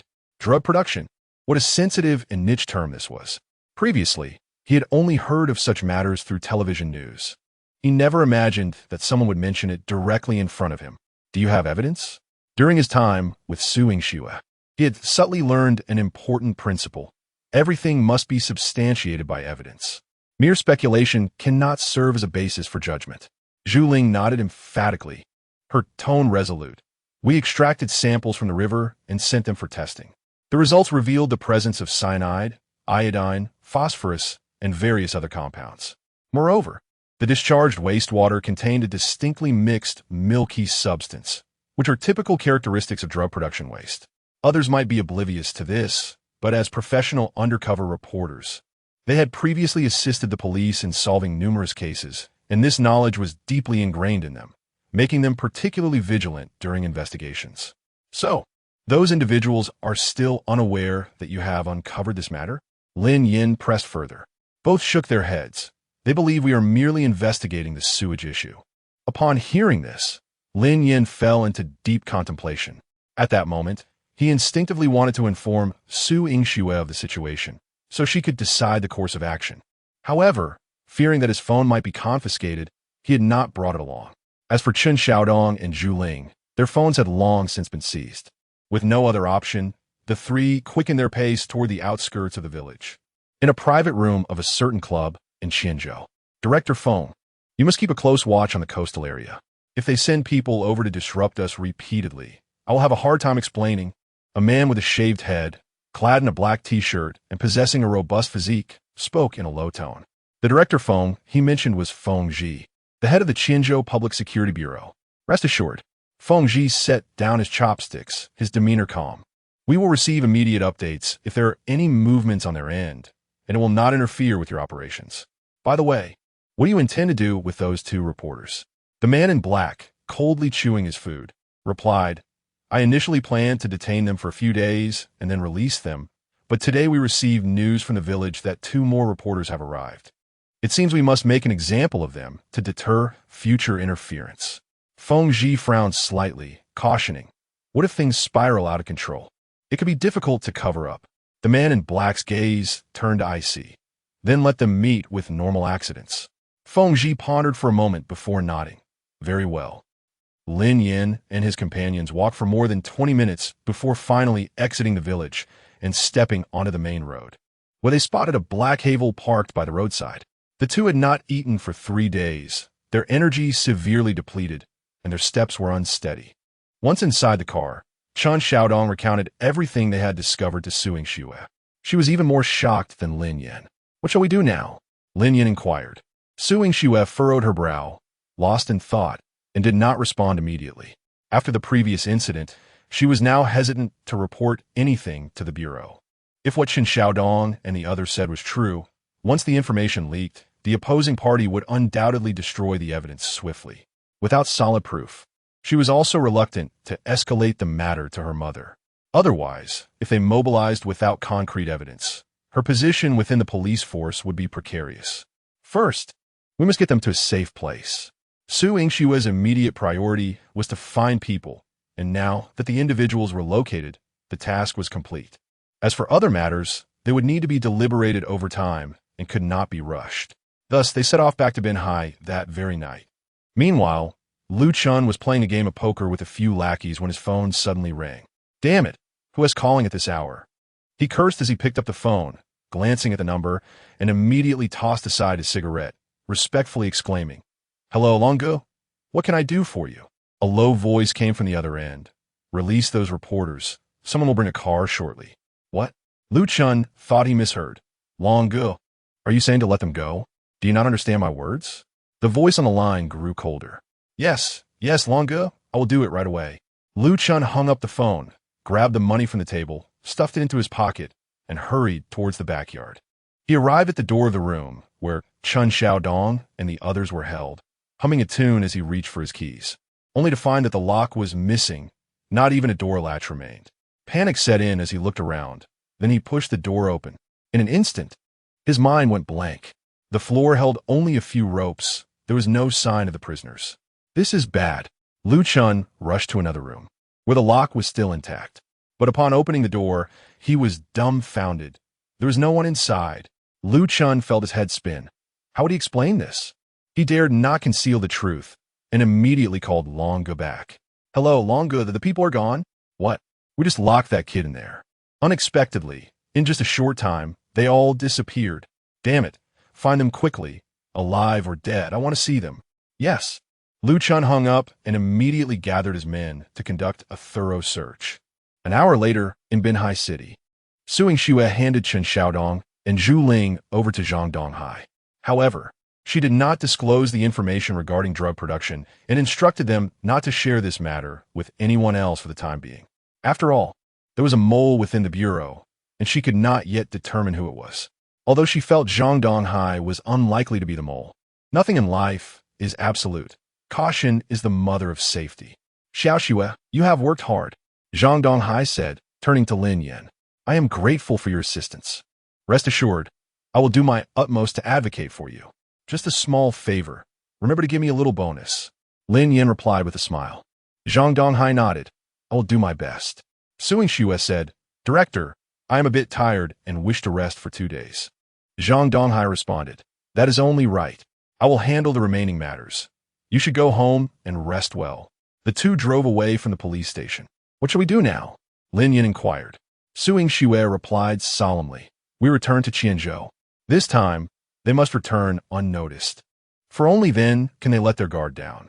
Additionally, Suing Xue intentionally did not submit her service weapon. Drug production is a serious crime. If captured, one's life would be at stake, and those individuals likely possess firearms. Keeping a weapon would serve as a precaution. Suing Xue drove home and then rented a car. The two set off for Qianzhou that very night. When they arrived at the pharmaceutical factory, it was already 2 in the morning. Based on Chun Xiaodong's description, the drug production wastewater was discharged from this factory. They had analyzed along the way. If there were indeed a drug production site within the factory, it would certainly be hidden in a very secretive location, inaccessible to ordinary employees, with a high likelihood of being in the basement. The pharmaceutical factory had 3 workshops and 2 office buildings. If the drug production site were above ground, it would most likely be located within these areas. If underground, the entrance would also be within these confines. By eliminating impossible scenarios, the range of possibilities was significantly narrowed. First, the office building saw frequent personnel movement, making it unsuitable for transporting raw materials and easily raising suspicion, so it could be ruled out. The factory, aside from stainless steel tanks, offered no other concealed spaces, thus also being eliminated. The remaining options were the cafeteria and the laboratory. Lin Yan first ruled out the cafeteria for the same reasons as the office building.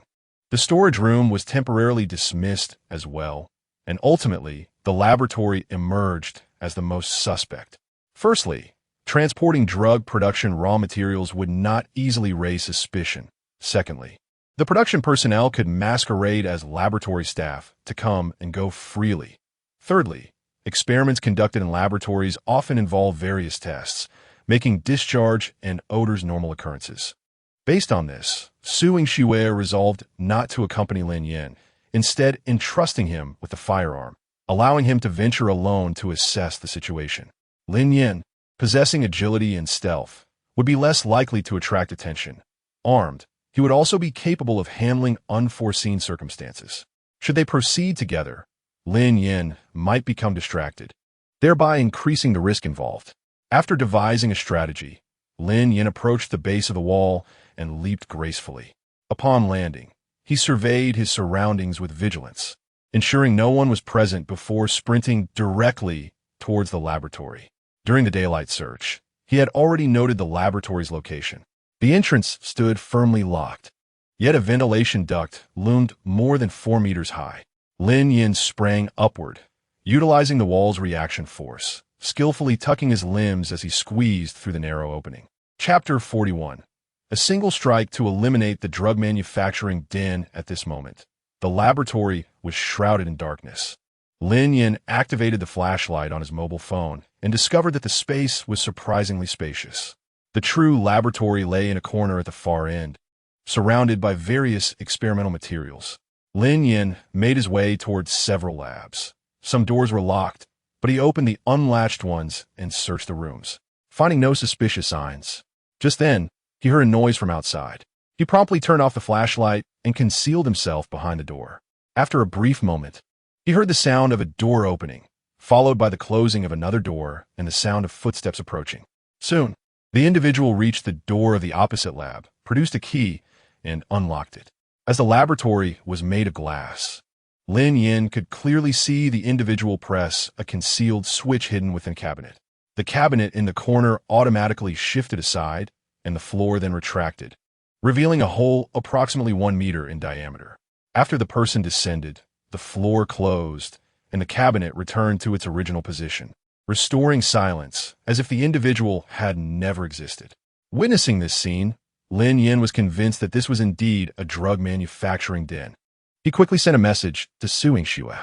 Subsequently, he dismantled the ventilation duct of the laboratory, crawled into the ventilation pipe, and located the hidden switch to press it. Moments later, an opening leading to the basement emerged. Lin Yan drew his pistol, chambered around, and unhesitatingly descended. Upon entering, he found a passage wide enough for 2 people to walk side by side, illuminated by electric lights. At the end of the passage was a door.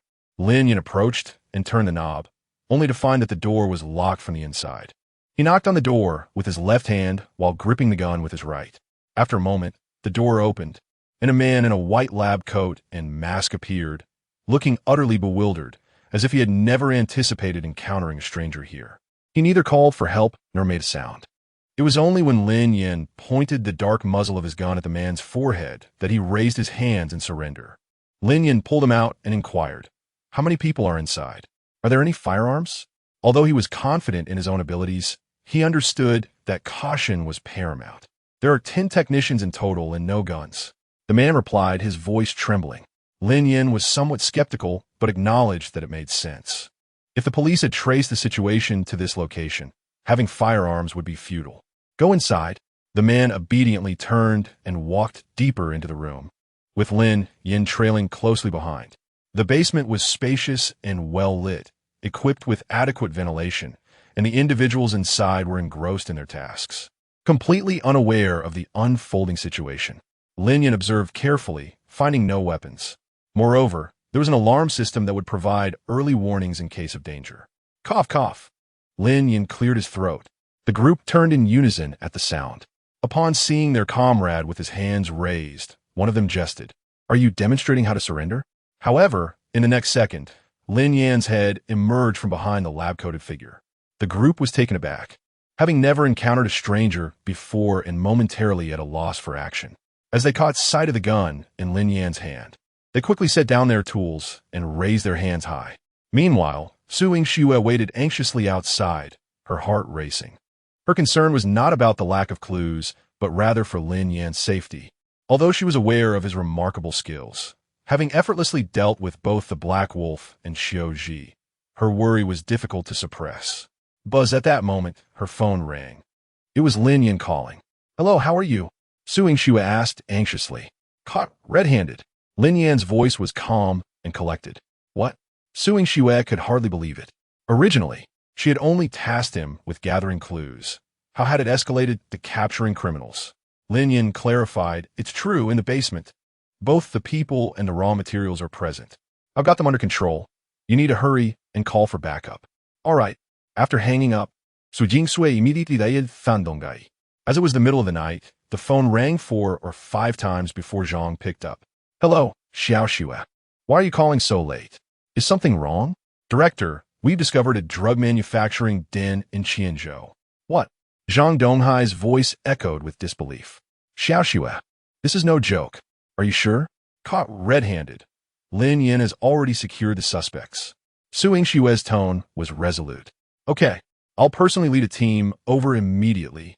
At 4 in the morning, more than a dozen police cars, sirens blaring, sped through the industrial park like a ribbon of light. Under Su Yingshue's guidance, the police cars halted directly outside the pharmaceutical factory, blocking all exits. Dozens of armed officers rushed into the premises.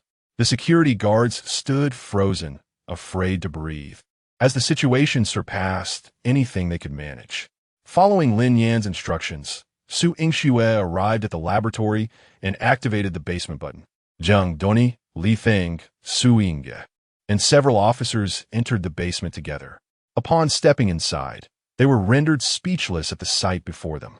Lin Yan sat casually in a chair, legs crossed, gun in hand, while 10 lab-coated individuals crouched on the floor, heads cradled in their arms.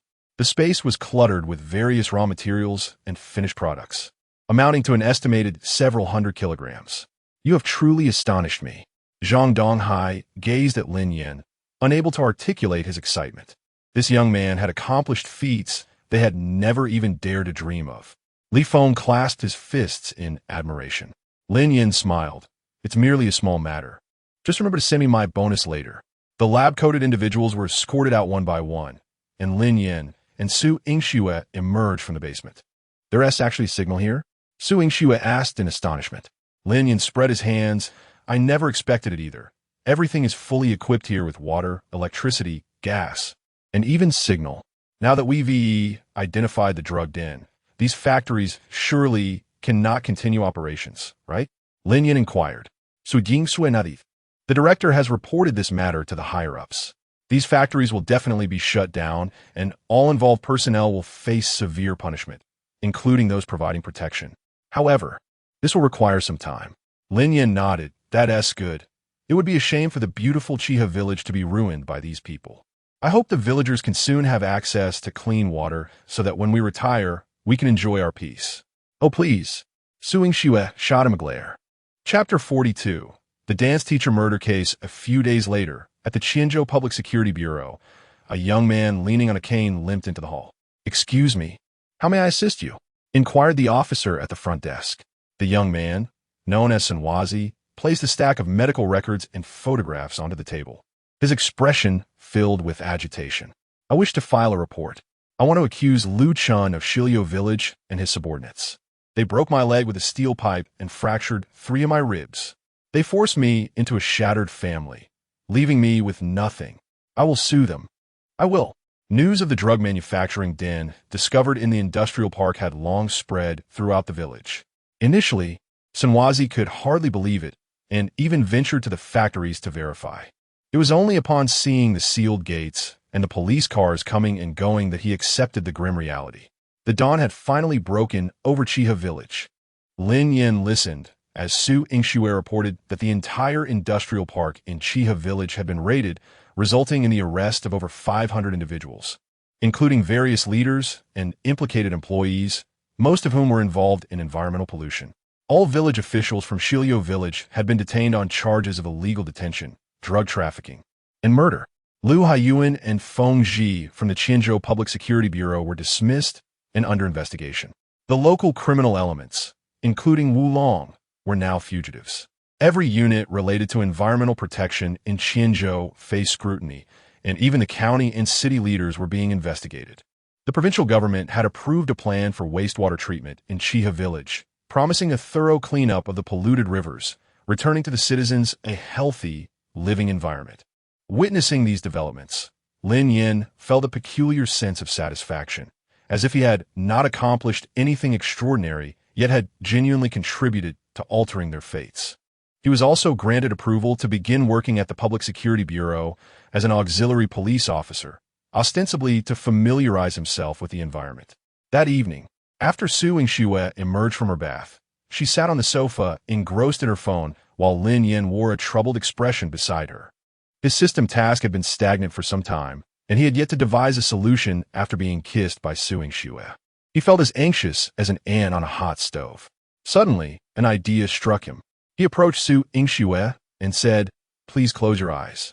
Startled, she looked up at him, confused. "Why? Just do it. There's a surprise." Lin Yan insisted earnestly. "A surprise?" She furrowed her brow, wondering if he intended to gift her something. With a curious heart, she gradually shut her eyes. In a swift motion, Lin Yan pressed his face against hers. Upon feeling something on her lips, Su Yingshue's eyes flew open, revealing a large face mere inches away. Instead of a surprise, she was met with sheer shock. "Ah!" She kicked out in alarm, only to find that he had taken the opportunity to take advantage of her.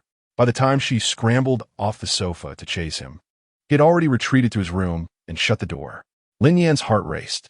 "Congratulations, host, for completing the task and earning a strategy value of 10. Current strategy progress, 50. Reward, 100,000 yuan. Unlocked entry. A top detective.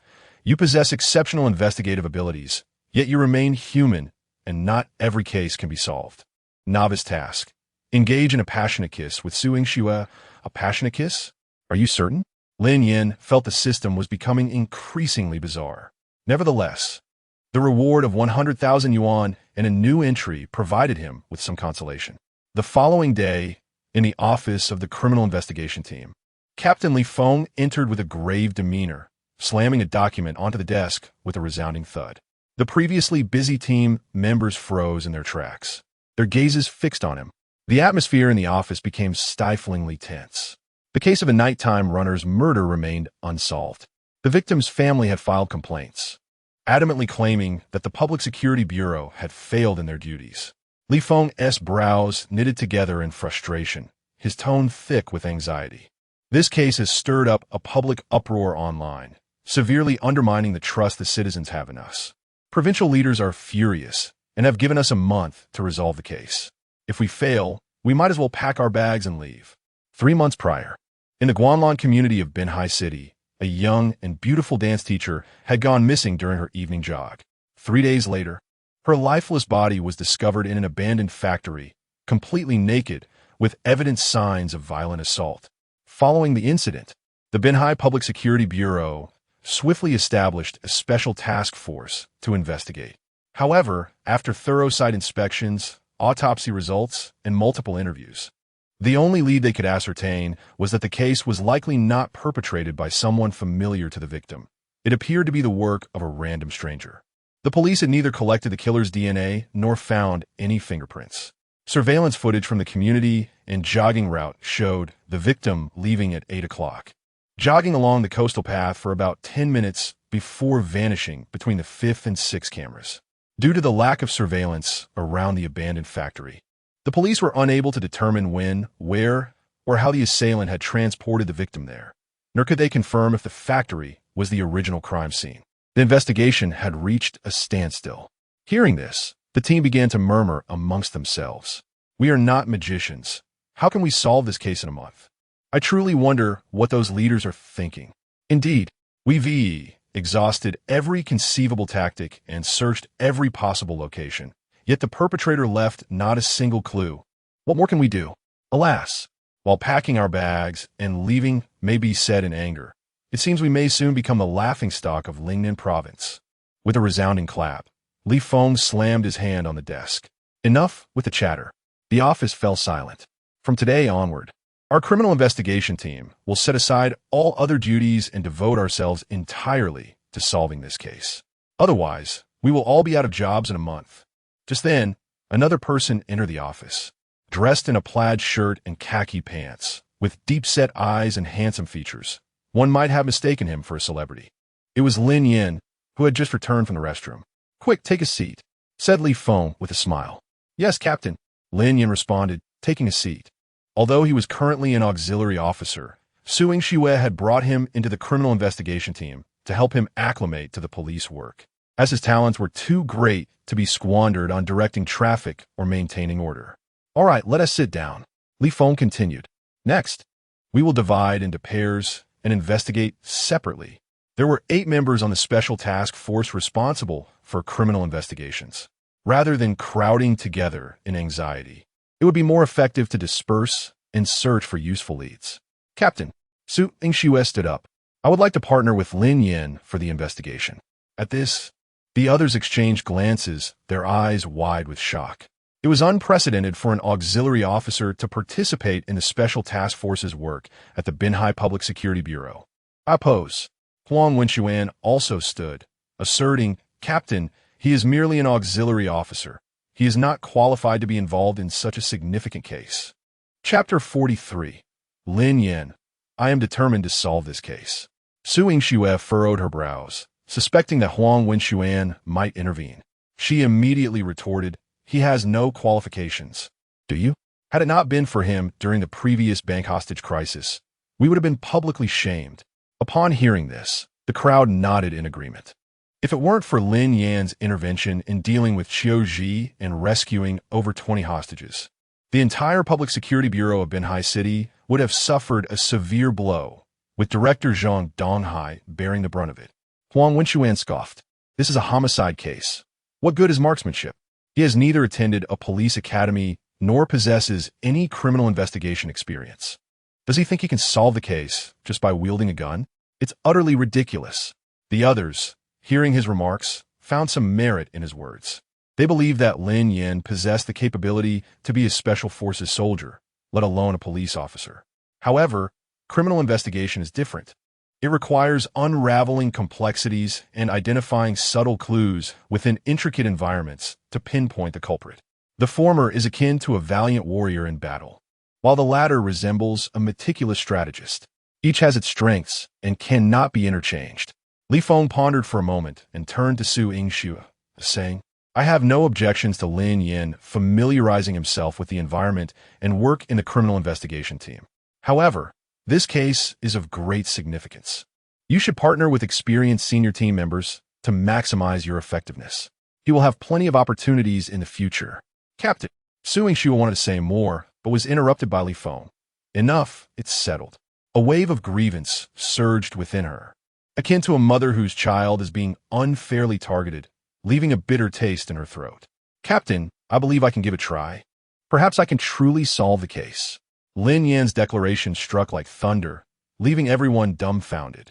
A case that had confounded so many in the Public Security Bureau, and a newcomer, dared to make such a boast. Solve the case. All eyes turned to him, filled with skepticism. "You? How audacious! Do you even know what kind of case this is?" Huang Wenxuan wore a mocking smile, his expression akin to that of someone observing a clueless jester. Lin Yan shrugged. "I don't know." Huang Wenxuan erupted in laughter, nearly doubling over. "You don't even know the case and dare to brag here. It's simply ludicrous." "So what?" Lin Yan replied earnestly. "Not knowing the case has no necessary correlation with my ability to solve it." He was not merely boasting. During a previous assignment, he had acquired an A-grade title, top detective, indicating exceptional investigative prowess. Yet, he was still human, not a deity, unable to completely reconstruct the moment of the crime in his mind. Does this top detective title not surpass the skills of the ordinary officers present? Thus, he sincerely believed he was not exaggerating. However, upon uttering those words, the other members of the Special Investigation Team erupted in disbelief. Indeed, there might be no direct correlation, but such statements would be more credible coming from seasoned detectives with decades of experience. You, who may not even solve a theft case, let alone this intricate homicide case. Exactly, we all know your marksmanship is commendable, but there's no need to show off at every turn. This not only harms yourself, but also puts everyone at risk. Young man, I've been in criminal investigation for over 30 years, and I wouldn't dare make such a claim. You should remain humble. Captain, let us hurry and divide into teams. We shouldn't waste time here. Cough, cough. Li Feng cleared his throat, attempting to ease the atmosphere. Well, Lin Yan, you're new to the police force and may not be familiar with investigations. This matter cannot be rushed. It requires patience and experience, and there will be plenty of opportunities ahead. Lin Yan remained undeterred, his tone resolute. Captain, I truly believe I can solve the case. His eagerness to participate stemmed from a simple desire to showcase his abilities before Su Yingxue. Just like in the previous bank hostage incident. If he didn't demonstrate his competence, how would she ever know? If she remained unaware, how could she admire him? How could he advance his progress? The system granted titles precisely for this purpose. Huang Wenxuan's lips curled into a cunning smile as he pressed on. Since you're so confident, how about a wager? Lin Yan turned to him. Intrigue, a wager? On what? If you fail to solve the case, you must leave the Binhai Public Security Bureau. Huang Wenxuan's expression darkened. a glint of malice flashing in his eyes. Lin Yan's presence had thoroughly disrupted the marriage plans between the Huang and Su families, as well as hindered his pursuit of Su Yingxue, igniting a deep-seated animosity within him. Now that he had an opportunity to expel Lin Yan from the police force, he would not let it slip away easily. Lin Yan raised an eyebrow and countered, "What if I solve the case? You leave the police force?" During the previous bank hostage incident, he had found Huang exceedingly irritating, and now he was determined to turn the tables. If Huang sought to expel him, he would preemptively dismiss Huang instead. This declaration left the entire room in shock. Everyone was acutely aware of Huang Wenxuan's background and understood his motivations for targeting Lin Yan. Within the Binhai Public Security Bureau, no one dared get too close to Su Yingxue for fear of Huang's retribution. Lin Yan's audacity to associate with her was merely the beginning of a brewing storm. Su Yingxue hastily interjected, "Lin Yan, don't gamble with him. If it comes to it, just withdraw from the case." Li Feng quickly stepped in to mediate. "All right, enough of this. Let us cease this discussion." He found himself caught in a dilemma, unable to offend the forces behind Huang while also not wanting to lose a valuable asset for the police force. The burden of leadership was heavy. Unexpectedly, Huang Wenxuan smirked coldly. "Fine. In front of everyone, let be agreed. If you truly solve the case, I will leave the Binhai Public Security Bureau. If you fail, you will immediately vacate the bureau." 10 minutes later, in the director's office. "Director, how should we handle this matter?" Li Feng reported the bet between the two to Zhang Donghai. After all, given their unique positions, he, as a mere criminal investigation team leader, could not decide such matters. Does he truly claim he can solve the case? Zhang Donghai frowned, pressing for clarification. If this case remains unresolved, the provincial department is likely to dispatch personnel for oversight. After narrowly avoiding dismissal during the last bank hostage incident, if this homicide case also fails to be solved, his position as director would be jeopardized. For a police officer, especially one who has dedicated his life to the police system, retirement and dismissal are two entirely different scenarios. Should he be dismissed, he would be left with no dignity. Though he expressed such sentiments, Li Feng's expression revealed his hesitation. Solving a case requires more than mere words. It demands genuine skill. Zhang Donghai, contemplating for a moment, stated solemnly, "The special investigation team will fully support Lin Yan in his investigation. Any of his requirements must be met to the best of our abilities. If there are matters you cannot resolve, report directly to me, and I will handle them." For reasons unknown, he felt an inexplicable trust in Lin Yan. Much like the previous hostage rescue and the discovery of a drug manufacturing den, which seemed nearly impossible, a voice within him insisted, "Trust him. He will surely succeed." Huh? Li Feng's eyes widened in disbelief. "Director, are you certain?" Chapter 44. Investigating the scene and uncovering issues on the chopped pepper fish head. Su Yingxue wore an expression of displeasure as she cast a glance at Lin Yan in the passenger seat. "I have worked diligently to secure you a chance for permanent employment. Why do you insist on challenging him?" Her skepticism was not directed at Lin Yan's capabilities, but rather stemmed from the case's heinous nature and its complexity. Even with experts dispatched from the provincial department, there was little hope of solving the case in a short time. Why must he persist in this bravado? "Please, enlighten me on the current progress of the case." Leaning back in his seat, Lin Yan replied in a monotone. Su Yingxue shot him a fierce glare, inhaled deeply, and slowly articulated. The victim's name was Wang Xiaowen. Aged 25, a dance instructor at the Eileen Dance Studio in Binhai City. She possessed a sweet appearance, with a physique and demeanor that were exceptionally striking. She recounted the time of the incident and the clues gathered by the police thus far. Lin Yan examined the materials in his hands, his brow furrowing with concentration. Her lifestyle was regular, devoid of vices. She was single and had no romantic entanglements. He gradually closed his eyes, resting his head against the back of the seat. At that moment, his mind operated like a high-speed supercomputer, scouring a vast database of similar cases and meticulously comparing their commonalities. Thoughts spiraled uncontrollably, dissecting each detail as he murmured to himself, "Departed at 8. Vanished from surveillance around 8:15. Injuries to the lower body. No DNA. Abandoned factory. observing his demeanor. Su Yingxue couldn't help but furrow her brow slightly. Could it be he truly possessed the acumen for investigation? She began to waver in her previous judgment. After all, anything peculiar that transpired around this man seemed hardly surprising. Moments later, Lin Yan abruptly opened his eyes and turned to Su Yingxue, declaring, "Let us proceed to the abandoned factory." Meanwhile, Huang Wenxuan stood by the window of the third-floor deputy director's office, watching the chopped pepper fish head slowly depart, a knowing smile playing on his lips.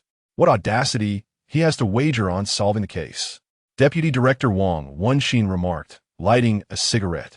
A look of perplexity etched on his face. Huang Wenxuan scoffed dismissively. He merely relies on a modicum of physical prowess, believing he can resolve all matters at hand. This opportunity will allow us to rid ourselves of him from the police force, preventing him from buzzing around us like an insufferable fly. Wang Wenxin took a deep drag from his cigarette, the smoke curling from his nostrils like an elusive mist. By the way, there's something I must inquire. Why has Zhang Donghai suddenly been reinstated after his dismissal? If Zhang Donghai were to fall from grace, there is no doubt that Wang Wenxin would assume control of the Binhai Public Security Bureau. His promotion was merely a matter of time. Yet today, the provincial department unexpectedly announced that Zhang Donghai would only receive a severe warning and be reinstated. This revelation caught everyone off guard. The reasoning was simple. The entire Binhai Public Security Bureau understood that Zhang Donghai was not Huang Weiyong's confidant. Wang Wenxin was. Such a splendid opportunity to topple Zhang Donghai and elevate one's own allies to power. Why the sudden change of heart? Wang Wenxin himself was puzzled. But he dared not confront Provincial Director Huang Weiyong directly and instead sought insight from Huang Wenxuan. It was Zhang Xiaomei who interceded on his behalf. Huang Wenxuan replied, his expression neutral, yet tinged with a hint of resignation. What? Wang Wenxin sat up straight, disbelief etched across his face. Why would she advocate for Zhang Donghai? Although Zhang Xiaomei held the title of deputy director, her influence was formidable if she wished to protect someone who in Lingnan province would dare to speak against it. The reason was straightforward. Her husband was the current commander of the Lingnan military district, a position of substantial power, and rumors suggested he might ascend even further. The implications were clear. Huang Wenxuan shook his head, offering a wry smile. Lin Yan was also recommended by her. Otherwise, why would I go through such lengths to expel him from the police force? Indeed, since Lin Yan was endorsed by Zhang Xiaomei, attempting to leverage connections to remove him would not only be a challenge, but would also undoubtedly offend the Su family. Consequently, any prospects regarding his relationship with Su Yingxue would be utterly dashed. What if he actually solves the case? Wang Wenxin inquired, his brow furrowed with concern. Given that the individual dared to make such a bold claim, he must possess some degree of confidence. Huang Wenxuan smirked, a cryptic smile playing on his lips. That is an absolute impossibility. At the Binhai Bailong cement factory, a chopped pepper fish head slowly entered the premises. Lin Yan and Su Yingxue disembarked. This cement factory, established in the 1980s, had ceased operations in 2008 and had remained abandoned ever since. As Su Yingxue narrated the history, she remained vigilant to Lin Yan's reactions. His gaze swept the surroundings. Years of neglect had stripped the site of its vitality. Only the faded slogans on the walls and the antiquated equipment seemed to whisper remnants of its former glory. Yet, the rust and overgrown weeds starkly proclaimed its current desolation. Where was the body discovered? Lin Yan inquired. Su Yingxue pointed toward a derelict two-story office building to the northwest. Over there. Let us investigate, Lin Yan replied, striding purposefully in that direction. The police had scrutinized Wang Xiaowen's social circle and reviewed her phone records, yet no suspicious individuals or leads had emerged. Nearly all the men connected to the victim had alibis. Consequently, the police deemed this a case of a random act of violence by a stranger, either premeditated or impulsive. As Lin Yan pushed open the door, a pungent odor of decay wafted out to greet him. His eyes scanned the room, where a chalk outline of the body starkly contrasted against the floor, while the room itself was barren. The potential evidence that may have remained at the scene had already been collected by the police. There are no valuable clues left at the scene, Su Yingxue lamented. As a member of the special investigation team, She had visited this location countless times. Had there been any leads, they would have been discovered long ago. Lin Yan remained silent, advancing into the interior. Upon reaching the window, he gazed outside, where expansive fields of abandoned factory buildings sprawled. He then lowered his gaze to the ground, scrutinizing the chalk outline that delineated the position of the deceased. Was the victim's clothing also found at the scene? Lin Yan queried. Su Yingxue nodded in affirmation. She wore yoga pants and a sleeveless sports top that night. Her headband was also found on site. Lin Yan nodded thoughtfully and asked, "Do you believe this is the primary crime scene?" Confronted with this unexpected question, Su Yingxue furrowed her brow. Based on the clues presently at hand, this should indeed be the scene of the crime. After speaking, her gaze instinctively sought Lin Yan's eyes, as though hoping he might offer a different perspective. Chapter 45. Are you saying that as an auxiliary police officer, you know everything? Lin Yan crouched on the ground, his gaze fixed upon the cement floor surrounding the corpse, and shook his head slowly. From the cement factory to the location where the victim went missing, there are at least 15 kilometers. For the murderer to silently transport a living person from a bustling area to such a remote place is no simple task. The most plausible scenario is that the victim was first incapacitated, then dragged into a vehicle and brought here. I just observed that the nearest parking spot to this building is at least 80 meters away. This is not something easily accomplished. A normal man should have no problem carrying 100 pounds of rice over such a distance, right? Lin Yan nodded and continued. When I was delivering food, I encountered a girl who fainted from heat stroke. She weighed around 100 pounds and was completely unconscious, her body limp like a puddle of mud. Carrying her was neither feasible in the way of lifting nor cradling. I found it far more challenging to carry her than 100 pounds of rice. What does that imply? Su Yingxue thought to herself, agreeing with his reasoning while eagerly anticipating his next analysis. Lin Yan refrained from answering and instead posed another question. Given the extensive efforts of the murderer, is it possible that he was not acting alone? What? Su Yingxue's eyes widened in shock. Are you suggesting that there might be more than one perpetrator? This hypothesis had been raised in the investigation team, yet no one had provided solid analysis or evidence to support it. Although Lin Yan currently lacked concrete proof, he had clearly articulated the logical sequence, indicating that this possibility indeed existed. Certainly, Su Yingxue was not only astonished by this conclusion, but also by Lin Yan's displayed abilities. If previously she had chided him for being reckless in his bet with Huang Wenxuan, at this moment she began to believe that Lin Yan was not merely impulsive, but possessed remarkable insights and analytical skills. Yet, she couldn't help but wonder why he had not demonstrated such quick thinking during their previous investigation into the missing journalist case. Lin Yan's voice broke her reverie. If my conjecture holds, I can draw another conclusion. What conclusion? Su Yingxue's chest rose and fell slightly, her breath quickening as she focused intently on Lin Yan, eager to hear more. Among them, there is an absolute superior. Lin Yan stood up and walked steadily toward the exit, each step exuding confidence and conviction. Why do you say that? Su Yingxue hurriedly followed, her eyes filled with curiosity and confusion. As he walked, Lin Yan explained, if multiple people were involved in the crime, it is hard to imagine that with Wang Xiaowen's sweet appearance and outstanding figure, only one person would initiate the violence while the others merely watched. In the chaotic scenario of multiple perpetrators, it would be nearly impossible for everyone to maintain restraint without a trace of DNA left in the victim's body. If they truly possessed such a calm demeanor, they would not hesitate to spend 200 yuan on hiring a prostitute rather than resort to rape and murder. Therefore, I believe there are two possibilities. First, the perpetrators possess exceptional counter-surveillance skills and had meticulously planned before the crime. Second, among them, only one individual held the right to violate the victim. Su Yingxue suddenly understood and exclaimed, "So you deduced that this was a gang-related crime?" Lin Yan turned to her with a look of approval. "Exactly, quick on the uptake. When you search for a wife in the future, you should definitely be a top candidate. Get lost." Su Yingxue shot him a glare, feeling both amused and exasperated. At such a critical juncture, he still found time to jest. She couldn't fathom what was going on in his mind. If Lin Yan's speculation were accurate, the scope of potential suspects would significantly narrow. Although they could not solve the case immediately, there was finally substantial progress in the investigation. As she considered this, a hint of joy surfaced on Su Yingshue's face. So where do we go next? Naturally, we seek out clues. As they spoke, the two had already arrived outside the office building. They stood before an old-fashioned round archway where cars could not enter, forcing them to park outside. Lin Yan crouched down, scrutinizing the cement pavement. What is so fascinating about this? Su Yingxue wondered, filled with confusion.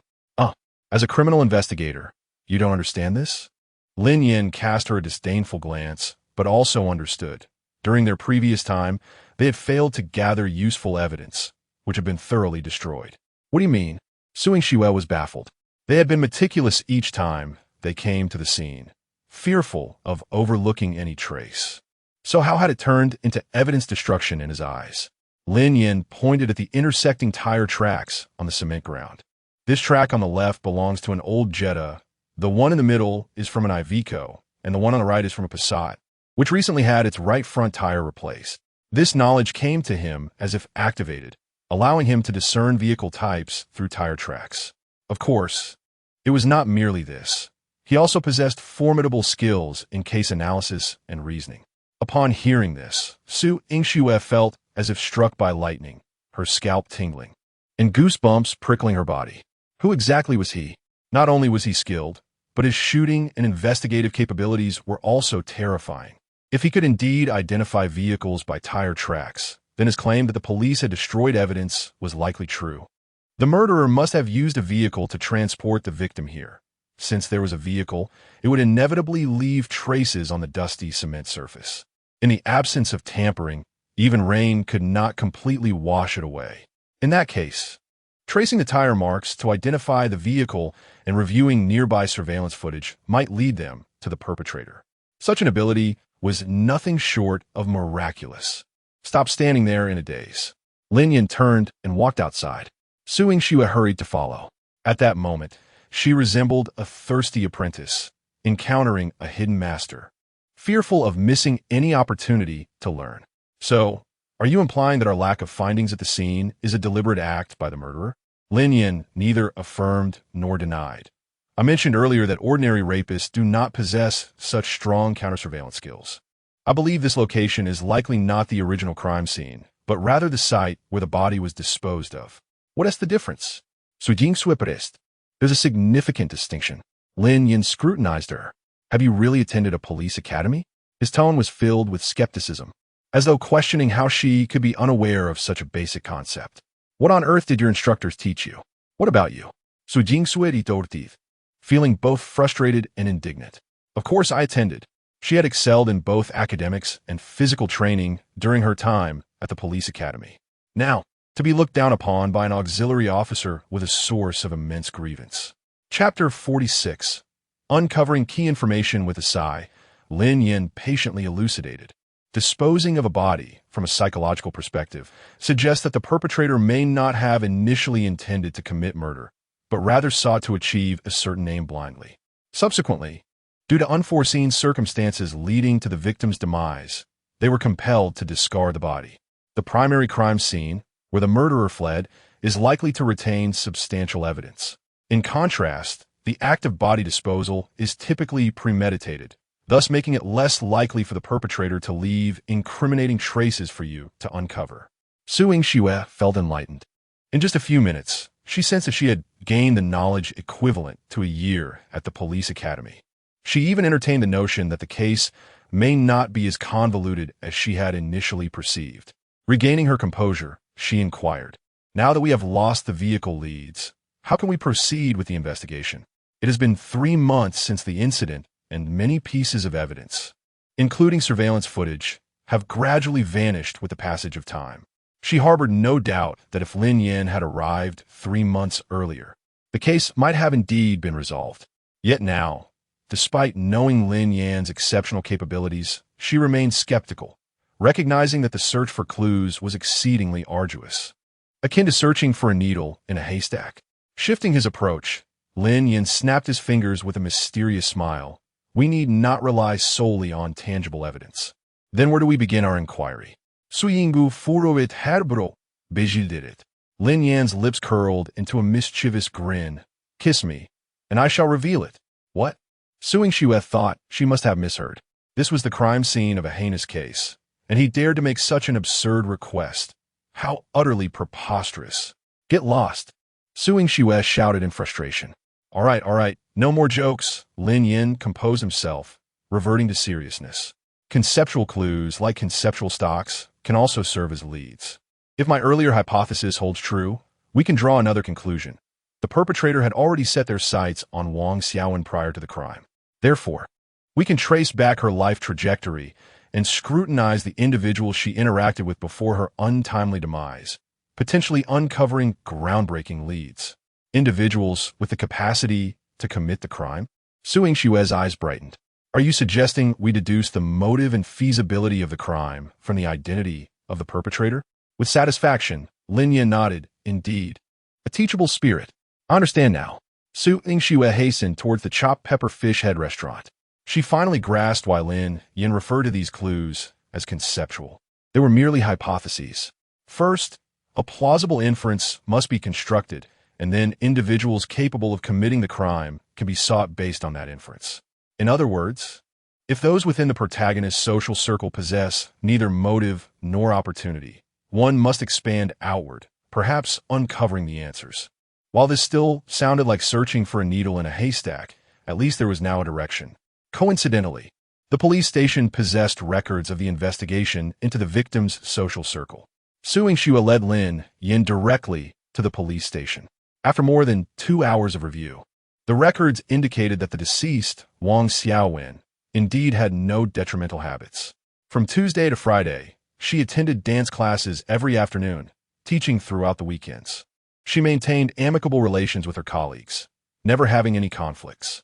Most male friends within her social circle could provide alibis. Investigations into chat records revealed no anomalies. As the victim's phone was not recovered from the crime scene, the police focused their efforts on extracting data from her male friends. For her female acquaintances, only those with closer ties were specifically interviewed and recorded. Are you suggesting we start with her female friends? Suing Xue asked, her brow furrowed. Lin Yan nodded, explaining the rationale.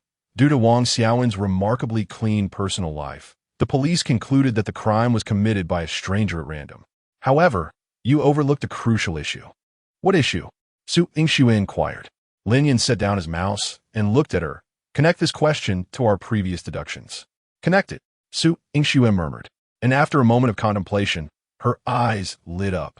You mean the perpetrator intentionally disposed of the body there to mislead us towards the notion of a random sexual assault? Lin Yan regarded her with admiration, smiling. You've grasped the essence. Suing Xue continued. Then why would the perpetrator do such a thing?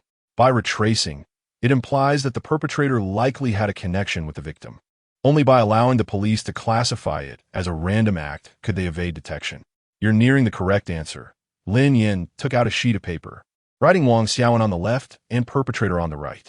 He handed the pen to Suing Xue, asking, in your opinion, how many ways can we establish a connection between the victim and the perpetrator? Suing Xue picked up the pen and gestured a straight line on the paper. Lin Yan nodded, and what else? Starting from Wang Xiaowen's name, Suing Xue drew a line, hesitating midway, then wrote friend above it. Following that, she drew another line from the victim's name, labeling it colleague, and then added student relative. Suing Xue realized that apart from a direct line, the connection between the victim and the perpetrator could be established through various mediums, even through friends' colleagues.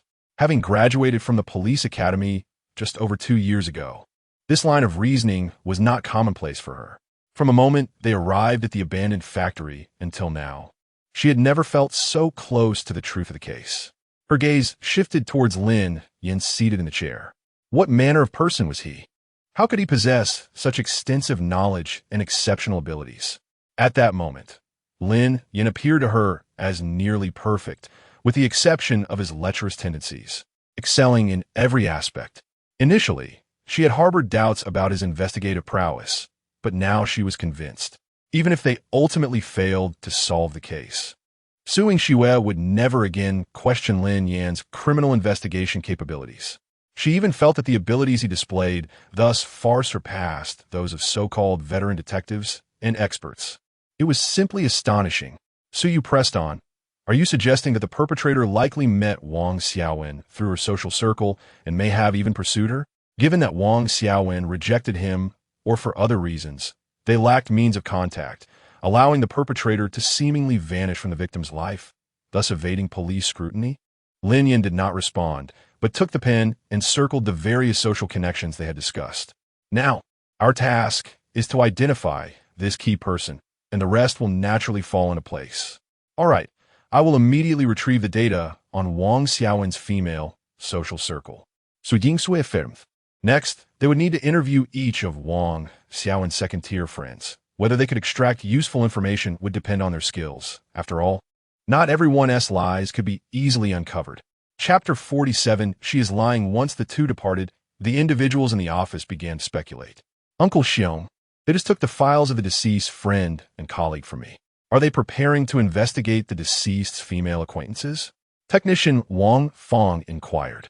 Glancing at the middle-aged officer, Old Xiong unscrewed his thermos and took a sip, slowly responding. The youth often believe themselves to be exceptionally clever, thinking they can devise paths others have not considered. But what is the reality? In this world, who truly possesses more intelligence than the other? Who is significantly dimmer? Humility and diligence in learning should be the virtues of the young. Being overly competitive and showing off only leads to a burdensome existence and renders one a laughingstock in the eyes of others. Su Senking Duke. Old Xiong has been in our police system for over 30 years. What cases has he not encountered? For a mere novice to boldly proclaim they can solve a case that even he finds perplexing? They're blissfully unaware of their own limitations, inflating their arrogance to the skies. Wang Fong nodded in agreement. Uncle Xiong is correct. It is better for the young to remain humble, lest they become the subject of ridicule like those individuals. Have you ever heard of a random female homicide case?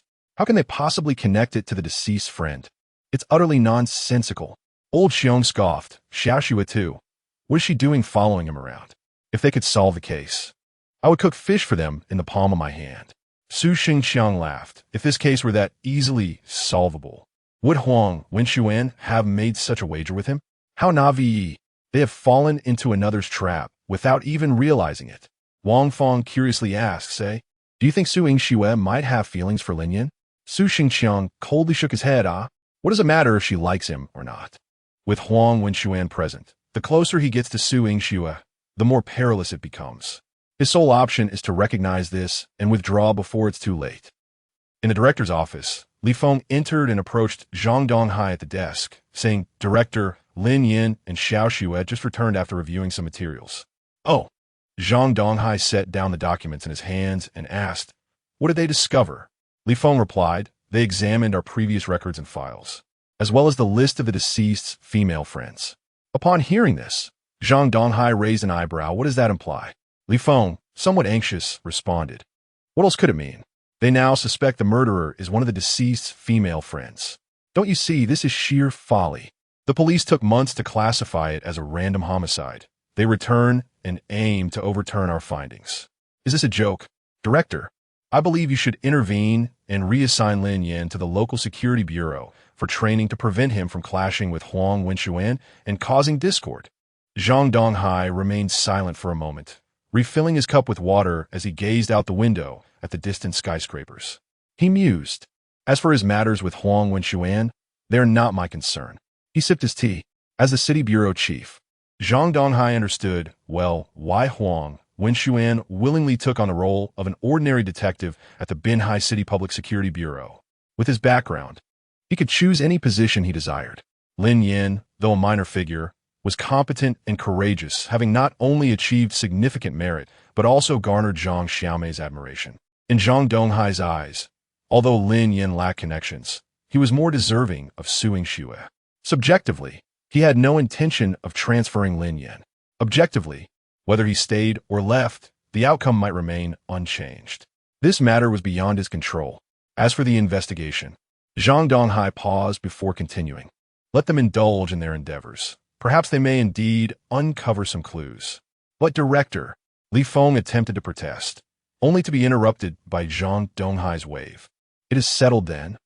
At 11 a.m., the two first arrived at the residence of Zhang Dan, a close friend of Wang Xiaowen. After knocking, a woman in her 20s stared at them in confusion. Su Yingxue promptly displayed her badge, stating, "We are detectives from the city bureau, here to gather some information." Upon hearing this, Zhang Dan's expression shifted to one of evident panic. She hesitated for several seconds before stepping aside to allow them entry. The interior was chaotic, cluttered with children's belongings, strollers, baby bottles, diapers. "Officer, I apologize for the mess. Please sit over here." Zhang Dan hurriedly tidied up the sofa to make space for them. Once seated, Su Yingxue took out her notebook and inquired, "How often do you communicate with Wang Xiaowen?" Upon hearing Wang Xiaowen's name, sorrow and regret washed over Zhang Dan's face. "Yes, we have been classmates since elementary school, all the way through high school. When I had my baby, she even said she would be the godmother." As she spoke, Zhang Dan began to weep. Su Yingxue handed her a tissue and exchanged a glance with Lin Yan. Both shook their heads simultaneously. Clearly, this was not the individual they sought. Time passed quickly, and by 2 p.m., Lin Yan and Su Yingxue had interviewed 3 of the deceased's female friends, yielding no results. Next, they were set to visit Wei Yuanshan, a colleague from Wang Xiaowen's dance class. Wei Yuanshan, 28, was also a dance instructor. They knocked on her door. As they were about to leave, thinking no one was home, the door suddenly swung open, revealing a disheveled woman who exclaimed, "Just leave the damn takeout at the door. Must you knock so loudly? It's giving me a headache." The two exchanged glances before stepping back inside. The woman appeared as if she had just awoken, reeking of smoke and alcohol. "Are you Wei Yuanshan?" Lin Yan asked. Upon seeing them, Wei Yuanshan's eyes momentarily cleared as she scrutinized them and queried, "Who are you?" "We are police officers." Su Yingxue produced her badge, "and we need your cooperation for investigation." Lin Yan furrowed his brow slightly. He detected a fleeting glimpse of fear in Wei Yuanshan's eyes upon seeing Su Yingxue's identification. Wei Yuanshan retreated into her home, grumbling, "Officers, it has been so long since this incident. Haven't you solved the case yet? I wasn't that close to her, so questioning me is pointless." The interior was in disarray, with takeout boxes and trash strewn everywhere, leaving little room to maneuver. Su Yingxue had worn a frown since entering. "How long have you known Wang Xiaowen?" This time, Lin Yan interjected before Su Yingxue could take out her notebook. "How long have I known her?" Wei Yuanshan pondered the question before replying. "We've known each other for about a year." Lin Yan continued, "Do you still keep in touch after work?" However, at this question, Wei Yuanshan's demeanor shifted noticeably. Her gaze began to dart, her hands fidgeting with her hair as she attempted to fabricate a response while concealing any signs of deceit. We rarely contact each other outside of work. She doesn't like drinking or singing, nor does she enjoy socializing. So aside from work, we hardly interact. Is that so?" Lin Yan's tone deepened. "Of course it's true." Wei Yuanshan raised her voice defensively. Lin Yan scoffed. "You are lying." Chapter 48. Is he the killer of the dance teacher? Wei Yuanshan instantly erupted in anger. "Officer, do not make baseless accusations. Everything I say is true." As she spoke, she hurried into the room, retrieving her phone to hand it over. "You can check for yourself. Our WeChat chat logs and call records are all here." Lin Yan declined to take it, shaking his head with a smile. "We have recovered Wang Xiaowen's chat logs through technical means and discovered that you frequently invited her to go out shortly before her death. Is that correct?" As soon as the words left his mouth, Wei Yuanshan's breathing became rapid, her chest heaving violently, revealing her evident panic. "We are colleagues. Inviting her out is quite normal. Isn't it? Officer, you can't possibly suspect me of having harmed her. What a joke. Look closely. I am a woman." Seemingly regaining her composure, Wei Yuanshan's voice rose sharply. "If you have the capability, conduct a thorough investigation. If not, just go home and rest. You are ruining my good mood for the day." Lin Yan turned to Su Yingxue. "Let's go." Su Yingxue wanted to say more, but Lin Yan had already strode out, and she could only hurriedly follow. Inside the elevator, Su Yingxue was confused and asked, "This Wei Yuanshan clearly has issues. Why are we leaving so hastily?" Lin Yan replied solemnly, "Precisely because she has issues." We must withdraw quickly. Why? Sununtai inque presidon. Lin Yan turned to look at her. What is the point of continuing to entangle ourselves with her? I was merely baiting her. Now we must return to seek evidence and make an arrest. To be frank, from the moment Lin Yan first laid eyes on Wei Yuanshan, he sensed something amiss. Subsequently, her expressions and reactions only validated his intuition. Thus, Lin Yan refrained from allowing Su Yingxue to follow the conventional questioning process. Instead, he struck directly at the heart of the matter, compelling Wei Yuanshan to confront her most anxious and fearful concerns. Evidently, Wei Yuanshan was oblivious to the trap Lin Yan had set, as he had not retrieved the chat records between the two. He was entirely deceiving her.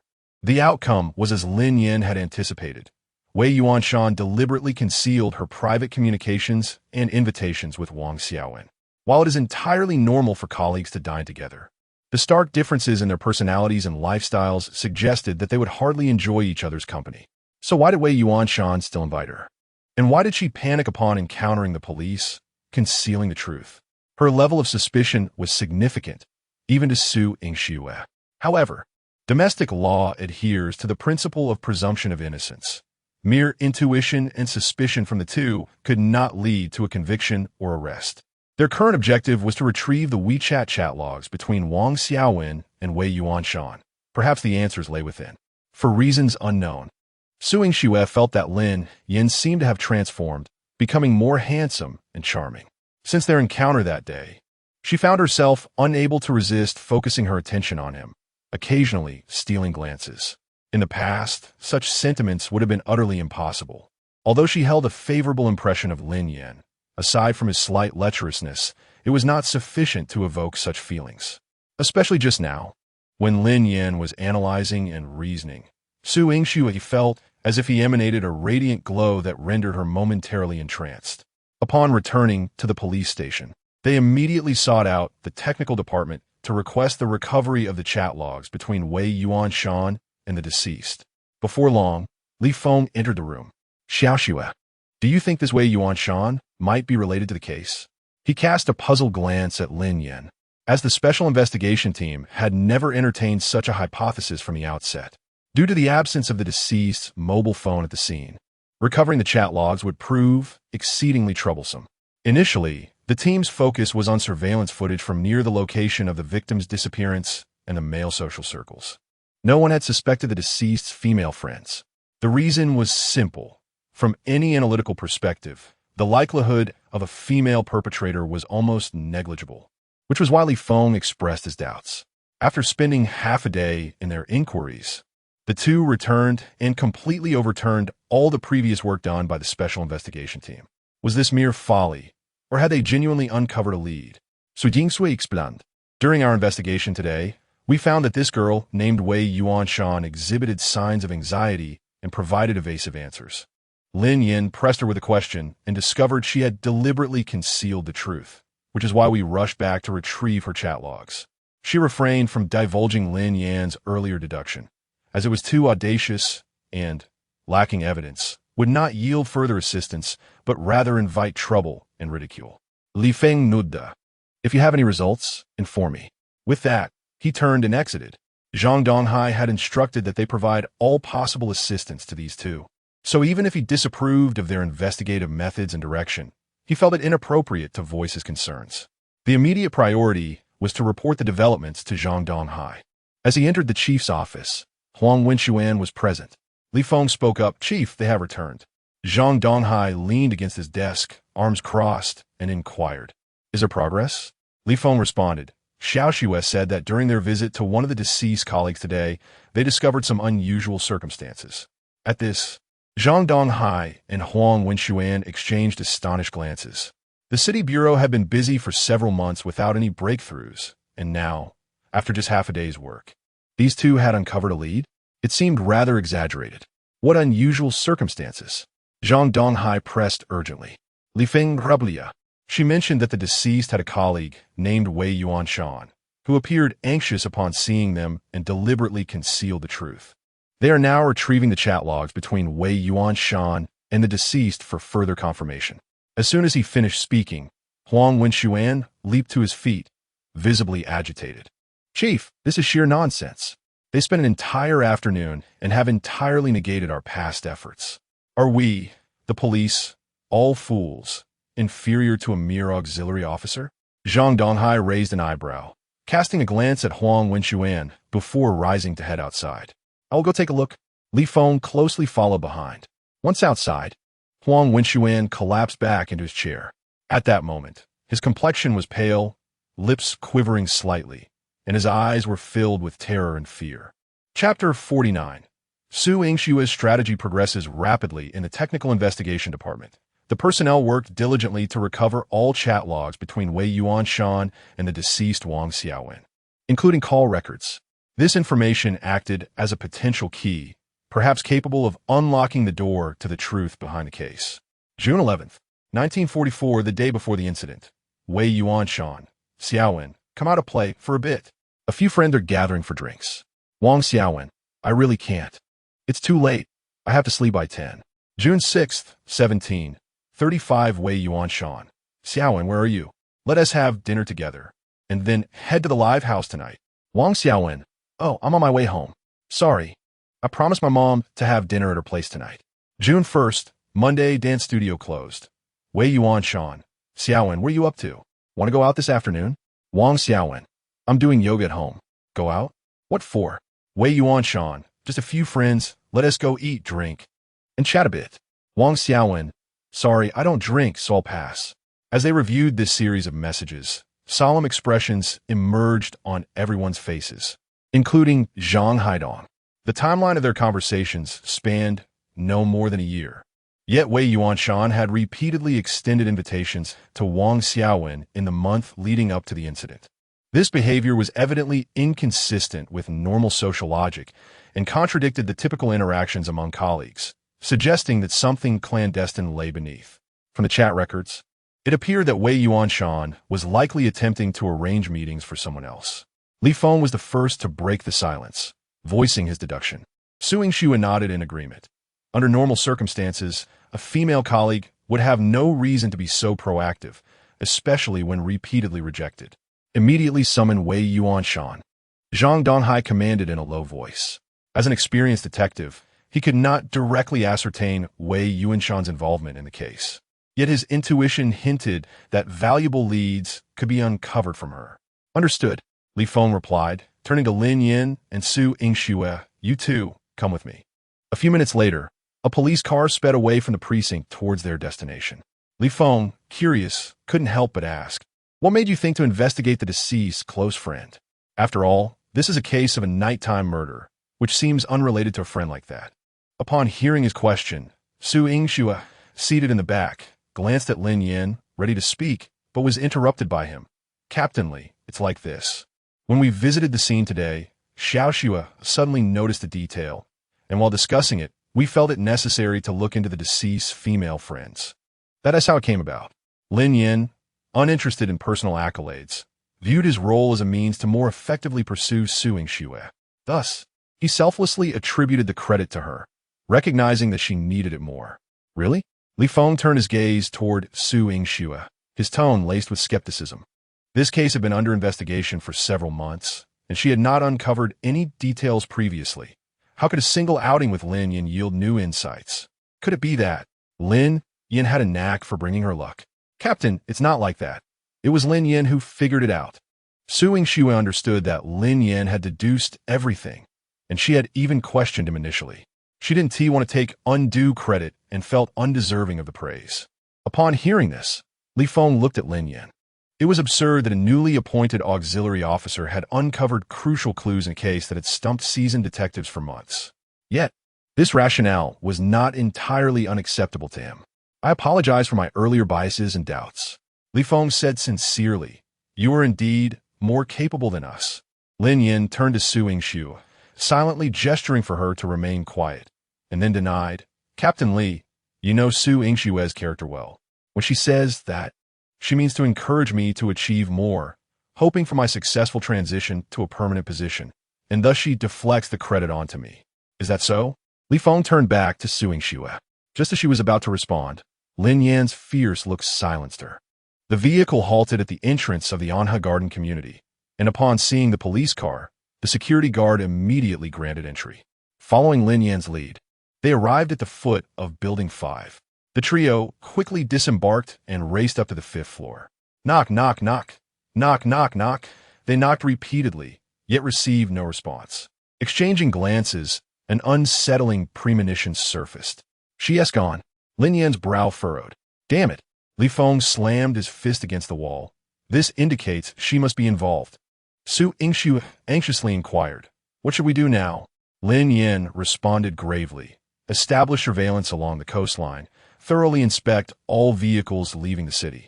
All personnel at the bus station and airport must be meticulously checked. We cannot allow her to escape and hide. Li Feng gazed at Lin Yan in astonishment at that moment. He felt as though Lin Yan were the one issuing commands, authoritative and unquestionable. All right, I'll contact the bureau immediately. Upon receiving the call, Zhang Donghai swiftly issued a citywide manhunt alert through the entire Binhai police system. They were determined to locate Wei Yuanshan, as she was highly likely to be directly connected to the case of the murder.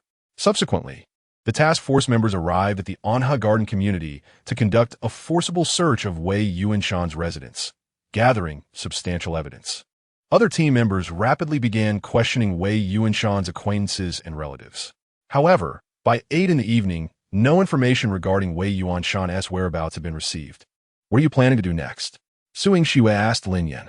The search had exhausted considerable physical resources, relying heavily on manpower, and their current contributions were limited. Rather than lingering in uncertainty, it would be wiser to return, rest, and regain their strength for future strategizing.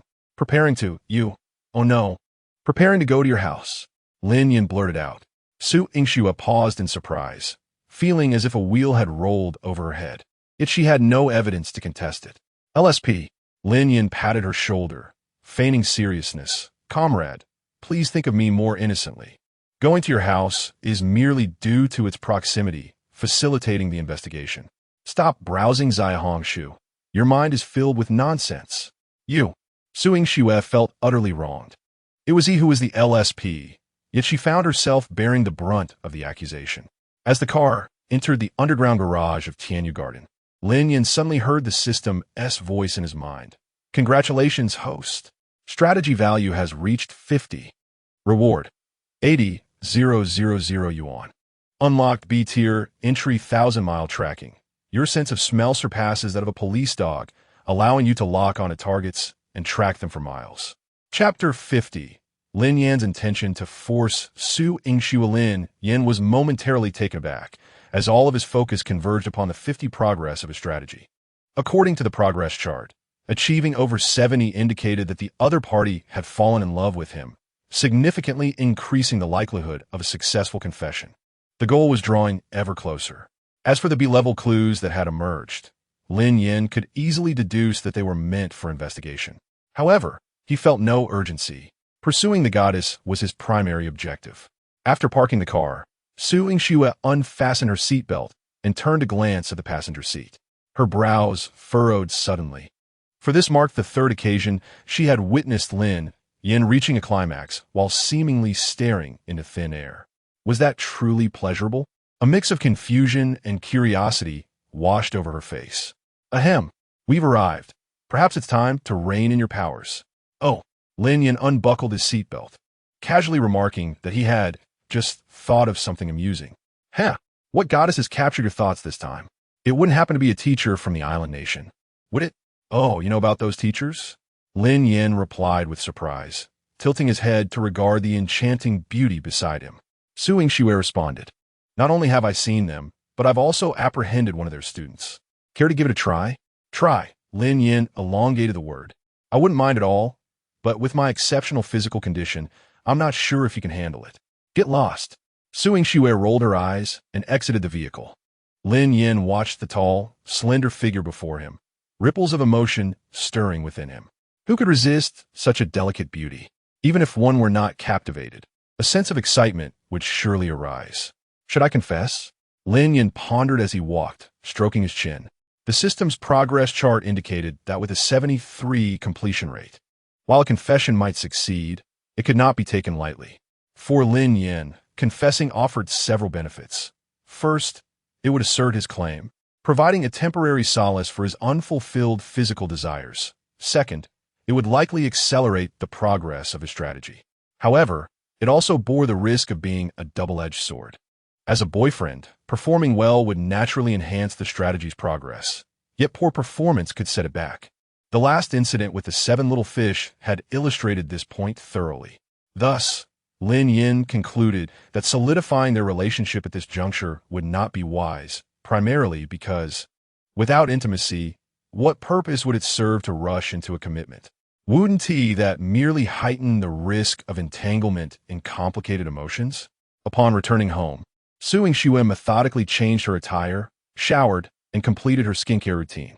During the day, her perfect figure had been restrained by her uniform, failing to fully showcase her allure. Now, donned in a silk nightgown, her fair skin glowed under the soft lighting, akin to the luster of mutton-fat jade or freshly steamed tofu, evoking an irresistible urge to take a bite. Look any longer, and I might just have to gouge your eyes out. Su Yingxue remarked coldly as she passed by the living room sofa, clutching a towel. Of course, she was well aware that most men were lecherous, yet other individuals at least exhibited some restraint. She had never encountered anyone as unabashed as Lin Yan. Even now, despite her verbal warning, his gaze remained fixated on her bosom. What do you mean gouging my eyes out? It's my mind that desires to see. The eyes are innocent. Lin Yan retorted defiantly. Oof. If that's the case, perhaps I should just remove your brain altogether. Go ahead. I know you envy my intellect. You. Su Yingxue was momentarily speechless with indignation. Then I'll just take a pair of scissors and snip you away. Lin Yan abruptly looked up, a mask of terror on his face. That's not a joke you want to make. My entire future relies on it. An hour later, the two sat on the sofa, watching a movie where the protagonist shared a passionate kiss. Lin Yan's eyes were glued to the screen, fearful of missing a single moment, while Su Yingxue squirmed, a faint blush creeping on her cheeks. Though she was usually candid, having never been in a romantic relationship, the intimacy displayed on screen overwhelmed her with shyness. Her gaze flitted away, unwilling to watch the television, as she inclined slightly away from Lin Yan, as if wishing to distance herself from him. At that moment, the soft glow of the living room lights intertwined with the sounds emanating from the television, creating an increasingly ambiguous atmosphere. Lin Yan turned his head and caught a glimpse of Su Yingxue's exquisite profile. Her hair, still damp, cascaded over her pale shoulders. Her delicate collarbone resembled a finely crafted artifact, her porcelain skin and slender neck. All of this appeared to Lin Yan like a lethal poison, gradually eroding his thoughts and rationality. In his mind, a dark angel whispered, take her, such a beautiful goddess is right before you. If not now, then when? Yes, take her. Lin Yan could not suppress the salivation that followed. Then, another angel, clad in white, intervened. No, if you take her now, she will certainly refuse. You must resort to force. Yes, force her. Lin Yan's eyes blazed with fervor, desire seemingly consuming all of his reason. Just as he was about to reach out, the phone on the sofa rang suddenly. Su Yingxue, as if granted a reprieve, quickly picked up the phone and stood to answer it. Hello, Captain Li. What? You say Black Wolf is dead? Lin Yan, whose spirits had been soaring, was abruptly thrown into confusion, internally cursing. What the hell? Just as I was getting into the mood, you throw this at me? Su Yingxue hung up and turned to Lin Yan. Captain Li just called to say that Black Wolf died in the detention center. How'd he die? Lin Yan inquired, his brow furrowing. Suicide. Lin Yan's expression turned grave. Black Wolf had been detained for several days, and the police had interrogated him multiple times without success.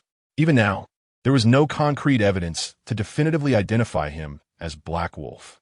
However, just moments ago, a guard had discovered him dead in his cell, the instrument of his suicide being a razor blade. Why would he suddenly commit suicide?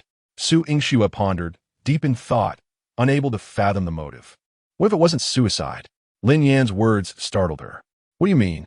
Su Yingxue looked at him incredulously. Are you suggesting someone had him killed in prison? Black Wolf was a serious offender, kept in solitary confinement since his arrest, It was nearly impossible for an ordinary person to even see him, let alone kill him.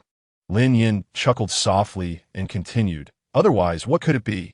If Qiu Ji can accurately predict someone intends to assassinate me, it indicates he possesses a profound understanding of the methods and styles of the person behind this. With Black Wolf apprehended, he has lost all value. Keeping him would mean handing over leverage to the police. Eliminating Black Wolf removes any future concerns." Su Yingshue's expression shifted to one of realization. But her eyes soon lit up as she pressed on. Then what about Qiu Ji? Why didn't he kill Qiu Ji? In her view, both Qiu Ji and Black Wolf were subordinates to that individual. Now that both had been captured, why was only Black Wolf killed? Lin Yan approached the window, gazing towards the direction of the coastal city police station. "How do you know that only Black Wolf was killed?" As soon as he finished speaking, Su Yingshue's phone rang once more. Chapter 51. Lin Yan was bitten by Su Yingxue when the phone suddenly rang, displaying the caller ID as Li Feng. Su Yingshue's heart sank in disbelief as she glanced at Lin Yan before answering the call. "Qiu Ji is dead." Li Feng's succinct statement, merely 4 words, conveyed an indescribable sense of helplessness. This news completely severed the already scant leads that could potentially expose the mastermind behind the scenes. Was it also suicide?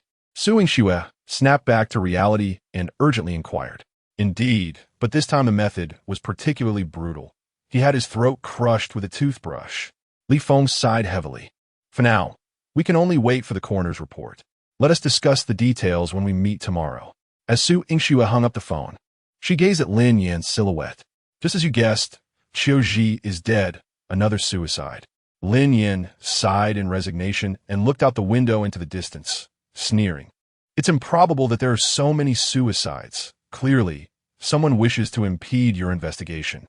Hearing this, Su Yingxue furrowed her brows tightly. Deep down, she understood that Lin Yan's words could very well be the truth. Yet, to quietly eliminate 2 significant suspects in a detention center, what extraordinary skill and power must one possess? In Su Yingshue's mind, the only person who might have such power stood right before her. However, after a moment's contemplation, she dismissed the notion. If Lin Yan truly intended to kill those 2, he could have acted decisively during their capture, rather than going through the arduous process of first detaining them and then plotting their demise, which seemed illogical. What should we do now? Unbeknownst to her, Su Yingxue had seemingly developed a habit of seeking Lin Yan's thoughts whenever confronted with a challenging problem. Lin Yan stroked his chin, slowly turning around, lost in thought.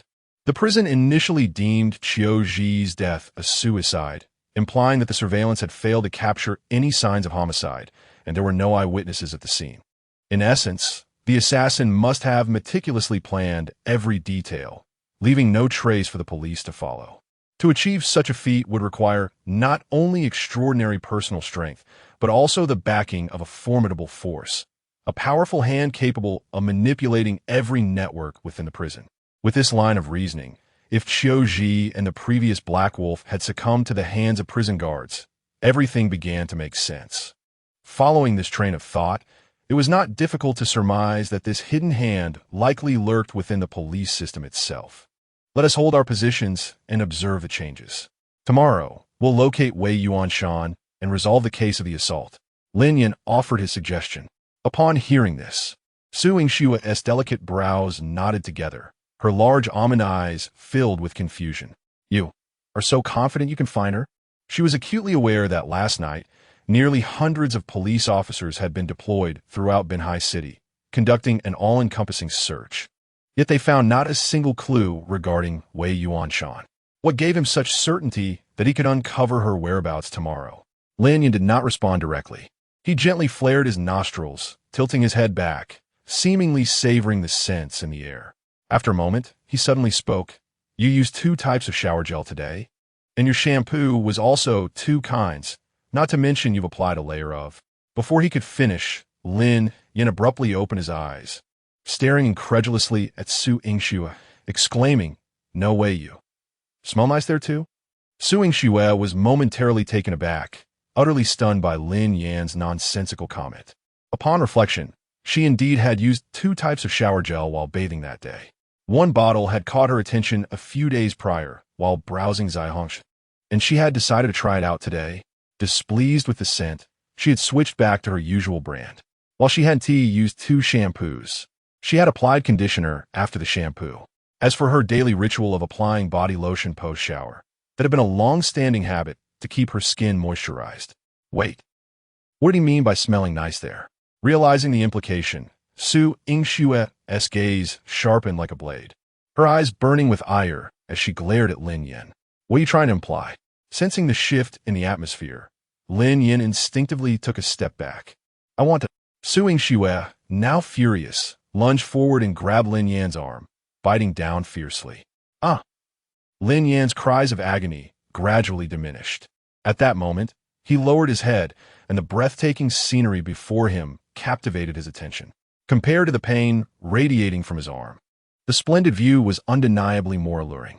Lin Yan mused if she enjoyed biting, then let her bite. After all, if she were to become his wife in the future, it would become a common occurrence. One would simply have to grow accustomed to it. The following morning, Su Yingxue and Lin Yan hurried to Wei Yuanshan's residence. By this time, Li Feng had already arrived ahead of them. The room was in disarray, evidently having been thoroughly searched by the police. Trash littered the floor, alongside some of Wei Yuanshan's personal belongings left behind in haste. Yet upon closer inspection, no valuable clues were uncovered. You're here. Li Feng acknowledged the two with a slight nod and a weary sigh. We sent someone to Wei Yuanshan's hometown. Her parents claimed she hasn't returned. Wei also reviewed several surveillance feeds from the village, and her parents' statements hold true. As he spoke, Li Feng's gaze suddenly fell upon the clear bite mark on Lin Yan's arm, and he exclaimed in surprise, "Did a dog bite you?" Lin Yan. Su Yingxue. Ah, yes. Lin Yan quickly reacted, smiling as he explained. Last night, a stray dog appeared in the neighborhood and bit anyone it encountered. Li Feng, with a concerned expression, earnestly warned, you mustn't provoke stray dogs. You should get a rabies vaccine immediately. If you contract rabies, it could lead to dire consequences. There's no cure. Yes, Captain Li, Lin Yan replied earnestly, saluting. Su Yingxue, fuming beside him, discreetly jabbed Lin Yan's side with her elbow and shot him an exasperated glare. By the way, Li Feng continued, Xiao Xue called me last night, saying you have a way to locate Wei Yuanshan. He turned to Lin Yan, his eyes filled with curiosity. What method do you have? Chapter 52. The murder of Wei Yuanshan. Wait a moment. Lin Yan replied, not immediately, as he strode towards Wei Yuanshan's bedroom. Possessing a remarkable ability for tracking, Lin Yan's sense of smell was more acute than that of a hunting dog. The advantage of this gift lay in its adaptability. He could finely tune his olfactory sensitivity at will. The bedroom was modest, furnished with a bed and a wardrobe. The bedding was in disarray, and most of the clothes in the wardrobe remained undisturbed on their hangers. To utilize his tracking ability, Lin Yan needed to first identify Wei Yuanshan's scent, which is why he had come here to seek out the item with the most potent aroma. As he activated his tracking ability, Lin Yan instinctively covered his nose. The overwhelming stench filled the room, magnified 1,000-fold, assaulting his senses and nearly overwhelming him. After a considerable pause, he gradually acclimated to the cacophony of odors. He approached the bed, leaning in to closely inhale the scent from the pillow. Su Yingxue and Li Feng stood at the doorway, observing Lin Yan's peculiar behavior. Their gazes met, and each could see the deep confusion reflected in the other's eyes. How could he even track scents? Li Feng felt as though his worldview had been repeatedly shattered since Lin Yan's arrival. It was one thing to be an excellent marksman and adept at investigations, but now he could track scents as well. Had he trained with police dogs for 2.5 years? Su Yingxue shook her head in resignation, equally baffled. It seemed this man possessed no apparent weaknesses. There was nothing he could not do. Let us go. Lin Yan suddenly straightened and succinctly stated, squeezing between Su Yingxue and Li Feng as he marched outside. Upon exiting the neighborhood, Lin Yan chose not to drive. Instead, he walked along the street, his nose occasionally twitching like that of a hunting dog in search of prey. Thanks to his tracking ability, he could precisely extract Wei Yuanshan's unique scent from the myriad of odors surrounding him. These scents were akin to invisible threads, feeding back to his brain and constructing a vividly clear navigational route in his mind guiding him left and right as he pressed forward. An hour later, the trio followed the scent out of the city, arriving at the banks of the Sun River. This tributary spanned approximately 30 meters in width, its waters flowing gently. Lin Yan stood at the riverbank, gazing intently at the surface of the water. "What's wrong?" Su Yingxue inquired as she caught up with him. In a grave tone, Lin Yan replied, "She disappeared here." "You mean she jumped in here?" Li Feng's face registré de surprise. "Why would she do that? Wouldn't that be tantamount to suicide in light of her crimes?" Such a possibility seemed improbable. Even if Wei Yuanshan were an accomplice, she surely was not the mastermind. Surrendering would be a better option for survival than taking her own life. Su Yingxue surveyed the surroundings. A large bridge nearby provided a means to cross the river on foot, rendering a swim unnecessary. Lin Yan remained expressionless, his gaze fixed on the water. A few moments later, he uttered a chilling statement that sent shivers down their spines. "What I mean is, she is still beneath the water." Meanwhile, Huang Wenxuan was driving a police car when he abruptly slammed on the brakes, screeching to a halt at the roadside. His expression was frantic as he turned to Wang Wenxin, who sat in the passenger seat, his face betraying anxiety and distress. "Uncle Wang, we cannot allow them to continue their investigation." Huang Wenxuan's voice trembled with tension. That Lin Yan, he was truly terrifying. An hour prior, Wang Wenxin had called Li Feng to inquire about the case's progress, only to receive shocking news. Li Feng informed him that Lin Yan was tracking Wei Yuanshan by scent. Although this sounded absurd, it somehow seemed plausible given Lin Yan's capabilities. This revelation left Huang Wenxuan in a state of extreme anxiety and fear. He understood that if Lin Yan were to locate Wei Yuanshan, his own crimes would inevitably come to light. At that point, not only would he be doomed, but his father, the department head, would also be implicated. Sighing heavily, Wang Wenxin looked at Huang Wenxuan with disappointment. "How can I praise you?" In that moment of impulse, "You acted foolishly." Huang Wenxuan's face turned pale, his voice quaking. I never intended to kill her, but she fought back fiercely, struggling against me. And in a moment of rage, I choked her. I was in a daze, and by the time I realized it, she was already lifeless." Wang Wenxin took a deep drag from his cigarette, letting the smoke fill the car. In a low voice, he asserted, "The only option left now is to find Wei Yuanshan before they do, and then." Huang Wenxuan's expression darkened, his voice trembling as he asked, "Uncle Wang, are you suggesting we must kill her?" Wang Wenxin let out a cold laugh, his eyes flashing with a fierce intensity. "Do you have any other choice? As long as she lives, she is like a sword hanging over your head, ready to fall at any moment, ensuring you will never find peace." At that moment, Wang Wenxin's phone rang unexpectedly. He pulled it out to see Li Feng's name flashing on the screen. Taking a deep breath, he attempted to compose himself before answering. "Hello? Hello, Director Wang. We found Wei Yuanshan." Li Feng's voice came through the line. "What?" Wang Wenxin straightened abruptly in shock, his voice rising involuntarily. "You found her?" Beside him, Huang Wenxuan's face turned ashen, filled with despair. This Lin Yan was utterly terrifying, possessing an almost supernatural ability to achieve the unimaginable. "We found her, but she's dead." Li Feng's response sent another shockwave through Wang Wenxin. Upon hearing the word dead, Wang Wenxin's eyes widened in disbelief as he slowly turned to Huang Wenxuan. Wei Yuanshan was dead. This news brought him a mix of unexpected relief and profound shock. He could hardly fathom who, aside from Huang Wenxuan, would wish to see Wei Yuanshan dead. "How did she die?" Wang Wenxin quickly inquired.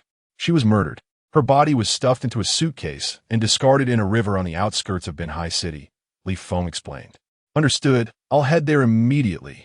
Hanging up, Wang Wenxin turned to Huang Wenxuan, his tone laced with incredulity. Wei Yuanshan was killed. A look of joy briefly crossed Huang Wenxuan's face. "Really?"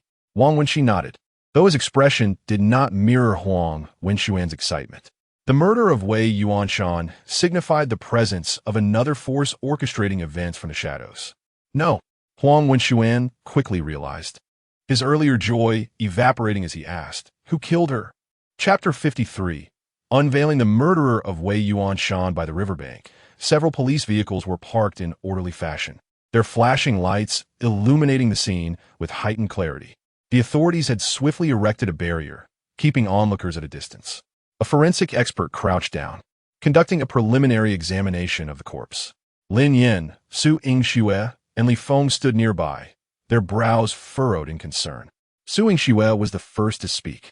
Analyzing the situation, currently, there are two possibilities. Firstly, after we left yesterday, Wei Yuanshan immediately contacted the murderer of Wang Xiaowen, leading her to be perceived as a threat and subsequently silenced. Secondly, if Wei Yuanshan did not reach out, the only remaining possibility is there is a mole within the police department. Consider this.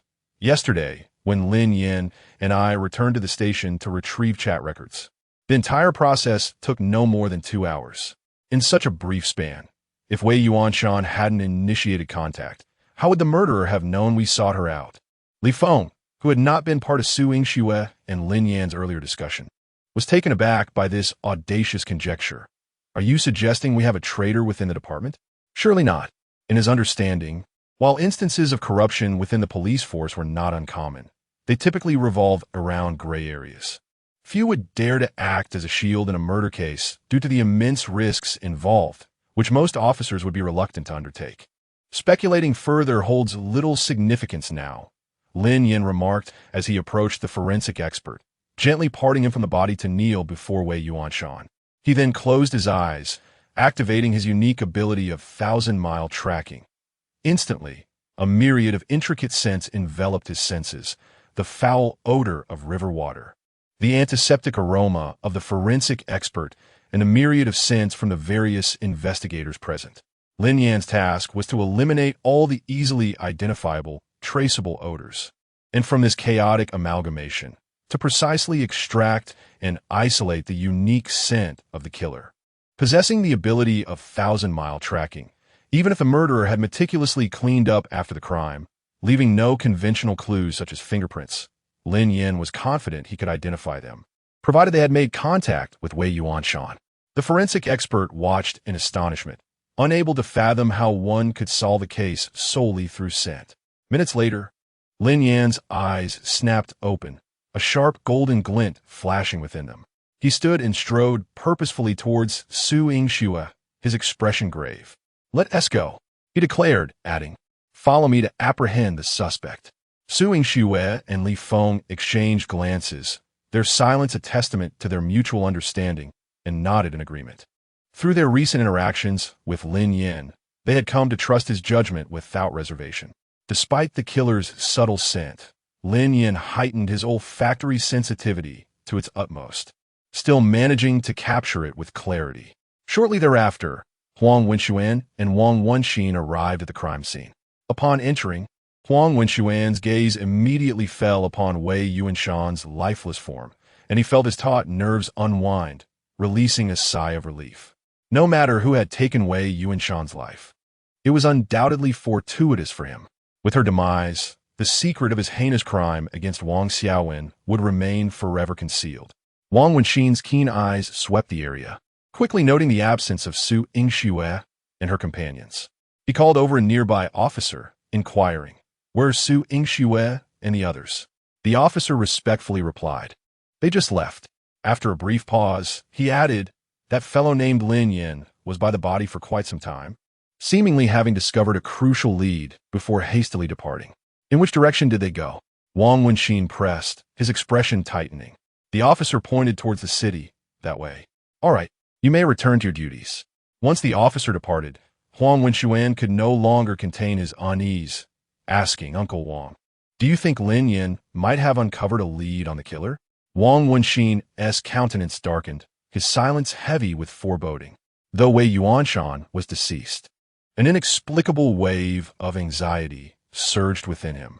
He felt as though a Damocles sword hung precariously above him, poised to fall at any moment.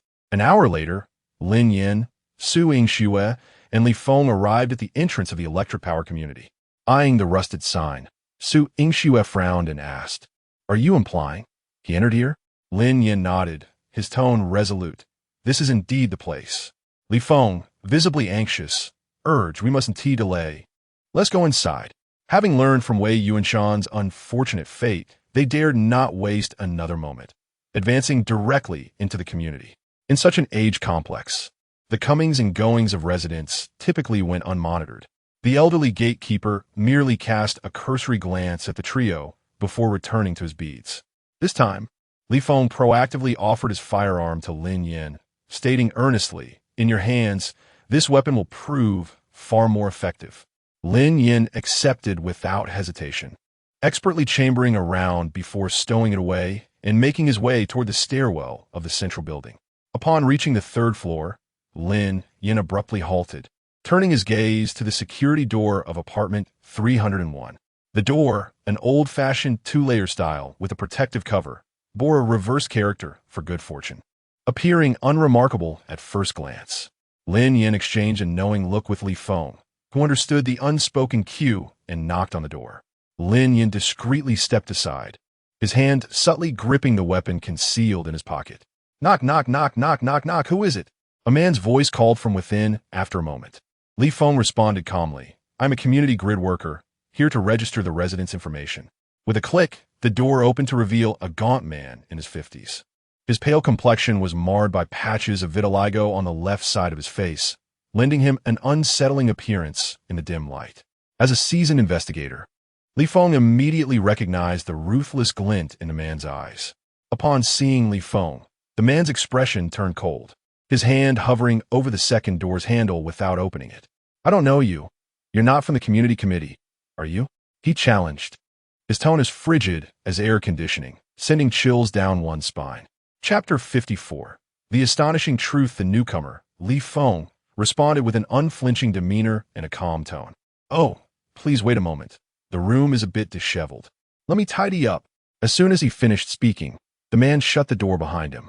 In a split second, Lin Yan forcefully pushed Li Feng aside, aiming his gun at the door lock, and decisively fired. Within mere seconds, the two iron doors were forcibly breached. The three rushed inside, only to find that the man had vanished from the living room. Lin Yan slightly twitched his nose and then dashed toward one of the bedrooms.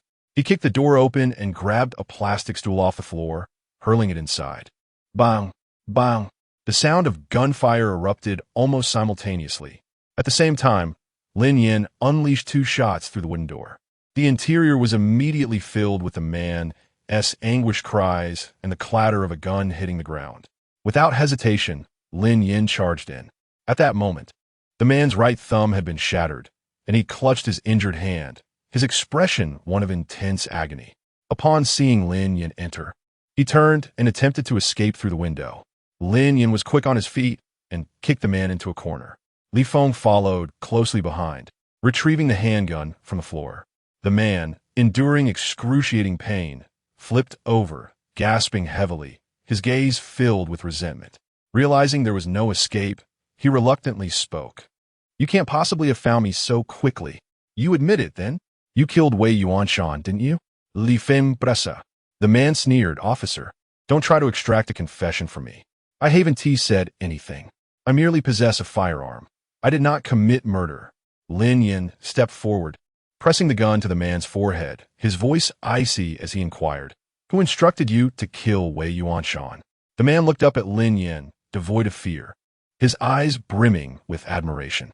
He had just witnessed this young man shoot with such precision that he had never seen or even heard of before. "Your marksmanship is unparalleled. It seems that both Black Wolf and Xiao Ji fell to your hands without a hint of injustice." The man spoke with an air of calmness, unperturbed by the prospect of becoming a prisoner.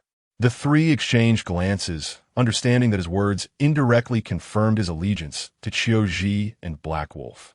"Even if you deny it, even if the police cannot find evidence of your murder, the charge of armed assault on an officer will suffice for you to spend the rest of your life in prison," Lin Yan declared solemnly. This man was currently the pivotal breakthrough in the entire case. If they could not extract information from him, the investigation would stagnate. "Ha ha ha!" The man laughed heartily. "It matters not. I, Zhao Gang, have lived enough in this life. If I must serve time, so be it." Li Feng interjecta. "Things are not as simple as you think. Both Xiao Ji and Black Wolf died simultaneously in custody last night. So even if you remain tight-lipped, you will not end well." Upon hearing this, Zhao Gang's expression changed drastically. What did you say? Black Wolf and Qiu Ji are dead? His shock stemmed not from their demise, but from the implications of their deaths. If both were gone, his own fate as a captive might never reach trial, and he could soon meet a similar fate. The reason was straightforward. When criminal suspects die in custody, the police do not announce such matters to the public immediately. To learn this news, one must utilize special channels. Yet, since receiving his orders, Zhao Gang had received no information regarding the deaths of Black Wolf and Qiu Ji, indicating a clear intent from above to keep him in the dark. If he were to be captured as well, he would likely meet a fate akin to theirs. Previously, Zhao Gang might have maintained his composure, but upon receiving this information, unease began to creep into his heart. After all, no one is unafraid of death, not even a ruthless killer like Zhao Gang. I have no reason to deceive you. Li Feng produced the WeChat conversation from the previous night with Zhang Donghai, which contained photos from the scenes of the two deaths. Upon viewing the images, Zhao Gang seemed to lose all strength, collapsing against the wall. At that moment, he appeared to forget the searing pain in his thumb, his face etched with despair. Your only escape now is to cooperate with the police and dismantle the forces behind you. Su Yingshue's gaze was piercing, her words sharp. Zhao Gang offered a bitter smile, shaking his head helplessly. It's futile. With just the three of you, you cannot touch him. Even if I fully cooperate, it will be like a mantis trying to stop a chariot. Whether you can touch him is not for you to worry about. You simply need to reveal everything you know. Lin Yan stepped closer, fixing his gaze on Zhao Gang. Zhao Gang sighed deeply. Young man, I know you possess exceptional skills, but some matters cannot be resolved by brute force. The three exchanged glances, and a notion that flashed through their minds was power. This thought confirmed their previous suspicion. There was a mole within the police force, holding a significant position of power. Who could it be? Su Yingshue's eyes gleamed with determination. We won't know unless we try. Anyone who takes lives indiscriminately cannot escape the law's judgment. Zhao Gang lowered his head, a bittersweet smile on his face. After a lengthy silence, he slowly raised his head, pointing to the ceiling. Do you think you can shake him? Was it Zhang Donghai who instructed you to kill? Li Feng blurted out. Who else could it be if not him? Zhao Gang retorted with a cold smile. He is far from being worthy. Su Yingshue's heart sank as an alarming thought surged within her. Are you implying? Lin Yan and Li Feng instantly reacted, their gazes converging on her. Are you referring to Huang Weiyong, the director of the Lingnan Public Security Bureau? Su Yingxue seemed taken aback by her own conclusion. Upon hearing this, Lin Yan maintained a calm demeanor. After all, his knowledge of the police system was limited to those in Binhai City, rendering the name unfamiliar to him. What did you say? Li Feng's face turned ashen, his voice trembling slightly. Huang Weiyong was the top figure in the Lingnan provincial police system. If he truly was the mastermind, the depths of this case were unfathomable.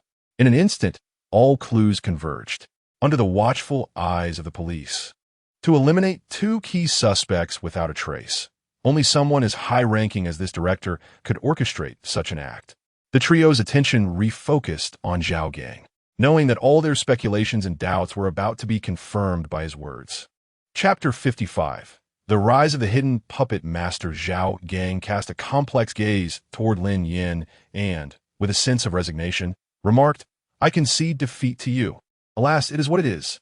Since death is inevitable, I might as well take a gamble. His eyes then shifted to Su Yingxue as he continued. You were right to guess. The true mastermind behind me, along with Qiu Ji and the Black Wolf, is none other than Huang Weiyong from the Provincial Police Department of Lingnan. Upon hearing this revelation, Li Feng and Su Yingxue exchanged incredulous glances, their eyes brimming with disbelief. Could it truly be him? He is the foremost figure in charge of the Lingnan provincial police system. How could he be the one orchestrating this? Yet this information came from the mouth of a murder suspect, leaving them no choice but to believe it. Zhao Gang paused momentarily before elaborating. In truth, you need not be astonished. Huang Weiyong has operated in Lingnan for over 2 decades, with minions aplenty. There are countless individuals like me who serve him loyally. It's not that no one knows, nor that no one dares to intervene. Anyone who dares to report him invariably meets a grim fate. How does he manage to operate in both the legal and illegal realms? Lin Yan inquired. His curiosity piqued as he had little experience in this domain. Zhao Gang chuckled softly. For him, it is exceedingly simple. From a young age, he learned to navigate relationships with local tyrants and understood how to climb the ranks. He is ruthless to his enemies, generous to his subordinates, and goes to great lengths to please his superiors. With each step up from the local level to the provincial department, he exploits his authority to suppress rivals and expand his influence. While he earns accolades for combating organized crime, he simultaneously encroaches upon his competitors' territories, growing stronger and more formidable. He feeds off corruption to maintain his power and protects his interests through his official status. If he does not grow powerful, who will? Moreover, he acts with cunning and caution, never exposing himself directly. Apart from us core assassins and some overt leaders in the locale, other petty criminals are often oblivious to who their protector truly is. Are you suggesting that it was Huang Weiyong who assaulted and killed Wang Xiaowen? Lin Yan asked gravely. Zhao Gang shook his head. He is far too prudent to commit such a foolish act. The perpetrator is his wayward son, Huang Wenxuan. You mean it was Huang Wenxuan who did it? Li Feng exclaimed, his eyes wide with shock. Indeed, Zhao Gang confirmed with a nod. Huang Wenxuan was deliberately placed in the Binhai Public Security Bureau to forge a connection with Su Jinan by being in the same police team as his daughter. However, this young man is inherently unruly. Even before becoming an officer, he was nothing more than a spoiled rich kid, indulging in debauchery and courting trouble. Although he has shown some restraint since donning the uniform, his true nature remains unchanged. A few months ago, he happened upon Wang Xiaowen and developed sinister intentions. In an attempt to lure her out, he sought the assistance of her colleague, Wei Yuanshan, but Wang Xiaowen repeatedly rebuffed him, fueling his shame and anger. Thus, Huang Wenxuan resolved to abduct her during her night run. Such acts were not unfamiliar to him, and, typically, victims would refrain from reporting due to his threats and their own pride. However, Wang Xiaowen was spirited and bit him in retaliation. Enraged, Huang Wenxuan choked her and resorted to violence, only to realize afterward that she had died. Terrified, he confided in his father, Huang Weiyong, who then instructed me to handle the situation.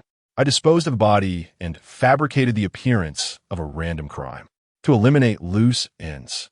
I also dealt with the two petty criminals who assisted Huang Wenxuan that night.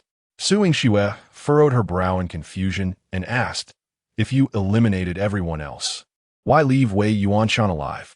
Zhao Gang explained, I had initially considered silencing her, but Wei Yuanshan was unaware during the abduction. Moreover, as a colleague of Wang Xiaowen, if one were to be brutally murdered while the other vanished, it would undoubtedly raise police suspicions and complicate matters further. Thus, I chose to spare her. After hearing this, the three individuals present wore solemn expressions. Li Feng and Su Yingxue, accustomed to handling ordinary criminal cases, now felt bewildered and somewhat powerless. The reason was straightforward.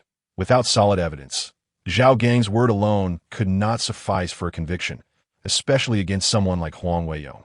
A rash move would only alert the enemy. After a brief numbness, the excruciating pain from his severed thumb surged through Zhao Gang once more, leaving him pale and trembling slightly.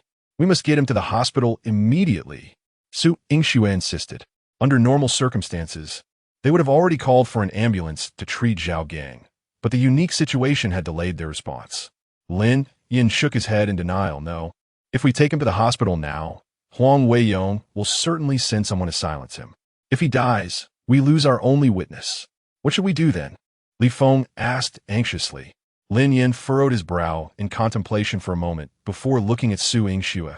We should go to your home. To my home? Su Yingxue replied, Estanist. Lin Yan nodded, explaining, there are people loyal to Huang Weiyong within the police force. Whether we take him to the hospital or back to the station, his whereabouts would be exposed. Going to your home is far more discreet, and with my presence, I can ensure his safety. Li Team Leader, you will stay here to clean up the scene and claim the gunfire was the work of criminals. We were unable to apprehend them, and they escaped. Li Feng nodded in agreement. Understood, leave it to me. Lin Yan tore a piece from the shredded bedsheet to provide basic first aid for Zhao Gang, covering his injured hand with a piece of clothing.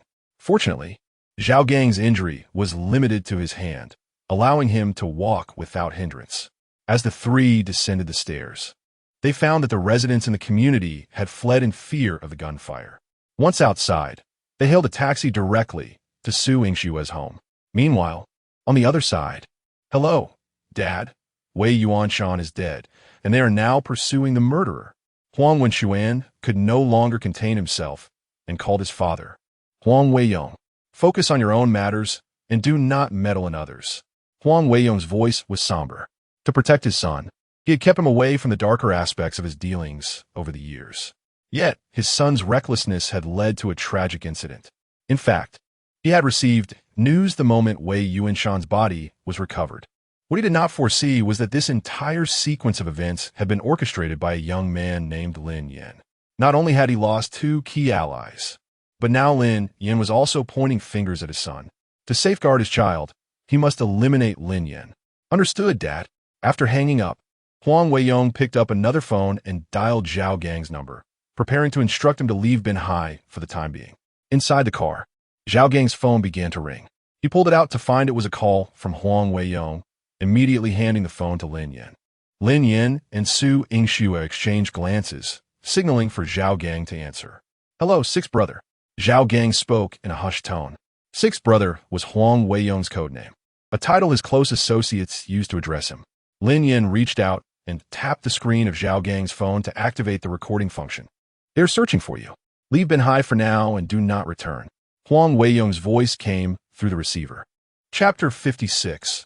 The ugly daughter-in-law must eventually meet her in-laws. They have already arrived, but I have managed to slip away, Zhao Gang replied softly.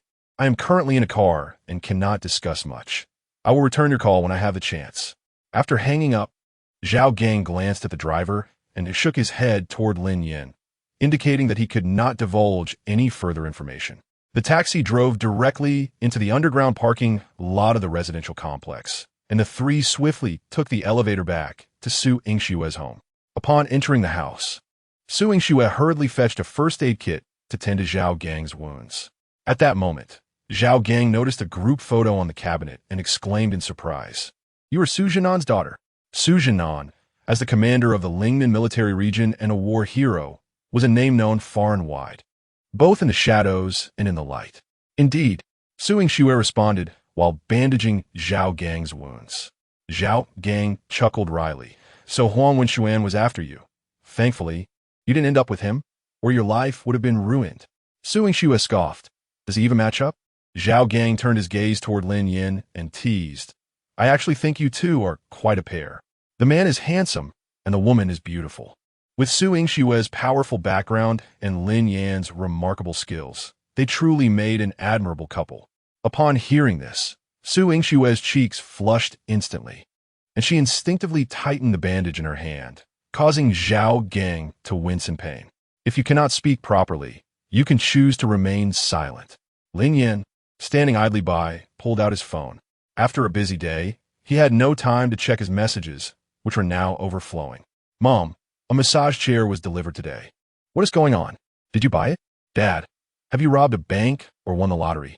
After all these years, you've never bought us anything, and suddenly you get something so extravagant? This is a bit alarming. I remind you to earn money honestly and never stray from the right path. Your mother and I do not need your support. Just ensure you are doing well." Lin Yan pressed the voice message button to reply. "I haven't robbed a bank or won the lottery. I'm being supported by a beautiful woman, and she is the one paying." Whoosh, after sending the message, he sent another to his mother. "I bought it. Do you like it?" His father replied instantly, "You are being supported by a rich woman? How old is she?"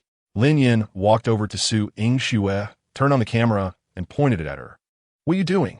Su Yingxue turned her head in confusion. Click. Lin Yan snapped a photo and sent it to his father. "It's her. Dad, you know me well. I've always been diligent and ambitious. How could I so easily fall for a sugar-coated trap? Initially, I was against it, but she insisted on supporting me, and she pays me several thousand a month." After a few seconds, his father's reply came. "Are you just bragging? Does this girl really need to support you looking like that? Huh, our Lin family's ancestors aren't rolling in their graves. Don't have such delusions. At that moment, Su Yingxue had finished bandaging Zhao Gang's wounds. Lin Yan took the opportunity to initiate a video call with his father. Moments later, the video connected, revealing a middle-aged man's face that almost filled the screen. Dad, during video calls, could you hold the phone a bit farther away? You're nearly in my face. Oh. Lin Xingyuan adjusted the camera distance, asking, you better confess where the money is coming from. If the money is dirty, I want to take that fishing rod. His expression was serious, and his attitude unwavering. Lin Yan took a few steps back, standing beside Su Yingxue, and shifted the camera to show her. See? I'm not lying. Suddenly caught in the frame, Su Yingxue looked bewildered. Lin Yan whispered beside her, this is my dad. Su Yingxue's eyes widened, and she mouthed, are you crazy? For reasons unknown, upon hearing that this was Lin Yan's father, a wave of anxiety washed over Su Yingxue, akin to a daughter-in-law meeting her in-laws. Despite her grievances toward Lin Yan, she dared not express them now and could only greet the camera with a sweet smile and respectful demeanor. Hello, uncle. Lin Xingyuan, upon seeing Su Yingxue, was momentarily stunned, as if captured in a still frame. After a long pause, he trembled and replied, you. Hello? Then, he dashed into the kitchen, calling out, honey, come quickly and see. His son, in his 20s and yet to have a girlfriend, suddenly had such a beautiful one. He had to share the news with his wife immediately. However, at that moment, Lin Yan abruptly ended the video call and retracted the photo he had just sent. Su Yingxue shot him a fierce glare. Are you out of your mind? Why did you bring me into the video with your dad? Lin Yan grinned cheekily. The ugly daughter-in-law must eventually meet her in-laws. You are the ugly one, Su Yingxue retorted, her cheeks flushing once more. Who is your wife, you shameless fool? Beside them, Zhao Gang shook his head helplessly, thinking to himself, could you at least show some respect for a professional killer? Is it really appropriate to flaunt your affection so openly? I'll let you know. In Binhai City, currents were stirring and a storm was imminent. If they were to call upon Qi Xiaoyu at this time, it would not only place her in danger, but also become a burden for themselves. At that moment, his father sent another message. You little rascal. Why did you hang up? And what about that photo? Your mom says I'm just bragging. Send it over right now. Do you hear me? Hey, rascal, speak up. You're driving me crazy. Rejecting video request. Rejecting voice request. Rejecting video request. What shall we do now? Su Yingxue asked Lin Yan. Lin Yan tucked his phone back into his pocket, glanced at Zhao Gang, and said if what he said is true. Zhao Gang raised his hand to speak. Everything I said is absolutely true. Lin Yan pressed his hand down. Wait until I point at you before you speak. Continuing, he said, then, given Huang Weiyong's ruthless nature, he will undoubtedly come after me. In fact, he has already made a move once. This time, however, it may be even more severe. Our primary task now is to exploit the information gap and find a way for Zhao Gang to extract useful evidence from him. The rest will depend on you. Me? Su Yingxue pointed to herself, clearly uncertain. She was confident that she had no idea how to handle such a significant case like Huang Weiyong. Lin Yan nodded and pointed to the cabinet behind him. At this point, there are no other options. We can only rely on our connections. Chapter 57. Lin Yan's first conversation with his mother-in-law, Su Yingxue, and Zhao Gang turned their gaze in the direction indicated by Lin Yan, and a family portrait displayed on the cabinet came into view. Su Yingxue immediately furrowed her brow. Lin Yan's intentions were unmistakable. He was urging her to seek assistance from her parents. Zhao Gang understood the implication and smiled, saying, your thoughts are not misplaced. To tackle Huang Weiyong, relying solely on the few of you, is far from sufficient. If Su Jinan intervenes, the situation will be much more manageable. Su Yingxue hesitated briefly before looking at Lin Yan and asking, what exactly should I do? She refrained from rashly calling her parents, as this matter was of great significance and required thorough consideration. After a moment of thought, Lin Yan suggested, I think you should first call your mother and hear her opinion. Su Yingxue's mother, Zhang Xiaomei, was the deputy director of the provincial department, and Lin Yan was confident that she could not possibly be unaware of Huang Weiyong's affairs. If she had prior knowledge, informing her would allow her experience and strategy to provide a more prudent solution. After all, Both he and Su Yingxue were rather unfamiliar with the circles Huang Weiyong operated in. All right, Su Yingxue replied, retrieving her phone and dialing the number, activating the speaker mode. Moments later, a gentle female voice resonated from the other end. Hello, Xiao Xue. Mom. Su Yingxue paused momentarily, taking a deep breath, and said, I have something to tell you. What is it? Zhang Xiaomei's voice held a hint of curiosity. It's about Huang Weiyong. As soon as Su Yingxue's words fell, silence enveloped the line. After a brief pause, Zhang Xiaomei's tone turned serious. Are you safe right now? Su Yingxue instinctively glanced at Lin Yan beside her, responding firmly, I am at home, and I am safe.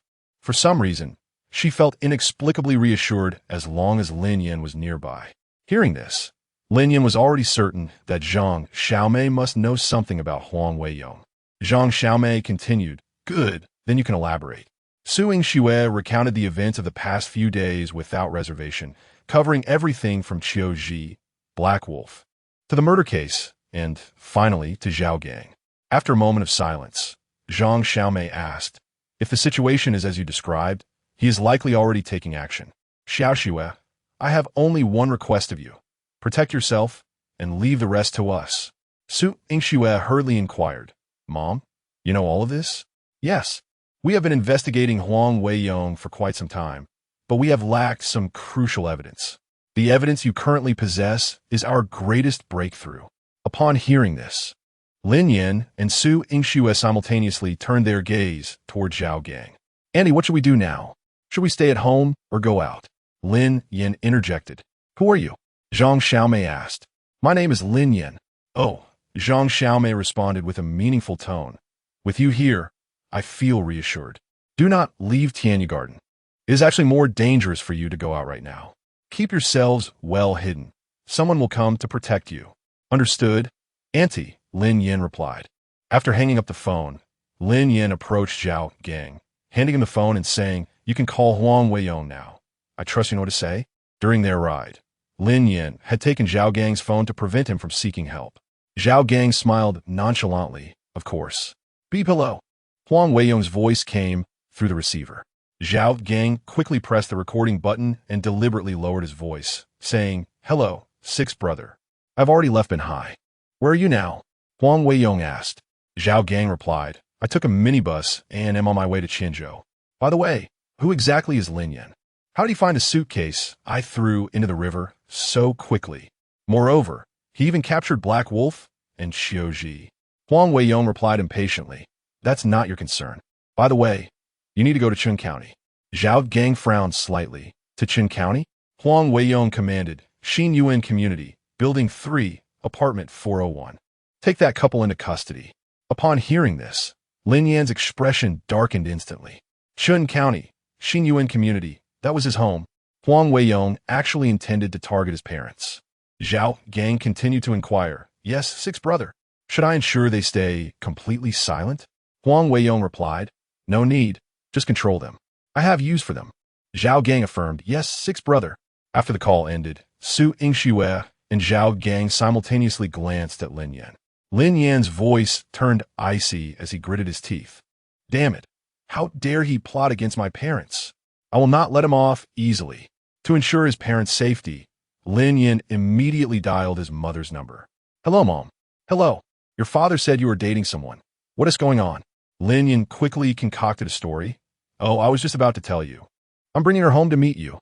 We will arrive shortly. To show the importance of this, could you and Dad come to the train station to meet us? Hey, you rascal. Such an important matter.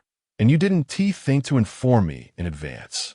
His mother complained while calling out, Lin Qingyuan, stop fiddling with that broken fishing rod and hurry up and change your clothes. We're going to the station. Our son is bringing his girlfriend home. Provincial Department Office. Huang Weiyong, dressed in uniform, sat with a furrowed brow, the atmosphere oppressive enough to suffocate. At that moment, the phone on his desk vibrated. He picked it up and answered, Have you found anything? Yes, the individuals were taken away by Su Yingxue and Lin Yan. After leaving the community, they took a taxi back to Tianyu Garden. I just located the taxi and got the information from the driver. What did you say? Huang Weiyong's voice involuntarily escalated, his eyes wide with shock. I'm absolutely certain. They were taken by Su Yingxue and Lin Yan. Several surveillance cameras confirm this. Bang! Huang Weiyong slammed his palm on the desk. He never anticipated that Zhao Gang had already been apprehended by them, and he had just spoken with him. This meant that Lin Yan was now aware of his intentions toward his parents. More importantly, Zhao Gang had betrayed him. The only course of action now was to eliminate him at all costs. With this thought, Huang Weiyong's expression shifted drastically. He promptly hung up and dialed another number. That of Lao Yu. Hello, sixth brother. Lao Yu, take your men to Tianyu Garden and eliminate Zhao Gang and that Lin Yan. Tianyu Garden. Sixth brother. Is that place even manageable? Don't waste time. Whether it can be managed or not, it must be done now. Huang Weiyong's voice resonated with furious wrath. Understood, sixth brother. Chapter 58. The reasons behind Xiao Zhi's criminal choices in the Tianyu Garden. After Su Yingxue sent the recording of Zhao Gang and Huang Weiyong to her mother, she swiftly secured the doors and windows, drawing the heavy curtains as if to shield herself from the perils of the outside world. At that moment, they each held a firearm. Su Yingshue's gun was fully loaded, while Lin Yan's had already expended half its ammunition. Without hesitation, Su Yingxue passed her gun to Lin Yan, believing the bullets would serve a greater purpose in his capable hands. Lin Yan accepted the weapon without protest, directing them to a different location, suggesting they move to the apartment across the hall. With a furrowed brow, Su Yingxue questioned the necessity of the relocation. Lin Yan lowered his voice, explaining that even if Huang Weiyong sent someone to eliminate Zhao Gang, they would not dare linger in the vicinity. As long as they remained within the building and out of sight of surveillance, their adversaries would assume they were still inside. Choosing the opposite apartment would not only help them evade enemy searches, but also allow them to monitor the enemy's movements, a strategy that served dual purposes. Lin Yan was acutely aware of his own agility and sharpshooting skills, yet he needed to ensure the safety of Su Yingxue and Zhao Gang, particularly that of Su Yingxue. Zhao Gang, hearing this, raised his intact hand in a gesture of admiration towards Lin Yan, truly a hero in his youth. With such skill and sharp intellect, it would be unjust for us to fall into your hands. Lin Yan responded with a cold smile. You have brought this upon yourself. Zhao Gang's cooperation was merely a desperate attempt for survival, an endeavor to carve out a sliver of hope amidst the chaos he had created through his unforgivable crimes. Soon after, the trio arrived at the door across the hall. Moments later, the door swung open, revealing the homeowner, Lu Shuiqin. Recognizing Su Yingxue through the peephole, she briskly opened the door, exclaiming, "Oh, Xiaoxue, what brings you to see Auntie?" In this neighborhood, nearly everyone knew Su Yingxue, not only for her striking beauty, but also her influential background. Su Yingxue presented her police badge, stating, "Aunt Lu, we require temporary refuge in your home." Lu Shuiqin hesitated, her gaze darting past Su Yingxue to Lin Yan and Zhao Gang, her expression suddenly tense. "We are all law-abiding citizens here." Su Yingxue quickly reassured her, "Aunt Lu, you are not in trouble. We are facing an urgent situation in our investigation and need to hide here for a while." Understanding the gravity of the situation, Lu Shuiqin stepped aside to allow them entry. Inside, only Lu Shuiqin was present. After Su Yingxue briefly explained that they were on a mission, Lu Shuiqin felt relieved and ceased her inquiries, knowing Su Yingxue was the daughter of Su Jinan and could not possibly be a villain. Lu Shuiqin warmly offered tea and snacks, treating them as esteemed guests. Meanwhile, Lin Yan and Zhao Gang positioned themselves by the window, vigilantly observing the entrance of the complex. Su Yingxue stationed herself at the door, attentive to any signs of movement outside, aware that the enemy might approach from the underground parking garage. Lin Yan turned to Zhao Gang, inquiring, "What compels you to serve Huang Weiyong?" In his view, individuals like Qiu Zhi, with backgrounds in special forces, had numerous legitimate paths available and should not have succumbed to a life of crime. Zhao Gang sighed heavily, a bittersweet smile crossing his face. "A child without a mother. It's a long story. I once had a happy family, a wife and children, working as a laborer in a fertilizer factory. Though my earnings were modest, life held promise. But fate took a cruel turn. One day, feeling unwell, I returned home early to find another man in my bed." As he recounted the painful memory, A flicker of anguish and rage flashed in his eyes. In a fit of fury, I eliminated both of them. I then fled into the mountains, surviving on wild fruits and spring water, occasionally disguising myself as a homeless man to beg for food in nearby villages. After more than a month of evading capture, I was finally found, not by the police but by Huang Weiyong. Lin Yan frowned. Huang Weiyong? Zhao Gang nodded, affirming, yes. He provided me with a new identity and transformed my case into a cold case, allowing me to live anew. Though I must remain cautious, unable to remarry or see my child, at least I can live like a person again. His condition was for you to assist him in murder? Lin Yan probed. Zhao Gang neither confirmed nor denied, simply nodding, indeed.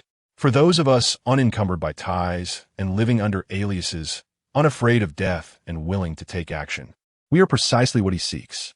With our help, his power has grown, even daring to eliminate the former director to ascend further. Lin Yan was silently astonished. Had it not been for the activation of his system, he might have remained oblivious to such dark undercurrents. Was Qiu Ji also in a similar predicament? Shao Gong nodded, then shook his head. Qiu Ji came from a family steeped in poverty, enlisting to learn skills, but upon returning, he found it challenging to make a living. The true catalyst for his downfall was his mother's terminal illness. The exorbitant medical expenses shattered him financially, leading to utter despair. From that moment on, he became obsessed with making money, driven to acquire vast wealth. Yet, lacking education or business acumen, the avenues available to him were all inscribed in the legal code. Lin Yan inclined his head slightly, understanding yet devoid of sympathy. Each person has their life script, their own path to forge. How one chooses to walk it is a personal decision. Once a choice is made, one must bear the consequences of their actions. There is nothing more to be said. Do you regret it? Lin Yan inquired.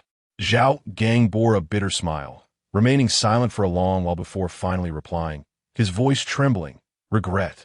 For over a decade, I have lived in constant trepidation, never experiencing a moment of peace.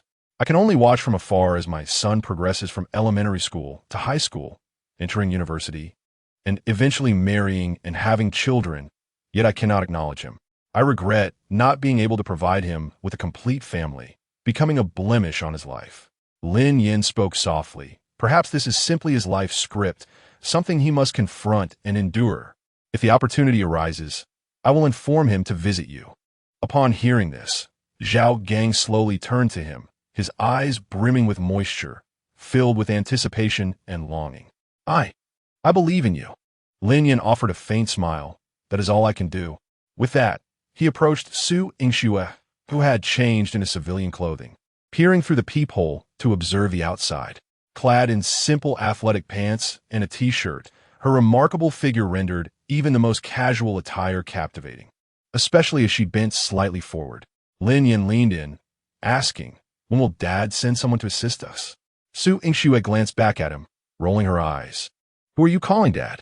"That's my father." All right, your father," Lin Yan chuckled. "Then when will my father-in-law send someone to protect us?" "Should be soon," Su Yingxue replied, her cheeks flushing a shade of crimson, realizing the inappropriateness of their banter in such a moment. Just then, a chime sounded.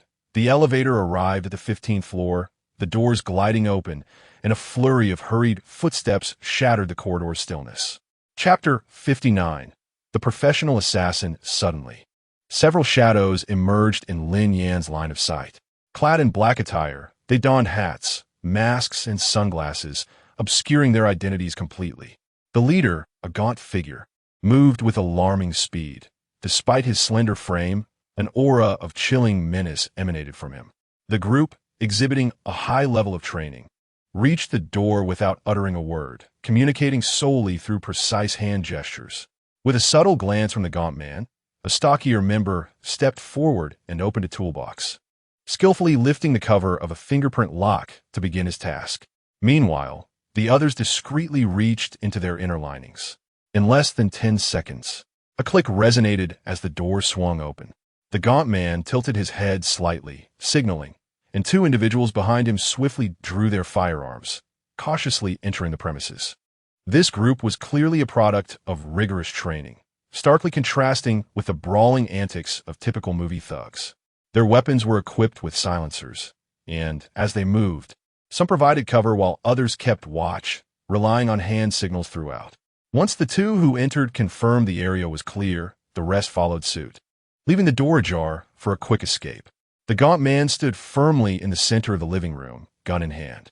Moments later, several subordinates emerged from the bedroom and bathroom, shaking their heads in disappointment. Fishmaster, there's no one inside. Old Fish furrowed his brow before entering the complex. They had verified with surveillance personnel that Zhao Gang and Lin Yan had not left Tianygarden. The absence of the two now suggested they had sensed danger and hidden away, or perhaps they had cleverly exited the complex using another resident's vehicle. As an experienced assassin, Old Fish typically opted for a swift retreat in such scenarios. Not having located the targets immediately could lead them into a trap. However, this mission was different. Huang Weiyong had issued a lethal order to eliminate Zhao Gang and Lin Yan. After years of following Huang, Old Fish had never witnessed such urgency, indicating the situation had escalated to a critical level. Failure could very well cost him his life. Search now, Old Fish commanded in a low voice. Those who can knock should knock, and those who can't should force their way in. We must search every floor of this building. Understood. The group prepared to move when Old Fish suddenly shouted, "Wait." They halted, puzzled by his command. Without further ado, Old Fish strode toward the door, insisting on searching the opposite side first. Lin Yan, concealed behind the door, maintained steady breaths, yet bore an intense gaze as he observed the approaching figures. He swiftly gestured to Su Yingxiu, signaling her and Zhao Gang to retreat into the room. Lu Shuichen's expression was tense. "Please, Annie, go inside. Don't worry," Lin Yan urged in a hushed tone. "Su Jingsui fronet anxious. What, they recognize you?" A composed smile graced Lin Yan's lips, though his eyes flashed with a resolute intensity. "Then they can only blame their bad luck. Do not fret. I will be fine." He gave Su Yingxiu an unwavering look, prompting her to bite her lip before she turned and hurried toward the bedroom. She understood that with only 2 guns and a limited supply of ammunition remaining, there would only burden Lin Yan. Zhao Gang stepped forward, patting Lin Yan's shoulder. "Be careful." Lin Yan nodded slightly in acknowledgement. Suddenly, a rapid series of knocks reverberated through the air. Lin Yan tucked his loaded pistol into his pocket and approached the door with measured steps. As he opened it, a gaunt face came into view. The newcomer had sunken cheeks and a tall, rigid posture, his hawk-like gaze penetrating enough to instill fear in anyone who dared to meet his eyes. "Whom are you seeking?" Lin Yan inquired calmly, his tone laced with just the right amount of confusion. Old Fish's gaze was sharp as he scrutinized Lin Yan, then asked in a low voice, "Has anyone been here?" Lin Yan shook his head. "No, I am alone. Have you seen anyone from across the hall?" Old Fish pressed on. "Little Shui?" A natural smile spread across Lin Yan's face, recalling he hadn't seen her for several days. Through this exchange, he deduced that they were unaware of his appearance. "Step aside." Old Fish abruptly thrust Lin Yan aside and strode into the room. Instantly, 7 or 8 armed black-clad figures poured in from the corridor. "Warning! Danger 1 meter ahead. Danger imminent." The system alarm blared unexpectedly. Lin Yan's brow furrowed. A black-clad man approached, gun pointed at Lin Yan. "Don't move if you wish to live." A chilling demeanor enveloped Lin Yan as his expression hardened, yet he remained silent. Old Fish commanded the others to search, standing firmly in the center of the living room. 4 rooms were present. 3 doors stood ajar, but the innermost master bedroom was securely locked. "Fishmaster, this door is locked," a black-clad man exclaimed, straining the doorknob unsuccessfully, prompting Old Fish to scowl and bark, "Open it." The armed man shoved Lin Yan forward, rushing to the bedroom door. "Open the door." Lin Yan nodded, slowly reaching into his pocket. Just then, a panicked voice echoed from another bedroom. "Fishmaster, trouble. There are many military vehicles downstairs." "What?" Old Fish's expression shifted dramatically, as if struck by lightning. Fearing the worst, he realized the longer they delayed, the more unpredictable the outcome. To his dismay, the military had arrived with alarming speed. He dashed to the guest bedroom, peering through the window, and his face darkened further. 5 military Humvees were neatly parked below, with over 20 fully armed Special Forces soldiers disembarking, quickly surrounding the entire building. With their limited weaponry, they could barely penetrate the enemy's helmets, let alone escape. Charging out would be tantamount to suicide. Quick, head upstairs and grab some hostages. With escape impossible, their only chance lay in using hostages to coerce a compromise from the adversaries. Yes, the black-clad men, like startled birds, rushed out. Old Fish remained, recognizing a prime hostage within. However, as he stepped out of the bedroom, a gunshot rang out, and he felt a sharp pain in his finger. His gun slipped from his grasp, blood gushing forth. The shooter was none other than Lin Yan. Old Fish, momentarily stunned by the pain, instinctively bent down to retrieve his weapon. 2 more shots fired, striking his leg and another hand. Unable to withstand the agony, Old Fish collapsed to the ground, gritting his teeth as he turned to glare at the strikingly handsome young man before him. You're Lin Yan? He stammered. He had considered the possibility that Zhao Gang and his companions might be hiding here, although this location was far less inconspicuous than others. Old Fish never anticipated that this young man would have the audacity to confront him alone. That extraordinary courage and composure were not traits possessed by the average individual. He had underestimated Lin Yan, previously dismissive of rumors regarding the downfall of Black Wolf and Xiaoji at Lin Yan's hands. Old Fish now recognized their validity. You guessed correctly, Lin Yan retorted coldly, his eyes glinting like frost. If you wish to live, do not move. My bullets are precise. At that moment, chaotic footsteps echoed at the entrance. The next instant, gunfire erupted once more. This time, Lin Yan did not even glance back as the leading black-clad figure fell, lifeless in a pool of blood. The Old Fish widened its eyes, a visage of utter disbelief. What sort of marksmanship is this? Chapter 60. The Final Showdown. 500 Special Forces at the gates. It was I. Lin Yan did not deliver a fatal blow to Old Fish. As long as Old Fish lived, he held the potential to become a crucial witness. In the endeavor to bring down Huang Weiyong, every piece of evidence increased their chances of success. It was imperative to grasp every lead and spare not a single witness. At that moment, the assassins who had originally surged towards the upper floors turned back upon hearing the gunfire. However, what awaited them were the merciless bullets fired by Lin Yan. In the blink of an eye, 3 lay lifeless in a pool of blood, and the remaining assassins were stripped of their will to resist. Inside the room, Lin Yan appeared as the embodiment of death. They had no opportunity to aim and fire before his bullets whistled through the air. Continuing to resist would undoubtedly be a path to self-destruction. We surrender, do not shoot. The assassins cried out in terror. Lin Yan coldly commanded, throw your guns to the doorway, and all lie down. Anyone who dares to make a move will be shot on the spot. Soon after, the sound of metal clattering to the ground filled the air. 4 handguns were pushed to the doorway. In the southern military district, within the commander's office, Su Jinan sat upright, engrossed in writing. His dragon-like brows and tiger-like eyes shone with vitality, exuding an aura of integrity. Commander, a young officer burst in, forgetting to knock. His expression frantic. Gunfire has erupted at Tianyu Garden. What did you say? Su Jinan slammed his pen down on the desk, rising urgently. Where is Xiaoxue? The officer shook his head, speaking in a hurried tone. Camp leader Shen reported gunfire on the 15th floor. The identity of the shooter is unknown, and Xiaoxue's situation is unclear. They are rushing upstairs. Damn it! Su Jinan's eyes widened in fury, his thunderous roar echoing in the office. Huang Weiyong, you dare to act brazenly at my doorstep. He then barked orders. Tiger 2 Special Operations Battalion and Red Fox Special Operations Battalion. Assemble fully armed and head straight for the Provincial Public Security Bureau. Understood, Commander. The officer saluted and hurried away.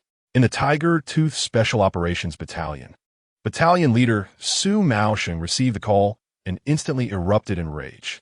What? That bastard Huang Weiyong dares to lay hands on Xiaoxue? Su Maosheng, a veteran subordinate of Su Jinan, had watched Su Yingxue grow up. In his heart, she was akin to his own daughter. Let alone shooting. He would never tolerate anyone speaking harshly to her. At this moment, his heart ached with the desire to rush to the provincial bureau and teach Huang Weiyong a lesson. Hanging up, Su Maoxing bellowed at the communicator, "Sound the emergency assembly alarm." Within minutes, over 200 Special Forces soldiers swiftly gathered, fully armed as they boarded military vehicles, racing toward the Provincial Bureau. In the Red Fox Special Operations Battalion, Battalion Leader Meng, who strode out of the armory after receiving the order, cursing under his breath, "Damn it, that dog Huang Weiyong dares to touch Xiao Xue. If I don't demolish the Provincial Bureau today, I won TB Meng." Battalion Leader. What happened? A company commander rushed over, concerned. Emergency armed assembly for the entire battalion. Meng Hu roared. "Yes. Are we taking live ammunition?" The commander asked. Meng Hu shot him a glare and snapped. "What kind of armed assembly doesn't involve live ammo? Are we using blanks? We're executing a mission, not just a brawl. Take live rounds." Meng Hu's voice boomed, causing ears to ring. The only task that warranted live ammunition was counterterrorism. And this time the target was the Provincial Public Security Bureau. In the office of the Deputy Director of the Binhai City Public Security Bureau, the door swung open forcefully, crashing against the wall. Zhang Donghai stood at the threshold, hands clasped behind his back, his expression grave, emanating an aura of stern authority. Wang Wenxin and Huang Wenxuan were startled by the sudden commotion and turned to the door in unison. "Director, what is this?" Wang Wenxin rose in confusion. Huang Wenxuan appeared tense and bewildered. Zhang Donghai stepped forward, speaking in a low voice. "Deputy Director Wang, we suspect you of colluding with organized crime for personal gain. We are initiating an investigation. Please cooperate." With that, he gestured behind him, and several officers swiftly moved in to surround Wang Wenxin. "Deputy Director Wang, please come with us." "What law have I broken? On what grounds are you arresting me?" Wang Wenxin panicked, shouting, "You have no right to enforce the law on me. Let me go." Zhang Donghai calmly produced his credentials from his pocket and presented them to Wang Wenxin. Wang's eyes widened as he read the text. "Member of the Anti-Organized Crime Supervisory Team of Lingnan Province." Zhang Donghai, in disbelief. He looked up at Zhang, asking, "When did you join the supervisory team?" "How'd I not know?" Zhang Donghai sneered. "If you had known, how could we conduct our investigation?" Wang Wenxin flailed in panic, exclaiming, "I need to call Director Huang. Let me go." "Wenxuan, why are you standing there?" "Hurry and call." "Oh." Huang Wenxuan, equally startled, fumbled for his phone. However, Zhang Donghai did not intervene. "Hello, Dad. They want to take Uncle Wang away." Huang Wenxuan's voice trembled as he spoke into the phone. Zhang Donghai interjected, "Not just him, but you as well. You're implicated in multiple cases of rape and murder. I am officially notifying you, on behalf of the Binhai City Public Security Bureau, that you are under arrest." "What?" Huang Wenxuan felt a wave of dizziness wash over him, his legs weakening as he nearly collapsed. "Dad, did you hear that? They want to take me too." "No, please don't take me away. Save me, Dad, quickly." Meanwhile, upon hearing the news of his son's impending arrest, Huang Weiyong erupted in fury. "Zhang Donghai, you dare!" After a moment of silence on the other end, Zhang Donghai's steady and resolute voice responded, "Director, as the head of the Binhai City Public Security Bureau, while I cannot claim to benefit the region, safeguarding the citizens is my duty.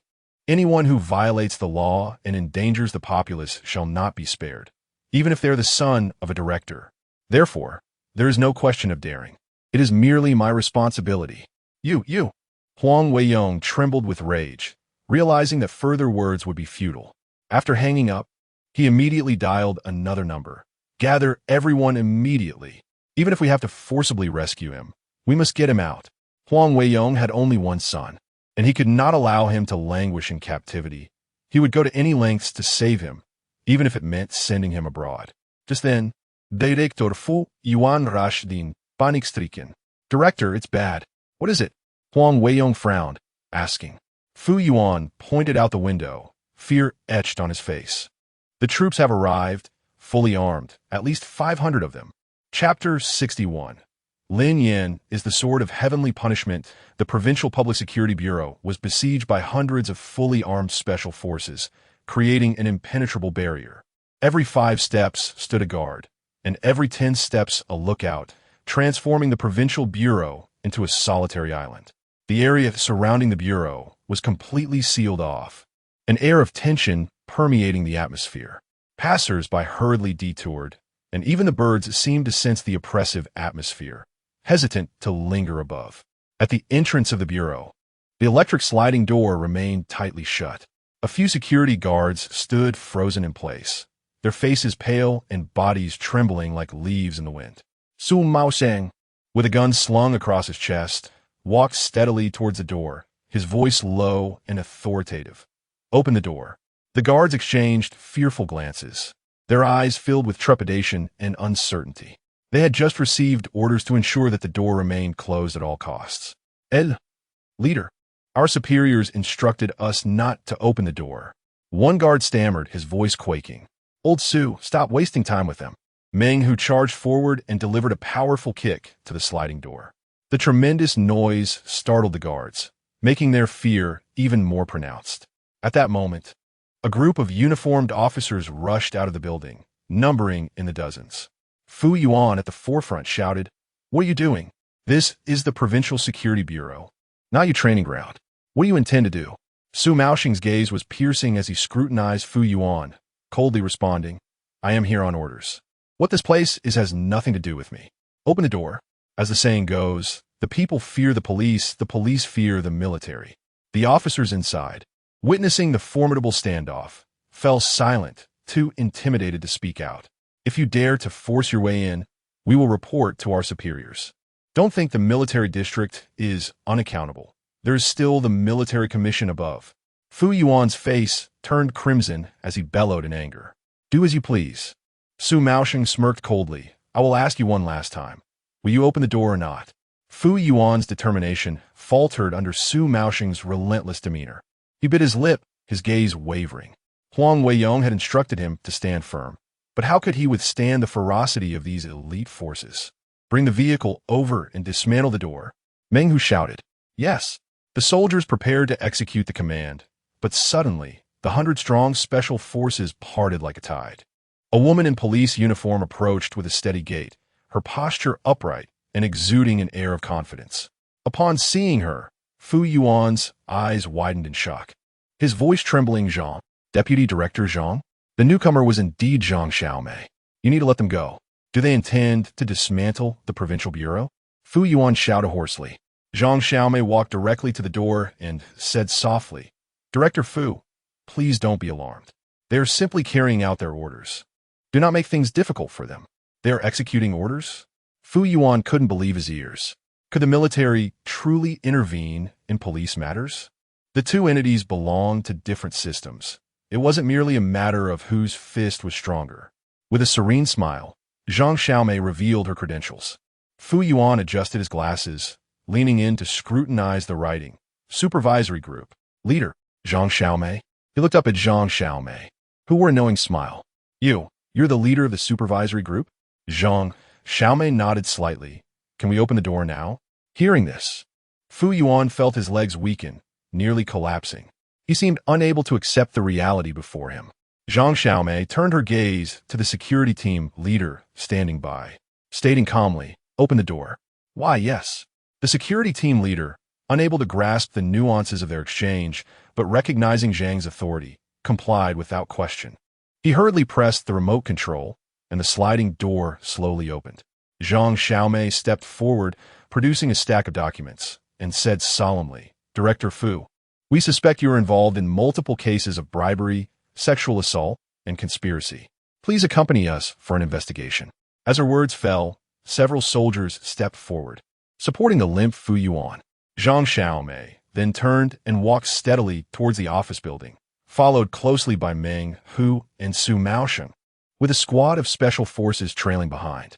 They ascended to the 6th floor and approached the office of the bureau chief, the door slightly ajar. Zhang Xiaomei knocked. "Knock! Knock, knock! Enter!" The low voice of Huang Weiyong resonated from within. Pushing open the door, their eyes met. Huang Weiyong appeared unfazed, a faint smile of resignation crossing his lips. "I always believed the supervisory group was under my watch. Yet I never anticipated that the true supervisory group was right beside me all along." Having risen from humble beginnings to this position, he had faced countless storms. Yet the moment Zhang Xiaomei stepped in, he realized he had completely failed. There was no need to struggle. For standing before him was not merely a leader or a powerful rival, but the very ship he had longed to board, an insurmountable mountain. Huang Weiyong rose, lit a cigarette, and walked slowly to the window, exhaling smoke that drifted outward. In that moment, it felt as if he had shed a heavy burden, his spirit lightening considerably. Over the years, numerous supervisory groups have come to Lin Yan. Some I have bought off, others I have manipulated. Yet, how could I have foreseen that this visible supervisory group was merely a facade, the real one concealed right beside me? Truly remarkable. What I did not expect was that, to lower my defenses, you did not call for reinforcements from above, but sought assistance from the military. Everything was beyond my anticipation. However, if it were not for that young man named Lin Yan, you would not have proceeded so smoothly and swiftly. To be honest, I feel somewhat wronged. Zhang Zhilei spoke with calm, yet firm resolve. People act, and heaven observes. It is not that retribution does not come, but that the time has yet to arrive. You have blood on your hands, perhaps more than you can count. The brothels, gambling dens, and drug dens you have established have ruined countless families. And perhaps even you cannot bear to recall it. As a sword meant to protect the people, you have instead turned its blade against them. Heaven will not spare you, nor will the law. Perhaps Lin Yan is indeed the sword of heavenly punishment that has descended upon you. Your reckoning has come. Huang Weiyong took a deep drag from his cigarette, bowing his head in a self-mocking laugh. Sometimes, once a person embarks on a path of no return, they can never turn back. My only regret is that I failed to educate my son, leading him down this irreversible road. I, Huang Weiyong, have no face to meet my ancestors. With those words, Huang Weiyong tossed aside his cigarette and leaped down without a hint of hesitation or longing. Chapter 62. Returning home with Su Yingxue to meet my parents at Tianyu Garden. The arriving soldiers swiftly managed the scene. The living assassins were escorted away, while the injured, including old Yu, were sent to the hospital. A tall, sturdy man entered the house, searching until he spotted Su Yingxue, at which point he let out a heavy sigh of relief. "Uncle Shun," Su Yingxue exclaimed. The military personnel were of the same generation as her father, thus she addressed them as uncle, even though Shenlong appeared to be only in his 30s. It's all right. Shenlong nodded, clasping his hands together as if in gratitude, then took out his phone and dialed. "Hello, inform the commander that Xiao Xue is fine." After hanging up, Shenlong noticed Lin Yan beside him. He frowned slightly and inquired, "Did you take care of all these people?" Lin Yan nodded. "Good shooting." Shenlong clapped his large hand on Lin Yan's shoulder. "If you were my team, I'd ensure you'd reach a higher level." Lin Yan smiled, but remained silent. "What? Can you help me upgrade to an SS level attribute?" "You flatter me, sir. I merely had good fortune," Lin Yan humbly replied. "Ha! Let us drink together sometime." Just then, Zhao Gang slowly walked out of the room, looking at Lin Yan with a complex gaze, hesitating to speak. Lin Yan understood and gave a slight nod. "Don't worry, I will keep my promise." Zhao Gang nodded vigorously, thanked him, and hurriedly left under the escort of soldiers. Lin Yan turned to Su Yingxue and teased, "Having accomplished such a great feat this time, shouldn't I be rewarded?" Su Yingxue rubbed her forehead, stammering, "A reward? You're not officially promoted yet, but it should be soon. I know you're anxious, but don't be too hasty. Then how about you give me a private reward?" A mischievous glint flashed across Lin Yan's face. "Private?" Su Yingxue asked curiously, "What kind of reward do you want?" "To be my girlfriend for a day and accompany me home," Lin Yan stated. "A girlfriend for a day? Why?" Su Yingxue was puzzled. Lin Yan explained, "I've never brought a girlfriend home, and my parents are always worried about me. Since the case has concluded, I have time to visit them, and I'd like you to pretend to be my girlfriend to cheer them up. After all, the elderly deserve a day of happiness. We can't let them worry all the time." Su Yingxue hesitative. She initially didn't want to agree, but Lin Yan's emotional appeal and reasoning left her with no grounds to refuse. "But I have to work tomorrow." Su Yingxue spread her hands, expressing her helplessness. Lin Yan urged, "Just take a day off. I'm a key member of the team. The director would definitely not agree to let me off." Just then, Su Yingxue's phone rang, and upon checking, it was Zhang Donghai calling. "Speak of the devil," she muttered before answering. "Hello, director. Xiao Xue." Wang Wenxin and Huang Wenxuan have also been taken away. This case is temporarily concluded, and you've been working hard lately, so I'm planning to give you a few days off. By the way, Lin Yan's promotion is also nearly finalized. It should be ready by the time you return from your leave. Su Yingxue seriously suspected that Lin Yan had conspired with him. Although she hadn't put the call on speaker, Lin Yan's keen ears still caught the conversation. Now you have time. Come home with me to meet my parents tomorrow. Wait, what does pretending to be a girlfriend entail? I want to do anything excessive. Don't worry, it will definitely be wholesome and positive. There won't be anything inappropriate. Even if there is, it will only be after we get home. Get lost. Early the next morning, Su Yingxue yanked Lin Yan out of bed. What are you doing? It's not even light yet. Lin Yan, still half asleep, was unaccustomed to waking up early after getting used to sleeping in. Didn't you say you wanted to go home to see your parents today? Su Yingxue stood by the window, looking disgruntled. It was supposed to be his trip home, yet she seemed more invested than he was. All right. Lin Yan suddenly woke up, glancing at his phone on the pillow. It was barely past 8. It's still early. Chen County was only over 30 kilometers from Binhai City, less than an hour's drive. Su Yingxue huffed. You asked me to pretend to be your girlfriend. I need to prepare some gifts for uncle and aunt. Although it was merely a pretense, Su Yingxue felt anxious, having stayed up all night. Her nerves as if she were genuinely meeting her in-laws. Lin Yan finally got out of bed. An hour later, at Wanxiang City, Su Yingxue walked ahead while Lin Yan carried bags filled with food, clothing, and daily necessities. Today, Su Yingxue had carefully applied light makeup, donned a floral dress. Her long hair, cascading naturally, and wore high heels, captivatingly beautiful, as if the entire mall dimmed in her presence. Exiting the mall, they approached the car parked in front of Spicy Fish Head Noodle Shop, where a box of Maodai awaited inside. This was liquor that Su Yingxue had borrowed from her father. Lin Yan had protested, but Su Yingxue insisted on stuffing it into the car, asserting it cost them nothing. He wondered why Su Yingxue was so invested in this charade of pretending to be his girlfriend, even insisting on paying for the items herself. Lin Yan suddenly felt that raising a daughter might not only be akin to having a little cotton-padded jacket, but could also serve as a bulletproof vest. Once inside the car, Su Yingxue took a deep breath, her chest rising and falling rapidly. Lin Yan teased, "It's just pretending. Why are you so flustered?" "I'm not flustered." "Then why are you breathing so fast?" "I'm thinking of my lines, figuring out how to act in front of your parents." In Chun County, at Taiyan's Yuan community, Lin Xingyuan and Wang Xiufeng hurriedly carried bags of groceries, their steps brisk as they headed home. "Xiufeng, buying so many groceries, are you hosting guests?" At the entrance of the community, several ladies had gathered early to exchange gossip. It was well known that every time the village gossip group convened, someone would inevitably face disgrace.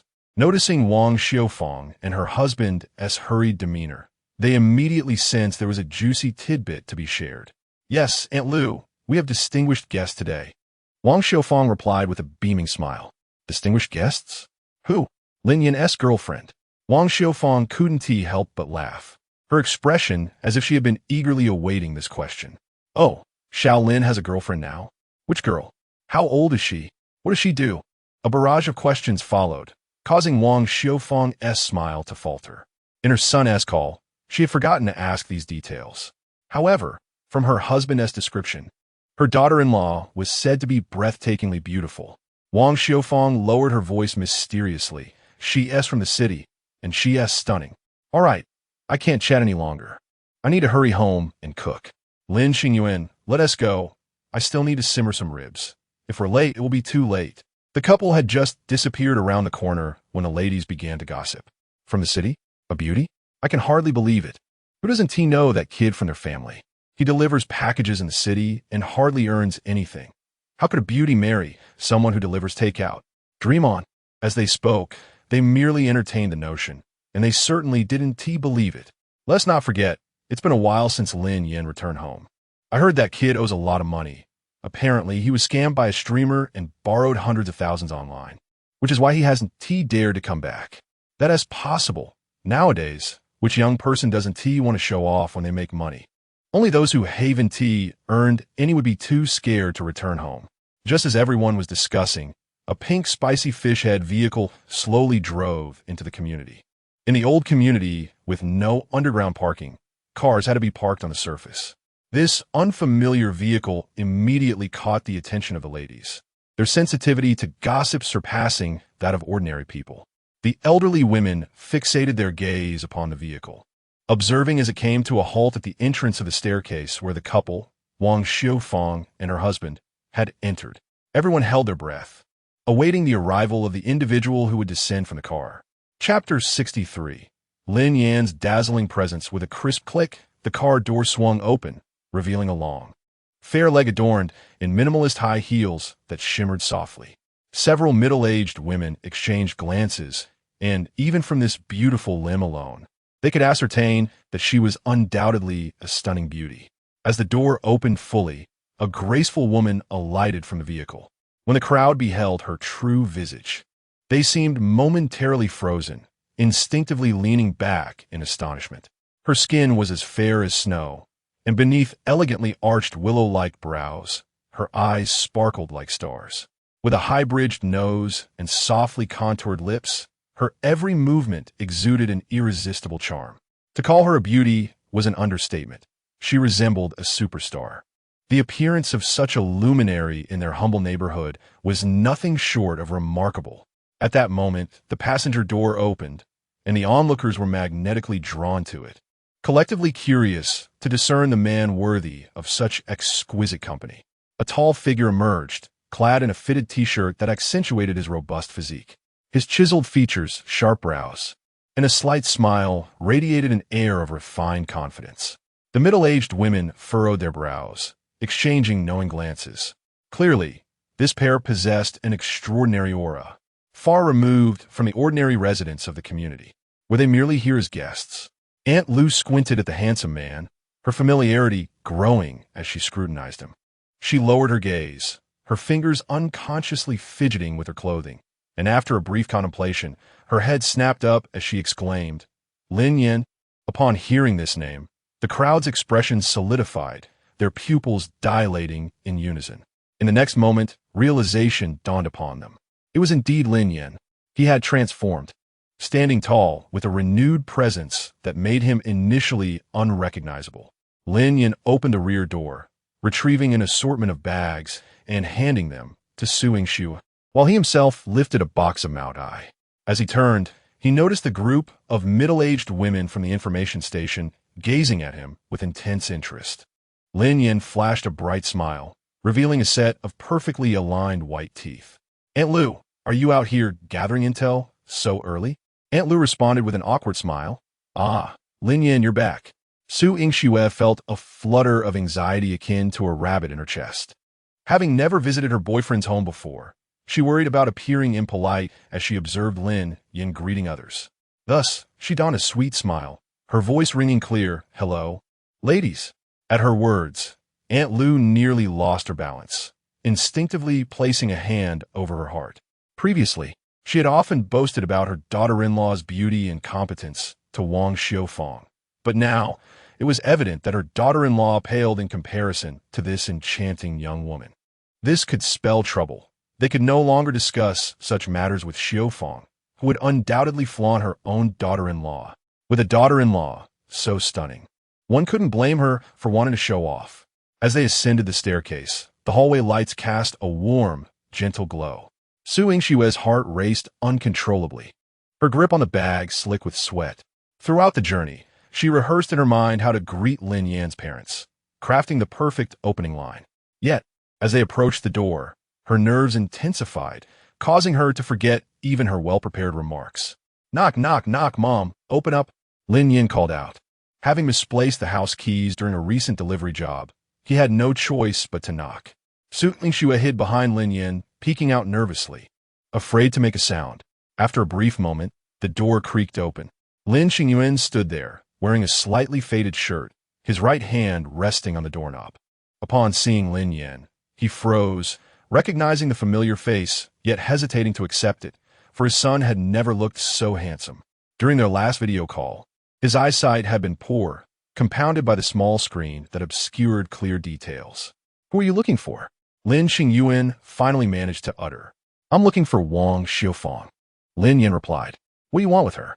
Lin Qingyuan frowned. I'm her son. What do you think I want with her? Lin Yan retorted.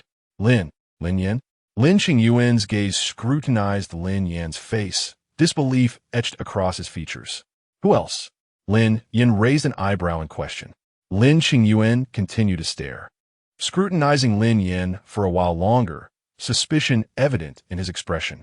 You didn't undergo plastic surgery, did you? All right, Lin Yan thought to himself, relieved that his father had conjured a plausible explanation. At that moment, Su Yingxue stepped out from behind Lin Yan, offering a polite greeting with a clear, melodious voice. Hello, Uncle. Lin Qingyuan's eyes lit up, his previously stern demeanor transforming into a radiant smile akin to a blooming flower. Hello. Welcome.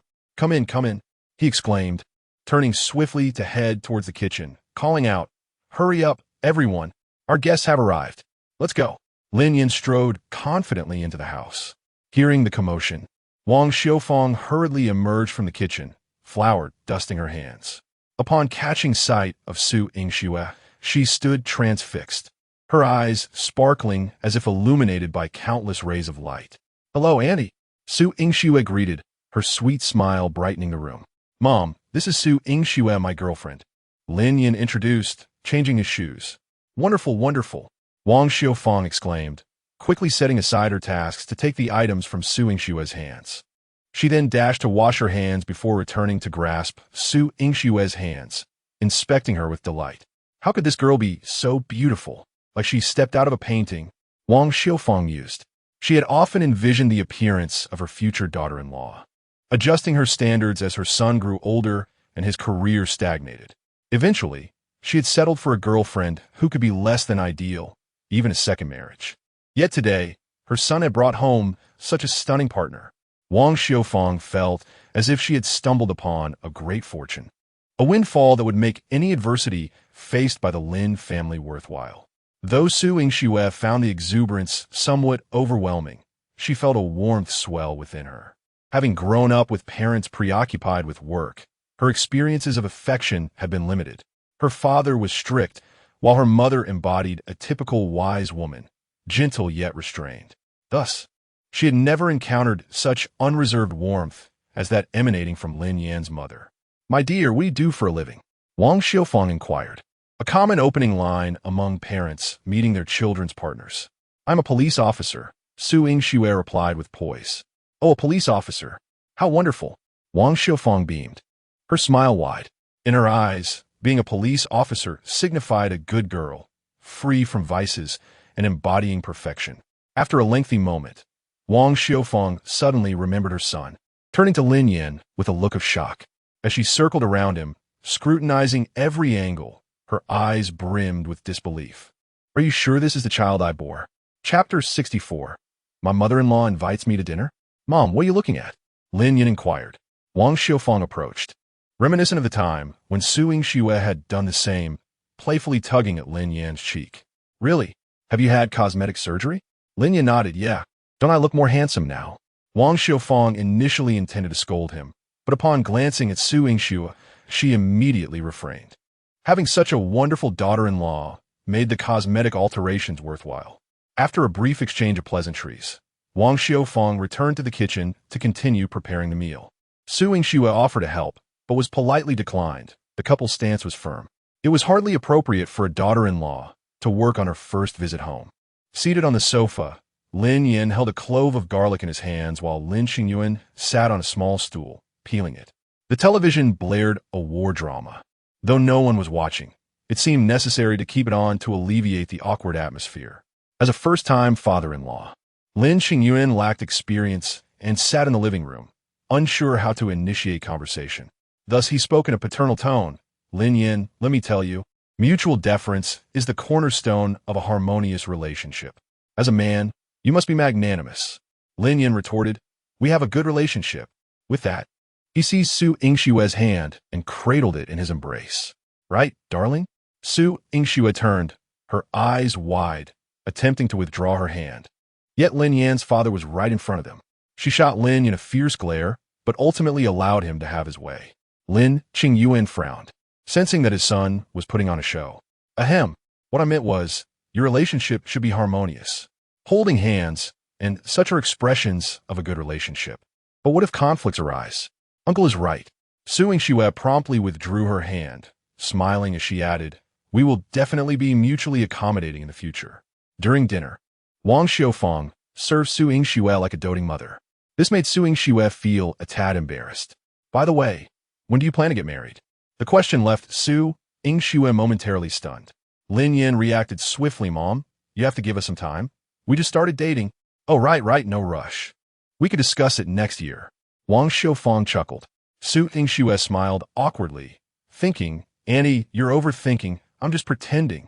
The dinner was warm and harmonious, and Lin Yan could hardly recall the last time his parents were this joyful. Although Su Yingxue was merely acting as his girlfriend, as long as it brought joy to his parents, he felt it was sufficient. He believed that most parents do not seek wealth or extreme filial devotion from their children. They simply wish for their children to lead happy lives. Thus, as a son, he should endeavor to fulfill this modest wish of theirs. Even knowing that his mother would likely boast to the neighbors afterward, he thought, so what? The older generation values face and emotional fulfillment, and, as their child, he should strive to provide that. This was precisely Lin Yan's intention in bringing Su Yingxue home, and it seemed he had achieved his goal splendidly. After dinner, Lin Yan conversed with his father, absorbing his wisdom on navigating life, while Su Yingxue was engaged in casual chatter with Wang Xiaofang. Wang Xiaofang even took Su Yingxue for a stroll around the community, successfully drawing the attention of several neighbors and earning herself some face. After dinner, Lin Yan and Su Yingxue bid farewell to his parents and returned to Binhai. Later that night, around 9 o'clock, Su Yingxue lay in bed reading after her shower. There was a knock at the door. "What is it?" she asked, slightly frowning. It had to be Lin Yan. "Come in if you have something to say." Su Yingxue felt a flicker of satisfaction. Lin Yan had remembered her stipulation that he must knock before entering her room. He opened the door with a mischievous grin. "What is up?" She raised an eyebrow at him. Lin Yan chuckled. "What do you mean? Our agreement is to be girlfriend and boyfriend for a day, and it's only been half a day. It hasn't ended yet." Upon hearing this, Su Yingxue widened her beautiful eyes and instinctively pulled the blanket higher. What do you want?" Lin Yan rubbed his hands together. "Of course, I want to do what boyfriends and girlfriends do." In truth, he aimed to seize the opportunity to complete a system task. Otherwise, who knew when he would get another chance? Su Yingxue immediately sat up straight, brandishing a pillow as a weapon. "Don't come any closer, or don't blame me for being rude." However, Lin Yan was mentally prepared for a beating and lunged at her. Yet, Su Yingxue was no pushover. With a swift backflip, she leapt off the bed. Soon enough, they were engaged in a playful chase within the confines of the room, reminiscent of a fierce battle between beauty and beast. Ultimately, Lin Yan was unceremoniously ejected from the room. The following day, Su Yingxue returned to her parents' home, having not visited in a long time. It was a perfect opportunity to see them during the holiday. With Su Yingxue gone, Lin Yan found himself at a loss. He could not continue with his system tasks and spent his days playing games, indulging in delicious food, and waking up at his leisure.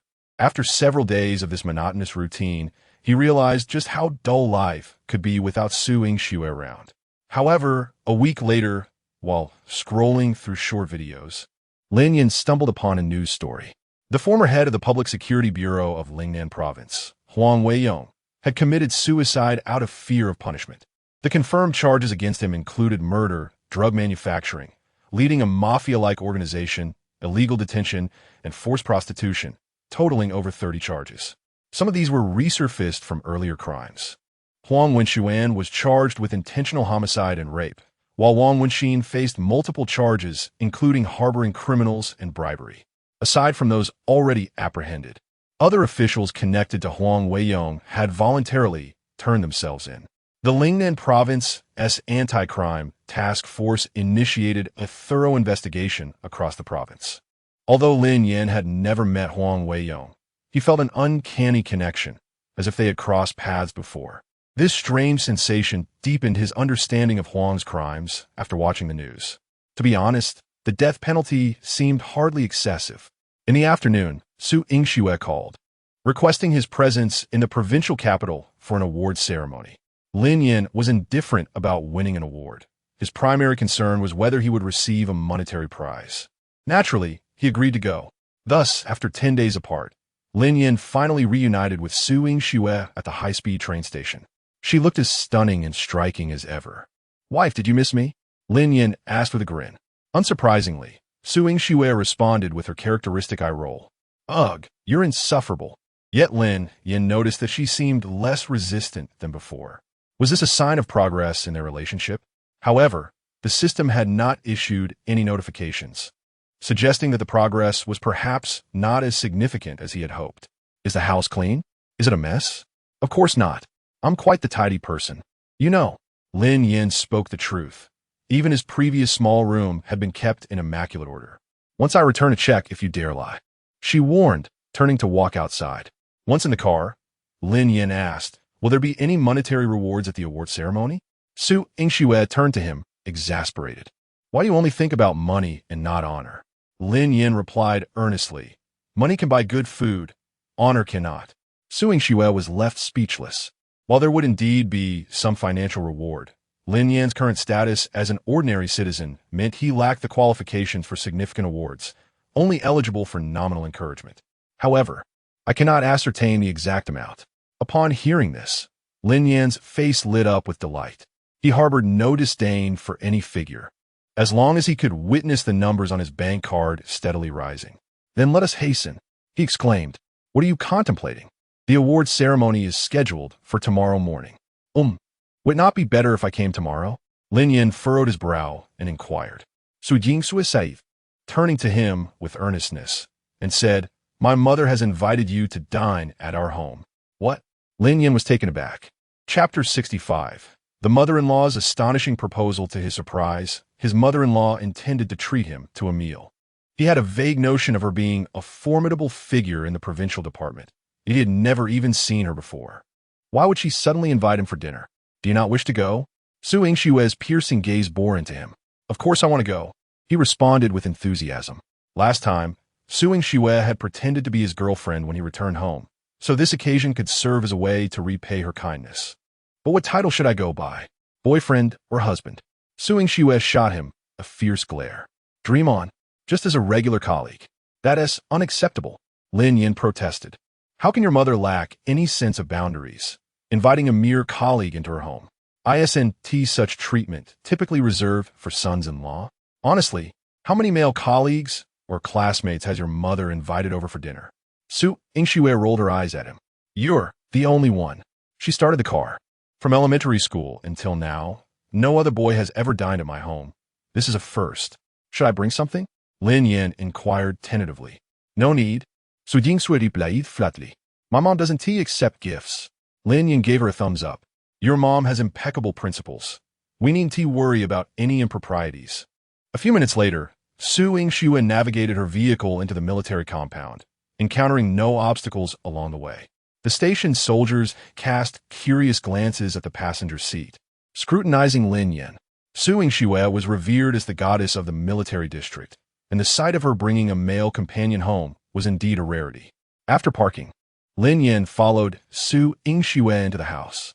It was a somewhat aged residence, featuring front and back courtyards, impeccably clean and imbued with a strong aura of the 1980s. The walls were adorned with numerous old photographs and medals, while the dining table was already set with several dishes. Su Yingxue headed straight for the kitchen, where Zhang Zhilei, wearing an apron, was carefully transferring braised ribs from a clay pot into bowls. She was tall and graceful, with traces of age on her face, yet remnants of her youthful beauty shone through, exuding an air of competence and elegance. "Mom, he's here." Upon hearing her daughter's voice, Zhang Zhilei's expression instantly brightened. She turned towards the kitchen entrance and smiled warmly at Lin Yan. "Welcome. Please, have a seat. The food will be ready shortly." Her voice was gentle and her smile kind. If Lin Yan hadn't known better, he would have found it hard to associate this gentle woman with the vice director of the provincial department who had taken down Huang Weiyong. She embodied the phrase "a needle hidden in cotton," though in her case, it was not derogatory. "Hello, Annie," Lin Yan greeted, his face beaming with a smile. Strangely, upon meeting Zhang Zhilei, he unconsciously shelved his usual bravado and playfulness, becoming quite docile. Zhang Xiaomei nodded slightly before turning to Su Yingxue. Don't just stand there. Go outside and chat with him for a bit. Mom, there is nothing to talk about. Su Yingxue muttered under her breath, but eventually stepped out of the kitchen. They had spent every day together, after all. How much could they possibly have to discuss? Moreover, he often took liberties with her, as if he suffered a loss if he didn't tease her a few times daily. Did you grow up here? Lin Yan asked curiously. Su Yingxue nodded. I did. Until elementary school, when my parents were transferred to Binhai, and I followed them. Later, my father was reassigned back to the military district, while my mother and I stayed in Binhai. Lin Yan silently nodded in understanding. Given the nature of their work, frequent relocations were indeed commonplace. What about your father? Why isn't he here? He continued. He is attending a meeting and won't be back for a while, Su Yingxue explained. Oh, Lin Yan said, sitting on the sofa, feeling inexplicably uneasy. There was an intangible sense of propriety within the house that seemed to dictate how one should stand or sit. A few minutes later, Zhang Xiaomei removed her apron and warmly invited Lin Yan to the dining table. Shaolin, do you drink? Lin Yan quickly waved his hands. Andy, I don't drink. His tolerance for alcohol was poor, and he had few friends, which meant he had never developed a habit of drinking. Zhang Xiaomei inquired further. Then what about cigarettes? Your uncle isn't home, and I'm not familiar with it, but he has some here. What do you smoke? I can get it for you. Lin Yan again waved his hands in refusal. Auntie, thank you, but I don't smoke. He had never had the luxury of spending money on such vices due to his meager allowance as a child. Now that he had some wealth, he felt no need to cultivate such habits. Zhang Xiaomei smiled with satisfaction as she sat down and placed a piece of rib into Lin Yan's bowl. Don't be polite. Just treat it like home. Like home? Lin Yan paused for a moment, pondering whether she was treating him as a potential son-in-law. Thank you, Auntie. He relished the ribs she served. I heard from Xiao Xue that you have studied martial arts? Zhang Xiaomei inquired. Lin Yan nodded. Yes, I happened upon a master who taught me. His extensive background could easily be investigated. If he fabricated too many details, it would be easy to expose him. The concept of a master was vague enough to evade scrutiny.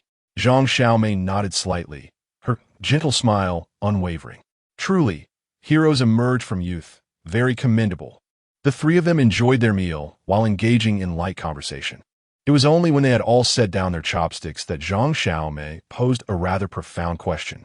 Shaolin, do you truly wish to become a police officer? The question caught Lin Yan off guard. He momentarily glanced at Su Yingxue. To be honest, becoming a police officer had not initially been his intention. At first, he thought it would simply facilitate his pursuit of Su Yingxue. However, after experiencing certain events, his perspective began to shift. Concepts like punishing wrongdoing and upholding justice started to resonate with him, and he found himself growing increasingly indignant towards evil. Why are you looking at me? I'm asking you. Su Yingxue reminded him. Taking a deep breath, Lin Yan replied earnestly, Auntie, to be honest, I didn't initially intend to become a police officer. Zhang Xiaomei exhibited no surprise upon hearing this. She continued to smile, nodding in understanding. You are an honest child. And what about now? Now Lin Yan found himself in a quandary. Suddenly, Zhang Xiaomei rose and walked to a nearby cabinet, opening it to retrieve a file folder before returning to the dining table. Inside this is your official appointment paperwork. Her expression shifted from warm to serious. Before you answer, there is something I need to tell you. The final decision rests entirely with you. Lin Yan raised his head to meet Zhang Xiaomei's resolute gaze. She continued, her tone grave. We have all witnessed your capabilities. It will be a waste to assign you as a mere patrol officer. If you genuinely wish to serve as a police officer, your stage should not be limited to trivial cases. You should be involved in significant matters. What do you mean? Lin Yan asked, furrowing his brow in confusion. Zhang Xiaomei nodded, offering clarification. Currently, while our nation appears peaceful on the surface, there are undercurrents of turmoil. Many situations extend beyond personal interests and involve the welfare of numerous individuals. Thus, your skills should be utilized in areas where they are most needed. Lin Yan shook his head, still perplexed. I still don't quite understand. Zhang Xiaomei decided to be direct. If you are willing to become a police officer, to be the blade that protects the community, we will entrust you with an important mission. What mission? Lin Yan pressed for clarification. Chapter 66. Does alcohol really lead to recklessness? Zhang Zhilei shook her head. I cannot disclose that to you just yet.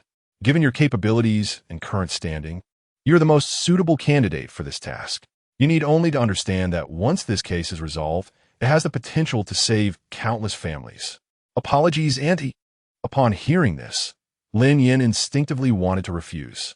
He had merely considered himself an ordinary citizen, never envisioning himself as a superhero. This sudden weight of responsibility felt overwhelming, and he hesitated to accept. With his life finally beginning to take a turn for the better, he did not wish to invite trouble upon himself.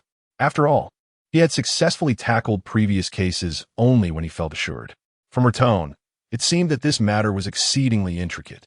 You need not respond immediately. Take some time to ponder it. In 3 days, convey your decision to Xiaoxue. Zhang Zhilei once again donned her signature smile. Allow me to offer you some reassurance. Regardless of your choice, Annie believes you are an exceptional young man and will not interfere in your relationship with Xiaoxue. Even if you decline, you will always be welcome in our home.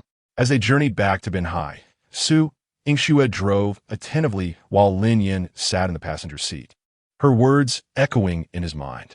What could this important task be that it was shrouded in such mystery? Just tell me what the assignment is. Lin Yan could not help but inquire. Su Yingxue sighed in exasperation. Do you think I know? The matters my mom and her team are investigating are hardly things I can divulge as a mere junior officer. She spoke the truth. Certain details were classified, even from family members. Having grown up in such an environment, Su Yingxue had long since acclimated to it. She could recite the confidentiality protocols fluently since she was 8. However, do not place too much pressure on yourself. My mother has stated that everything is ultimately your decision. Even if you choose to remain an ordinary officer, that is perfectly acceptable. After all, the opportunity for advancement will come through your own merit. She will not use it as leverage against you. I understand, Lin Yan nodded. In truth, he held a favorable impression of Zhang Zhilei. She was knowledgeable, gracious, empathetic, and exceptionally astute.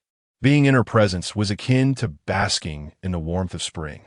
Her high position was indeed a testament to her remarkable abilities. Upon returning to Binhai, the two remained unaffected by the earlier conversation, continuing to engage in their usual banter. Su Yingxue maintained her regular work schedule, while Lin Yan refrained from visiting the police station, still deliberating whether or not to pursue a career in law enforcement. 2 days later, Su Yingxue unexpectedly called, requesting Lin Yan to meet her at the city bureau, claiming there was good news. Lin Yan initially feared he would be conscripted as free labor once more, but to his surprise, he was summoned to collect a reward. In the office of the bureau chief, Zhang Donghai sat at his desk, beaming as he gestured for Lin Yan to take a seat. Sit down, let's discuss this matter leisurely. Lin Yan eyed him warily. Chief, Su Yingxue sent me to claim my reward. Where is it? Zhang Donghai chuckled as he opened a drawer, retrieving an envelope and a certificate, which he slid across the desk to Lin Yan. Your repeated assistance in solving major cases has provided us with tremendous support. Although your current status does not permit you to receive formal recognition, we cannot remain indifferent. I submitted a report to my superiors and secured a reward for you. 100,000 yuan may seem trivial compared to your contributions, but it symbolizes the public's acknowledgement of your efforts and holds significant meaning. 100,000? Lin Yan's eyes widened, fixated on the envelope, excitement glimmering in his gaze. In that moment, he felt that all his previous endeavors had been worth it. Monetary reward far outweighed any medal. It was a fair exchange, indeed. Wait, Chief, Lin Yan suddenly recalled something. I noticed that those who perform acts of bravery on television receive awards with ceremonies. Why is mine so simple, devoid of any ceremonial flair? Zhang Donghai explained with a smile. Those are mere formalities. You are different from them. You do not require such trappings. Why am I any less deserving? Lin Yan silently critiqued. Was it possible they were intentionally concealing his identity to keep him out of the public eye? Why would they choose to do so? Did they wish for him to operate undercover? What about Xiaoxue? Does she receive a reward as well? Lin Yan inquired. Zhang Donghai replied. She has been awarded a first-class merit and promoted to the position of team leader in the criminal investigation unit. Wow. Lin Yan was taken aback. While he was unsure of the specific standards for first-class merit, he knew it was a considerable honor. Observing Lin Yan's expression, Zhang Zhilei grinned. The case you both solved was of great significance. The first-class merit is well-deserved. And does she receive a monetary award? Yes. How much? 10,000. Upon hearing this figure, Lin Yan breathed a sigh of relief. In comparison, his reward was indeed more advantageous. Zhang Zhilei did not discuss anything else with him apart from the rewards. After leaving the police station, Lin Yan headed straight to the bank to deposit his money. Who carries cash nowadays? It could be lost or stolen, and that would be devastating. To celebrate, Lin Yan splurged a little, spending 100 yuan on a bountiful array of dishes, intending to celebrate with Su Yingxue. Knowing she did not handle alcohol well, and that he himself was not much better, he bought 2 bottles of a strong spirit, curious to see if there was any truth to the notion of reckless behavior under the influence. He swore it was merely a test of the theory, not a lewd intention.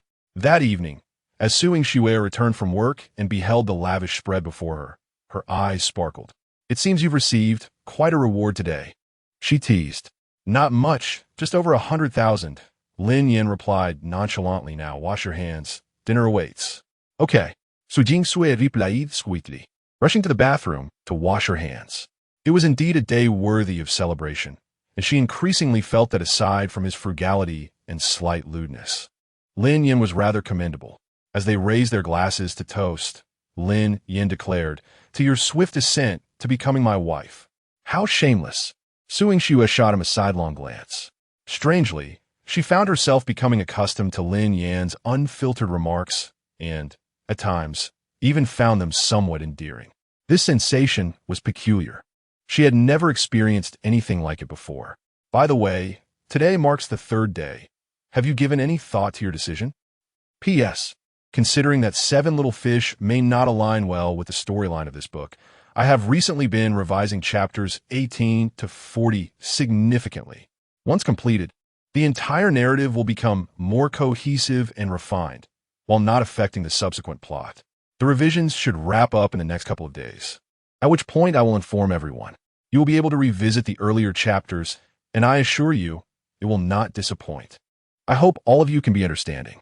With this determination, I will not let the story falter or come to an abrupt end. Chapter 67. The first kiss with Su Yingxue. Upon hearing those words, Lin Yan was momentarily taken aback. Had he truly made up his mind? To be honest, he had not. The life he envisioned was not one of heroism, but rather one of leisure, wealth, and companionship with beautiful women. I don't want to, Lin Yan replied decisively. Oh! At this response, Su Yingxue's expression seemed to flicker with a hint of disappointment, but she quickly brightened up with a smile. That's all right. We respect your decision. As Lin Yan continued to eat, he remarked, I'm not as noble as you think. I refuse to make a choice that goes against my heart. Su Yingxue nodded. I understand. In truth, she held no objections to Lin Yan's decision. The reason could be attributed to their differing values. Matters like these are devoid of right or wrong, as everyone has their own way of choosing. By the way, I will be going to the province for studies in a couple of days. For about 2 months, Su Yingxue said. 2 months? Lin Yan exclaimed, astonished. What kind of learning takes 2 months? This realization only solidified his resolve to reject Zhang Zhilei. Joining the system would mean sacrificing his freedom. He was a man destined to conquer the world. How could he be tempted by the confines of bureaucracy? Well, Su Yingxue's tone carried a different emotion. I just received an award for my achievements, and the organization has arranged for me to give a speech and pursue further studies. There's no way around it. She raised her glass, forcing a smile. Let us celebrate our progress. Lin Yan clinked his glass with hers and downed his drink. 2 months. Just recently, he had spent 10 days apart from Su Yingxue and felt as if time had dragged on forever. Now, the prospect of 2 months apart made him feel disheartened. Will you miss me? Huh? Su Yingxue looked up in surprise, her beautiful eyes shimmering with a complex light, seemingly taken aback by Lin Yan's unexpected question. Would she miss him? Su Yingxue asked herself internally. This lecherous yet stingy fellow, who would ever miss him? Yet deep within her heart, a sense of reluctance and yearning for their impending separation began to quietly spread. Will you miss me? Su Yingxue impulsively echoed the same question. And as soon as the words left her lips, she was startled by her own inquiry, not understanding why she had asked it. "Of course I will. You are my wife," Lin Yan replied with his signature mischievous grin, lightening the once somber atmosphere considerably. Su Yingxue gazed at him, her eyes gradually becoming hazy, mingling admiration and appreciation, along with the intoxicating effects of alcohol. "During the days I am away, you must take care of yourself." Suddenly, Lin Yan grasped Su Yingxue's hand. At the moment their skin touched, Su Yingxue felt a surge of electricity coursing through her body. Coupled with the alcohol's effects, her mind went blank and her breathing quickened. She instinctively tried to withdraw her hand, but Lin Yan held on tightly. After several attempts, she ultimately surrendered to his grip. Su Yingxue lowered her head, her cheeks flushed, unable to discern whether it was shyness or the influence of alcohol. She could distinctly hear her heart pounding and her breathing becoming uneven. At that moment, she dared not look up, fearful that the instant their eyes met, she would be irrevocably lost in the depths of his gaze. Lin Yan, too, felt a rush of heat in his head, his throat parched, as he beheld Su Yingxue, who resembled an ethereal fairy. He sensed a primal desire within him spiraling out of control. In a moment of impulse, he found the courage to seize Su Yingxue's hand. Countless images flashed through his mind. He yearned to pull her into his embrace, to kiss her, to witness her shy demeanor nestled in his arms. Breathing heavily, Lin Yan felt as if he were on the verge of losing control. A voice within him fervently urged, "Pull her close, hold her tight, kiss her without hesitation." Yet another voice of reason cautioned him. "No, she is not your girlfriend yet. Such actions might hurt her." As Lin Yan's breath grew increasingly rapid, a surge of blood rushed to his head. He abruptly stood up and strode towards Su Yingxue. In the midst of her astonished, fearful, and bewildered gaze, Lin Yan cupped her face in his hands and kissed her without a moment's hesitation. Su Yingxue was momentarily stunned, her eyes wide open, her body frozen in place, forgetting to resist or reprimand. Her mind blanked, leaving her devoid of the ability to think. Lin Yan, at that moment, resembled a wild beast, consumed by the sweetness of the kiss. Just as he sought to deepen their connection, Su Yingxue suddenly came to her senses and forcefully pushed him away. Her expression was dazed, her breathing rapid, and like a frightened rabbit, she dashed into the bathroom. Turning on the faucet, Su Yingxue splashed cold water on her face, desperately trying to regain her composure. At that moment, she keenly realized how terrifying alcohol could be. A moment's carelessness could lead one to lose their senses. Having grown up in a traditional environment, she held deeply ingrained beliefs about relationships, viewing premarital intimacy as an insurmountable chasm. Moreover, they had yet to even establish a romantic relationship. After Su Yingxue fled, Lin Yan remained rooted to the spot, his chest heaving as his mind gradually cleared. He relished the exquisite moment they had just shared. The sensation of kissing was truly delightful.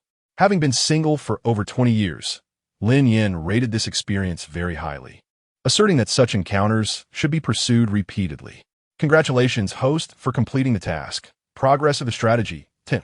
Received task bonus, 150. 000 yuan. Current strategy progress, 60. Unlocked entry, a top-tier driver. Your driving skills have reached an extraordinary level. Even the greatest of drivers would pale in comparison before you. The Wuling Hongguang will no longer be merely a van beneath your command, but a divine vehicle. Task: confess to Su Yingxue and have her agree to be your girlfriend. Lin Yan glanced at the task and immediately frowned. According to the strategy chart, one needed to achieve at least 70 progress to have a chance at a successful confession. Currently, he was only at 60. Was this task a bug? Hey, system. Your task is incorrect. System task is accurate. The task has entered its second phase. The host must find ways to increase the strategy value on their own. It was then that Lin Yan noticed the absence of the term newbie before the task. This implied that even upon completing the task, the system would no longer enhance the strategy value. From 60 to 100, he would have to rely solely on himself. Lin Yan instantly felt a sense of lost paternal affection. Fortunately, he had unlocked an A-tier entry, which brought him a modicum of solace. Although he possessed a driver's license, he had scarcely driven before. Now, with this entry, he could indulge in pleasures beyond the reach of others. Just then, a notification from his bank card brought him joy. Bank of Industry and Commerce, account ending in 8238, received a transfer of 10,000 yuan on September 9th at 16:05. Current balance, 410,732.00 yuan. Bank of Industry and Commerce, the fund from the Public Security Bureau's reward, combined with the earnings from these two tasks, had brought Lin Yan's savings to over 400,000. Indeed, as the strategy progressed, the rewards increased. If this was only 60, reaching 100 would surely yield several million. Lin Yan found himself lost in wondrous daydreams. Moments later, Su Yingxue emerged from the bathroom, her hair damp and her cheeks flushed like ripe apples, avoiding eye contact with Lin Yan. "You." Lin Yan began to speak, but was interrupted by Su Yingxue. "I'm fine. It was just the alcohol playing tricks on me, so don't overthink it." Chapter 68. Lin Yan's mission. As the words fell, an immediate silence enveloped the air, the awkward atmosphere stretching between the two, as if even their heartbeats could be distinctly heard. Despite Lin Yan's usual eloquence, he was just as inexperienced in matters of the heart as Su Yingxue. This was, after all, his first kiss as well. "I might consider your mother's proposal." Lin Yan suddenly broke the silence. "What?" Su Yingxue looked up, incredulity etched across her face. "Are you agreeing?" Lin Yan shook his head, saying earnestly, "I merely said I might consider it, but that does not equate to full agreement. I have my conditions." In an instant, Su Yingxue regained her composure, her gaze sharpening. "Speak." With a serious expression, Lin Yan articulated, "I can give it a try, but I do not wish to participate in an official capacity as a police officer. Furthermore, I have a prerequisite. If I feel that the risks are too great or beyond my capabilities, I reserve the right to withdraw at any moment." When the system presented the task, Lin Yan realized that to swiftly complete Su Yingxue's strategy, he must embrace risk. This was predetermined when the system selected her as the target, for her personality assured that the process would not be smooth sailing. "I can convey your thoughts to my mother." Su Yingxue picked up the phone and, in Lin Yan's presence, relayed his words verbatim. Moments later, she hung up and turned to Lin Yan. She said yes. Lin Yan nodded. "Well then, the meal is finished and we've had enough to drink. Let's call a night and wash up before sleeping." "All right," Su Yingxue instinctively replied, but as the words left her lips, she felt something amiss. What did it mean to wash up and sleep together? This LSP was being inappropriate again. That night, neither of them slept soundly. Lin Yan tossed and turned, contemplating whether to sneak out and check if the door next door was locked. If it wasn't, another kiss? Meanwhile, Su Yingxue Layewak. Her mind flooded with the embarrassing image of Lin Yan's forceful kiss. The following day, Lin Yan and Su Yingxue returned to the military district.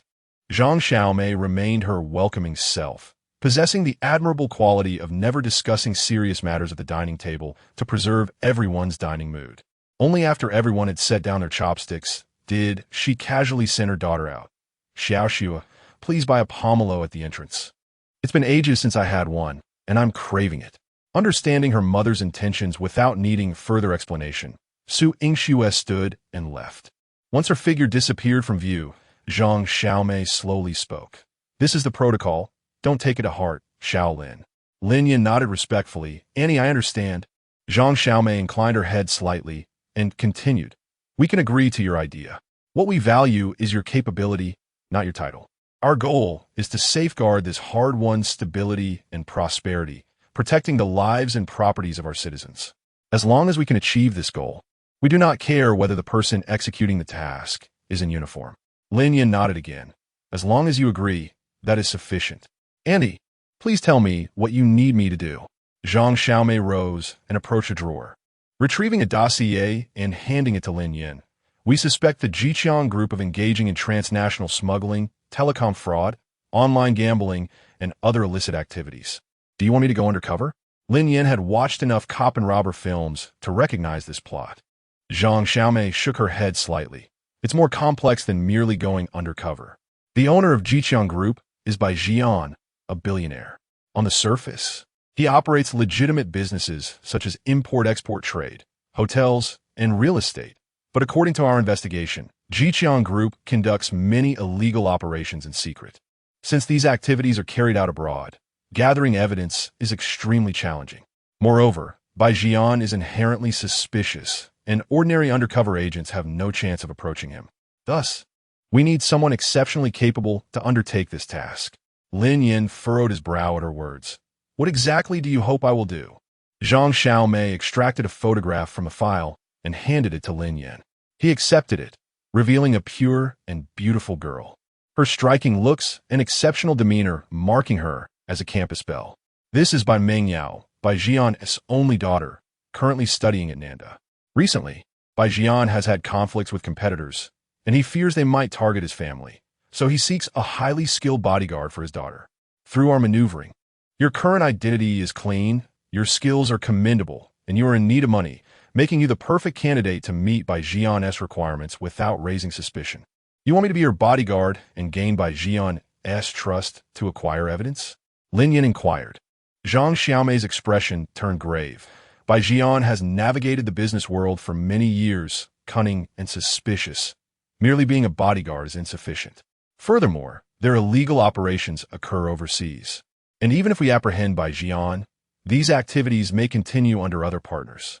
It's crucial to understand that the majority of their victims are our Chinese citizens, resulting in losses to the nation's assets.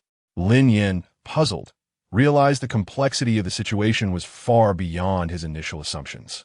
Zhang Xiaomei stated plainly, "Our plan is to have you approach Bai Jian through Bai Mengyao."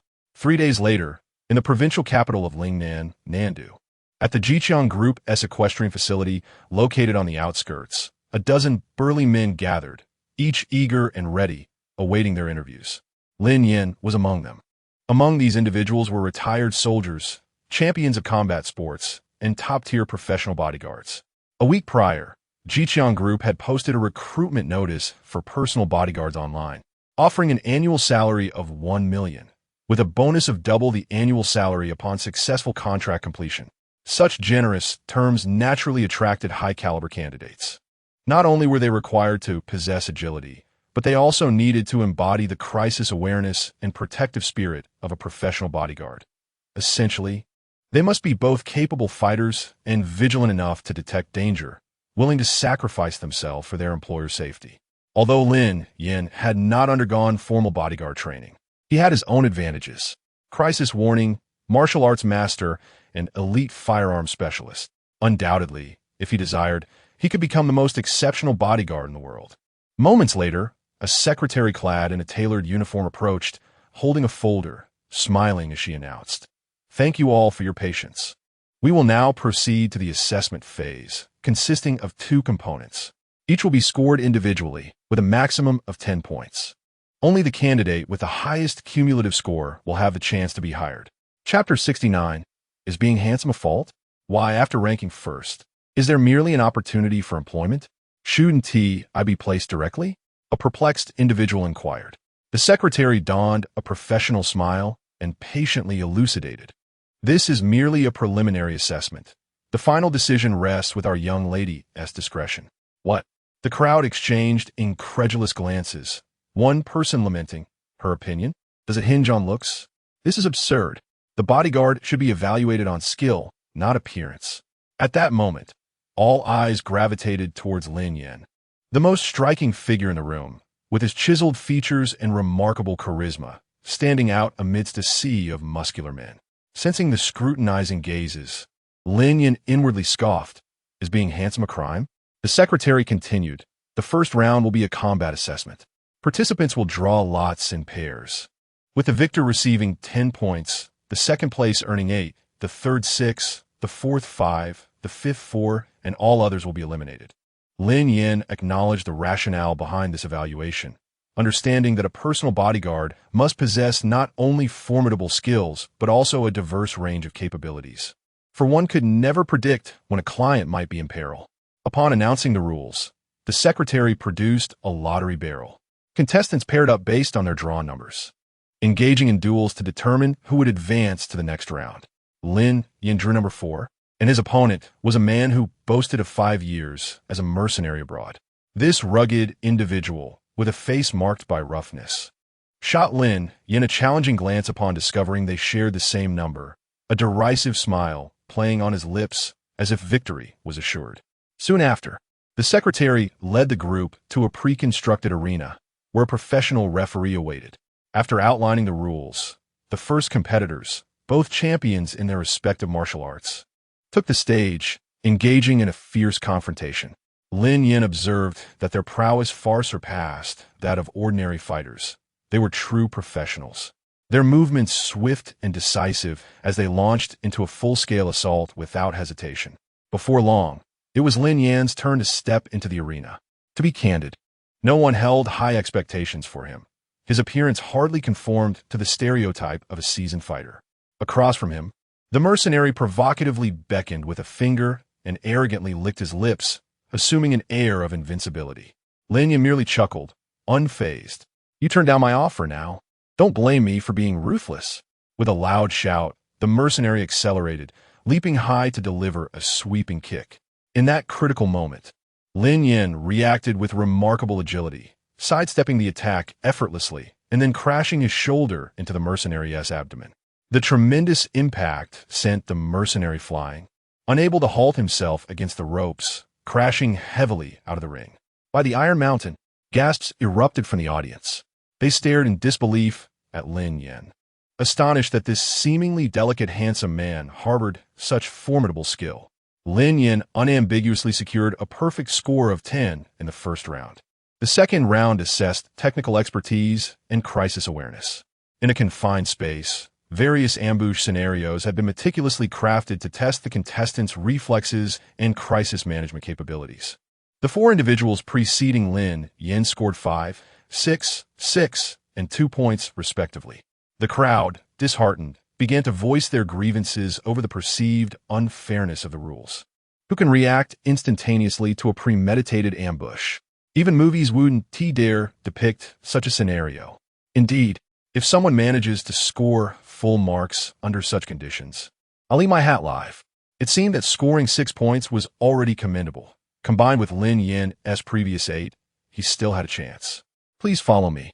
The secretary beckoned, her smile unwavering as she approached Lin Yan.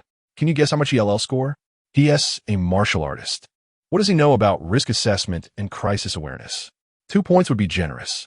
Lin Yan followed the secretary into a sealed environment. Dim yellow lights barely penetrated the darkness, illuminating a winding corridor that resembled a complex labyrinth. The secretary proceeded without uttering a word. Lin Yan furrowed his brow, sensing something amiss. Indeed, an acute alarm blared in his mind. Warning, danger detected 3 meters to the right.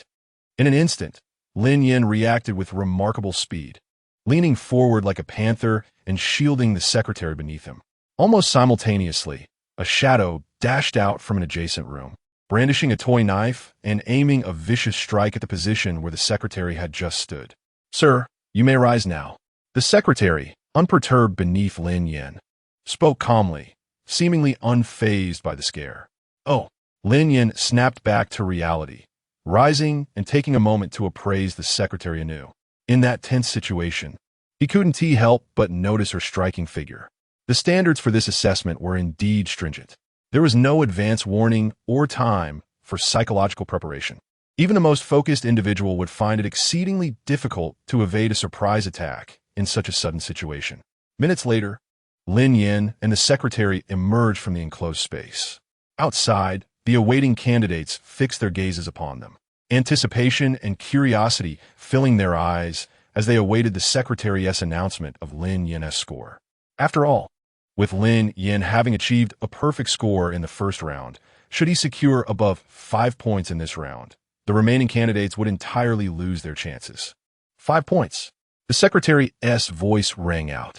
Instantly, everyone was taken aback, their faces reflecting disbelief as they turned their attention to Lin Yan. Whispers spread through the crowd, wondering if this young man had somehow cheated to attain full marks under such rigorous conditions. Since Lin Yan had garnered perfect scores in both rounds, the rest were exempt from further testing. The secretary turned to face Lin Yan, her professional smile returning. Sir, congratulations on passing the assessment. However, to finalize your employment, you must undergo a personal interview with our young lady. Certainly, Lin Yan replied with calm assurance. Please follow me this way, the secretary said, turning elegantly on her high heels as she led him toward the building ahead. Upon entering, Lin Yan discovered it to be a private club, lavishly adorned with exquisite decor. Crystal chandeliers hung from the ceilings, casting a brilliant glow upon the marble floors. Priceless artworks adorned the walls, each detail exuding the owner's exceptional taste. Sir, this way please. The secretary guided Lin Yan to a doorway on the second floor, pausing to inform him, our young lady is inside. By the way, I must remind you, when you meet her, do not refer to yourself as a bodyguard. Lin Yan frowned in confusion, asking, then what should I call myself? A companion for study. The secretary succinctly replied before knocking on the door. Knock, knock, knock, please enter. A melodious voice resonated from within, as enchanting as the chime of silver bells. Chapter 70. Is the car a Rolls-Royce? A companion reader? In an instant, Lin Yan's mind flickered with images from a film by Stephen Chow. The heavy wooden door slowly creaked open, and the secretary gestured for him to enter. Lin Yan stepped inside with steady confidence. The reception room was spacious and radiant, with the evening sun streaming through the expansive floor-to-ceiling windows, casting a warm golden glow on the polished floor. On the sofa, a young woman was engrossed in a slightly closed thick book. The moment Lin Yan's gaze met hers, he furrowed his brow slightly. The image in the photograph overlapped with the person before him. She was far more stunning than in the picture.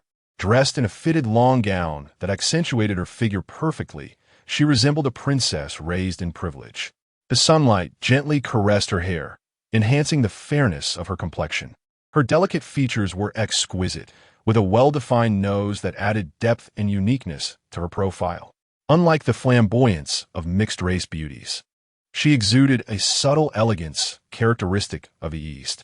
Her eyes sparkled with clarity, reminiscent of a pristine mountain spring, radiating an untouched purity. Undoubtedly, she was on par with Su Yingxue in beauty, yet her aura was entirely distinct. Su Yingxue embodied a blend of classical beauty and boldness, while this young woman emanated an air of refined nobility. Detected high-quality target.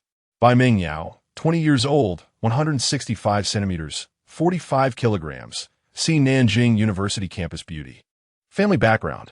Father is a billionaire, mother was a top star. Mission, increase by Meng Yao's favorability. Every increase of 10 points in favorability triggers a reward. Difficulty level. C-level task. The host may select one C-level entry from the entry library to activate. Lin Yan was momentarily taken aback. The activation of the system at this moment was unexpected. 3 stars, a C-level task. Bai Mingyao's appearance rivaled that of Su Yingxue, and her prestigious lineage was undeniable. The only conceivable reason for the difficulty rating was likely her personality. The system presented the target again, but Lin Yan no longer felt the initial excitement. Perhaps his interactions with Su Yingxue had led to unexpected feelings, or perhaps he was still savoring the delightful memory of their last kiss. Regardless, his interest in other women had significantly diminished. However, whether he was willing or not, the tasks promised financial rewards and the potential to unlock entries, a multifaceted gain. Pursuing her did not necessitate a romantic relationship. He could simply view her as a source of experience and rewards. Lin Yan refrained from immediately selecting an entry, as he was yet to understand by Meng Yao. To win her favor, he first needed to discern her preferences. Blind choices would be futile. He introduced himself confidently. Hello, I am Lin Yan, your companion reader. Not a companion reader, but rather your attendant. With the system support, Lin Yan felt not only an enhancement in his abilities, but also a newfound confidence. In the presence of influential individuals or wealthy heiresses, he could maintain both respect and dignity. Paired with his current appearance and demeanor, he was unlikely to provoke disdain. Except for men, he was now the target of envy among them. The reason was simple: handsome and capable, who would not covet or envy him. Hello. Bai Meng Yao put her book away, stood up, her hands slightly clenched at her sides, her expression somewhat reserved. An uninformed observer might mistake Lin Yan for the employer. With her as the applicant, Lin Yan raised an eyebrow, puzzled. Prior to this encounter, he had mentally prepared himself to contend with a headstrong princess. He had not anticipated her to be so polite. There was even a hint of social anxiety about her. There's no need to be nervous, Lin Yan said amiably as he took a seat beside her, patting the vacant spot next to him. Bai Mengyao did not respond verbally, but obediently sat down. Once seated, she maintained a straight posture, her gaze wandering, unwilling to meet Lin Yan's eyes. The secretary mentioned that he needed to conduct a personal interview, so Lin Yan candidly asked, "Did I pass?" Confidence is the greatest charm for a man. The more humble one appears before a woman, the more likely they are to be underestimated. In the presence of beautiful women, one must be both gracious and self-assured. Naturally, confidence should not be mistaken for arrogance, lest it backfire. Bai Mingyao's fair hand tightly gripped the fabric of her dress, producing a barely audible Lin Yan smiled knowingly. He did not believe that Bai Mengyao was captivated by his looks. A girl of her stature likely had no shortage of handsome suitors. The reason she insisted on a personal interview was probably due to her social anxiety. If the companion reader was unappealing, how could they possibly spend time together? Thus, Lin Yan surmised that Bai Mengyao felt at ease in his presence. All right, Lin Yan stood and opened the door. The secretary awaited outside. Upon seeing him, she adjusted her black-rimmed glasses and offered a professional smile. "Mr. Lin, have you passed?" Lin Yan smirked, of course. The secretary nodded with a smile. "Very well. Please wait a moment."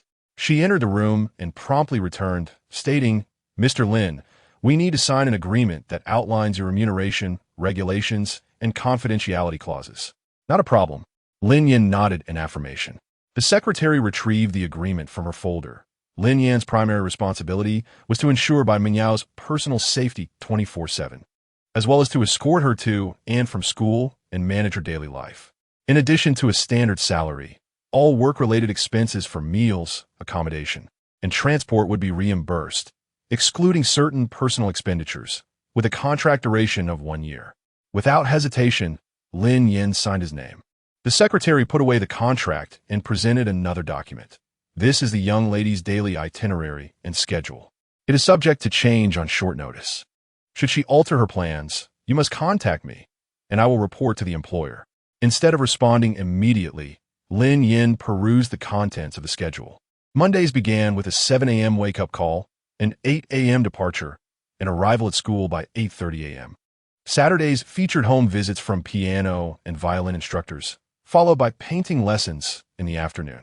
Weekends were filled with dance practice in the morning and vocal lessons in the afternoon. From the schedule, it was evident that Bai Mengyao had grown up in an ivory tower, living a life of luxury where everything was handed to her. Everything was meticulously planned, seemingly devoid of personal freedom. "Does my work commence now?" Lin Yan raised an eyebrow in inquiry. The secretary handed him a key. "Yes, Mr. Lin. The moment you signed, your duties began. Next, you will take the young lady home. The housekeeper has arranged accommodation for you." As Lin Yan received the key, he was taken aback. It was a key to a Rolls-Royce. Chapter 71, Assassination Attempt. "This is my business card, which contains all my contact information." Lin Yan received it and observed, "Lifestyle assistant, Li Xiaoyan. According to the contract, if there were no mistakes in the work after 1 month, we would first pay 2 months' salary. Later, please add me as a friend, and I will send you my home address. The car is parked outside." "All right." Lin Yan turned and returned to the room, nodding towards Bai Mengyao. "Let us go." "Oh."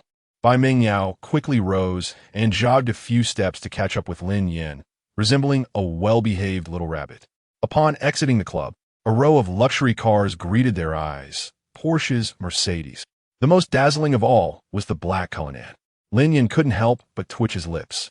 This model starts at over $8 million. In Chun County, that could buy nearly 20 apartments. Previously, upon seeing such a car, he could only admire from a distance, enviously vowing that he would one day drive one. Who would have thought that in less than a month, the keys to a Cullinan would be in his possession? Though the ownership wasn't under his name, what did it matter? Just because someone else's name was on a marriage certificate, did that mean one could not share a bed with their spouse? Previously, Lin Yan might not have dared to drive such a car. Not only was he lacking in courage, but he might not even know where the ignition key was located. However, things were different now. He had acquired the title of a top-notch driver. The performance, chassis dynamics, torque, horsepower of various cars would instantly appear in his mind at the slightest thought, perfectly integrated into muscle memory. He opened the door and entered the vehicle. The solid thud of the door closing exuded an air of luxury. Fastening his seatbelt and starting the engine, the twin-turbo V12 roared like a beast. Where's everyone? Lin Yan prepared everything and glanced sideways, only to find the passenger seat empty. He looked up and turned to see Bai Mengyao standing dazedly by the rear door. Lin Yan rolled down the window, perplexed. Why are you just standing there? Bai Mengyao remained silent, her eyes reflecting surprise at his question. The sound of high heels hurriedly descending the stairs approached. It was the secretary. She rushed to Bai Mengyao, opened the car door, and displayed a respectful demeanor akin to what Lin Yan had seen on television. Did I overlook something? Lin Yan realized belatedly. For so many years, he had never had someone open a car door for him, nor had he opened one for anyone else. He had never encountered anyone who required such service, so he had not considered this aspect. After Bai Mengyao got in, Li Xiaoyan took the passenger seat, her professional smile unwavering. Mr. Lin, please remember to open the door for the young lady next time.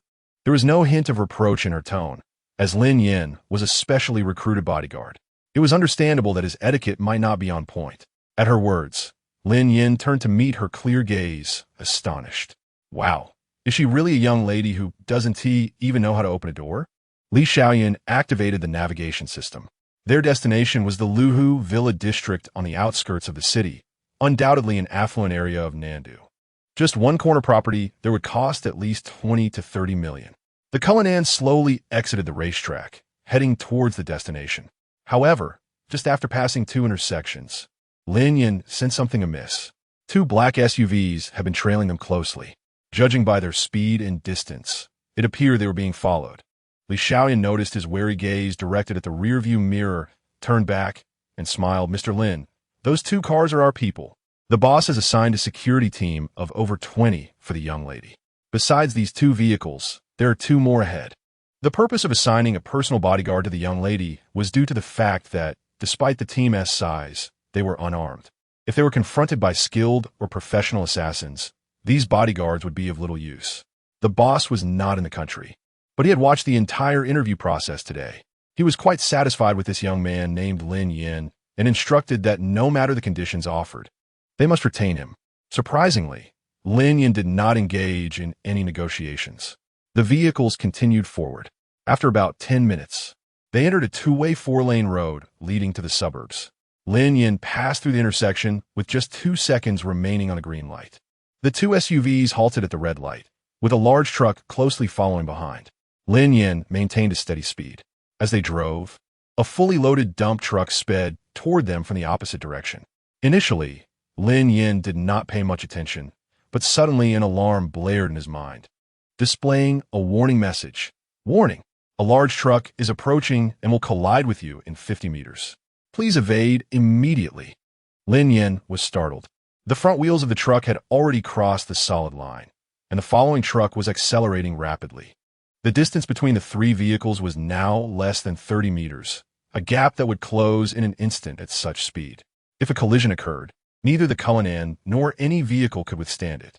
In a split second, Lin Yan swiftly turned the steering wheel, not hitting the brakes but flooring the accelerator instead. The Cullinan's front end swerved left between the two vehicles, the tires screaming as the body tilted. The Cullinan had now entered the oncoming lane.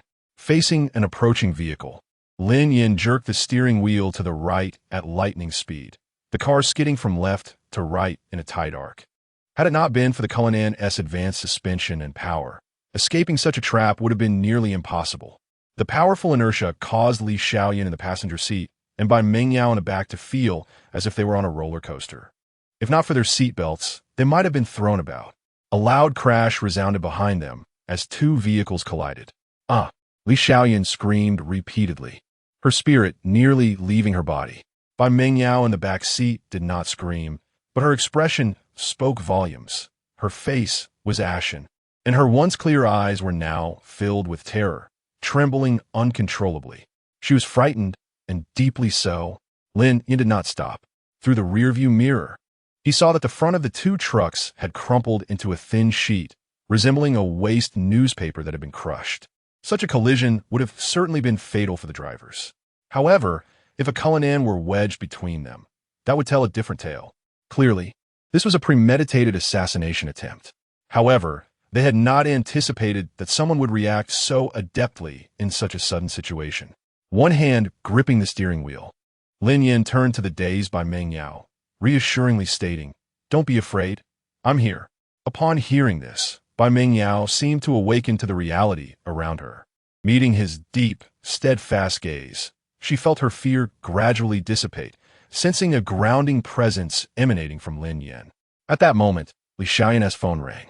Her chest still heaved with anxiety as she answered, glancing at the caller ID. It was the leader of the bodyguard team in the rear vehicle. "Hello, Li Xiaoyan. Did you see that two trucks just collided? It was horrendous. The drivers are likely doomed." Upon hearing this, Li Xiaoyan took a deep breath and, in a rare display of fury, exclaimed, "Those are indeed assassins, a bunch of imbeciles." Chapter 72.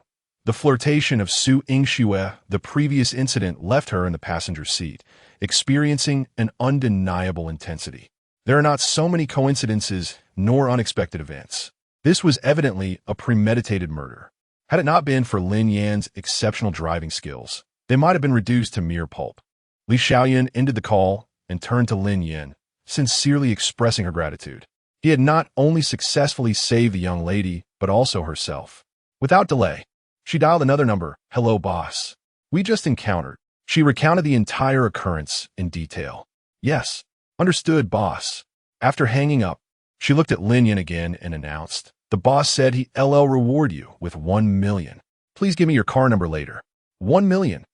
Upon hearing this figure, Lin Yan's eyes widened even more than when he had heard the system's alarm. The system is indeed miserly. Lin Yan silently grumbled. But what of it? While the system's tasks might yield valuable items, the wealthy boss could not match that. Those items, after all, are priceless. Throughout the remaining journey, Lin Yan drove swiftly, avoiding close proximity to any vehicle. If possible, he overtook. If not, he evaded. Meanwhile, Li Xiaoyan offered psychological comfort to Pacquiao. 10 minutes later, the Cullinan turned into the Luhui Villa district. The security guards immediately stood tall, respectfully saluting. Lin Yan pressed the horn in acknowledgement. Arriving at a grand villa by the lake, the automatic doors opened, and the butler was already waiting. As soon as the car stopped, the butler approached to open the door. Seeing Pacquiao in a daze, he was momentarily taken aback, quickly asking, "Miss, what happened?" Li Xiaoyan hurriedly exited the vehicle, stating, "The young lady was startled. We must escort her back to her room." The group promptly ushered Pacquiao into the villa.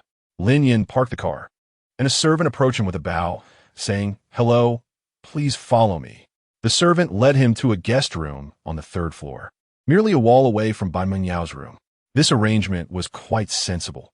In case of an emergency, he could provide immediate protection. One could not possibly house them together, for if they were to live like that for a year, Baijian would surely be welcoming a grandchild. The room's decor reflected the owner's noble status, exuding luxury without the ostentation of a nouveau riche. This opulence made Lin Yan, who was accustomed to a more modest lifestyle, somewhat uncomfortable. Soon, the psychologist arrived to provide the necessary psychological intervention for Pacquiao. Lin Yan reclined on the bed, engrossed in his phone. Although he was a personal bodyguard, he enjoyed greater freedom compared to other security personnel, as evidenced by Li Xiaoyan's demeanor. Moreover, he had just saved Pacquiao's life, which was undoubtedly worth far more than 1 million. Su Yingxue had gone off to study the day before. For reasons unknown, their communication had been sparse, even when she had returned home for over 10 days. Occasionally, she would send him messages reminding him to clean and updating him on the progress of the Qianzhou and Huang Weiyong cases. Though their exchanges were limited, they maintained contact. Now, with the sudden cessation of communication, Lin Yan felt a void, particularly after their last kiss. It was akin to an addiction. He found himself reminiscing, regretting not having acted differently at that moment, vowing to perform better next time. "Snow Pig, what are you up to?" Laughter. JPG, unlike other undercover agents, Lin Yan did not need to constantly conceal his identity, as the contract did not prohibit him from using personal communication devices. No one could access his phone without his consent, which allowed him to boldly message Su Yingxue. Ideally, he would refrain, but he could not resist. It was like a couple missing each other after a brief separation. He was constantly preoccupied with thoughts of her. Minutes later, Su Yingxue replied, "You are the pig." She did not inquire about his whereabouts or activities, understanding that he was likely engaged in a mission. Even if she yearned to know, she refrained from asking. It was against protocol. "Lin Yan, what are you doing?" Su, just finished a speech, about to eat. "Have you eaten?" Lin Yan, a bit hungry. "Wish I could eat, but can't." Sigh. JPG, Su, can't eat? What do you want to eat? Lin Yan, I want to eat you. Hehehe. JPG, upon reading this message, Su Yingxue's face flushed crimson to her ears. She had not yet settled the score for the last forced kiss. And now this audacious fellow was becoming bolder. Get lost. However, her methods of dealing with Lin Yan's cheekiness were limited. Get lost had devolved in a playful banter. Lin Yan, all right, I will roll myself into a ball and roll over to you. Su, stop being seedy. Seriously, no matter where you are or what you are doing, please stay safe, understood? Seeing this message, Lin Yan wore an affectionate smile. The beauty of words lies in their ability to convey entirely different emotions when spoken by different individuals.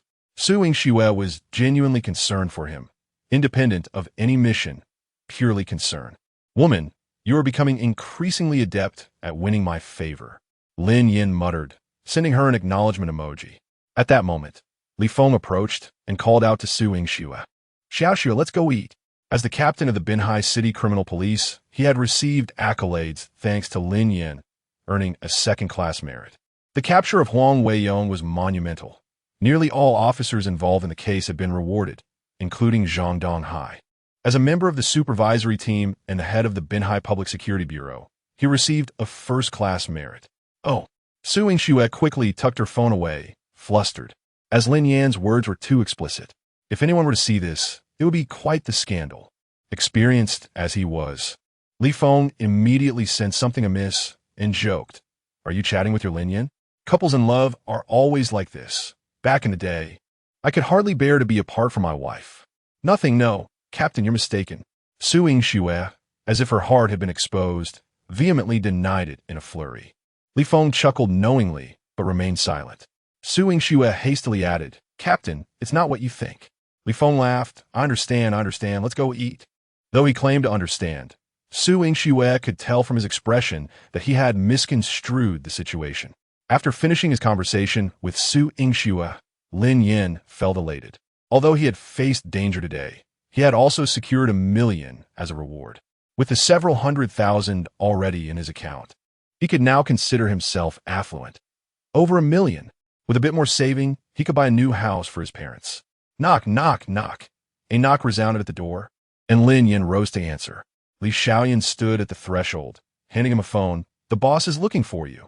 Chapter 73. Did Lin Yan actually speak to the boss this way? Lin Yan instinctively furrowed his brows, hesitating for a moment before reaching out to take the call. Slowly raising it to his ear, from the other end, a deep and authoritative voice resonated, carrying an undeniable sense of pressure. "I am Bai Jian. I am Lin Yan." As soon as he spoke, Li Xiaoyan beside him stiffened abruptly, a flicker of surprise flashing in her eyes. Had it been her or anyone else receiving this call, upon hearing the name Bai Jian, they would have immediately adopted a respectful tone. "Hello, boss. How may I assist you?" Yet he actually dared to respond in the same manner. Truly, a fearless newcomer. After a moment of silence on the line, Bai Jian's voice re-emerged.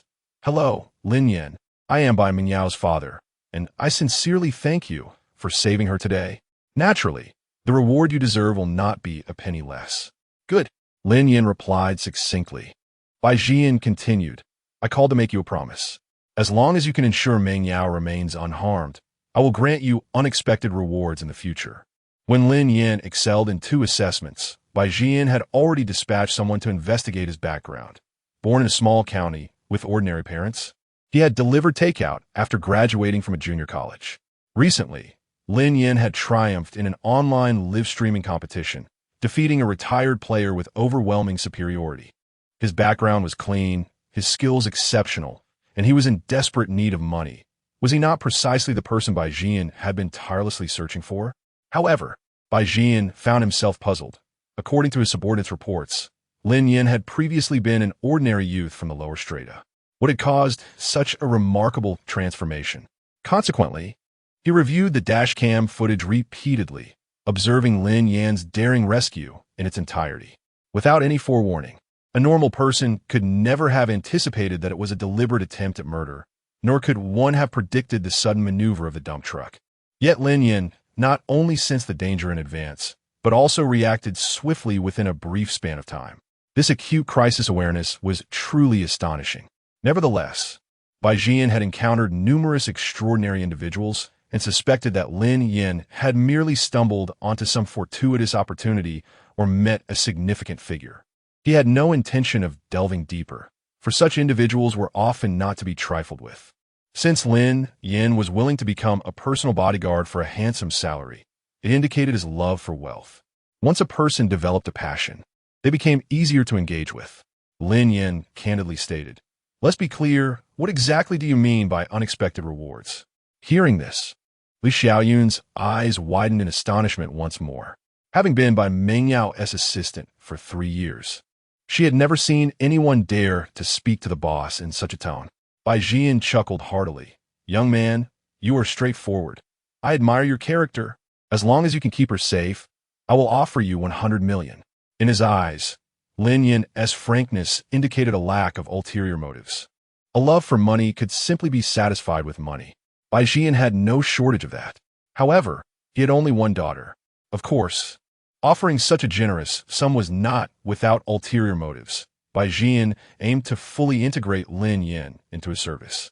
Talents like him were exceptionally rare and not to be missed. Lin Yan did not hesitate. Words alone are not enough. You must provide written assurance. Not an issue, Bai Jian replied promptly. Lin Yan returned the phone to Li Xiaoyun and turned back to his room. To maintain his confidence in front of Bai Jian, he knew he must be formidable himself. Moreover, Bai Jian was astute and had seen many people. Even a simple conversation could easily reveal his true nature if one was not careful. Only by maintaining an air of nonchalance and presenting himself as a seasoned individual, while making it evident that he was motivated by financial gain, could he effectively lower Bai Jian's guard. During dinner, Lin Yan was seated at the main table, which had only 2 places, one for him and the other conspicuously empty, undoubtedly for Bai Mengyao. "Mr. Lin, the young lady does not wish to dine at the moment, so you must eat alone for now." Li Xiaoyun approached respectfully. After the phone call, her demeanor towards Lin Yan had noticeably shifted. What was once mere politeness now carried a hint of reverence. Lin Yan's presence at the main table alongside Bai Mengyao clearly indicated Bai Jian's high regard for him. "All right." Lin Yan picked up his chopsticks, observing the 5 dishes and a soup before him. Though each was modest in portion, they were exquisitely presented. Clearly a carefully curated and nutritionally balanced meal. Just as he was about to dig in, he suddenly recalled something and turned to Li Xiaoyun. "There is too much food for me to finish alone. It would be a shame to waste it. Why not join me for a bit?" Li Xiaoyun quickly waved her hand in refusal. "No, Mr. Lin, I will be dining with them in the staff area shortly." The them she referred to included the butler and other servants. "Well, if you won't eat, then," Lin Yan began to feast heartily. "By the way, please don't call me Mr. Lin anymore. It sounds awkward. Just call me Lin Ge." Li Xiaoyun hesitated for a moment before softly responding. "All right, Lin Ge." In her mind, those who could converse with the boss were typically arrogant and aloof. Yet, Lin Yan, with his prowess and the boss's favor, remained humble and unpretentious, which naturally endeared him to her. "Lin Ge, let me serve you some soup. Lin Ge, if you need anything, just let me know." After dinner, Lin Yan had Li Xiaoyun accompany him for a stroll in the villa garden to aid digestion. The young lady has improved significantly under the guidance of a psychologist.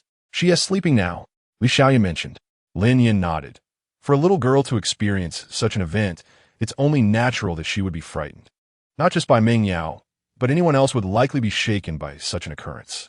Li Xiaoyun was already quite resilient psychologically. "By the way, What does Bai Mingyao enjoy doing in her spare time? What are her hobbies? Lin Yan inquired. Li Xiaoyan replied without hesitation. The young lady loves reading and excels academically. Had it not been for an unexpected incident during the college entrance examination, she would have undoubtedly been admitted to Tsinghua or Peking University. Additionally, she enjoys music, plays instruments, and dances, especially jazz. Although her teacher rarely allows her to perform it, she usually practices Latin and ballroom dances. The young lady also sings beautifully. As she spoke, a glimmer of excitement shone in Li Xiaoyan's eyes, as if she were saying, "You will surely be astonished when you hear her." "All right, I understand." Lin Yan ambled along with his hands behind his back, nodding to the cleaning lady he encountered, seriously stating, "Thank you for your hard work." This left the cleaning lady momentarily stunned, mistakenly believing a high-ranking official had come to inspect the work. Upon returning to his room, Lin Yan began selecting entries. Chapter 74. Oh my! Bai Mingyao actually wants to kiss Lin Yan. The sea-level lexicon is extraordinarily abundant. However, due to its low rank, these entries do not appear particularly impressive, remaining at the level of human. After Lin Yan's careful selection, the following entries were shortlisted. See celestial songstress. Enhanced tonsils and vocal cords allow for the production of enchanting sounds capable of inducing pregnancy. Possessing the potential to win championships in I am a singer, yet lacking the overwhelming dominance. See literary critic. Capable of providing profound commentary with ease upon hearing a book title or article source. See instrument virtuoso. Proficient in all musical instruments, each at a masterful level, yet possesses no overwhelming superiority. See small town scholar. A fierce competitor among the ordinary. Effortlessly excelling in examinations to secure a spot in prestigious universities, consistently ranking among the top 3 in school. From the information revealed by Li Xiaoyan, these entries align relatively well with Bai Mingyao's interests. However, Lin Yan found himself in a quandary. Should he choose the celestial songstress to duet with Bai Mingyao, or select the small-town scholar to outshine her? The small-town scholar was swiftly dismissed for a straightforward reason. He is merely a co-reader, not a true reader. And having a system while still being ordinary is rather dull. The literary critic was also excluded. Aside from impressing Bai Mingyao while she reads, it serves little purpose otherwise. After much internal conflict, Lin Yan ultimately opted for the instrument virtuoso, believing that playing an instrument is more appealing than singing. Setting aside the system, Lin Yan took out his phone and messaged Su Yingxue. "Darling, what are you up to?" Su Yingxue replied instantly, "Don't call me that." Anger. JPG. Lin Yan, you still haven't answer my question, wifey. Su, used finis xiaowedding. And don't call me wifey either. Lin Yan, then can I see your legs? Su, get lost. After sending the message, Su Yingxue looked at her screen and smiled. She was unsure why she did not find Lin Yan as playful banter off-putting. In fact, she found it rather amusing. Since Lin Yan's arrival, Su Yingxue had noticed a significant shift in her mindset. To be honest, she had harbored a mild aversion to men. Perhaps it was because, as a child, she was the adorable type, prompting hugs from one and playful ruffles from another. Growing up, she blossomed into the beauty others would rave about. Countless suitors pursued her throughout high school and police academy, employing various tactics. Gradually, she became immune to their advances, rarely speaking or engaging with them, let alone considering romance. Thus, when she first met Lin Yan, she felt similarly detached.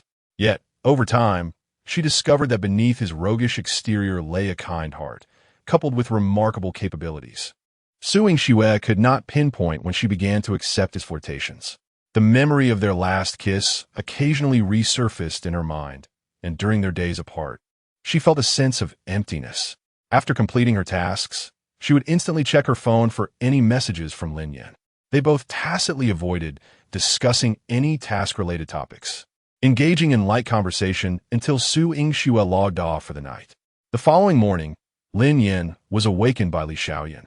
Glancing at the clock, he noted it was only 7:30 a.m. Rubbing his sleepy eyes, he got up to freshen up. Upon arriving at the dining room, he found Bai Mingyao already seated at the table.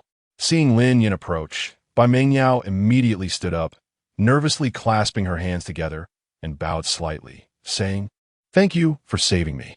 She understood that those individuals had targeted her, and without Lin Yan, she might not have survived. The scene vividly replayed in her mind. The initial fear left her paralyzed until Lin Yan cast a comforting glance her way, grounding her frantic heart. Regardless of whether he was employed by her father, Bai Mingyao felt immense gratitude towards him. "No need to thank me. Your father has already compensated me." Lin Yan swaggered over, pulled out a chair, and gestured to the seat before her. "Sit down. No need to stand." Bai Mingyao complied, smoothing her skirt as she sat down. The nearby butler and servants exchanged glances, questioning who the true master was. After breakfast, Lin Yan drove her to school. According to their arrangement, he was to accompany Bai Mingyao inside. As for his identity, Bai Jian had already made the necessary arrangements. As the vehicle slowly exited the villa gates, Li Xiaoyun and the others respectfully saw them off. "Why do you still go to school when your family is so wealthy?" Lin Yan casually inquired. This question had piqued his curiosity for some time. Many students toil tirelessly to ascend socially, yearning for endless wealth and romantic conquests. Yet, those born into affluent families, possessing all the riches, still strive for academic achievement. Bai Mingyao fell silent for a while before softly responding, "I don't know." Whether it was academic pursuits or various hobbies, she had followed others' advice that girls should engage in such activities. She had pondered the purpose of these endeavors, but had never arrived at a conclusion. Perhaps, possessing an additional skill might grant her another commendable label, making it easier for others to compliment her. Bai Mingyao believed this to be true, as every person she encountered would lavish her with praise from head to toe. Fearful of missing any detail, "Is there anything you particularly enjoy doing?" Lin Yan asked again. "Something I particularly enjoy doing," Bai Mingyao murmured, lowering her head in contemplation. "Singing? Dancing?" Among her many interests, these two were indeed her favorites. Yet, she sensed that Lin Yan's inquiry was not about mere hobbies. After a brief pause, she shook her head. "I don't know." Lin Yan glanced at the rearview mirror, observing Bai Mingyao's bewildered expression, and a slight smile tugged at his lips. "I recently discovered something rather intriguing." "What is it?" Bai Mingyao's eyes lit up, curiosity piqued. "Kissing." Lin Yan spoke casually, as if chatting with a close friend. "I never tried it before, but after that day, I feel addicted. I can't stop thinking about it. It's driving me crazy." "Huh?" Bai Mingyao's eyes widened, her mouth agape in disbelief. This was her first encounter with such an intimate topic being addressed so candidly. Throughout her life, she had never even heard the words kissing spoken aloud by others. At that moment, her entire worldview felt upended. "Really?" Driven by curiosity, Bai Mingyao posed the question. Lin Yan earnestly nodded. "Absolutely. Ever since that kiss, I feel like I wasted the last 20 years of my life. Men and women should kiss." Bai Mingyao's eyes sparkled, and with considerable courage, she asked a question that left Lin Yan momentarily stunned. "Then can I try it?" Chapter 75. Her voice was quite soft, inaudible save for the soundproofing of the Rolls-Royce and Lin Yan's sharp hearing. "Pardon?" Lin Yan responded, turning with a surprised expression to meet Bai Mingyao's limpid eyes. "You wish to kiss?" Bai Mingyao nodded earnestly. "You mentioned it was intriguing, so I wish to experience it." Since their prior encounter, she regarded Lin Yan as the most trustworthy individual aside from her father. In his presence, she felt an inexplicable sense of security. Thus she trusted his words implicitly. Lin Yan blinked, noting the purity in Bai Mingyao's gaze, as if she merely wanted to ascertain whether kissing was as fascinating as Lin Yan had described. "With whom?" Lin Yan inquired, frowning. Bai Mingyao raised a slender finger, pointing at Lin Yan. "May I with you?" She attended school, left after classes, and never interacted with her classmates. Lin Yan was the sole male acquaintance she had. "Me?" Lin Yan gestured at himself with astonishment while driving. What was the configuration of this girl's thought process? Could one simply experiment with such a matter? He kissed Su Yingxue because they shared an emotional foundation, whereas he had only known Bai Mingyao for a few days. "No," Lin Yan stated firmly. Su Yingxue was the sole object of his desire. "Very well," Bai Mingyao replied, lowering her head in disappointment. Upon reaching the school, Lin Yan and Bai Mingyao entered the classroom, one after the other, and sat in the same row. Immediately, all eyes converged on Lin Yan. The sudden appearance of a handsome man in their class, arriving with the aloof bell by Meng Yao, caused a stir. Who is that individual? Could he be Bai Mengyao's boyfriend? Hardly a boyfriend. He is merely attractive.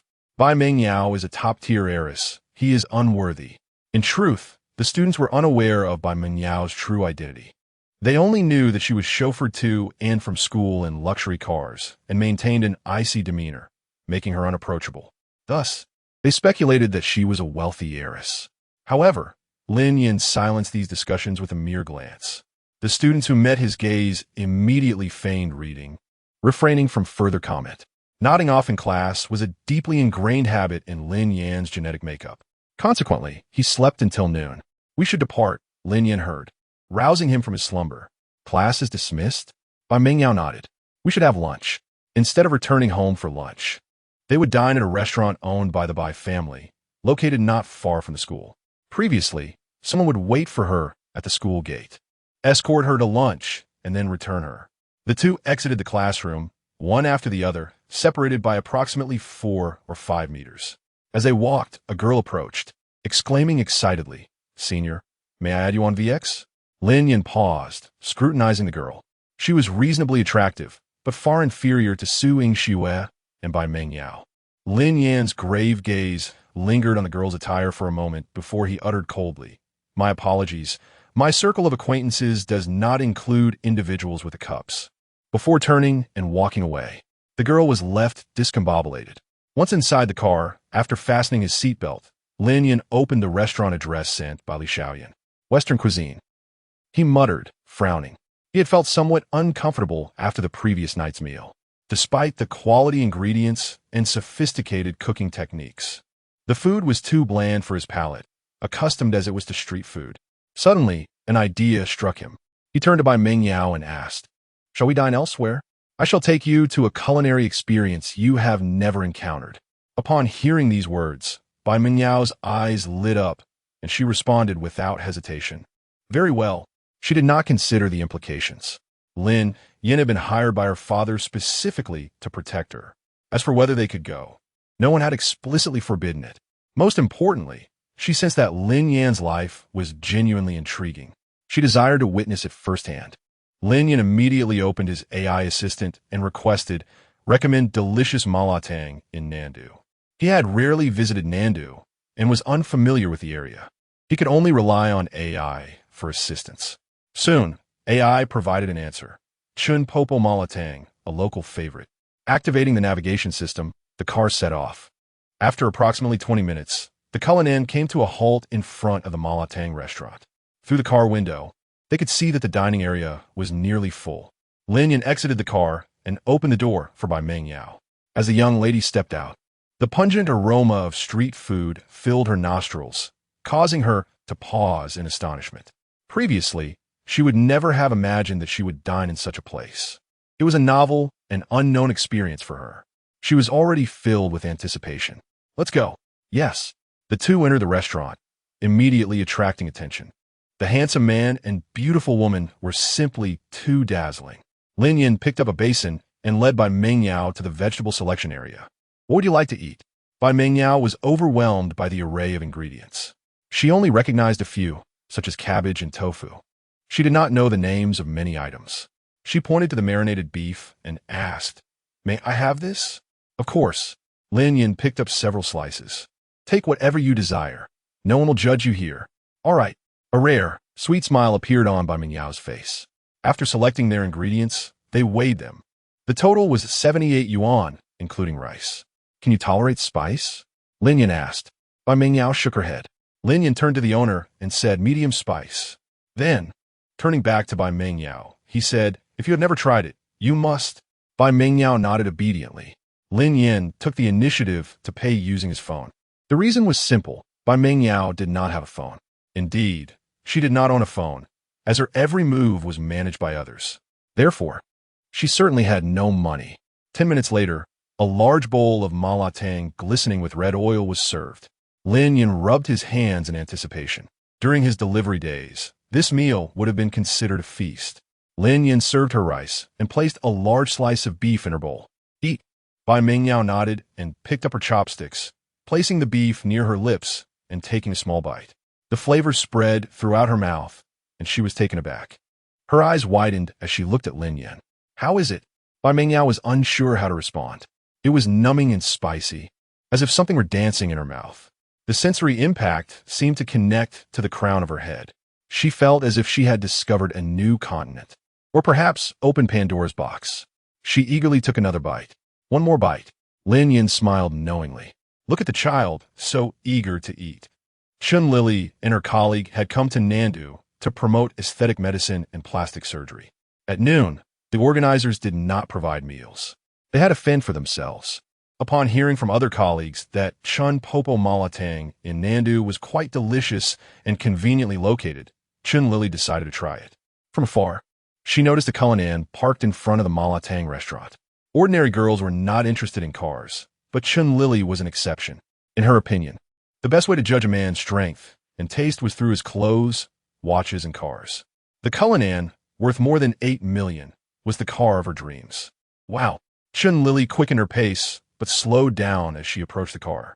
Her gaze fell upon the interior of the car, her eyes brimming with longing. Lily, stop staring. You're about to starve, her colleague urged. Zhang Zhilei replied, You go ahead and get the groceries. I will be there shortly. She wished to linger a moment longer, hoping for a chance encounter with the owner of the vehicle. Such opportunities, once in sight, should never be forsaken. However, just then, Lin Yan and Bai Mengniao emerged from the shop after their meal. Chapter 76. The flick of a finger. Lin Yan discovered a woman standing by the passenger door. A slight frown creasing his brow. Hiss, that silhouette, that figure, that hairstyle, why does she seem so familiar? Clearing his throat, he retrieved his car keys and unlocked the door. Zhang Zhilei was startled, glancing up only to see no one, before turning away. Their eyes met. Suddenly, the air grew still.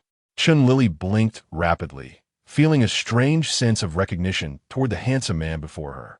His name was on the tip of her tongue, yet she could not utter it. Lin Yan instantly recognized Su Yingshue's exquisite best friend. What perplexed him was the sheer coincidence of encountering her in such a vast place as Lin Yan. Typically, it would not matter, but if she dared dispute a stain, things could escalate quickly. Yet now, with Bai Jian's daughter in tow, he worried about the possibility of Zhang Zhilei saying something inappropriate. It's you, Zhang Zhilei exclaimed, her hand raised in astonishment as she pointed at him. Lin Yan. His hairstyle had changed, his attire transformed, but most strikingly, he had become remarkably handsome, an astonishing metamorphosis that momentarily led her to doubt her recognition. However, her gaze was soon drawn to the enchanting beauty behind Lin Yan. Upon seeing Bai Mengniao, Zhang Zhilei felt as though her eyes might pop out in disbelief. Bai Mengniao was breathtakingly radiant, standing there like a flower in full bloom, exuding an air of sophistication that Zhang Zhilei, a mere pretender to high society, could never hope to emulate. Wait, how could such a girl be with someone like Lin Yan, who was practically destitute? Zhang Zhilei quickly grasped the crux of the matter. Just recently, she had heard her friend mention that he had become an auxiliary police officer. At that time, she had been relieved to know her judgment had not faltered. But was there really a difference between delivering takeout and being an auxiliary police officer? The latter was merely a more palatable title. He was not a real police officer. How had he suddenly transformed into such a striking figure, especially with a woman of such caliber? A wave of frustration washed over her, akin to running into an ex who was now thriving far beyond their shared past.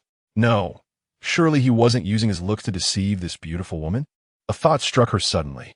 There were many con artists nowadays, particularly online, crafting perfect personas to ensnare wealthy women. It had to be that. Thus, she spoke up. Lin Yan, you didn't go to become an auxiliary. Lin Yan anticipated trouble and, having prepared in advance, crumpled a piece of tissue into a ball. Just as her words began to escape, the warning barely formed, he executed a swift flick of his finger. The tissue ball shot perfectly into Zhang Zhilei's mouth, leaving her momentarily speechless. Cough, cough, cough, woo, move aside, move aside. Lin Yan then pushed past Zhang Zhilei, opened the car door, and beckoned to Bai Mengniao. Get in. Bai Mengniao responded like a little kitten, obediently climbing into the car. Lin Yan returned to the driver's seat, ignited the engine, and accelerated away. This car is his. Zhang Zhilei felt her mind buzz with shock. the overwhelming surprise almost causing her to choke on the tissue lodged in her throat. Had he truly transformed into someone so dashing, driving Cullinan? Was this really Lin Yan? Moments later, after regaining her composure from the astonishment, Zhang Zhilei extracted the tissue and hurriedly messaged her friend. At Luhu Villa, Li Xiaoyan wore an anxious expression, hastily messaging Lin Yan. Lin Ge, why are you still not back? The restaurant just called to say the young lady didn't come for dinner. This news alarmed her greatly. After sending the message, she immediately reported to Bai Jian. Such matters could not be concealed, as any trouble could lead to dire consequences for her. Upon learning this, Bai Jian promptly ordered someone to check the vehicle's surveillance footage. Fortunately, there had been no mishaps. Lin Yan had merely taken her out for a meal. Bai Jian had no intention of reprimanding Lin Yan. He believed that Lin Yan's willingness to take such risks indicated his confidence in ensuring his daughter's safety.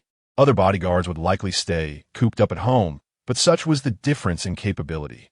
Lin Yan's unconventional approach only increased Bai Jian's belief that this young man was worthy of cultivation and entrusted with significant responsibilities. The reason was simple. This type of person possesses skills, yet lacks ulterior motives or guile. As long as one fulfills their desires, they will willingly work for you. Having risen from humble beginnings to his current position, Bai Jian had mastered the art of winning hearts. Thus, in addition to having him protect his daughter, Bai Jian was also preparing to assign him a major task. On the way back to school, the two remained silent. However, Lin Yan sensed something amiss. Bai Mengyao sat in the back seat, her cheeks flushed, lips tightly pressed together, her posture rigid, as if she were controlling something. Are you unwell? Lin Yan inquired with curiosity. Bai Mengyao subtly shook her head, a hint of embarrassment on her face. I have a stomachache. Lin Yan immediately realized it must have been from the spicy street food they had consumed. This young lady had likely never encountered such fare, and her digestive system was unaccustomed to it. It's all right, you'll get used to it after a few more times. Bai Mengyao nodded. Then with a hint of grievance, she lamented, but I need to use the restroom now. Is that so? Lin Yan glanced at the navigation, suppressing his urgency. We're almost at school. Bai Mengyao looked pitifully at him, but I only go at home. Her life was meticulously regimented, and even her restroom habits were no exception. The sanitary conditions of other restrooms were subpar, so she always returned home to relieve herself. Can't you hold on a bit? Lin Yan frowned. Having grown up in his grandmother's rural home, he had endured far worse conditions. He had been accustomed to using outdoor facilities. No. Bai Mengyao's eyes grew misty, her voice trembling with desperation. Brother, please, I can't hold it anymore. Hearing her call him brother, Lin Yan executed a swift turn, flooring the accelerator. If there were speeding fines, he'd let her father deal with it. A journey that normally took half an hour was completed in just 10 minutes. Such was the prowess of a skilled driver. As he waited for Bai Mengyao, his phone rang unexpectedly. An unfamiliar number, calling from overseas. Lin Yan frowned slightly. After a moment of hesitation, he answered. Hello. A voice on the other end belonged to Bai Jian. Chapter 77. Trouble brews. My wife is jealous who? Lin Yan's tone was crisp and decisive. I am Bai Jian. What is it? Bai Jian replied with a softened tone. There's a lucrative opportunity. Would you be interested? Lin Yan furrowed his brow, his mind racing. How much are we talking about? Bai Jian's voice was laced with temptation. Enough for you and your parents to never worry about money again. What do you want me to do? Lin Yan continued to inquire. Upon hearing his response, Bai Jian revealed a shrewd smile. As he suspected, despite Lin Yan's formidable abilities, he was easily manageable. The key was to discuss money with him. Help me with something. Bai Jian's tone suddenly turned grave. The one who targeted Xiao Yao is Tian Tai, the owner of Hongshan Group. He is my business rival. Recently, he suffered a defeat in an overseas transaction and, infuriated, seeks to retaliate against me, which is why he targeted Xiao Yao. Lin Yan frowned. You want me to kill him? Ha ha ha. Bai Jian laughed heartily. I merely want you to eliminate the threat to Xiao Yao. If you agree, not only will I reward you with money, but I will also grant you shares in my company.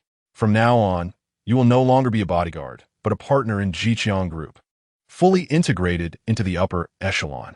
You and your family will never have to worry about money again. Tian Tai had always been a thorn in Bai Jian's side.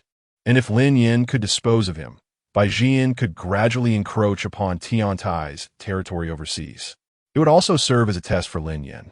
This deal was a surefire profit, securing an ally in the process. My master warned me never to engage in illegal activities. Lin Yan firmly rejected the offer. He understood that Bai Jian was likely testing him. Eliminating Tian Tai would serve as his loyalty badge, and it was the best opportunity to approach Bai Jian. Hence, he needed to refuse decisively. Dealing with such a cunning fox required maintaining his persona. Acting too hastily could arouse suspicion. Take your time to consider it. You can reach out whenever you're ready. Bai Jian cheerfully said. By the way, did you take Xiao Yao today? Yes, Lin Yan replied nonchalantly. I can't get used to the food here, so I took her out to eat. We had a meal worth 78. You'll need to reimburse me later. Ha ha ha. No problem. Bai Jian laughed. Xiao Yao has never had a mother, and I've been busy with work. The ones who have accompanied her the most are the butler and servants, which has made her rather reclusive. The fact that she is willing to dine out with you shows her trust. That is a good sign. I only have one request. Whatever you do, ensure her safety. I understand, Lin Yan replied. Then I can rest easy. Call me whenever you come to a decision. On the other side, Su Yingxue finished her tasks and, as usual, took out her phone to open WeChat. Lin Yan had not made a sound. Instead, she was bombarded with messages from Zhang Zhilei. Xiao Xue, do you know what Lin Yan is up to? He's no longer delivering takeout or working as an auxiliary police officer. He's with a wealthy woman. I saw it with my own eyes. He.S. driving a multi-million-dollar Cullinan with a beautiful lady. Wealthy women, beautiful ladies, luxury cars. Upon reading these messages, a pang of disappointment surged through Su Yingxue's heart. She had considered the possibility that Lin Yan might be undercover or assigned to investigate a tricky case, but she never expected him to be with a beautiful woman. Could this also be part of a mission? A sense of confusion enveloped her. Beyond television, she had never heard of missions that involved courting wealthy women. I don't know. His actions are none of my concern, she replied. Between the lines, anyone could sense her desolation. Just then, her phone vibrated. It was a message from Lin Yan. Shuezhu, what are you up to? The message she had once eagerly anticipated now seemed somewhat absurd. How could he be out on a date with a beautiful woman while flirting with her? Su Yingxue put her phone away, took a deep breath, and returned to work, striving to push the matter from her mind. Su Yingxue did not respond to the message, but the system did. The favorability of Bai Mengyao increased by 10 points. Current favorability, 10. Reward, 50,000 yuan. Unlocked trait, See Disguise. Possesses exceptional disguise abilities, capable of perfectly replicating anyone's appearance. Indistinguishable to the naked eye. Each disguise lasts for 3 hours and can only be used once a day. Avoid using disguise in women's baths. Crossing boundaries is absolutely prohibited. Wow! Lin Yan was momentarily taken aback. When strategizing to win over Su Yingxue, he had at least prepared himself psychologically. Bai Mengyao's favorability, however, came without warning. It was a delightful surprise. 50,000 yuan. Was it a bit meager? Lin Yan pursed his lips. Compared to Bai Jian's generosity, the system did seem somewhat stingy. But what did it matter? Bai Jian's money was not earned with peace of mind. It would eventually be seized by the police, necessitating the return of stolen goods. What was this disguise trait? Lin Yan scrutinized the description, frowning slightly. He genuinely could not fathom how this ability could be of use to him at present. Disguising to look more handsome? He was already quite dashing. That seemed unnecessary. However, it could indeed serve as an extraordinarily advantageous skill for illicit activities. Suddenly, a spark of inspiration lit up in his mind. This skill, seemingly useless, actually had immense potential for creativity. Imagine if he disguised himself as an enemy to commit misdeeds, or transformed into a celebrity to engage in some scandalous behavior. For instance, as Cohen. Wouldn't that be entertaining? It appeared this was the only practical use for it. The system could synthesize traits. He would save the useless ones for later. The following days passed uneventfully. Aside from Su Yingxue not responding, nothing else occurred. Lin Yan speculated that Zhang Zhilei was meddling in the situation. However, there were no other options available. He could only continue to coax her slowly. Before he knew it, the weekend arrived. At 10 in the morning, Lin Yan was taking a stroll in the courtyard when a business vehicle slowly drove into the villa. The door opened, and a sharply dressed man, exuding a star-like aura, stepped out. Li Xiaoyan quickly approached, her face adorned with a professional smile. "Mr. Wu, hello. The young lady is waiting for you upstairs." The man wore a stern expression, not sparing her a glance, and strode towards the villa with an air of superiority. Li Xiaoyan pouted, clearly displeased with the man's demeanor. Lin Yan approached and inquired, "Who is this person?" Li Xiaoyan sighed. "Who else could it be?" "The young lady's piano teacher, a renowned pianist from Lin Yan, Wu Qian." "Wu Qian? A piano teacher?" Lin Yan observed Wu Qian's retreating figure, his brow furrowing. Without Li Xiaoyan mentioning the piano, he had forgotten he possessed the trait of a musical prodigy. "How much does he charge per lesson?" Li Xiaoyan extended 5 fingers. 5,000? Li Xiaoyan shook her head. 500,000 a year. How outrageous. Lin Yan's eyes widened. Wasn't that highway robbery? After saying this, he hurriedly followed suit. Chapter 78. Apologies, I am a piano prodigy in the villa. There exists not only a dedicated dance studio, but also an independent piano room. By Meng Yao, clad in an elegant white gown, awaited in the piano room. The soft light of dawn filtered through the glass, casting a gentle glow upon her, rendering her as beautiful as a fairy emerging from a painting, pure and unblemished. Upon seeing Wu Qian, Bai Mengyao promptly rose from her seat, hands clasped modestly over her abdomen, and slightly bowed. "Teacher Wu." Her gesture was perfectly measured, devoid of any excess. Wu Qian nodded slightly, his earlier indifference melting away as a warm smile graced his features. "Good morning, Xiao Yao. How did your practice with the piece I assigned last week go?" "Play it for me." Bai Mengyao responded affirmatively, retaking her seat. Her slender, porcelain-like fingers glided over the piano keys, and a melodious tune instantly filled the room. Lin Yan leaned against the doorway, observing the scene before him. It must be said that aside from her innocent demeanor, Bai Mengyao possessed an extraordinary talent in all other respects. In the past, Lin Yan would have been able to discern only whether the music was pleasant, lacking the ability to judge technique and musicality. However, things were different now. Equipped with the knowledge of a musical prodigy, he could effortlessly distinguish between the good and the mediocre. Bai Mengyao was currently performing Stravinsky's Petrushka, a piece of considerable difficulty. Lin Yan mentally awarded her a score of around 7, considering she had only started learning the previous week. While achieving a score of 7 was not particularly challenging, attaining a 9 or even a 10 would require an exceptional gift. Lin Yan believed that although Bai Mengyao might not reach a perfect score in the future, the possibility of her achieving a 9 was very high. This was the ability the knowledge had granted him, to discern a person's talent through their music and technique. "Lingo, what are you doing here? Can you understand it?" Li Xiaoyan approached, whispering in Lin Yan's ear. "Of course. I practiced for 2.5 years." Lin Yan replied confidently. "Really?" Li Xiaoyan's face was full of skepticism. Given Lin Yan's prowess in physical skills and driving, she naturally categorized him as one of the rougher types. To put it plainly, she thought he was rather uncultured. "Do I look like someone who would lie?" Lin Yan turned to her, his gaze lingering on her form-fitting skirt and shapely legs, frowning as he remarked, "You should wear black next time." "What?" Li Xiaoyan looked bewildered. Lin Yan raised an eyebrow, chuckling, "Linga loves black stockings." Li Xiaoyan immediately felt a wave of embarrassment. Linga was indeed quite blunt. As the performance concluded, Wu Qian applauded, praising, "Xiao Yao, your progress is remarkable." In that moment, as Bai Mengyao turned her head, her gaze crossed over Wu Qian and landed on Lin Yan by the door. A flicker of surprise mixed with anticipation crossed her expression, as if she wished to hear him say something. Wu Qian followed her gaze, and his smile vanished instantly.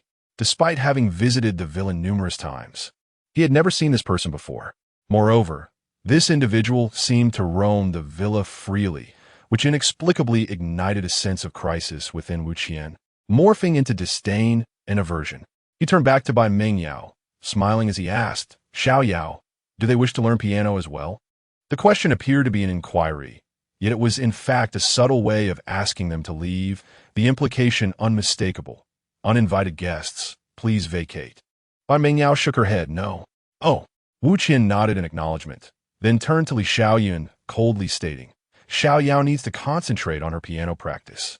I kindly request that unrelated individuals leave the piano room. All right. Li Xiaoyun, being merely a secretary, dared not object. She tugged at Lin Yan's sleeve, whispering, Lin Gu, let us go. He is asking us to leave. Why should we go? Lin Yan remained unmoved. To put it grandly, he was by Meng Yao's personal bodyguard.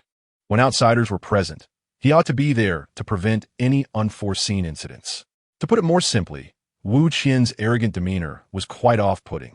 Moreover, he was curious to discern what level of skill warranted a fee of 500,000 for lessons. Wu Qian, noticing Lin Yan's obstinacy, scoffed, If you don't leave, I'll require you to pay the tuition. My lessons do not come cheap. His expression bore an air of arrogance and pride, adding, Oh, and let me remind you, not everyone can learn the piano. You'd best think carefully before proceeding, lest you find yourself unable to learn and then blame me for poor instruction. Don't come to me seeking a refund later. Lin Yan merely chuckled disdainfully, remaining silent as he retrieved his phone and opened a search app. What is Wu Qian's background?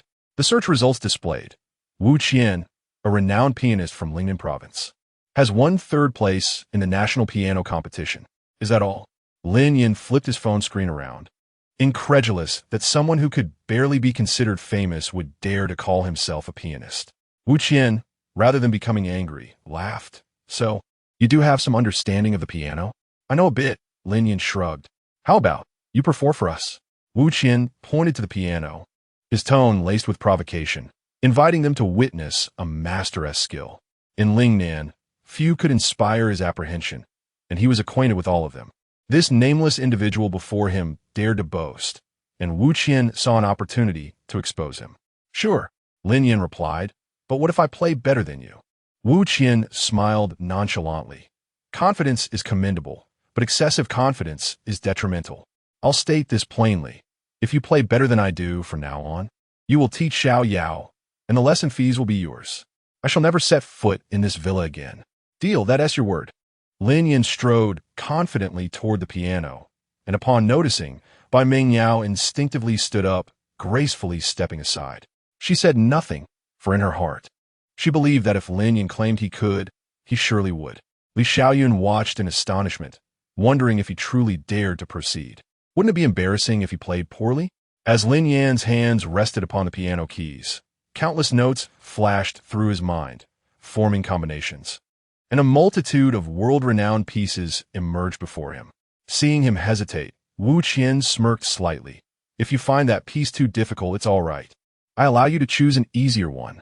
No need, Lin Yan responded, turning swiftly to position his hands on the keys in a blind playing posture. Bai Meng Yao's eyes widened in astonishment. She could also play without looking, but only with relatively simple pieces. She had yet to witness anyone perform Petrushka in such a manner. Though Li Xiaoyan did not understand piano, she recognized the skill involved. Playing with one's back turned was arguably more challenging than playing blindfolded. Wu Qian, observing this, furrowed his brow. Doubts began to creep into his mind. Could he truly possess such skill? There seemed to be no reason for it. He had been bold enough to challenge Lin Yan only because he had never heard of him. If he truly had such talent, he wouldn't be so obscure, would he? At that moment, Lin Yan slowly closed his eyes. The next instant, his 10 fingers began to dance gracefully across the keys. Chapter 79, Master, may I audit? Lin Yan's fingers rhythmically danced across the keys, the intricate notes of Petrushka flowing like a gentle stream into the ears of the audience. Wu Qian's brow furrowed instantly. An expert's prowess is revealed at the very moment their fingers touch the keys. One can easily discern between mere tinkling and genuine artistry. It was evident that Lin Yan was not exaggerating. He not only played well, but did so with remarkable skill, executing the challenging Petrushka from memory. The formidable nature of his ability began to surface. However, Wu Qian was undeterred. This was merely the beginning, and the true complexity of the piece lay ahead. Upon hearing the music, Bai Meng Yao's delicate brows knitted in surprise. She had never anticipated that Lin Yan not only played the piano, but did so at a level far beyond her expectations. Among those present, the most astonished was Li Xiaoyan. She gaped at Lin Yan, who was effortlessly playing the keys with his back to her. Is this really Lin? You can actually play? The piece gradually reached its climax. Each finger of Lin Yan seemed to be imbued with life, akin to agile Latin dancers, leaping and twirling across the keys, mesmerizing onlookers. Bai Mengyao's lips parted slightly in astonishment. She had dedicated an entire week to mastering this piece, fully aware of its complexity.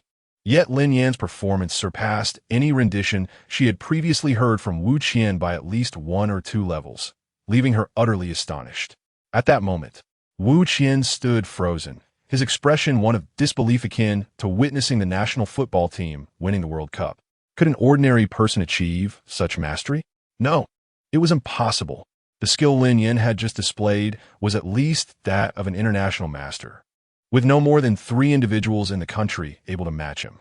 How could someone of such caliber remain obscure? How could he suddenly appear here? Moreover, he had just observed the secretary's shocked expression, clearly indicating that she too had been unaware of Lin Yan's piano prowess. A self-taught individual? Unacquainted with competitions? Truly, the saying rang true. Masters are often found among the common folk. Wu Qian found it difficult to believe. How could anyone in this world be so humble? At this moment, Li Xiaoyan's presence was inconsequential, for she could not comprehend the music. Her mind was consumed by 4 words, profound yet unclear. Standing at the doorway, she served merely as a tool for astonishment. Lin Yan's speed on the keys was far more impressive than her past experiences with QQ dance. As the piece concluded, Lin Yan gracefully swept his right hand across the keys, producing a cascade of crisp notes. He clapped his hands on his thighs, exclaiming in delight, "What a performance!" He turned, a confident smile gracing his lips as he raised an eyebrow at Wu Qian. "It's your turn?" He thought to himself, "You, who cannot even rank nationally, dare to call yourself a master before me? This job with a salary of 500,000 is mine." Wu Qian, recovering from his stupor, looked at Lin Yan with a ghostly expression, his lips quivering as he asked, "Who is your teacher?" It was inconceivable that someone capable of producing such a student would remain unknown. Self-taught, just playing the piano, do I really need a teacher? Lin Yan's eyes flickered with surprise as he regarded Wu Qian in confusion. Beside them, Bai Mengyao's cheeks flushed slightly as she lowered her gaze, feeling as though she had been subtly criticized. Self-taught, without guidance? Wu Qian began to question his own existence.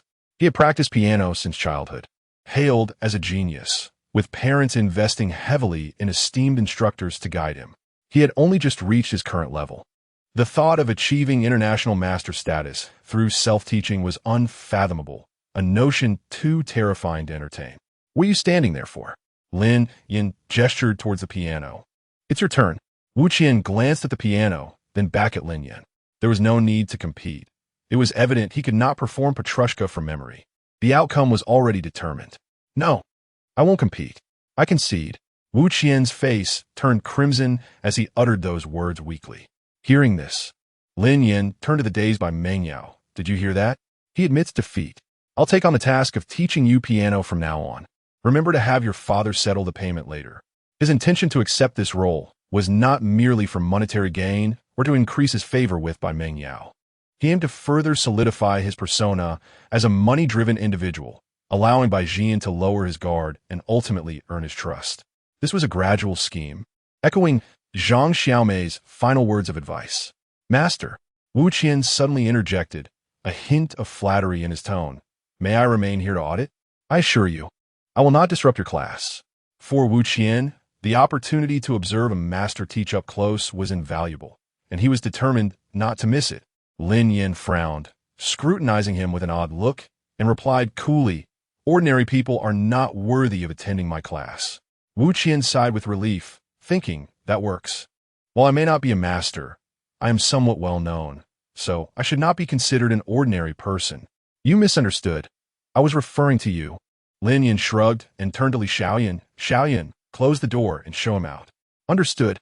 Li Xiaoyan had always been displeased with Wu Qian's inflated self-importance, and upon hearing this, she became quite eager. With swift strides, she approached Wu Qian, gesturing towards the door, her tone devoid of previous respect. "Teacher Wu, Lin is about to start his class. Please leave." Wu Qian's countenance shifted dramatically, akin to freshly butchered liver. His face turned a deep shade of ashen gray as he turned to Bai Mengyao, urgently pleading, "Xiao Yao, I am your teacher. Our bet was merely a jest. After all this time, you would not choose him, would you?" Wu Qian's true motive for approaching Bai Mengyao as a private tutor was to get closer to her. Capturing the heart of such a beautiful and well-connected heiress would undoubtedly provide him with a greater platform for advancement. He had previously dared to challenge Lin Yan because he believed himself certain of victory. Now that he had lost, he was not foolish enough to abandon the opportunity to get close to Bai Mengyao over a mere verbal wager. Initially, he had intended to exploit Lin Yan's skills while breaking the agreement. Since Lin Yan refused, he would resort to more aggressive means. He was confident that Bai Mengyao would not choose Lin Yan as her teacher. As his words resonated, all eyes turned to Bai Mengyao, awaiting her response. Chapter 80. Bai Jian's scheme. Bai Mengyao paused, her gaze shifting towards Lin Yan as she softly inquired, "Brother, would you be willing to be my piano instructor?" This utterance left Wu Qian utterly dumbfounded. Brother? What in the world? Bai Mengyao was ostensibly Bai Jian's only child. Whence this apparition of a brother? Lin Yan raised an eyebrow. "If you are amenable to tutelage, I shall deign to instruct you." Wu Qian was aghast upon hearing this. Condescend to teach if she is obedient? Did he comprehend to whom he was speaking? She was the princess of the Jiqiang group, the mistress of this very villa. It had taken Wu Qian half a year of lessons before he dared address her as Xiao Yao. However, even more preposterous events were yet to unfold. Bai Mengyao, upon hearing these words, displayed a sweet smile and obediently nodded in affirmation. "I shall heed brother's words." Even Li Xiaoyan was taken aback. "Brother Lin, do you possess some form of sorcery to command such unwavering obedience from Miss?" In her tenure as a personal assistant, she had never witnessed Bai Mengyao exhibit such an attitude toward anyone, not even her own father. Wu Qian, sensing the unfavorable turn of events, hastily interjected, "Xiao Yao, changing instructors requires your father's consent. It cannot be done arbitrarily." Unexpectedly, Bai Mengyao instantly retracted her smile, turned to him, and uttered in a gentle tone a remarkably assertive statement. "My consent suffices. There is no need to consult my father." Indeed, while her father typically assisted her in making decisions, Bai Jian would not impede matters she had personally resolved. Wu Qian was utterly dumbfounded. He had not anticipated such a resounding defeat. A surge of fury coursed through his mind as he turned to glare fiercely at Lin Yan. "Why glare at me? Do you contemplate violence?" Lin Yan withdrew his hand from his pocket, having studied the laws of self-defense since activating the system. Li Xiaoyan, with a smile, offered a benevolent reminder. "Mr. Wu, Brother Lin not only plays the piano, but is also responsible for Mrs. Safety. You comprehend my meaning, yes? Please refrain from impulsiveness. The medical facilities in our villa may offer limited assistance." Oomph. Wu Qian, seething with resentment, turned and briskly exited the music room. Li Xiaoyan followed suit. After watching Wu Qian depart in his vehicle, she retrieved her phone and dialed Bai Jian's number. She was obligated to promptly report Mrs. every action, a standard protocol. "Hello, boss." Upon connecting, Li Xiaoyan recounted everything she had witnessed firsthand. "He also plays the piano?" Bai Jian was taken aback. Simultaneously, he found Lin Yan increasingly enigmatic. Profoundly skilled in combat, possessing unparalleled driving prowess, and now revealed as a piano virtuoso, these attributes, by all accounts, seemed incongruous. How did he acquire such proficiency? However, Bai Jian's present concern lay elsewhere. A confrontation between him and Tian Tai was inevitable. Both sides were evenly matched, hesitant to make any rash moves. But the outcome was predetermined, either his demise or mine. The deciding factor would be whose stakes and contingency plans were more substantial. The emergence of Lin Yan undoubtedly disrupted this equilibrium. Only a handful of Tian Tai subordinates in the country possessed firearms, and they dared not brandish them openly. Given Lin Yan's capabilities, seizing an opportunity to decapitate the enemy commander from amidst the ranks would not be an insurmountable task. With Tian Tai eliminated, Bai Jian could rest easy. Regrettably, Lin Yan had declined his exorbitant offer. Offer him 5 million for the lessons. Upon hearing Bai Jian's words, Li Xiaoyan was stunned. The boss had increased the fee tenfold. However, such matters were beyond the purview of a mere secretary, and she promptly complied and returned to the music room. Bai Jian sat on the living room sofa, slowly placing his phone down, his brow furrowed deeply. At that moment, a middle-aged man with closely cropped hair and piercing eyes approached and stated, "Brother, since his sect forbids him from taking life, we need not resort to assassination to eliminate Tian Tai." This man, Hu Wei, was the head of Bai Jian's overseas operations and served as a strategist. "What solution do you propose?" Bai Jian inquired, his brow furrowed. Hu Wei sat on the sofa, lit a cigarette, and said, "According to reliable intelligence, Tian Tai is scheduled to depart the country this month." Bai Jian nodded. "Hence my urgency. Once he leaves, the matter becomes more complicated." Tian Tai, like himself, had his primary forces and influence abroad, where firearms were not subject to control. Their security personnel were essentially private militias. It was impractical to move against each other unless they directly engaged in warfare, as both sides still harbored reservations. Hu Wei had dispatched individuals to assassinate Bai Jian's daughter domestically. Hu Wei continued, "Since he refuses to kill, we shall not compel him to do so." Bai Jian frowned. "How then?" Hu Wei said with a sardonic smile. "Have him investigate Tian Tai's criminal evidence in the country. If we can obtain direct evidence of his domestic crimes, we can report him to the police and ensure Tian Tai's irreversible departure." Upon hearing this, Bai Jian lowered his head in contemplation. Both Tian Tai and himself had unsavory pasts. If the police were to investigate, it would warrant multiple death sentences. No, he is merely skilled in combat. Investigating cases requires more than just fighting. Bai Jian shook his head. Hu Wei, anticipating his response, slowly retrieved an item from his pocket and handed it to Bai Jian. "His involvement is not essential. We can assist him in certain matters." Meanwhile, Li Xiaoyan hurriedly returned to the music room, panting, and said, "Brother Lin, that the boss said the lesson fee is this much." She extended 5 fingers, and Lin Yan frowned. 50,000? Li Xiaoyan shook her head. "No, 5 million. What?" Lin Yan nearly lost his composure. Teaching the piano for a tuition fee of 5 million. Was Bai Jian insane?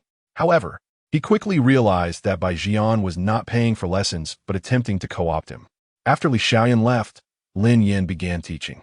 There was not much to teach, allowing Bai Mengyao to play on her own, occasionally correcting her mistakes and imparting techniques. Bai Mengyao possessed remarkable comprehension, memorizing everything he said and quickly correcting her mistakes. "Brother," Bai Mengyao suddenly turned to Lin Yan. "May I hear you play once more?" When Lin Yan played earlier, she was too shocked to fully appreciate it. She wanted to listen again and savor it. "Very well. In consideration of your father's substantial payment, I shall demonstrate once more." Lin Yan sat on the stool. Bai Mengyao prepared to rise, but he stopped her. "No need. You can observe more closely while seated." "Are you in dire need of money?" Seeing his keen interest in money, Bai Mengyao inquired. Lin Yan turned to her with a peculiar gaze. "Nonsense. Why else would I be a bodyguard if I weren't?" Upon hearing his words, Bai Mengyao hesitated, pursed her lips, and said, "I can provide you with it." Chapter 81. Suspect. "Lin Yan, what do you mean?" Lin Yan asked, his face a mask of astonishment as he turned his gaze towards Bai Mengyao. "Where did you get the money?" Bai Mengyao possessed neither a mobile phone nor a wallet. For a considerable time, all her needs had been meticulously catered to, leaving her with no opportunity to spend her own money. She nodded confidently. "Brother, please wait a moment."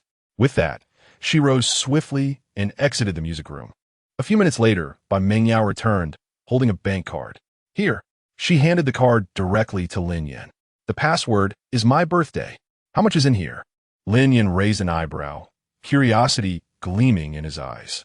Bai Mengyao shook her head. "I don't know. This was given to me by my father on my 18th birthday. He told me to keep it safe and said if I ever needed money urgently, I could use it, but I mustn't tell anyone." Lin Yan furrowed his brow. "Only withdraw when in need? What does that imply?" Given Bai Jian's meticulous care for his daughter, it was inconceivable that Bai Mengyao would ever worry about money while he was alive. Could it be that this was a contingency plan left by Bai Jian for his daughter? Although Lin Yan initially hesitated to accept Bai Mengyao's money, his curiosity got the better of him. "All right, I'll keep it for now." He tucked the card into his pocket. intending to visit the bank at a later time to uncover the truth. By the way, when is your birthday? 031115. That evening, Lin Yan lay in bed, sending a flurry of messages to Su Yingxue, but they vanished into the void, receiving no reply. Has your account been hacked? Still, there was no response. After a brief contemplation, he decided to place a video call. To his surprise, Su Yingxue answered. In the frame, she appeared as if she had just emerged from shower, clad in pajamas, her hair damp, and a facial mask adorning her visage. Speak if you have something to say, she replied coldly, resembling a couple engaged in a silent standoff. Lin Yan demanded, why haven't you replied to my messages? Su Yingxue retorted, do I have an obligation to respond to you? Is it that Zhang Zhilei has been bad-mouthing me in front of you? How is that my concern? Despite her words, after the past few days, she had come to a realization. Lin Yan was likely engaged in a mission. The luxury cars and beautiful women might all be part of his assignment. However, in that moment, her emotions clouded her rationality, and she felt an inexplicable sense of betrayal. Su Yingxue pondered why she had lost control of her emotions. It was so unlike her. Nonetheless, even with the understanding that Lin Yan might be executing a task, she still felt a twinge of discomfort. How could she articulate that feeling? It was akin to her husband being sent by his boss to dine and drink with a beautiful client. Although she understood it was work, she found it impossible to remain at ease. Lin Yan asserted, how can it not concern you? Everyone in our community knows you are my girlfriend. Do you still want to deny it? Su Yingxue vehemently denied. That's not true. That won't do. You've tarnished my reputation. You must take responsibility. Su Yingxue bluffly scolded, shameless. At this, Lin Yan chuckled, realizing that Su Yingxue's anger had dissipated. It appeared that comforting a girl was not as challenging as he had imagined. He generously sent her a red envelope. While I'm away, treat yourself to some good food. No, you work so hard for your money. Keep it for yourself. Just don't be stingy with yourself. Do I work hard? Lin Yan couldn't help but laugh. Earning money was remarkably easy for him now. He teased, oh, I've heard that wives enjoy managing finances. Don't you want me to hand over my paycheck? Without hesitation, Su Yingxue retorted, not a chance. I can earn my own money and spend it as I please. Lin Yan seized the opportunity. So you admit that you're my wife? Only then did Su Yingxue realize. Her cheeks flushed with embarrassment. Go to hell, she exclaimed before decisively ending the video call. Lin Yan gazed at the chat window, a smile spreading across his face. Judging by Su Yingxue's reaction, he was not far from completing his system task. Keep it up. At that moment, his phone rang. Lin Yan frowned. It was by Jian calling. Hello, Lin Yan. Have you had a chance to rest? Not yet. What is the matter? I'd like to discuss something with you. Don't worry. This time, it's not about sending you to kill someone. A week later, on October 15th, Su Yingxue had the day off and returned to Binhai. Upon arriving home, she first tidied Lin Yan's scattered slippers and proceeded to wash the bed linens. Dust had settled on the dining table, and she meticulously cleaned the house before leaving. Although her studies would not conclude for over a month, she wanted to ensure that if Lin Yan unexpectedly returned home, he would not be uncomfortable in a messy environment. Su Yingxue drove to Huangfeng town under the jurisdiction of Binhai. After some inquiries, she located a secluded residence. In the courtyard, 2 children were playing joyfully, while a woman in her mid-20s was harvesting vegetables, seemingly preparing a meal. Upon noticing Su Yingxue, the woman furrowed her brow slightly. Who are you looking for? Su Yingxue politely responded, I'm looking for Zhao Yusen. Perhaps due to Su Yingxue's striking beauty, the woman hesitated momentarily before calling out to the house. Someone is here. Soon, a young man emerged from the house. He bore a resemblance to Zhao Gang and, upon seeing Su Yingxue, was momentarily taken aback. You're looking for me? Su Yingxue nodded, producing a piece of paper from her pocket and handing it to him. Actually, he has been silently watching over you all these years. Zhao Yusen took the paper, and as he read its contents, he stood frozen in place. Xin, it's been 15 years. Your father finally has the chance to speak with you. Su Yingxue softly explained, your father is currently detained here. Once the case is adjudicated, family members will be allowed to visit. He wishes to see you. If you have time, please go and visit him. Tears welled in Zhao Yusen's eyes, spilling over in a rush. Su Yingxue chose not to say more and turned to leave. This was Lin Yan's request. It proved that her initial judgment had been correct. While Lin Yan appeared carefree on the surface, he possessed a kind and righteous heart. Just as Su Yingxue got into her car and prepared to leave, her phone vibrated incessantly. Curious, she checked and found a flurry of messages in her study group chat. Police report. This afternoon at the South City Railway Station, a man was intercepted by railway police while dragging a suitcase containing human remains. The man has been taken into custody, and the case is under investigation. Su Yingshue's brow furrowed. She climbed up to view the chat history. Soon, a somewhat blurry photo caught her eye, and her heart sank. The suspect in the photo was none other than Lin Yan. Chapter 82. Lin Yan's interrogation. How could it be him? Su Yingxue stood there, momentarily stunned, before regaining her composure. The setting sun cast its golden rays upon her, yet her limbs felt frigid and her breath came in rapid bursts, as if she had just completed a marathon, her heart pounding violently against her chest. A profound sense of unease urged her to tremble as she fished out her phone and dialed her mother, Zhang Zhilei. Hello, Mom, did you see it? The moment the words escaped her lips, Su Yingxue regretted her inquiry. As a deputy-level official, how could her mother be unaware of such a significant case? I saw it. Zhang Xiaomei's voice resonated from the receiver, steady and composed. Then, Su Yingxue hesitated, wanting to ask if Lin Yan was on a mission. But she swallowed the question. Being part of the law enforcement system, she understood the impropriety of her curiosity. You wish to know my perspective, don't you? Zhang Xiaomei seemed to read her daughter's thoughts. Yes. Su Yingxue bit her lip at this moment. Her desire to ascertain whether Lin Yan had truly committed a crime outweighed her concern for protocol. Otherwise, she feared she would be tormented by her thoughts, unable to eat or sleep. Xiaoxue, may I ask you something? Of course, Mom. Do you think you misjudged him? Su Yingshue's mind buzzed as she hastily clarified, Mom. We are not in that kind of relationship. I am merely worried about him. Zhang Xiaomei chuckled softly, her laughter imbued with a mother's unique warmth. I understand. Just answer my question. Su Yingxue turned her gaze toward the courtyard from which Lin Yan had just emerged, his visage flooding her mind. Lin Yan often appeared carefree, fond of petty gains, and spoke with a frivolous tongue, often lacking reliability in his actions. Yet, in critical moments, he consistently rose to the occasion, embodying righteousness and kindness. Taking a deep breath, Su Yingxue resolutely declared, I did not misjudge. I believe he is a good person. Then that's all that matters, Zhang Xiaomei advised earnestly. In a relationship, it is essential to traverse the long journey together, encountering various challenges along the way. Always remember, trust is the cornerstone of a relationship, more crucial than the depth of love. If you have faith in your judgment, hold steadfast, even if you are mistaken. Do not allow doubt to become an obstacle between you. Meanwhile, in the interrogation room of the Xiqiao Public Security Bureau in South City, the atmosphere was stifling, almost suffocating. The dim lighting cast a pall over the cramped space. A weathered table and a cold interrogation chair occupied the room, while two officers, their gazes piercing, scrutinized the young man across from them. The tall officer, thin and sharp-eyed, initiated the questioning. Name: Lin Yan. Age: 26 Occupation: bodyguard.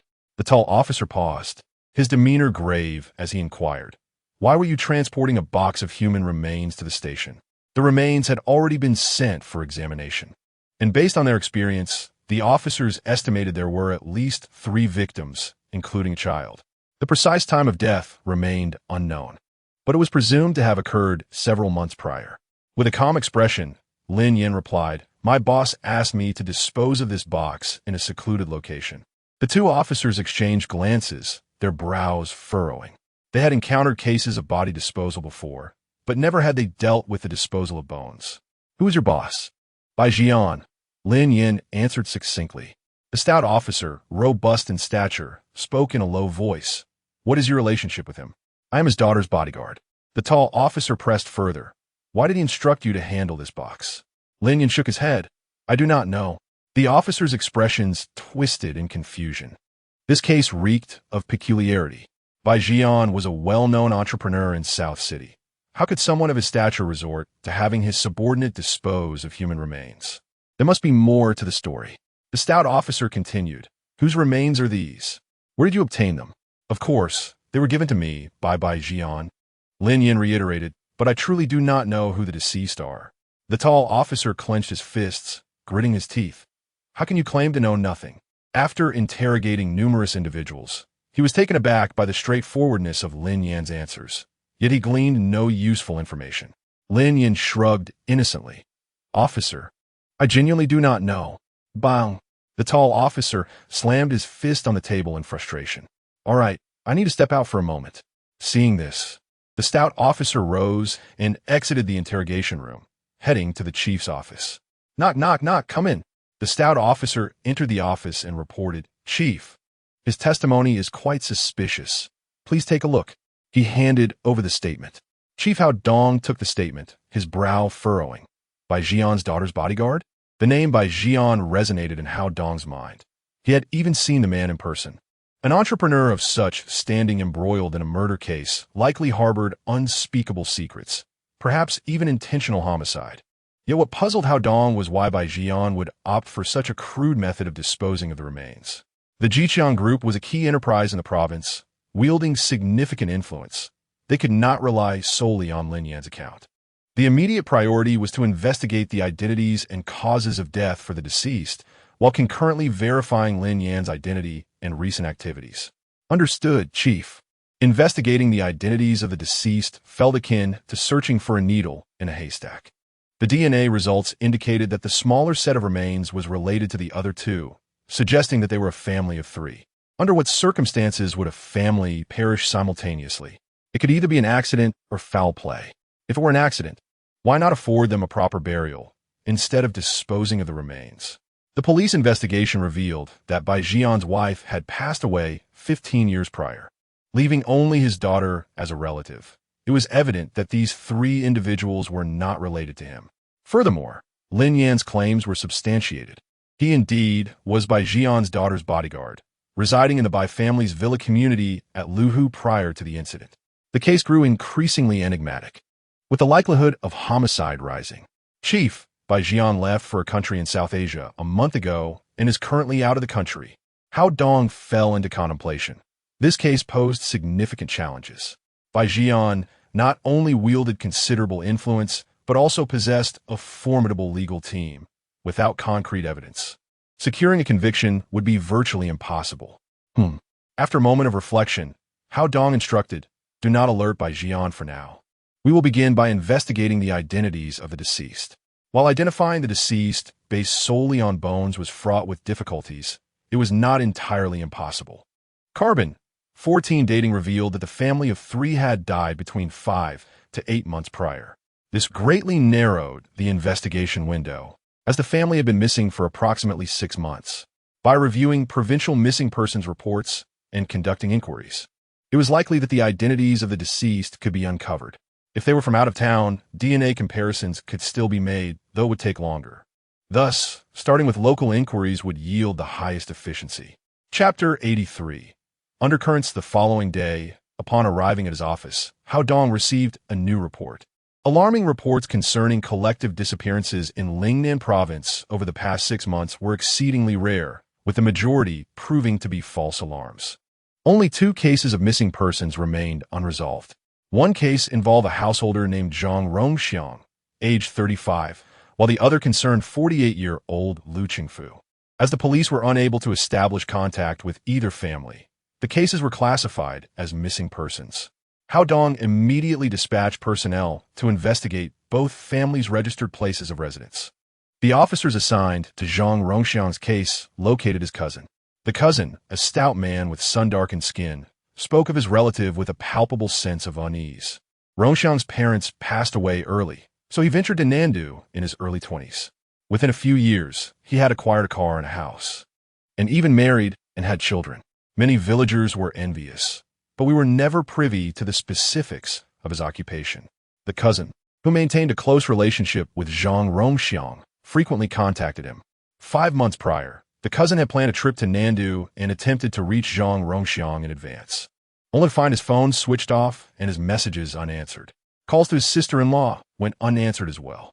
Alarmed, The cousin reported the matter to the local public security bureau, but the case remained unresolved due to a lack of leads. After all, without evidence suggesting the involvement of a major crime, it was difficult to allocate significant police resources to a dedicated search. Meanwhile, officers investigating the disappearance of Liu Qingfu's family discovered through inquiries that they had relocated to North Xinjiang years ago. In previous years, they would return to their hometown for the Spring Festival, but this year, they had neither returned nor answered their phones. The person who reported the disappearance was a friend of Liu Qingfu, who claimed that Liu owed him 5,000 yuan, which was originally scheduled to be repaid this year. But now he had vanished without a trace. Considering all the available information, the circumstances surrounding Zhang Rongxiang's family most closely resembled those of the deceased. At that moment, the forensic report was released, revealing blunt force trauma to the skull of the adult, male skeletal remains, and knife wounds to the ribs of the child. Preliminary findings suggested a case of family annihilation. The police promptly collected DNA samples from Zhang Rongxiang's cousin for comparison, confirming the identities of the deceased as Zhang Rongxiang and his family. The West Bridge Subdistrict Public Security Bureau immediately reported the case to the provincial department, and Nanda City swiftly assembled a team of seasoned criminal investigators, establishing a task force to formally investigate the Zhang Rongxiang family annihilation case. In the penthouse office of Hongsheng Group's headquarters, Tian Tai, the helmsman of Hongsheng Group, sat behind a vast mahogany desk. With a benevolent countenance and clad in a well-tailored suit, Tian Tai exuded an air of refined elegance. Seated on the sofa opposite him was Wen Xiaoyuan, the general manager of Hongsheng Group, who lounged with an air of nonchalance, his hair meticulously groomed. A cigar was clasped in his hand, and a sardonic smile played on his lips. Someone's in deep trouble this time. What's amiss? Tian Tai inquired with a slight frown. When Xiaoyuan drew a long drag from his cigar, deliberately teasing. Guess whose man was the one pulling that box of human bones at the Nanda train station yesterday? Who? Who else could it be but our old nemesis? When Xiaoyuan exhaled a plume of smoke, a gleam of schadenfreude in his eyes. By Jian? Tian Tai blurted out. When Xiaoyuan nodded. Indeed, it is him. I received intel from a source within the police department that a task force has been established to investigate this case. Upon hearing this, Tian Tai's expression grew grave. Who are the deceased? 2 women. Forensic analysis indicates that their time of death was approximately 3 years ago. Tian Tai's tense demeanor eased slightly, yet a hint of perplexity remained. Something's not right. Why would he dispose of the remains now? After all this time, knowing by Jian, he would never act so rashly. When Xiaoyuan guffawed, I dispatched someone to investigate. And it turns out that the man dragging the suitcase is by Jian's newly recruited bodyguard.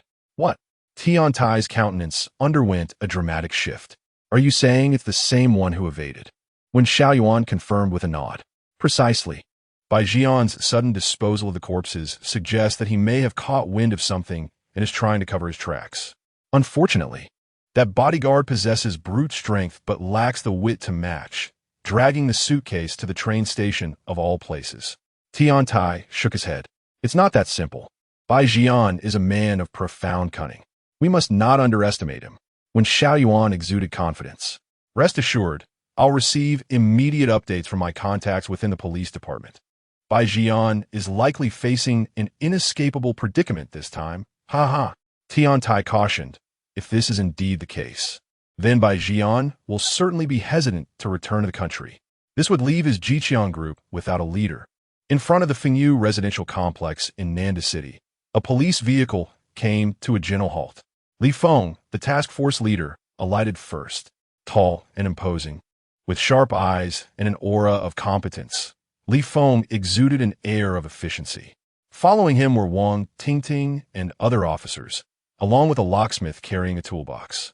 Team leader Li, the address provided by Zhang Rongxiang's cousin is right here, Wang Tingting said, gesturing toward the somewhat dilapidated residential complex. Li Feng cast his gaze upon the complex entrance and gestured with a wave. Let's go. Fengyu residential complex was a typical old neighborhood, lacking property management and overseen only by a gatekeeper.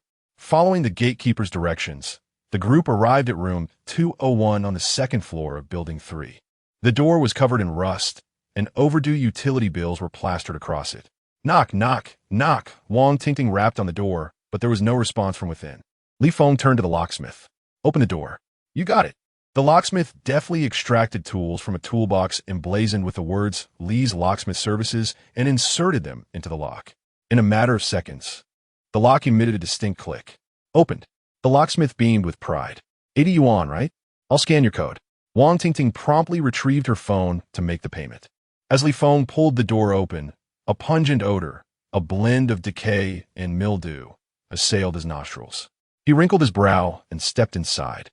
The interior was coated in a thick layer of dust, with cobwebs adorning every corner.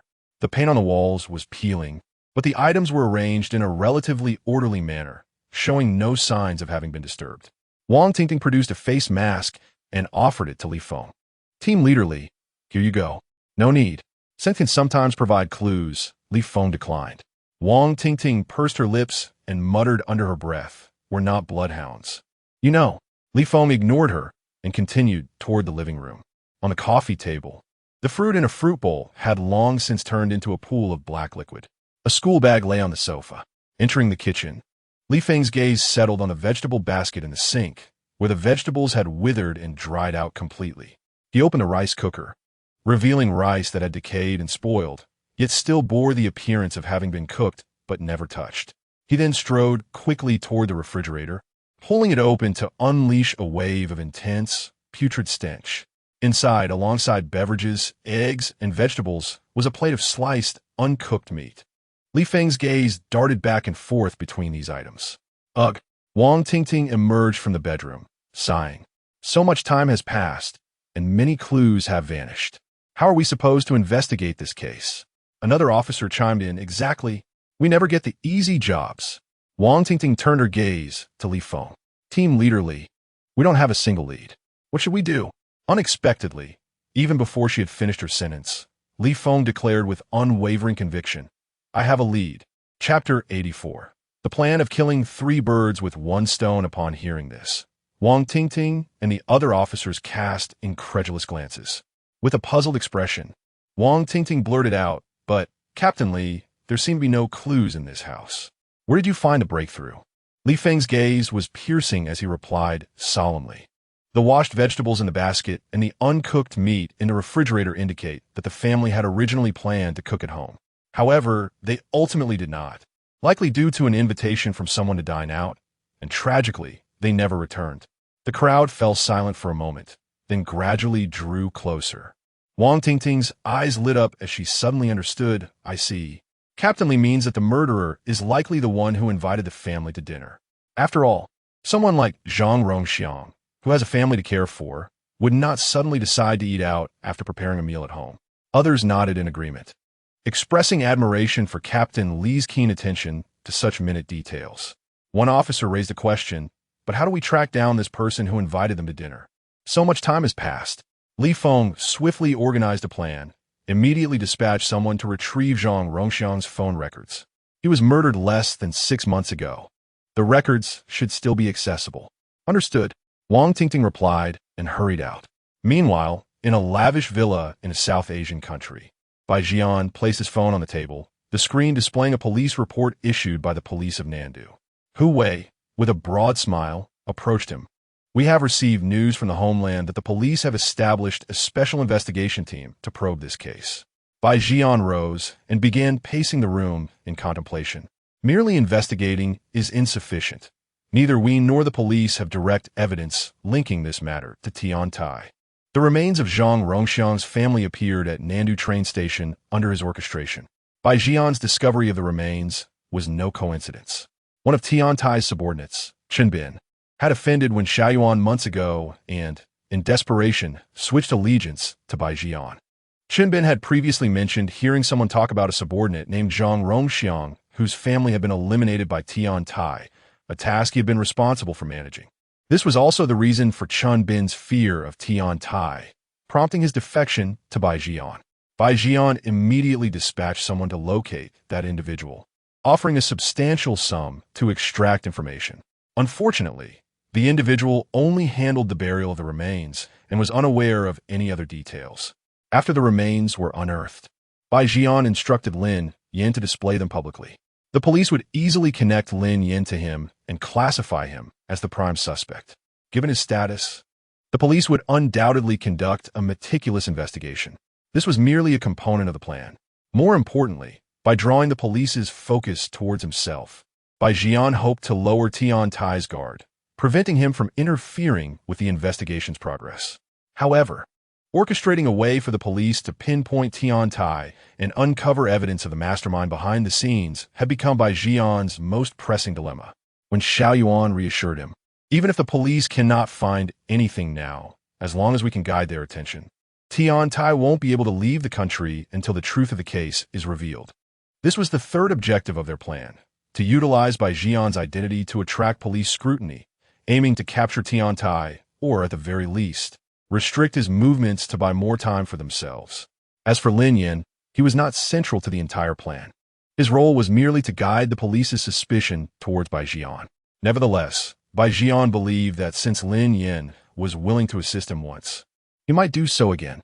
He resolved to exercise patience with this stubborn, yet capable young man. We must not remain idle. Let our people secretly assist the police in investigating leads. However, we must ensure that Tian Tai remains oblivious. Otherwise, we will undoubtedly face his frenzied retaliation. An hour later, Zhang Rongxian's call log was delivered to Li Feng. His eyes swiftly scanned through the previous entries, directly honing in on the last two.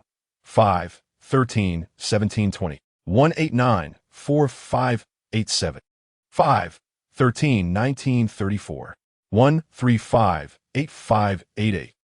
Typically, dinner time for ordinary people falls between 6 and 7 o'clock. Li Feng quickly affirmed his earlier deduction. When Zhang Rongxian's family was preparing to cook, they received an invitation from a number beginning with 189. Consequently, Zhang Rongxian's wife returned the prepared meat to the refrigerator, leaving the dripping vegetables in the sink. The clues were gradually clarifying. The murderer likely lurked behind these two numbers, with the possibility of collaboration between them. Immediately investigate these two phone numbers. Li Feng Kumanda. Understood.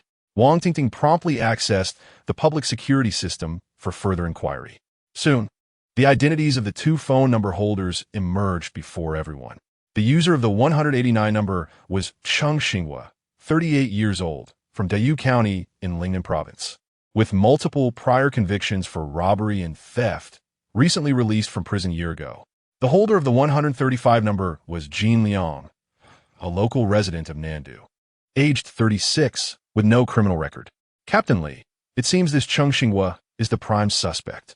Wang Tingting remarked with a furrowed brow. We cannot ascertain that just yet. Li Feng rose, scanning the officers in the room with a serious demeanor. Find these two individuals as quickly as possible. Yes, the officers responded in unison. This was the key lead in solving the case. Success hinged upon this moment. As Wang Tingting exited the office, she mumbled softly, Have you all noticed that Captain Li seems different now? A tall, slender officer glanced back at the office and nodded. Indeed, he wasn't this impressive during the last assignment. It's as if he's transformed into a different person this time. Wang Tingting's eyes sparkled with admiration. I also want to achieve second-class merit, but unfortunately, I lack the capability. Captain Li is so formidable. I hope we can ride on his coattails this time. The tall, lean officer sighed. How can this case compare to that of Huang Weiyong? The big fish? Achieving a commendation would be quite fortunate. Wang Tingting pouted, feeling disheartened. After everyone had departed, Li Feng checked the time and swiftly left the task force, driving towards the Nandu Detention Center. Presenting the documentation and credentials issued by the provincial department, he gained access to the detention center, arriving at the luxurious single-occupancy cell for serious offenders.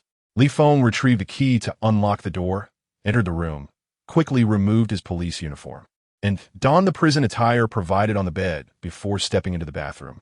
When he emerged once more, he had transformed into Lin Yan's likeness. Chapter 85, Miss. Are you perhaps enamored with Brother Lin? Good heavens, I hadn't realized the transfiguration skill was so extraordinary. Lin Yan was astounded upon its inaugural use. He initially deemed it a useless skill bestowed by the system. Little did he know, it would prove invaluable in a critical juncture. Lin Yan acquiesced to Bai Jian's terms. Pledking dokstai eliminate tiantoi.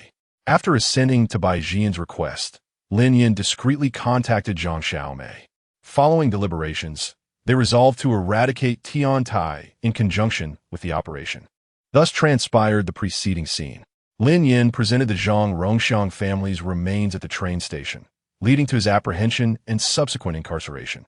To unearth incriminating evidence against Tian Tai, Lin Yan disclosed his ability to transfigure to Zhang Zhilei. While taken aback, it seemed plausible given Lin Yan's extraordinary nature. Consequently, under Zhang Zhilei's orchestration, the police force disseminated misinformation to Tian Tai's informants, aiming to lull him into complacency. Lin Yan's disguise as Li Feng to investigate the case was intended to avert Bai Jian's suspicion. A successful acquisition of evidence to apprehend Tian Tai would result in Lin Yan's exoneration and return to Bai Jian's inner circle for continued covert operations. Regrettably, the transfiguration skill was limited to 3 hours daily. Otherwise, the evidence-gathering process would have been expedited. Fortunately, the initial day yielded results. During his visit to Zhang Rongxiang's residence, Lin Yan attempted to employ long-range tracking. Alas, the passage of time had dissipated the scent, rendering the skill unusable.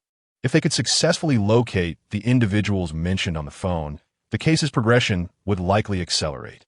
Hence, the dissemination of false information. Should Tian Tai discover the police's investigation into the Zhang Rongxiang family's murder, he might preemptively eliminate key figures.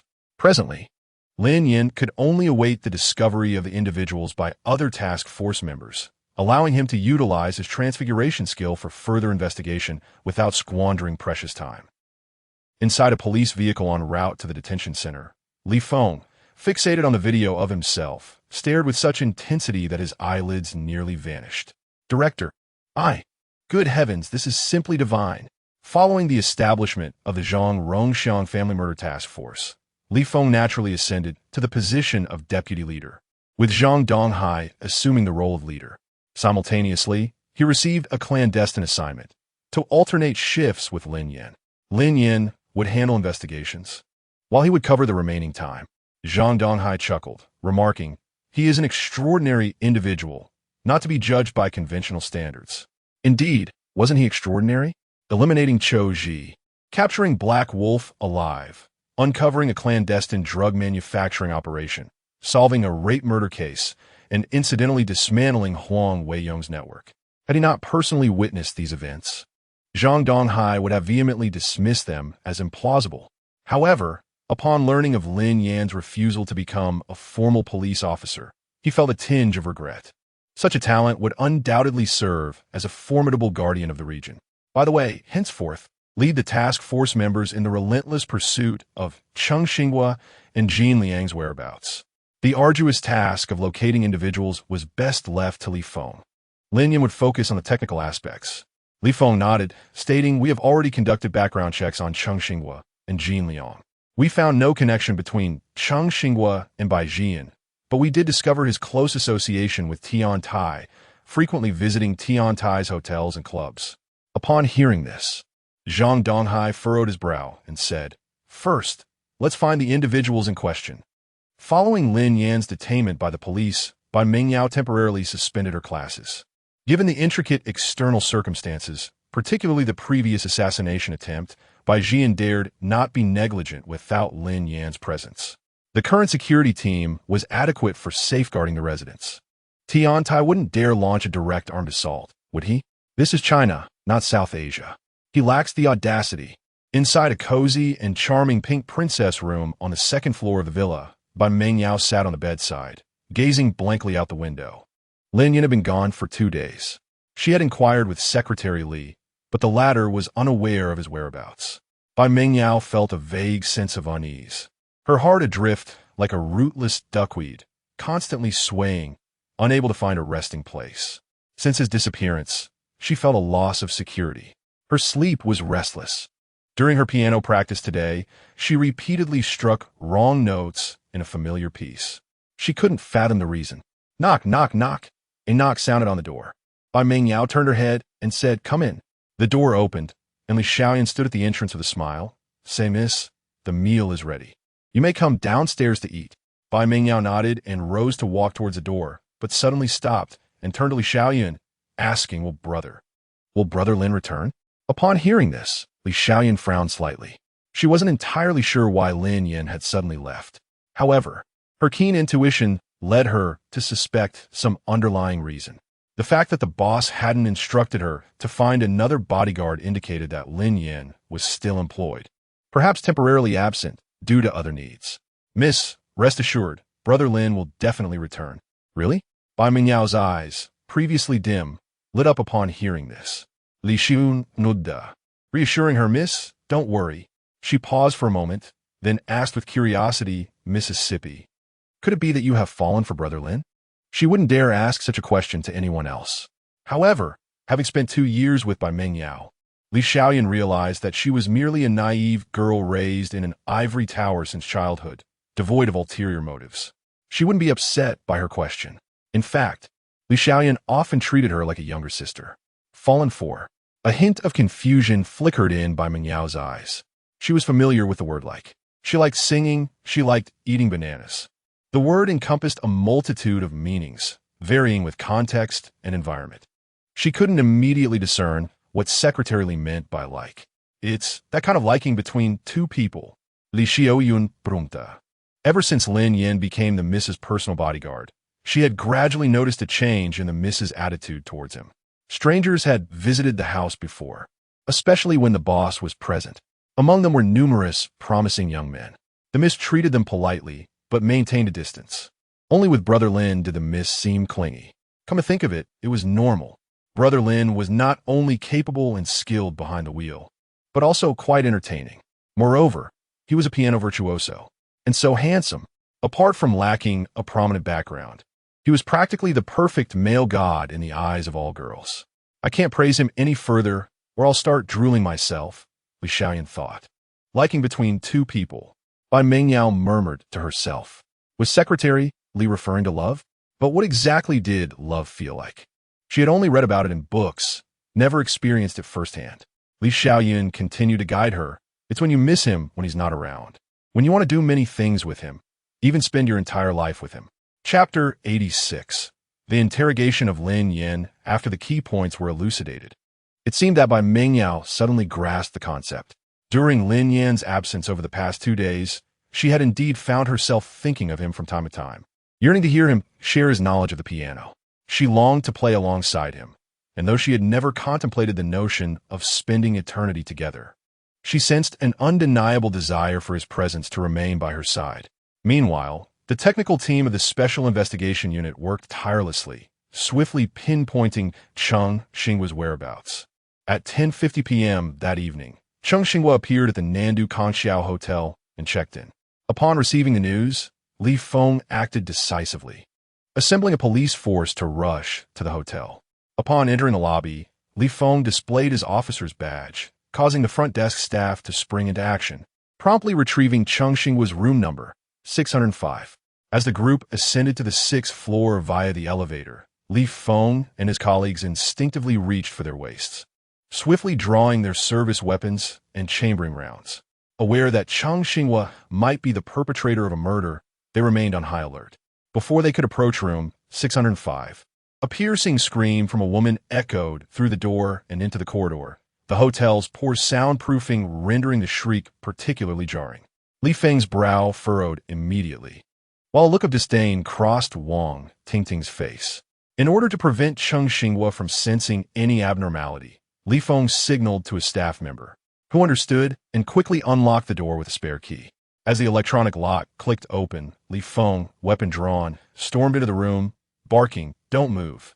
Inside, Cheng Xinghua and the woman bent over in shock, their bodies frozen in disbelief as they turned to face Li Feng and the ominous barrel of his gun. With unwavering determination, Li Feng seized a blanket from the bed and hurled it towards the pair, commanding, "Get dressed now." Cheng Xinghua, regaining his wits, exhibited a flicker of panic on his face as he hastily snatched up his clothes and clumsily put them on. "What the hell did I do for you to arrest me?" he protested. "The police suspect you of engaging in illegal sexual transactions." Li Feng shot back, his gaze sharp as he directed his admonition towards the woman. And you, get dressed.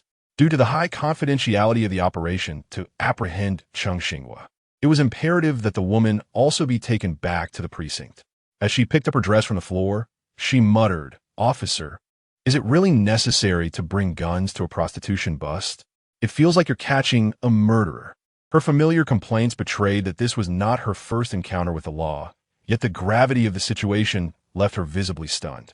Soon, Cheng Xinghua and the woman were escorted into a police vehicle bound for the Public Security Bureau. "Take him to the interrogation room first. I'll step into the restroom." Li Feng instructa. Wang Tingting nodded in acknowledgement. "Understood, Captain Li." Half an hour later, outside the interrogation room, Wang Tingting, exasperated, lamented to a nearby officer. "This guy is as stubborn as a rock. He plays dumb to every question, completely unyielding." The officer sighed in resignation. Individuals like him, seasoned criminals with a history, have navigated the system countless times. Prying open their mouths is no easy feat. Wang Tingting smirked, teasing. "Captain Li hasn't fallen into the toilet, has he? It's been half an hour, and he still hasn't shown up." The officer shrugged, offering a wry smile. Even if Captain Li arrives, it's likely to yield little progress. Such individuals won't speak unless presented with irrefutable evidence. Just as those words left his lips, Li Feng's figure appeared at the end of the corridor. Wang Tingting furrowed her brow, squinting as she sensed something different about him. It wasn't a change in appearance, but rather a newfound steadiness in his gait, exuding a unique aura, his posture more upright, and his gaze significantly deeper. "Stop dawdling. Come in and take notes." Li Feng's voice resonated low and powerful. "Yes, Captain Li." Wang Tingting hurriedly followed him inside. Within the interrogation room, Lin Yan, disguised as Li Feng, leaned forward with both hands resting on the table, his eyes sharp as he fixated on Cheng Xinghua, who was plump and resembled a small mountain sunk into the chair, his bald head gleaming and his face marred by a multitude of pockmarks. Cheng Xinghua averted his gaze, unwilling to meet Lin Yan's penetrating stare. Compared to the ruthless criminals Lin Yan had previously encountered, such as Zhao Gang and Xiu Ji, Cheng Xinghua's demeanor was markedly diminished, resembling more a frightened mouse. "Do you know Bai Jian?" Lin Yan inquired in a low, resonant tone that echoed within the interrogation room. Cheng Xinghua was momentarily taken aback, confusion flickering in his previously panicked eyes as he wondered why the inquiry had shifted from a prostitution bust to Bai Jian. He quickly shook his head, adamantly denying. "I don't know him." "And what about Tian Tai?" Lin Yan pressed, his gaze fixed on Cheng Xinghua's face, searching for any subtle shift in expression that might betray him. Upon hearing Tian Tai's name, Cheng Xinghua's body stiffened slightly, pausing before he again shook his head, asserting, "I don't know him." "How about Zhang Rongxiang?" At the mention of this name, Cheng Xinghua appeared as if struck by lightning, straightening his back, his eyes widening in alarm as he vehemently denied, "Officer, I don't know any of the people you're talking about." "Is that so?" Lin Yan replied, retrieving Cheng Xinghua's phone from Wang Tingting and scrutinizing him intently. "Is this your phone?" Cheng Xinghua hesitated for a moment before instinctively nodding. "Yes, it's mine."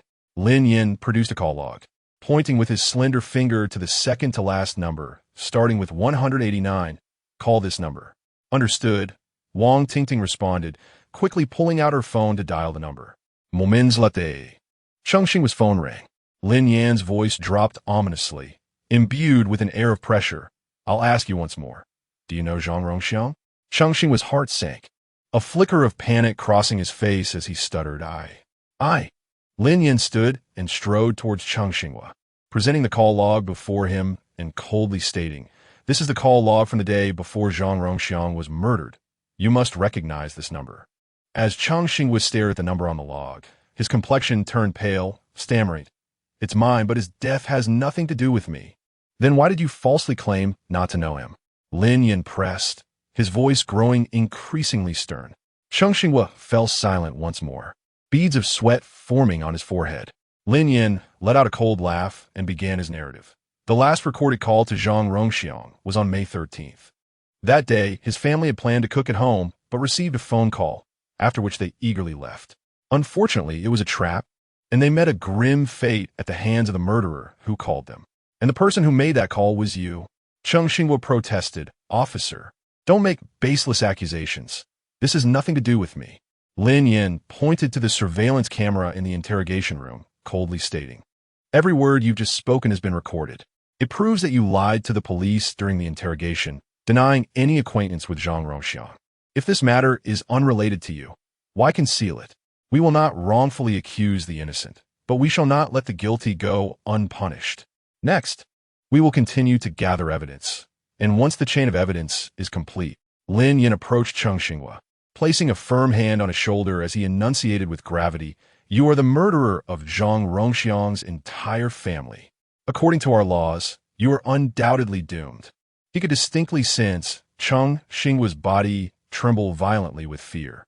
Chapter 87. The true culprit emerges. Lin Yan possessed the attributes of a top detective, and his mastery lay in observing micro-expressions and subtle reactions. Through Zhang Zhilei's series of responses, Lin Yan formed a preliminary judgment. It was highly probable that Zhang Zhilei was not the murderer of Zhang Rongxiang's family, yet he undoubtedly knew the truth behind the events.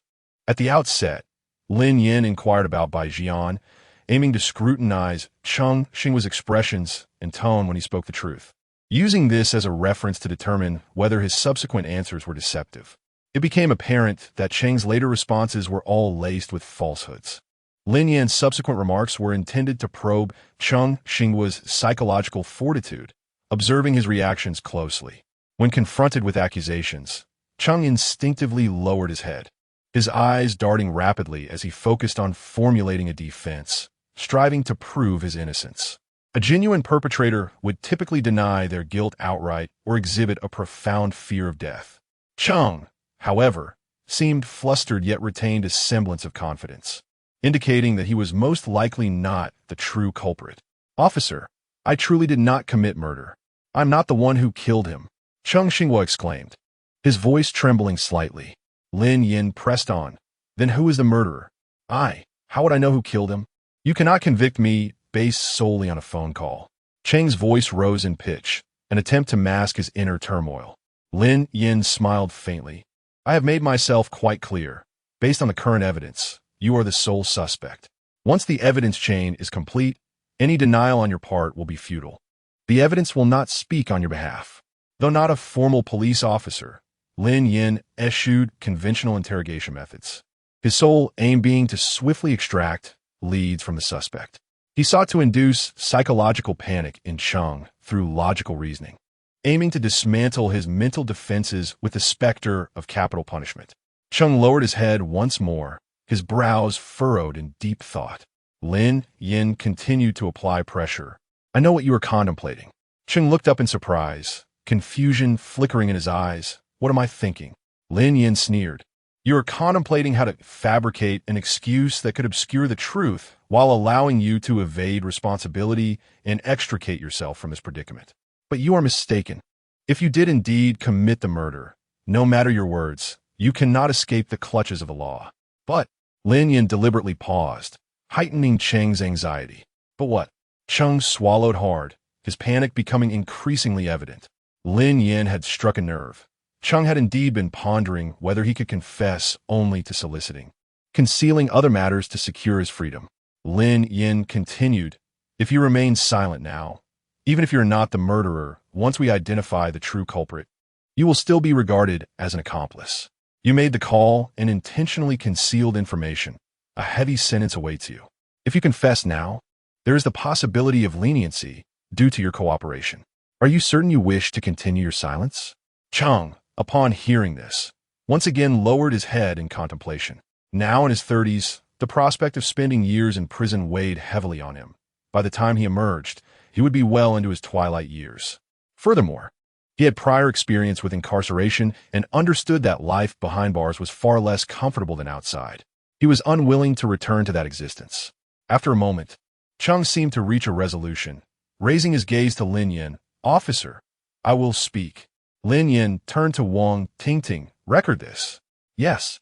Wang Tingting swiftly prepared her pen for note-taking. Cheng began to divulge. "That day, it was indeed I who called old Zhang out for dinner. However, before we could finish our meal, Jin Liang called him away. Lin Yan inquired solemnly, "Who is Jin Liang?" Jin Liang is one of the 12 warriors under Tian Tai, and he is also a leader of mine and Zhang Rongxiang's. Cheng replied in a hushed tone, shrinking his neck slightly. Lin Yan pressed further, "So, Zhang Rongxiang was killed by Jin Liang?" Cheng hesitated before responding, his eyes flickering, but his expression confirmed the suspicion. After a moment, Cheng spoke again. "Old Zhang was also a bit foolish. I had invited him out for dinner alone, yet he brought his wife and child along. If he hadn't, perhaps they would not have perished." Lin Yan continued, "Why did Jin Liang wish to kill him?" Cheng sighed, "Because old Zhang embezzled a batch of goods from the company." "What goods?" Lin Yan queried. "HLY," Cheng replied.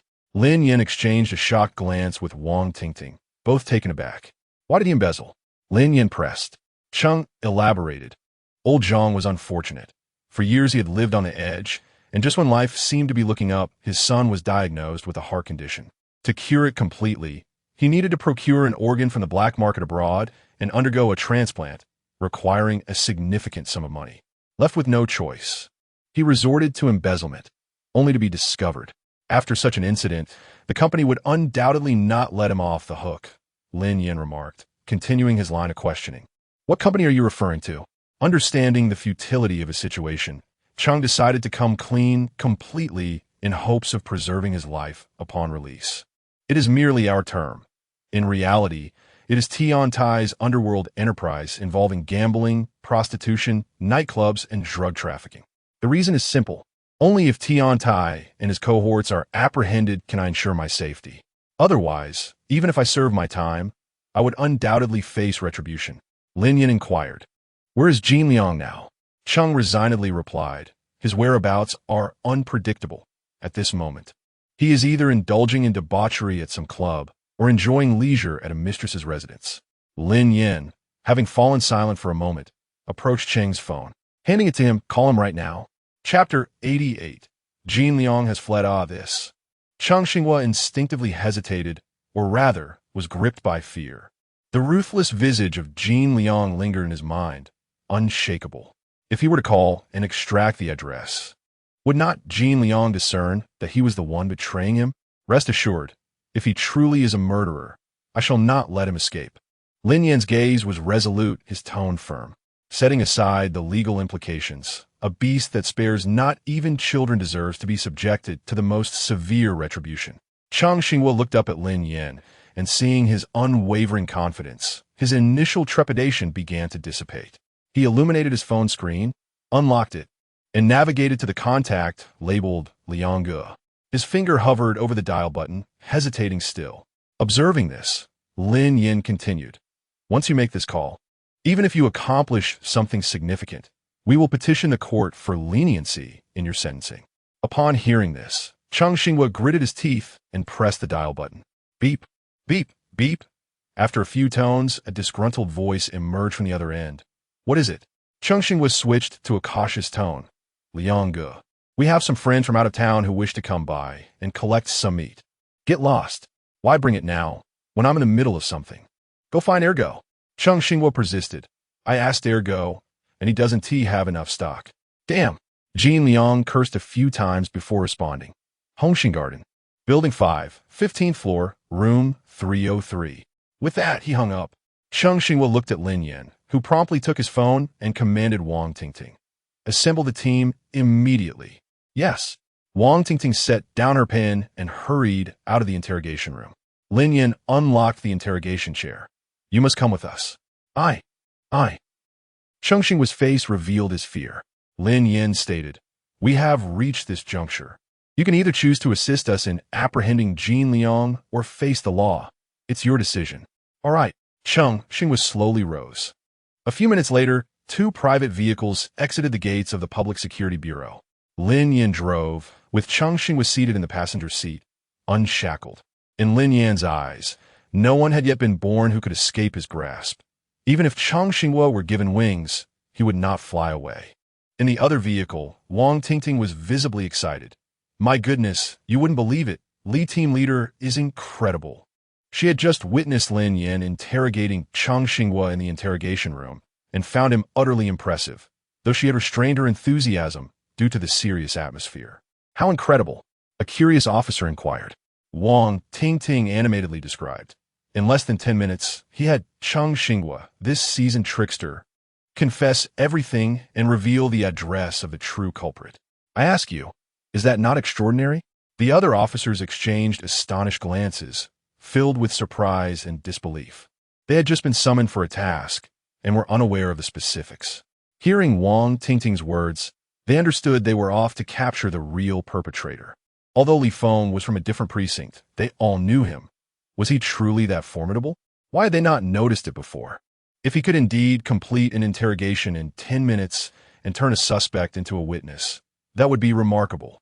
However, they also harbored doubts, fearing that Zhang Zhilei might deceive them, leading to a failed operation and alerting the suspect. In room 303 of Building 5, Hongxing Garden, the air was thick with smoke, and the living room table was cluttered with makeshift smoking apparatuses. A voluptuous woman, clad in revealing sleepwear, languidly reclined on the sofa like a languorous beauty. Jin Liang, bare-chested, stood by the window, staring intently at the entrance of the complex. He had been entwined with his lover when Chang Xingwa's call had interrupted his pleasure, leaving him in a foul mood. Damn it! Why do you have a call now? Jin Liang seethed internally, picking up his phone to dial Ergo's number. As soon as the call connected, he erupted. Damn you! How many times have I told you to keep stock ready? Do you think I'm joking? On the other end, Ergo was taken aback, remaining silent for 2 seconds before responding with a hint of grievance. Liang Go, I have stock ready. What did you say? Jin Liang's brows furrowed. Didn't Chung Fatty just ask you for some meat?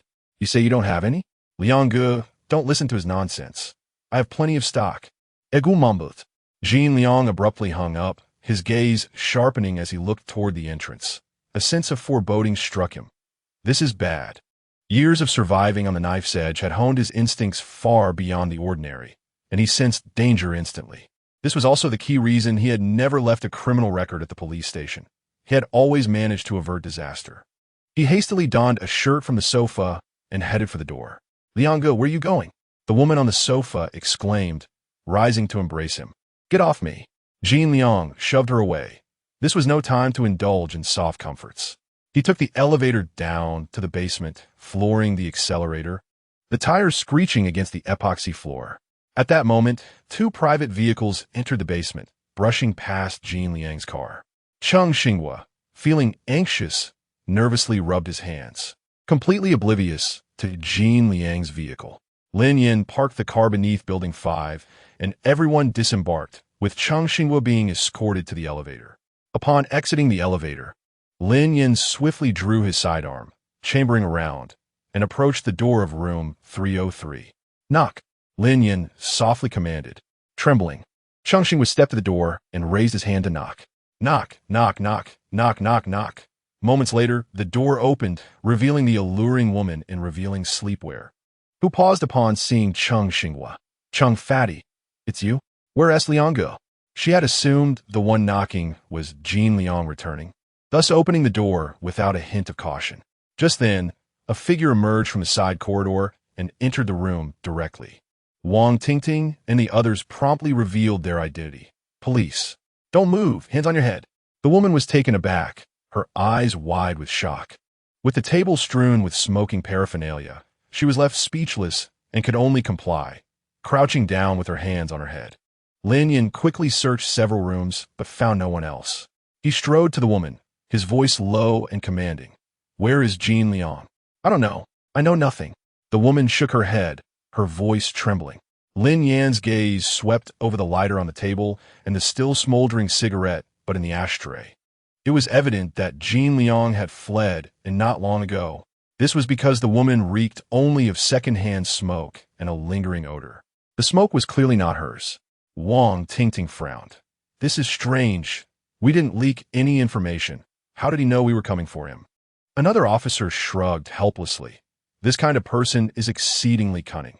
Letting him slip this time will make it much harder to catch him next time. At that moment, Cheng Xinghua's face turned ashen. Jin Liang had escaped, undoubtedly aware that he had betrayed him. While he might be safe at the station, what about his family? Planning to flee? Lin Yan scoffed coldly. It wouldn't be that easy. Chapter 89.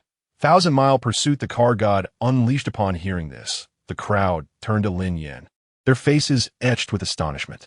Team leader Li, do you still have a way to apprehend him? Wang Tingting inquired, her eyes wide with incredulity. For a lawless desperado like Jin Liang, with his acute counter-surveillance awareness, once he sensed danger and went into hiding, extracting him would be an arduous task. It would necessitate meticulous surveillance and precise intelligence from informants, a feat not achievable overnight. The other officers wore similar expressions, not of doubt, but of genuine curiosity regarding Lin Yan's strategy. Lin Yan remained silent, striding into the bedroom, where he slowly closed his eyes, fully activating his thousand-mile tracking ability. Instantly, a torrent of scents assailed him. The acrid, overpowering perfume of a woman, the stinging odor of smoke, the nauseating stench of narcotics, the formaldehyde emanating from the closet, the aroma of barbecue wafting from downstairs, and amidst it all, the sweaty, pungent odor of a man. Amidst this olfactory deluge, Lin Yan meticulously filtered out everything unrelated to Jin Liang, ultimately pinpointing the unique scent most likely belonging to him. Abruptly, Lin Yan opened his eyes, emerged from the bedroom, reholstered his handgun, and declared in a deep voice, "Take the individuals and evidence back to the station. Await my instructions." With that, he swiftly departed, leaving Wang Tingting and the other officers rooted to the spot, their faces displaying profound bewilderment. Unbelievable. Is Team Leader Li planning to apprehend him single-handedly? He just went in for a sniff and can locate him, like a sniffer dog? Stop speculating and quickly photograph everything. Bring all the evidence back. The officers chattered as they promptly commenced their duties. Lin Yan arrived at the underground parking garage, entered his car, and lowered all the windows, maintaining his thousand-mile tracking ability at full capacity. Jin Liang's scent lingered in the air, now mingling with the exhaust fumes. A dog's sense of smell is approximately 200 times more acute than a human's, but Lin Yan's thousand-mile tracking ability surpassed even that tenfold. Despite the heavy exhaust fumes in the underground parking garage, his extraordinary ability allowed him to clearly distinguish between different car models and conditions. He could even detect the subtle differences in engine odors due to varying degrees of wear and tear. At that moment, Lin Yan merely needed to closely follow the exhaust fumes intertwined with Jin Liang's scent to trace his whereabouts. Compared to simply tracking a person's scent, this proved to be somewhat simpler. With the engine roaring, Lin Yan floored the accelerator, and the car shot out of the garage like an arrow released from a bow.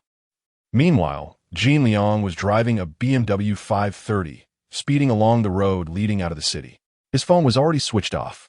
Having dealt with the police for years, he knew that answering or making any calls at this juncture could be monitored by the authorities. This was a fundamental counter-surveillance tactic. He aimed to escape as far as possible before the police had a chance to cast their dragnet. He would find a secure place to lie low and then bide his time. After all, this wasn't his first time being pursued by the police. In the past, as long as he wasn't apprehended on the spot, the company could always resolve the problem through various channels. What he hadn't anticipated was that Cheng Pongzi would betray him. That bastard. Once he recovered from this, he would wipe out his entire family. Jin Liang gritted his teeth, uttering venomous curses. As Wang Tingting and the others escorted Cheng Xinghua and Jin Liang's mistress back to the police station, Zhang Donghai was already waiting in the task force's conference room. Wang Tingting provided a detailed account of the operation's events. After listening, Zhang Donghai frowned, remained silent for a long while, and then said to her, "You may proceed with your duties." "Yes, team leader." After Wang Tingting departed, Zhang Donghai made a phone call. "Hello, director." "Ah, Lao Zhang, any progress on the case?" Zhang Xiaomei's voice on the other end was gentle and composed. "Director, it's like this," Zhang Donghai began, recounting the entire process from Lin Yan's interrogation to the arrest. According to the returning officers, he has now gone to pursue the suspect alone. "I'm calling to ask if you require any backup." Aside from his position as the director of the Public Security Bureau, Zhang Donghai, nearing 50, couldn't help but notice the ambiguous undertones between Lin Yan and Suing Xue. Although he had faith in Lin Yan's abilities, the matter was of utmost importance, and he needed to consult Zhang Xiaomei to ensure absolute certainty. Do you think he needs assistance? Zhang Zhilei retorted.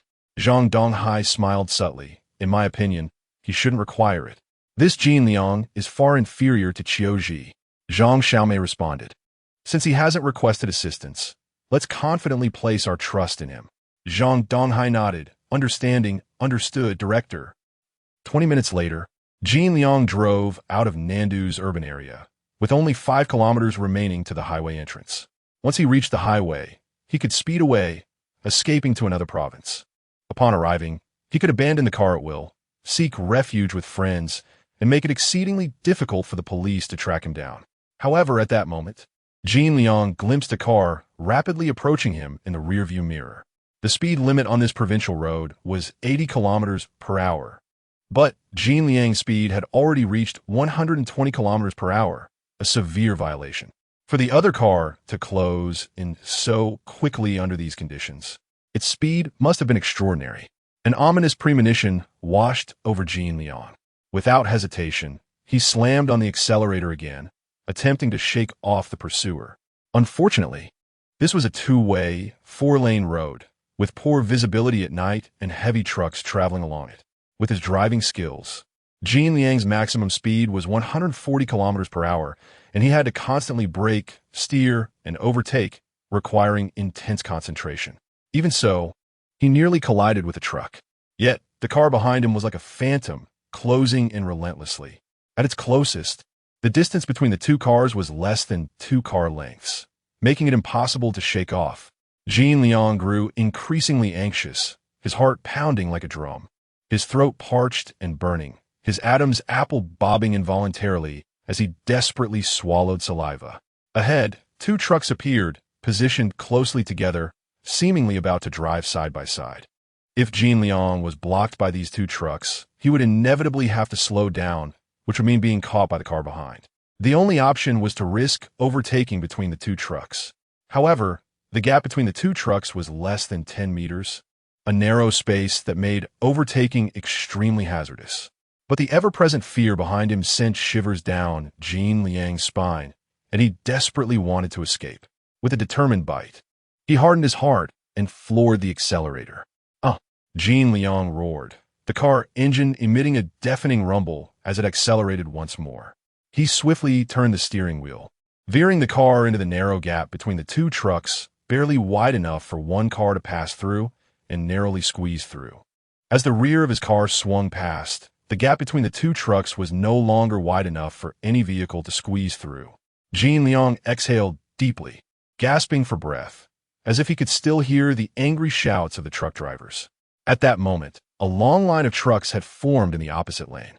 While overtaking by using the oncoming lane wasn't entirely impossible, the risk was far greater than what he had just faced. It required not only extraordinary courage, but also exceptional driving skills and a strong mental fortitude, where he would be torn to shreds by the oncoming trucks. However, just as Jin Liang thought he had successfully shaken off his pursuer, at the instant the 2 trucks were about to converge, a black car suddenly emerged from the extremely narrow gap, appearing eerily in his rearview mirror. Chapter 90. Jin Liang captured Jin Liang's eyes widened in disbelief as he fixated on the rearview mirror, where a Havel appeared like a specter.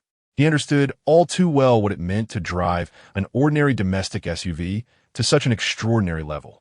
Today, he feared he was indeed facing inevitable doom. His foot seemed to lose control, subconsciously easing off the accelerator, causing the BMW to gradually decelerate. Simultaneously, the Havel smoothly maneuvered to a parallel position beside him. Peering through the passenger window, he met a pair of eyes deep and cold as a chasm. Lin Yan slowly raised his right hand, the dark muzzle of a gun aimed squarely at him, signaling him to pull over. Jin Liang snapped back to reality, his gaze sharpening in determination as he pressed the accelerator once more. He was a desperate fugitive, unwilling to fall into the hands of the police.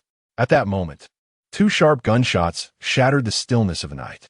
The BMW's rear tires exploded instantly, the rubber screeching against the asphalt in a piercing wail. 2 minutes later, the out-of-control vehicle came to a haphazard stop by the roadside.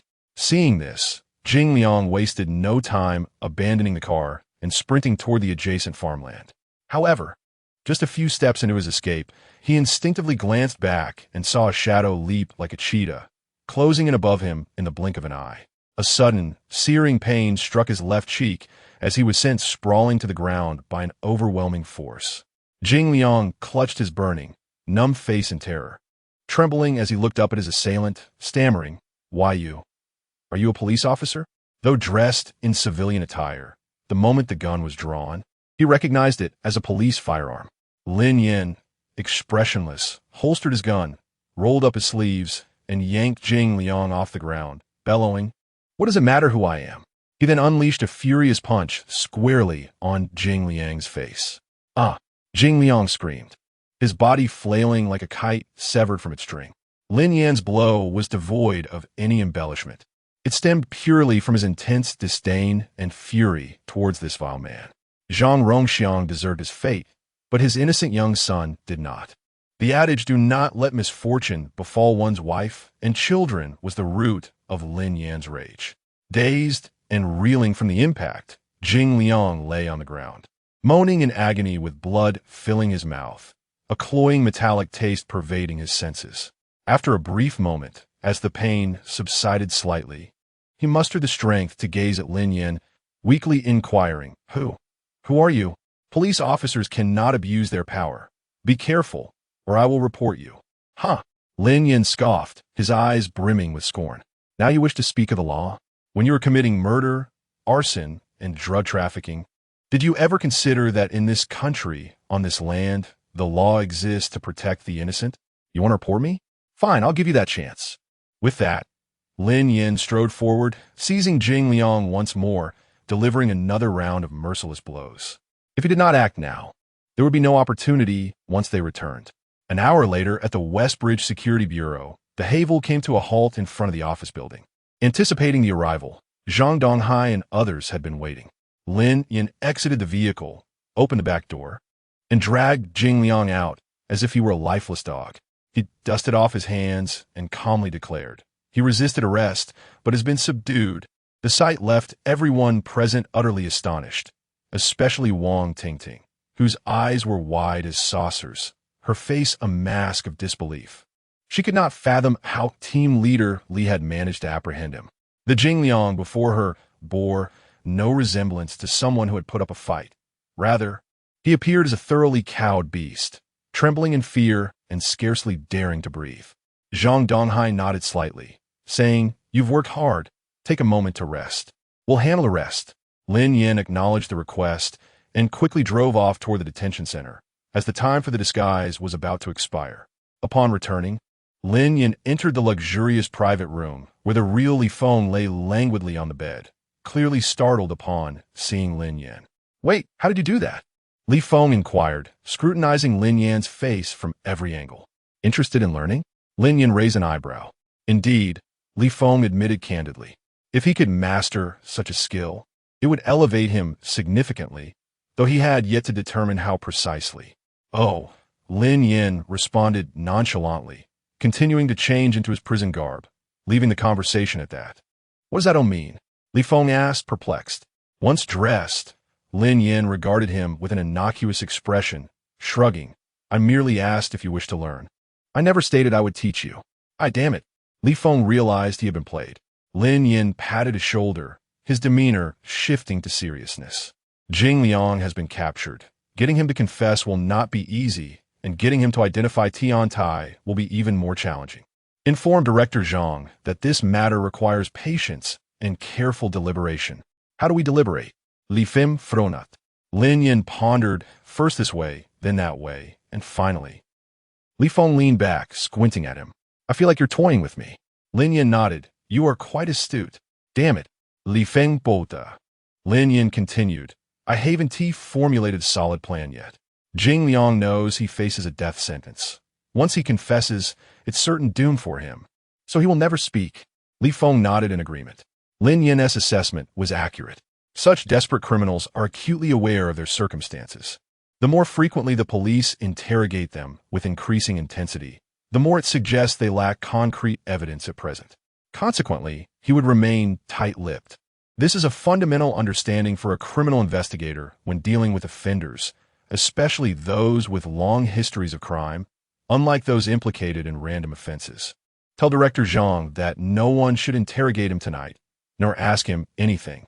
Keep him in solitary confinement. Understood? Li Fim affirmat, promptly changing into his own clothing and departing. Though Jing Liang's injuries appeared minor, they were anything but trivial. Fortunately, none were life-threatening. Aside from the pain, he was largely unharmed. After his wounds were treated, he was escorted under police custody to the detention center, confined in a solitary, luxurious suite. During this time, no one inquired about the case, leaving Jing Liang slightly perplexed. From his captors, he learned that the police had traced the Zhang Rongxiang case. Yet, given the passage of time, the absence of witnesses made it exceedingly difficult for the police to find solid evidence proving him as the murderer. Jing Liang resolved firmly, regardless of how the police interrogated him, he would never relent. At worst, he would face charges for drug use. Moreover, he was confident that his company would intervene on his behalf. Under police escort, he was taken to the detention center, placed in solitary confinement in a luxurious suite. 2 days passed in a blink. Aside from regular meal deliveries, no one came to engage with him. There were no interrogations, not even a request for a statement. Jing Liang increasingly sensed that something was amiss. As night fell once more, the detention center gradually succumbed to tranquility. All the lights extinguished, plunging the entire space into darkness. Jing Liang lay on his bed, his gaze fixed unwaveringly on the ceiling, a vague sense of unease creeping into his heart. Suddenly, he faintly discerned a series of soft footsteps approaching his cell. Initially, he presumed it was a guard conducting a patrol. However, he soon heard the footsteps halt at his door, accompanied by the sound of someone fumbling with keys to unlock it. A chill coursed through him, causing the hairs on the back of his neck to stand on end, and he hastily sat up. With a creak, the door was slowly pushed open, revealing a shadowy figure in the doorway. In a flurry of panic, Jing Liang reached for the light switch, and with a snap, the dim light immediately illuminated the entire cell. Upon recognizing the identity of the visitor, his eyes widened in disbelief, for standing before him was none other than Pacquiao, one of the 12 warriors under Tian Tai. In his hand, Pacquiao brandished a gleaming knife, its blade reflecting a cold, merciless glimmer in the subdued light.